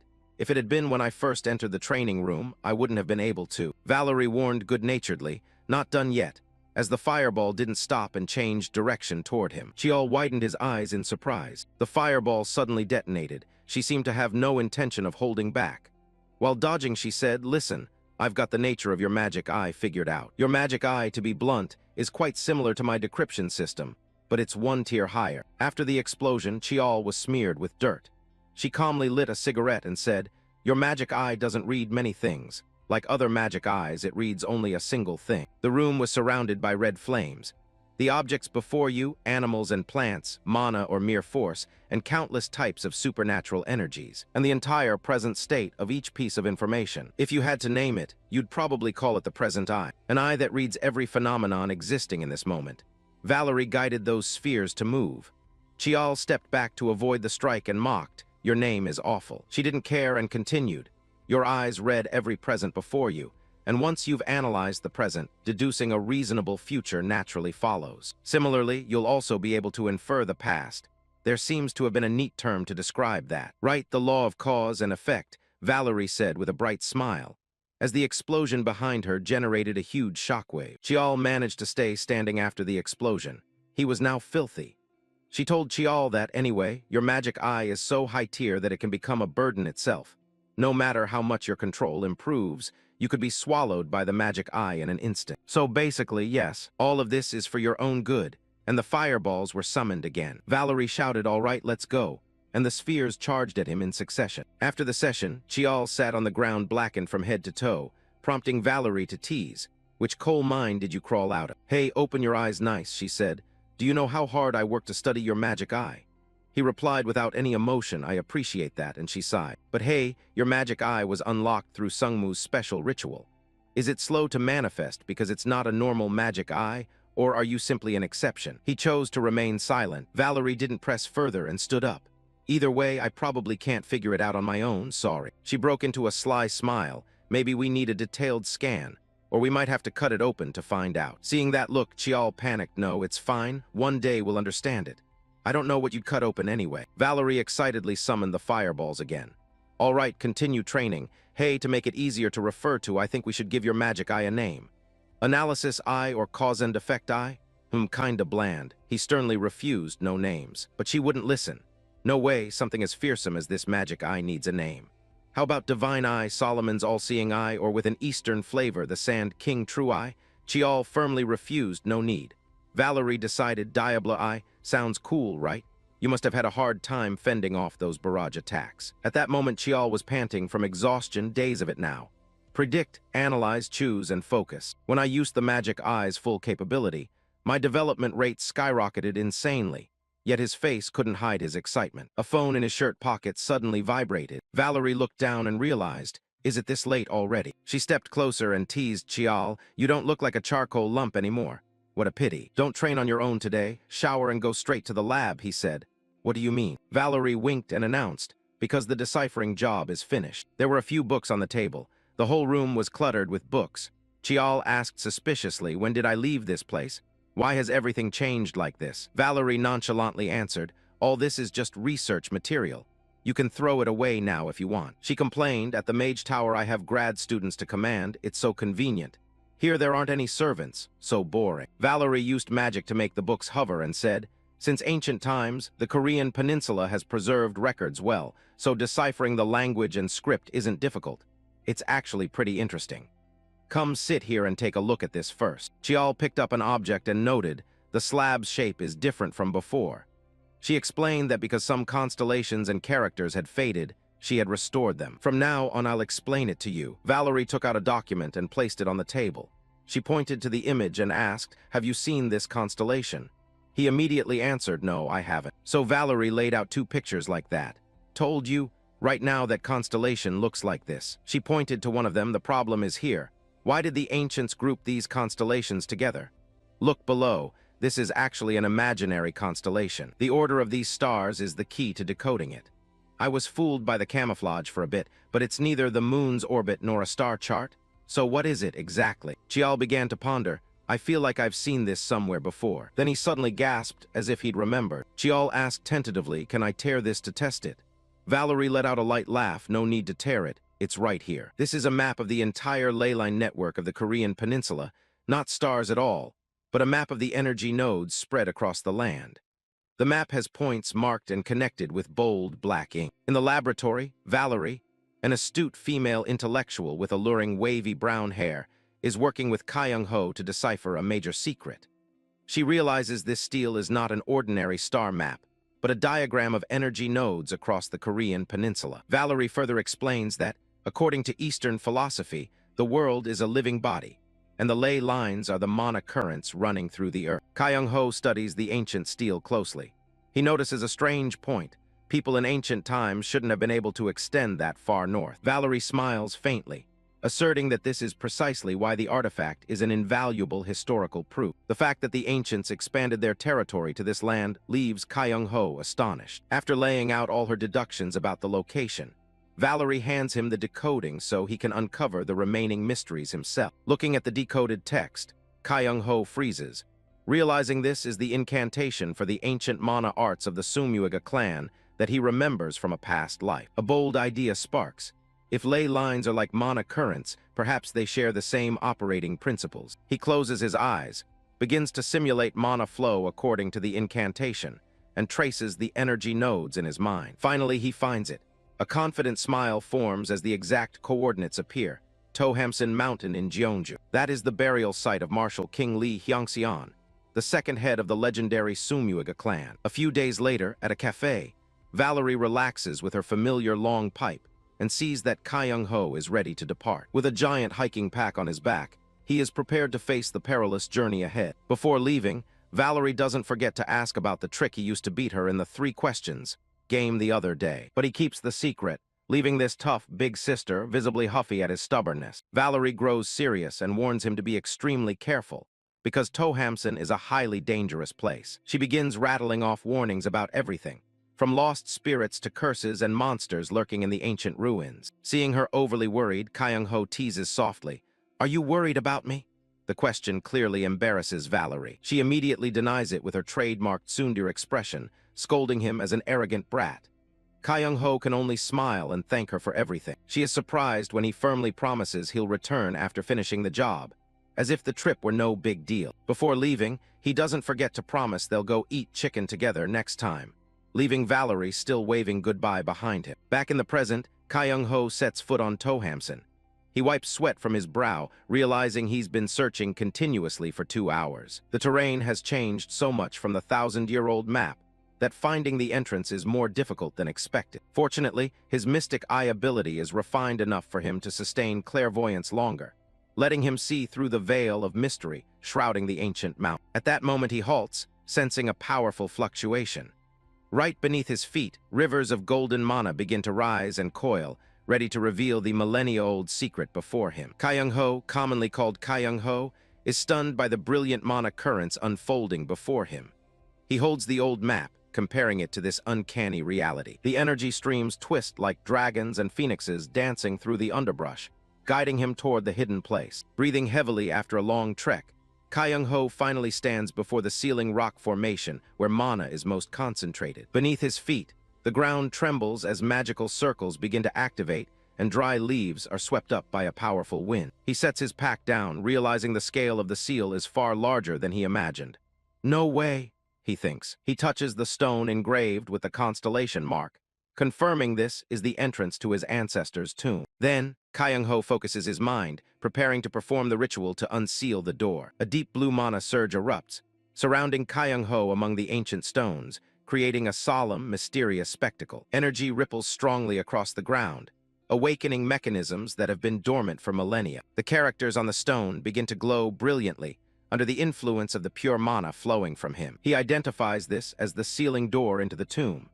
Now it's time to channel mana into the stones in the exact order of the constellations. Starting from the north and moving clockwise, Kyung-ho painstakingly channels energy into each stone one by one. Sweat starts to stream down his forehead. The process consumes a massive amount of mana, far beyond his initial estimates. Each time he touches the cold stone surface, he feels the tomb's ancient weight and power. This won't be easy. Even as he begins to tire, Kyung-ho keeps a determined smile. From deep within the forest, pillars of light rise, signaling the return of a long-forgotten relic. And this is the final stone. Just a little more, and the thousand-year secret will be revealed before him. Suddenly, an immense backlash explodes the moment the seal is fully lifted. A blinding light engulfs the entire area, the colossal power washing out the surrounding landscape. Why is it suddenly this strong? Kyung-ho is driven back by the terrifying pressure. He recoils in horror as he realizes the mana stored in Tohamson has been violently reacting to his own mana flow. His vision begins to blur. The overwhelming force makes it impossible for him to stay on his feet any longer. With a strangled cry, Kyung-ho is pulled deep into the darkness of the newly opened entrance. Lying in the silent dark, Kyung-ho pants, trying to compose himself after the fall, feeling as if he has returned from the brink of death. A terrifying silence begins to envelop the space. He realizes in shock that depleted mana has rendered his mystic eye completely useless, leaving him blind inside the pitch-black tomb. In the tomb's still darkness, Kyung-ho holds his flashlight firmly. He breathes a small sigh of relief when he doesn't immediately sense any dangerous presence nearby. The weak yellow beam sweeps across damp rock walls. Kyung-ho inspects every nook and cranny, his eyes constantly searching for clues to his family's legacy. Suddenly, the light falls on the fierce face of an ancient stone statue. For an instant, he jumps, thinking he'd been attacked by a living creature. Seeing the vast scale of the chamber, Kyung-ho realizes this place is too massive to be an ordinary tomb. It seems a labyrinth lies ahead. He stops before an old stone stele. It records the strange note that they bought the land from the earth spirit for burial, a secret that would astonish practitioners if they learned of it. Opposite it is the tombstone of Marshal King Li Hyangxian of the Li clan, who rested here at the age of 122. Kyung-ho begins to piece together the information he has. However, as he studies the ancient lines more closely, he suddenly notices an unusual detail hidden within them. Any living or dead who intend to enter, turn back. Beyond this point, there is only darkness. This cold warning confirms that something extraordinarily important is being protected inside. Although his remaining mana is low, Kyung-ho decides to activate Mystic Eye. He needs to see through the veil of secrecy shrouding this gloomy space. A pained groan escapes. Bolts of energy erupt inside his already blazing eyes, sending a searing pain through him. Kyung-ho staggers back, covering his aching eyes. He realizes he has hit a massive energy barrier, something Mystic Eye has never encountered before. He suddenly recalls his past life, when his eldest brother said he was the one who concealed the tomb's location. Fragments of memory begin to make Kyung-ho doubt his brother's true motives. Why would he do that? Out of remorse. No, if that were the case, he wouldn't have left such careless information. It doesn't match the cautious nature he usually displays. A chilling thought occurs to Kyung-ho. Could this be an intentionally laid trap? At that moment, strange noises begin to come from behind the statues. Kyung-ho spins around instantly. His combat instinct surges as he senses the energy pressure in the chamber spiking. Phantom flames burst from the void, banishing the darkness and revealing the terrifying scene unfolding before him. The giant guardian statues of the tomb are actually moving. They are not decorations, but true grave sentinels awakened to eliminate any intruder who dares enter. Two colossal guardian statues suddenly awakened, radiating an oppressive aura and a cold warning. Humans, leave this place immediately. Soo-hyun froze. In his memory, there was never any mention of guardians at this tomb. He hurriedly drew his sword, preparing for an unexpected fight. Even after activating his mystic eye, Soo-hyun couldn't detect any mana or souls controlling them. These stone statues moved without any energy, which completely defied natural law. Impossible, astonishment flashed in his sharp gaze. Without energy, how could those massive boulders move so nimbly? A gust of wind howled past his neck. Soo-hyun instinctively sensed imminent danger. He spun to dodge. A strange point of light suddenly flared within the statue's chest. It seemed Soo-hyun had found the monster's heart. Bam! A crushing blow landed, pulverizing the ground where Soo-hyun had just stood. That force was no joke. Soo-hyun barely evaded the strike. He thought that with a bit more time to prepare, the outcome would have been different. This battle began far too suddenly. His mana was rapidly depleting. A prolonged fight was impossible. He had to finish it quickly with the little mana he had left. Soo-hyun lunged like an arrow, tearing through flying shards of rock to close the distance. Leave now! The Guardian's roar shook the space, but it couldn't shake Soo-hyun's resolve. In a flash collision, Soo-hyun's sword slashed into the hard stone, sending brilliant sparks flying. He quickly recognized their weakness. Although powerful, the statue's movements were crude and simple. He could predict their patterns. Wasting no time, Soo-hyun activated the Mugen technique, first awakening, Chiakma. A cold blue aura enveloped his blade, granting piercing power. The stone beast roared in fury, trying to swat away the small challenger that dared defy its majesty. Soo-hyun knew keeping his distance would only put him at a disadvantage. He chose to gamble, charging into the creature's chest to finish it. His sword screamed through the air, carving a perfect arc aimed straight at the statue's weak point. They collided with such force the ground beneath them caved in. Soo-hyun braced himself against the 1,000-weight pressure of the giant fist. Stone cracked and splintered.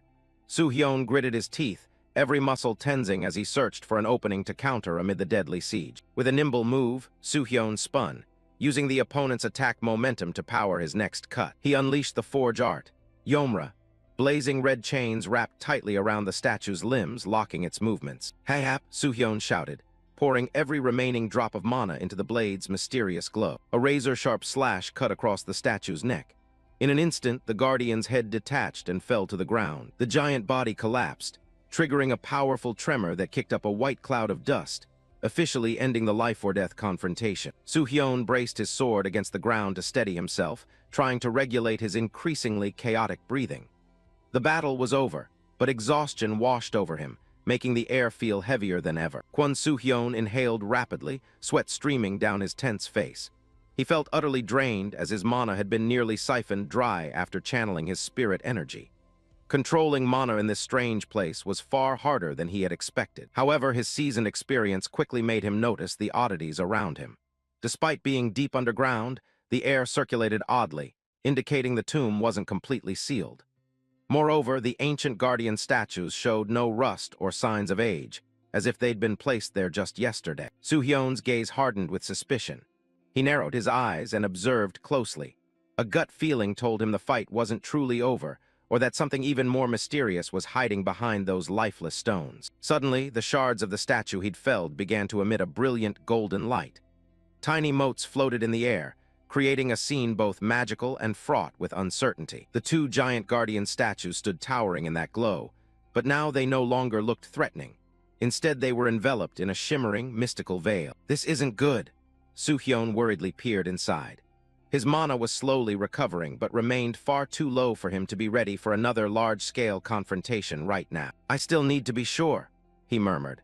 Focusing intently, he activated his mystic eye once more to see through the strange energy fluctuations unfolding before him. Through the ocular art, he saw the motes beginning to gather on the statue's surfaces, hopping about and emitting distinctive energy vibrations. "Don't tell me it's..." A bold thought flashed through Soo-hyun's mind. He couldn't believe what he was seeing as he realized the true nature of what was controlling these stone guardians. His hand tightened on the hilt of Black Knight.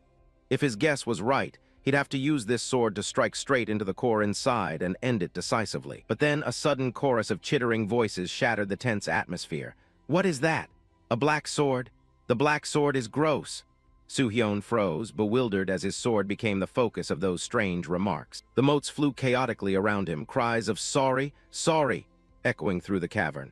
It turned out these entities didn't want to attack him. They seemed terrified of something about Soo-hyun. They were the mystics, the fairy clan, pure magical entities known for their mischief and love of children and animals. Their presence in a solemn place like this tomb was truly an unexpected variable to Soo-hyun. Soo-hyun sheathed his sword and barked in irritation. "What are you doing meddling in the middle of a fight?" The tiny fairies jumped, trembling before his fearsome blade. Kaya, that sword is scary. We're sorry, we're so sorry. To make up for it, we'll heal you. The little fae chirped, their glow enveloping Soo-hyun.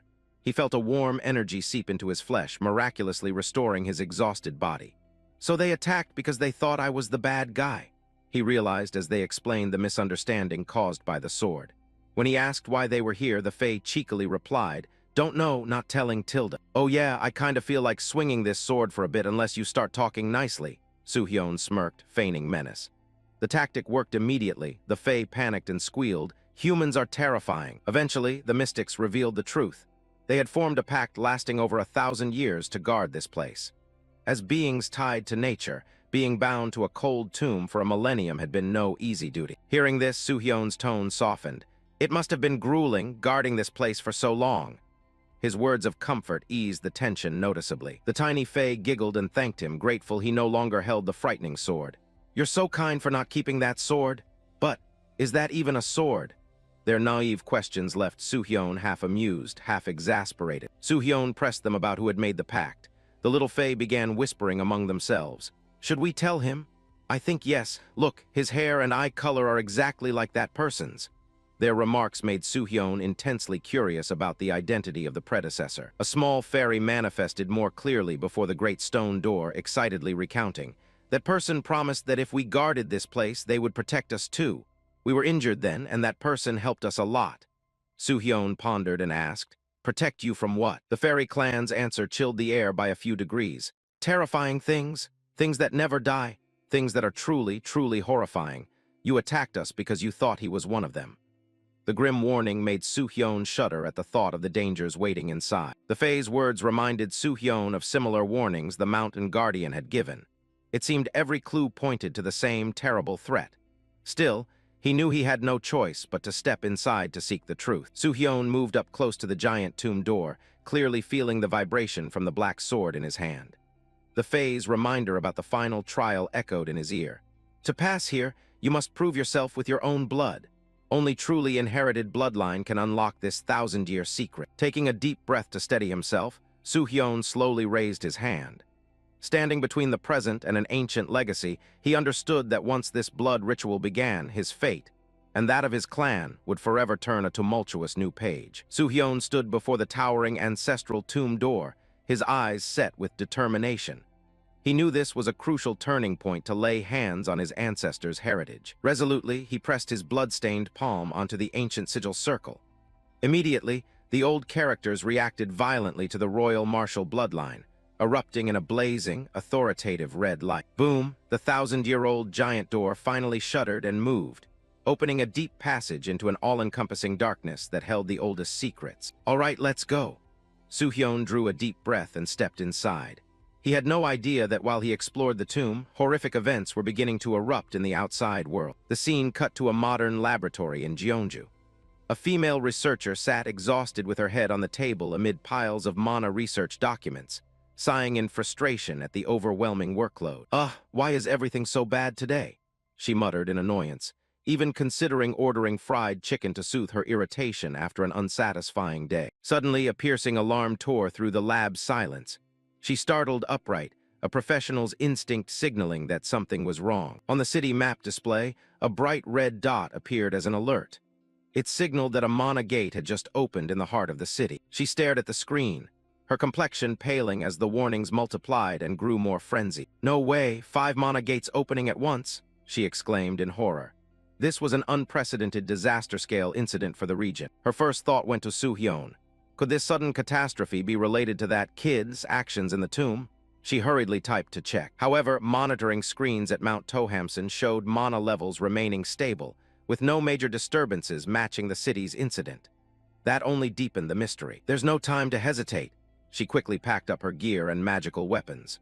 Although Jeonju wasn't densely populated, the simultaneous appearance of multiple mana gates posed an extremely terrifying threat. She rushed out of the room, leaving the quiet lab behind with its devices still blaring emergency alerts. Under dim lights, the computer monitors kept running quietly, recording every energy fluctuation that was spiraling out of control beyond. On the Mount Tohamson map, a red dot marking Suhyon's location kept blinking, solitary amid the rugged mountains.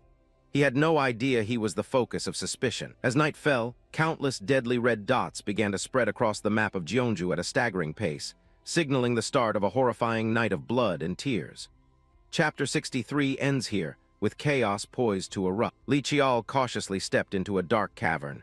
Immediately, he sensed something amiss. This place did not resemble a tomb at all. His gaze stopped at an old shelf filled with objects. He froze, as if recognizing something familiar. Without hesitation, he strode straight for the shelf, his eyes full of determination. He picked up a roll of bamboo slips. As he suspected, this was what he had been looking for, the Black Knight Chronicle. Although this was the reason he'd come, Li Chiol placed it back on the shelf. It seemed the time had not yet come. Instead, he turned his gaze toward the deeper darkness inside the cave. Intuition told him something more important was waiting. Suddenly, the dark chi in his chest trembled violently. It wasn't fear but excitement, as if being drawn toward something ahead. He swallowed and forced himself to stay calm. Despite not knowing what lay ahead, he decided to move forward. Li Chiol pressed deeper into the darkness, but then he stopped abruptly. A strange sensation washed over him, tensing his entire body. He opened his eyes wide in astonishment. There in the dark sat a man with white hair, motionless. It was Martial King Li Hyangxian. He did not look like a spirit, but like a real person, meditating with a sword laid across his lap, solemn and still. Li Chiol quickly analyzed the situation. This was neither an illusion nor a ghost. This entity could move at any moment. To learn more, Li Chiol decided to use his demonic eye. His eyes flared with a yellow light. Through the demonic eye, an astonishing sight unfolded. The entire cavern was covered in talismans, golden threads, and magical murals. It was a massive seal. He understood immediately that they were used to bind something. But what exactly required such a powerful seal? His gaze followed the streams of energy, and they all converged on a single point, just beneath where the Martial King sat. A pit. At that moment, the dark chi inside Li Chiol suddenly erupted violently. The thorned sealing cords began to snap under the pressure of the energy surge. A torrent of dark chi gushed from the pit, enveloping the Martial King. The seal had been broken, but the evil chi did not attack the Martial King. Its target was Li Chiol. It lunged at him like a starving beast. Li Chiol gritted his teeth as the dark chi invaded him. He was being consumed by it. The surroundings shifted in an instant. He was no longer in the cavern, but standing before a mirror. He recognized it immediately as the mirror from his room in his previous life. In the mirror was not his present self, but a thin, frightened child.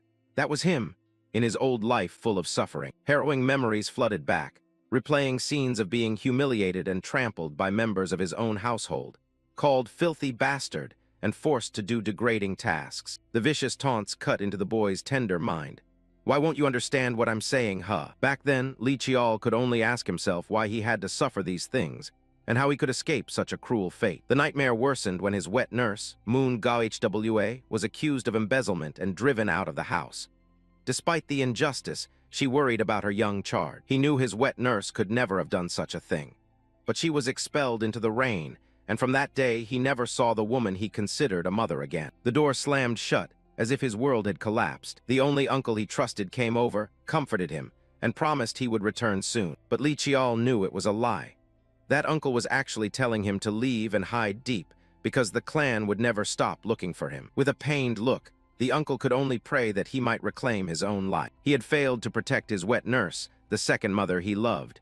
He had also failed to protect the uncle who was like a father to him. A feeling of helplessness swallowed him. He realized that all these memories were psychological trauma from his previous life, the weakest part buried deep in his subconscious. The fear that the tragedy would repeat, that he would lose the important people in his life again, haunted him. His hands slowly clenched. What did the Dark Chi want him to do after showing him all this? Sink into despair. No, even though he had been reborn, this was still an undeniable reality. A painful past he had never fled. Because those memories were the reason he existed, the drive that would keep him from losing anything stolen from him again. With that thought, the illusion began to shatter. The present-day Li Chiol stood there, strong and resolute.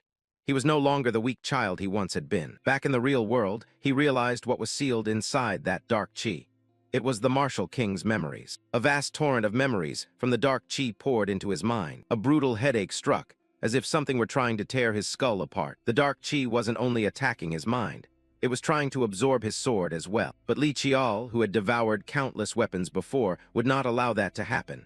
He poured his strength into resisting. Amid the chaotic memories, a voice sounded. Someone must know how to prepare for the generations to come. It was the martial king's son, begging his father. He wanted to be sealed along with it. Li Chiol realized with shock. The feeling was like when he read Mujin's memories through the dark chi. He was absorbing the martial king's memories. Through them, he understood the martial king's decision. Instead of obeying his father's order to destroy the Black Knight entity, he chose another path, to seal it himself and wait for a worthy successor. The martial king believed that one day a child chosen by the Black Knight would be born. Though his father wanted to hide it, he believed it could become hope. So he created guiding stones like these and scattered them across the world. He believed that one day, by following those stones, that child would find him. Li Chiol was the child in that prophecy. The martial king's memories ended with a plea, a wish to be freed from the burden he had borne for 1,000 years. Returning to the present, Li Chiol panted. The martial king's entire will and legacy now rested within him. He staggered to his feet.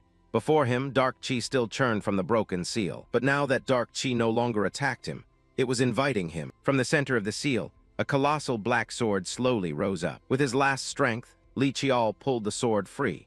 Exhausted though he was, he succeeded. He had officially inherited the martial king's legacy and was ready for a greater, devouring journey. Kyung-ho panted, bracing his hands on the sword. He was still stunned, not understanding what had just happened to his body, a completely unfamiliar sensation. Kyung-ho realized immediately that this was a fundamental change. The dark chi that had once swirled only around his heart now spread throughout his entire body. He could clearly feel himself becoming much larger and much stronger. Kyung-ho spread his hand, watching the black energy, much denser than before, coiling and flowing in his palm. He clenched his fist, trying to sense and shape this new yet mysterious power. Kyung-ho looked ahead. He suddenly understood that this place was not a tomb but a space created for sealing. And that ancestor was not waiting for a descendant but for him. Even having reached the highest realm, could a person truly see clearly 1,000 years into the future?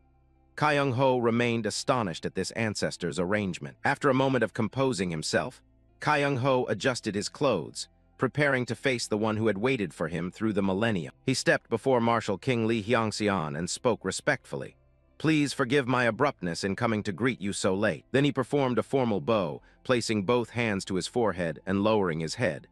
"I consider the shame of the clan, present myself to the great ancestor." Kyung-ho bowed deeply, solemnly declaring that although late, he had come according to the ancestor's arrangement, and from now on he would bear that burden. Hearing the descendant's promise, the martial king's spirit smiled peacefully. His body began to glow and gradually dissolved into the air. His robe gently drifted down onto the well's surface, while his spirit turned into countless sparkling motes. Kyung-ho bid him farewell with a wish for eternal rest. He remained kneeling, offering his final respects to the legendary ancestor. After a while, Kyung-ho rose and looked at the robe left behind. He regarded it as a gift, a legacy from his predecessor. He took the robe, smiling with relief. The promise had been made, and the relic had been fully received. As Kyung-ho walked away, the clear, joyful voices of the guardian spirits rang out around him, cheering because he had come and fulfilled the promise. He left with steady steps, the spirits offering their thanks behind him. The final vow had been kept. They chirped, asking if they could depart. Kyung-ho turned back and gently replied that everything had been hard enough already. In a brilliant glow, the guardian spirits rose together, sending their thanks and promising to meet Kyung-ho again someday. The light winked out. Kyung-ho looked at the empty space and muttered teasingly, leaving without cleaning up, huh? Just as he thought, the place began to decay quickly once the spirits left. He clicked his tongue, not sure how he'd report this to the clan. He thought better of it, slung his backpack back on, and decided to brush it off. Whatever, they'll figure it out. Suddenly, a whirl of blue teleportation light spun open before him. Clearly, it hadn't been there before. Kyung-ho realized this was his exit. Without hesitation, Kyung-ho straightened, bracing himself to return to the outside world. The moment he stepped through the portal, Kyung-ho was immediately flung out into open space. He lost his balance, and slammed headfirst into the ground in a not-so-gentle landing. Rubbing his head as he stood up, Kyung-ho grumbled. No matter how many times he went through it, he still couldn't get used to such rough teleportation. Kyung-ho looked up at the lightning sky. He realized he'd been in the tomb for a long time, and now it was dawn. But then the peaceful morning air was shattered. A sudden, icy, murderous intent swept in, putting Kyung-ho on high alert. Without a second's hesitation, he instantly took a defensive stance, his sword ready for any attack. He sensed the presence of many enemies hiding in the surrounding brush. In the blink of an eye, a swarm of figures in black cloaks surrounded him. An ambush had been laid. Kyung-ho squinted. Who were these people? His instincts had been sharpened greatly. Without them, he wouldn't have noticed. Another wave of murderous intent. Kyung-ho's senses screamed a warning. Kyung-ho sprang to the side. Immediately, an object flew at terrifying speed and stabbed into the spot he had just occupied. It was an arrow. This ambush was clearly well prepared. He looked at the hooded figures and called out, asking who or what they were. Weird, overlapping voices rose from the attackers. They cheered that they'd found the fragments and shouted to tear off his mask. The horrific sound, as if many people were speaking from one throat, made Kyung-ho frown. He couldn't understand what they meant. Kyung-ho focused, his golden eyes flashing. Something was very wrong here. He felt a monster's mana radiating from them, yet their presence was clearly human. The attackers were bewildered too. The tomb's door had opened. How could a human be inside? They couldn't comprehend it. Before Kyung-ho could react, one of them lunged forward, swinging a heavy club and shouting for him to hand over that thing, the great mask of freedom. Kyung-ho gritted his teeth and swung his sword to parry the sudden strike. The clash of weapons rang out sharply. He easily blocked the attack's ferocity. The attacker froze.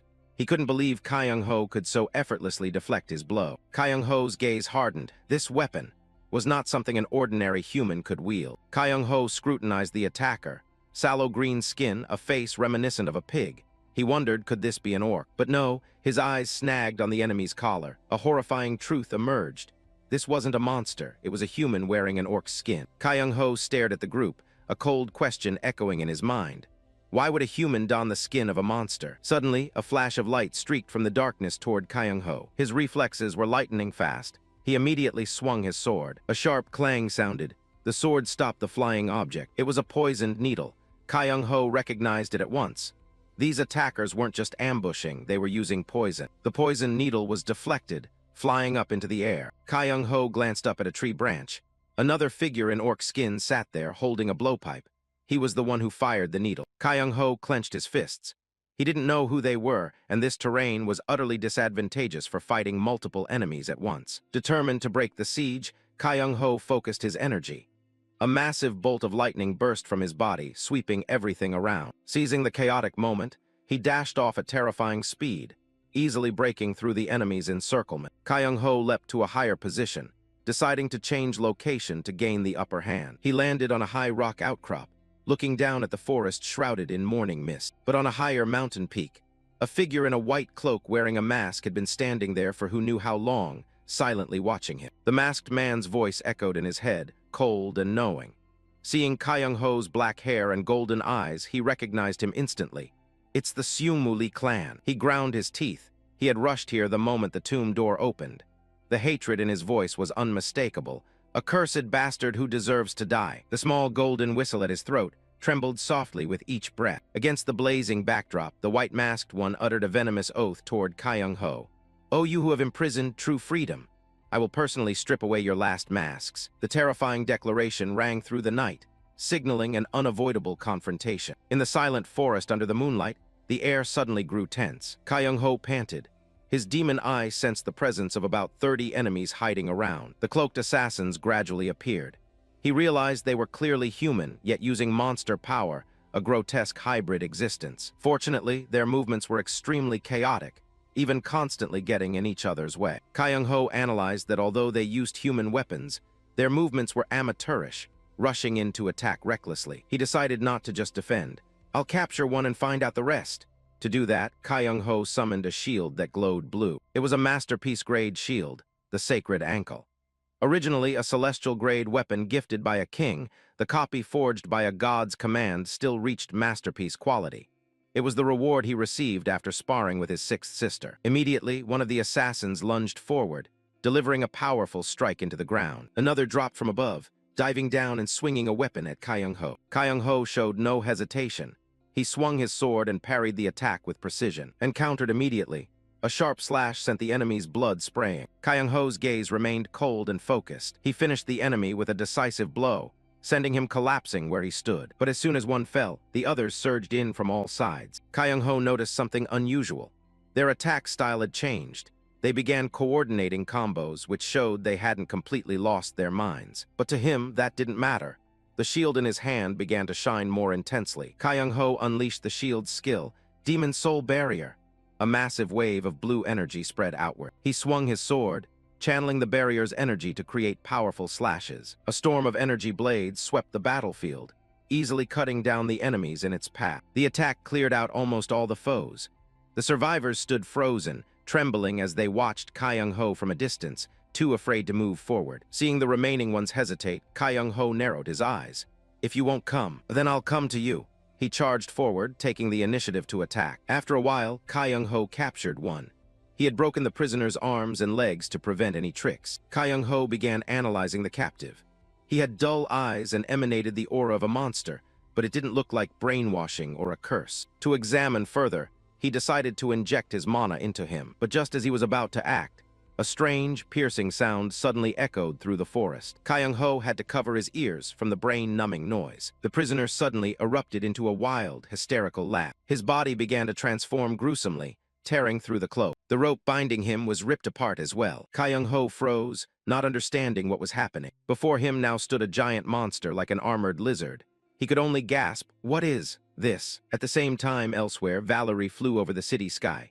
She felt something was wrong. Why was it so quiet around her? She reasoned that if a gate had formed, monsters would have already flooded everywhere. Valerie landed on a deserted street. The unusual silence made her uneasy. In front of her stood a massive spatial gate.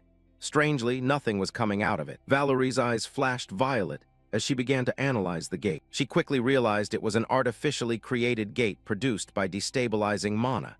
Valerie called it an act of terrorism, a madness beyond limits. But she was even more puzzled. If this were an act of terror, why was it so unnaturally quiet? Valerie suddenly froze as a thought flashed through her mind. She realized this was not an ordinary gate. It resembled a passage, a teleportation circle. Stranger still, it was a one-way teleportation circle, allowing travel in only a single direction. Trying to analyze it further sent a sharp pain through her head. Valerie sighed, admitting the phenomenon was beyond her understanding. This wasn't ordinary magic, and she couldn't fully analyze it right now. She decided to leave and check other locations. However, when she arrived, the military had cordoned off the entire area around the gate. Valerie hid behind a wall, wavering over whether to rush in and demand to inspect the gate. But she quickly dismissed the idea. She couldn't reveal that she was in Korea, and her master had told her not to disclose her identity. The mystery of the artificial gate lingered, leaving her deep in thought. In the end, she decided it was best to return and do more research. Back in the lab, Valerie collapsed onto the sofa, exhausted. As the tension faded, she grew hungry and craved chicken. Just then, an alert beep sounded from her computer array. Valerie sprang up, worried it might be another gate appearing. She hurried to the control monitor. Staring at the data on the screen, she froze and stammered, What is this?" The screen displayed a series of glowing dots on the topographic map. Valerie was stunned. She had never seen mana waveforms like these before. She muttered as she typed, "Normally, gates are red and monsters are black, but these signals were gray, labeled unknown." Her hand halted. 31 unidentifiable mana signals. A terrifying hypothesis sprang to mind. "Wait, don't tell me." Valerie's eyes widened in horror. She realized, it's them, the ones who passed through the gate, or who created it. Then she remembered something dreadful. Chiol had told her that he would go to Tohamson Mountain. Her gaze frantically scanned the screen.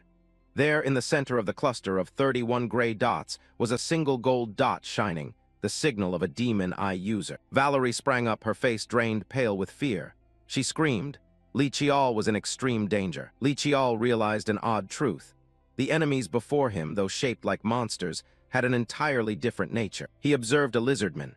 Clearly it had a monster's body, but the flow of mana inside matched a human's exactly.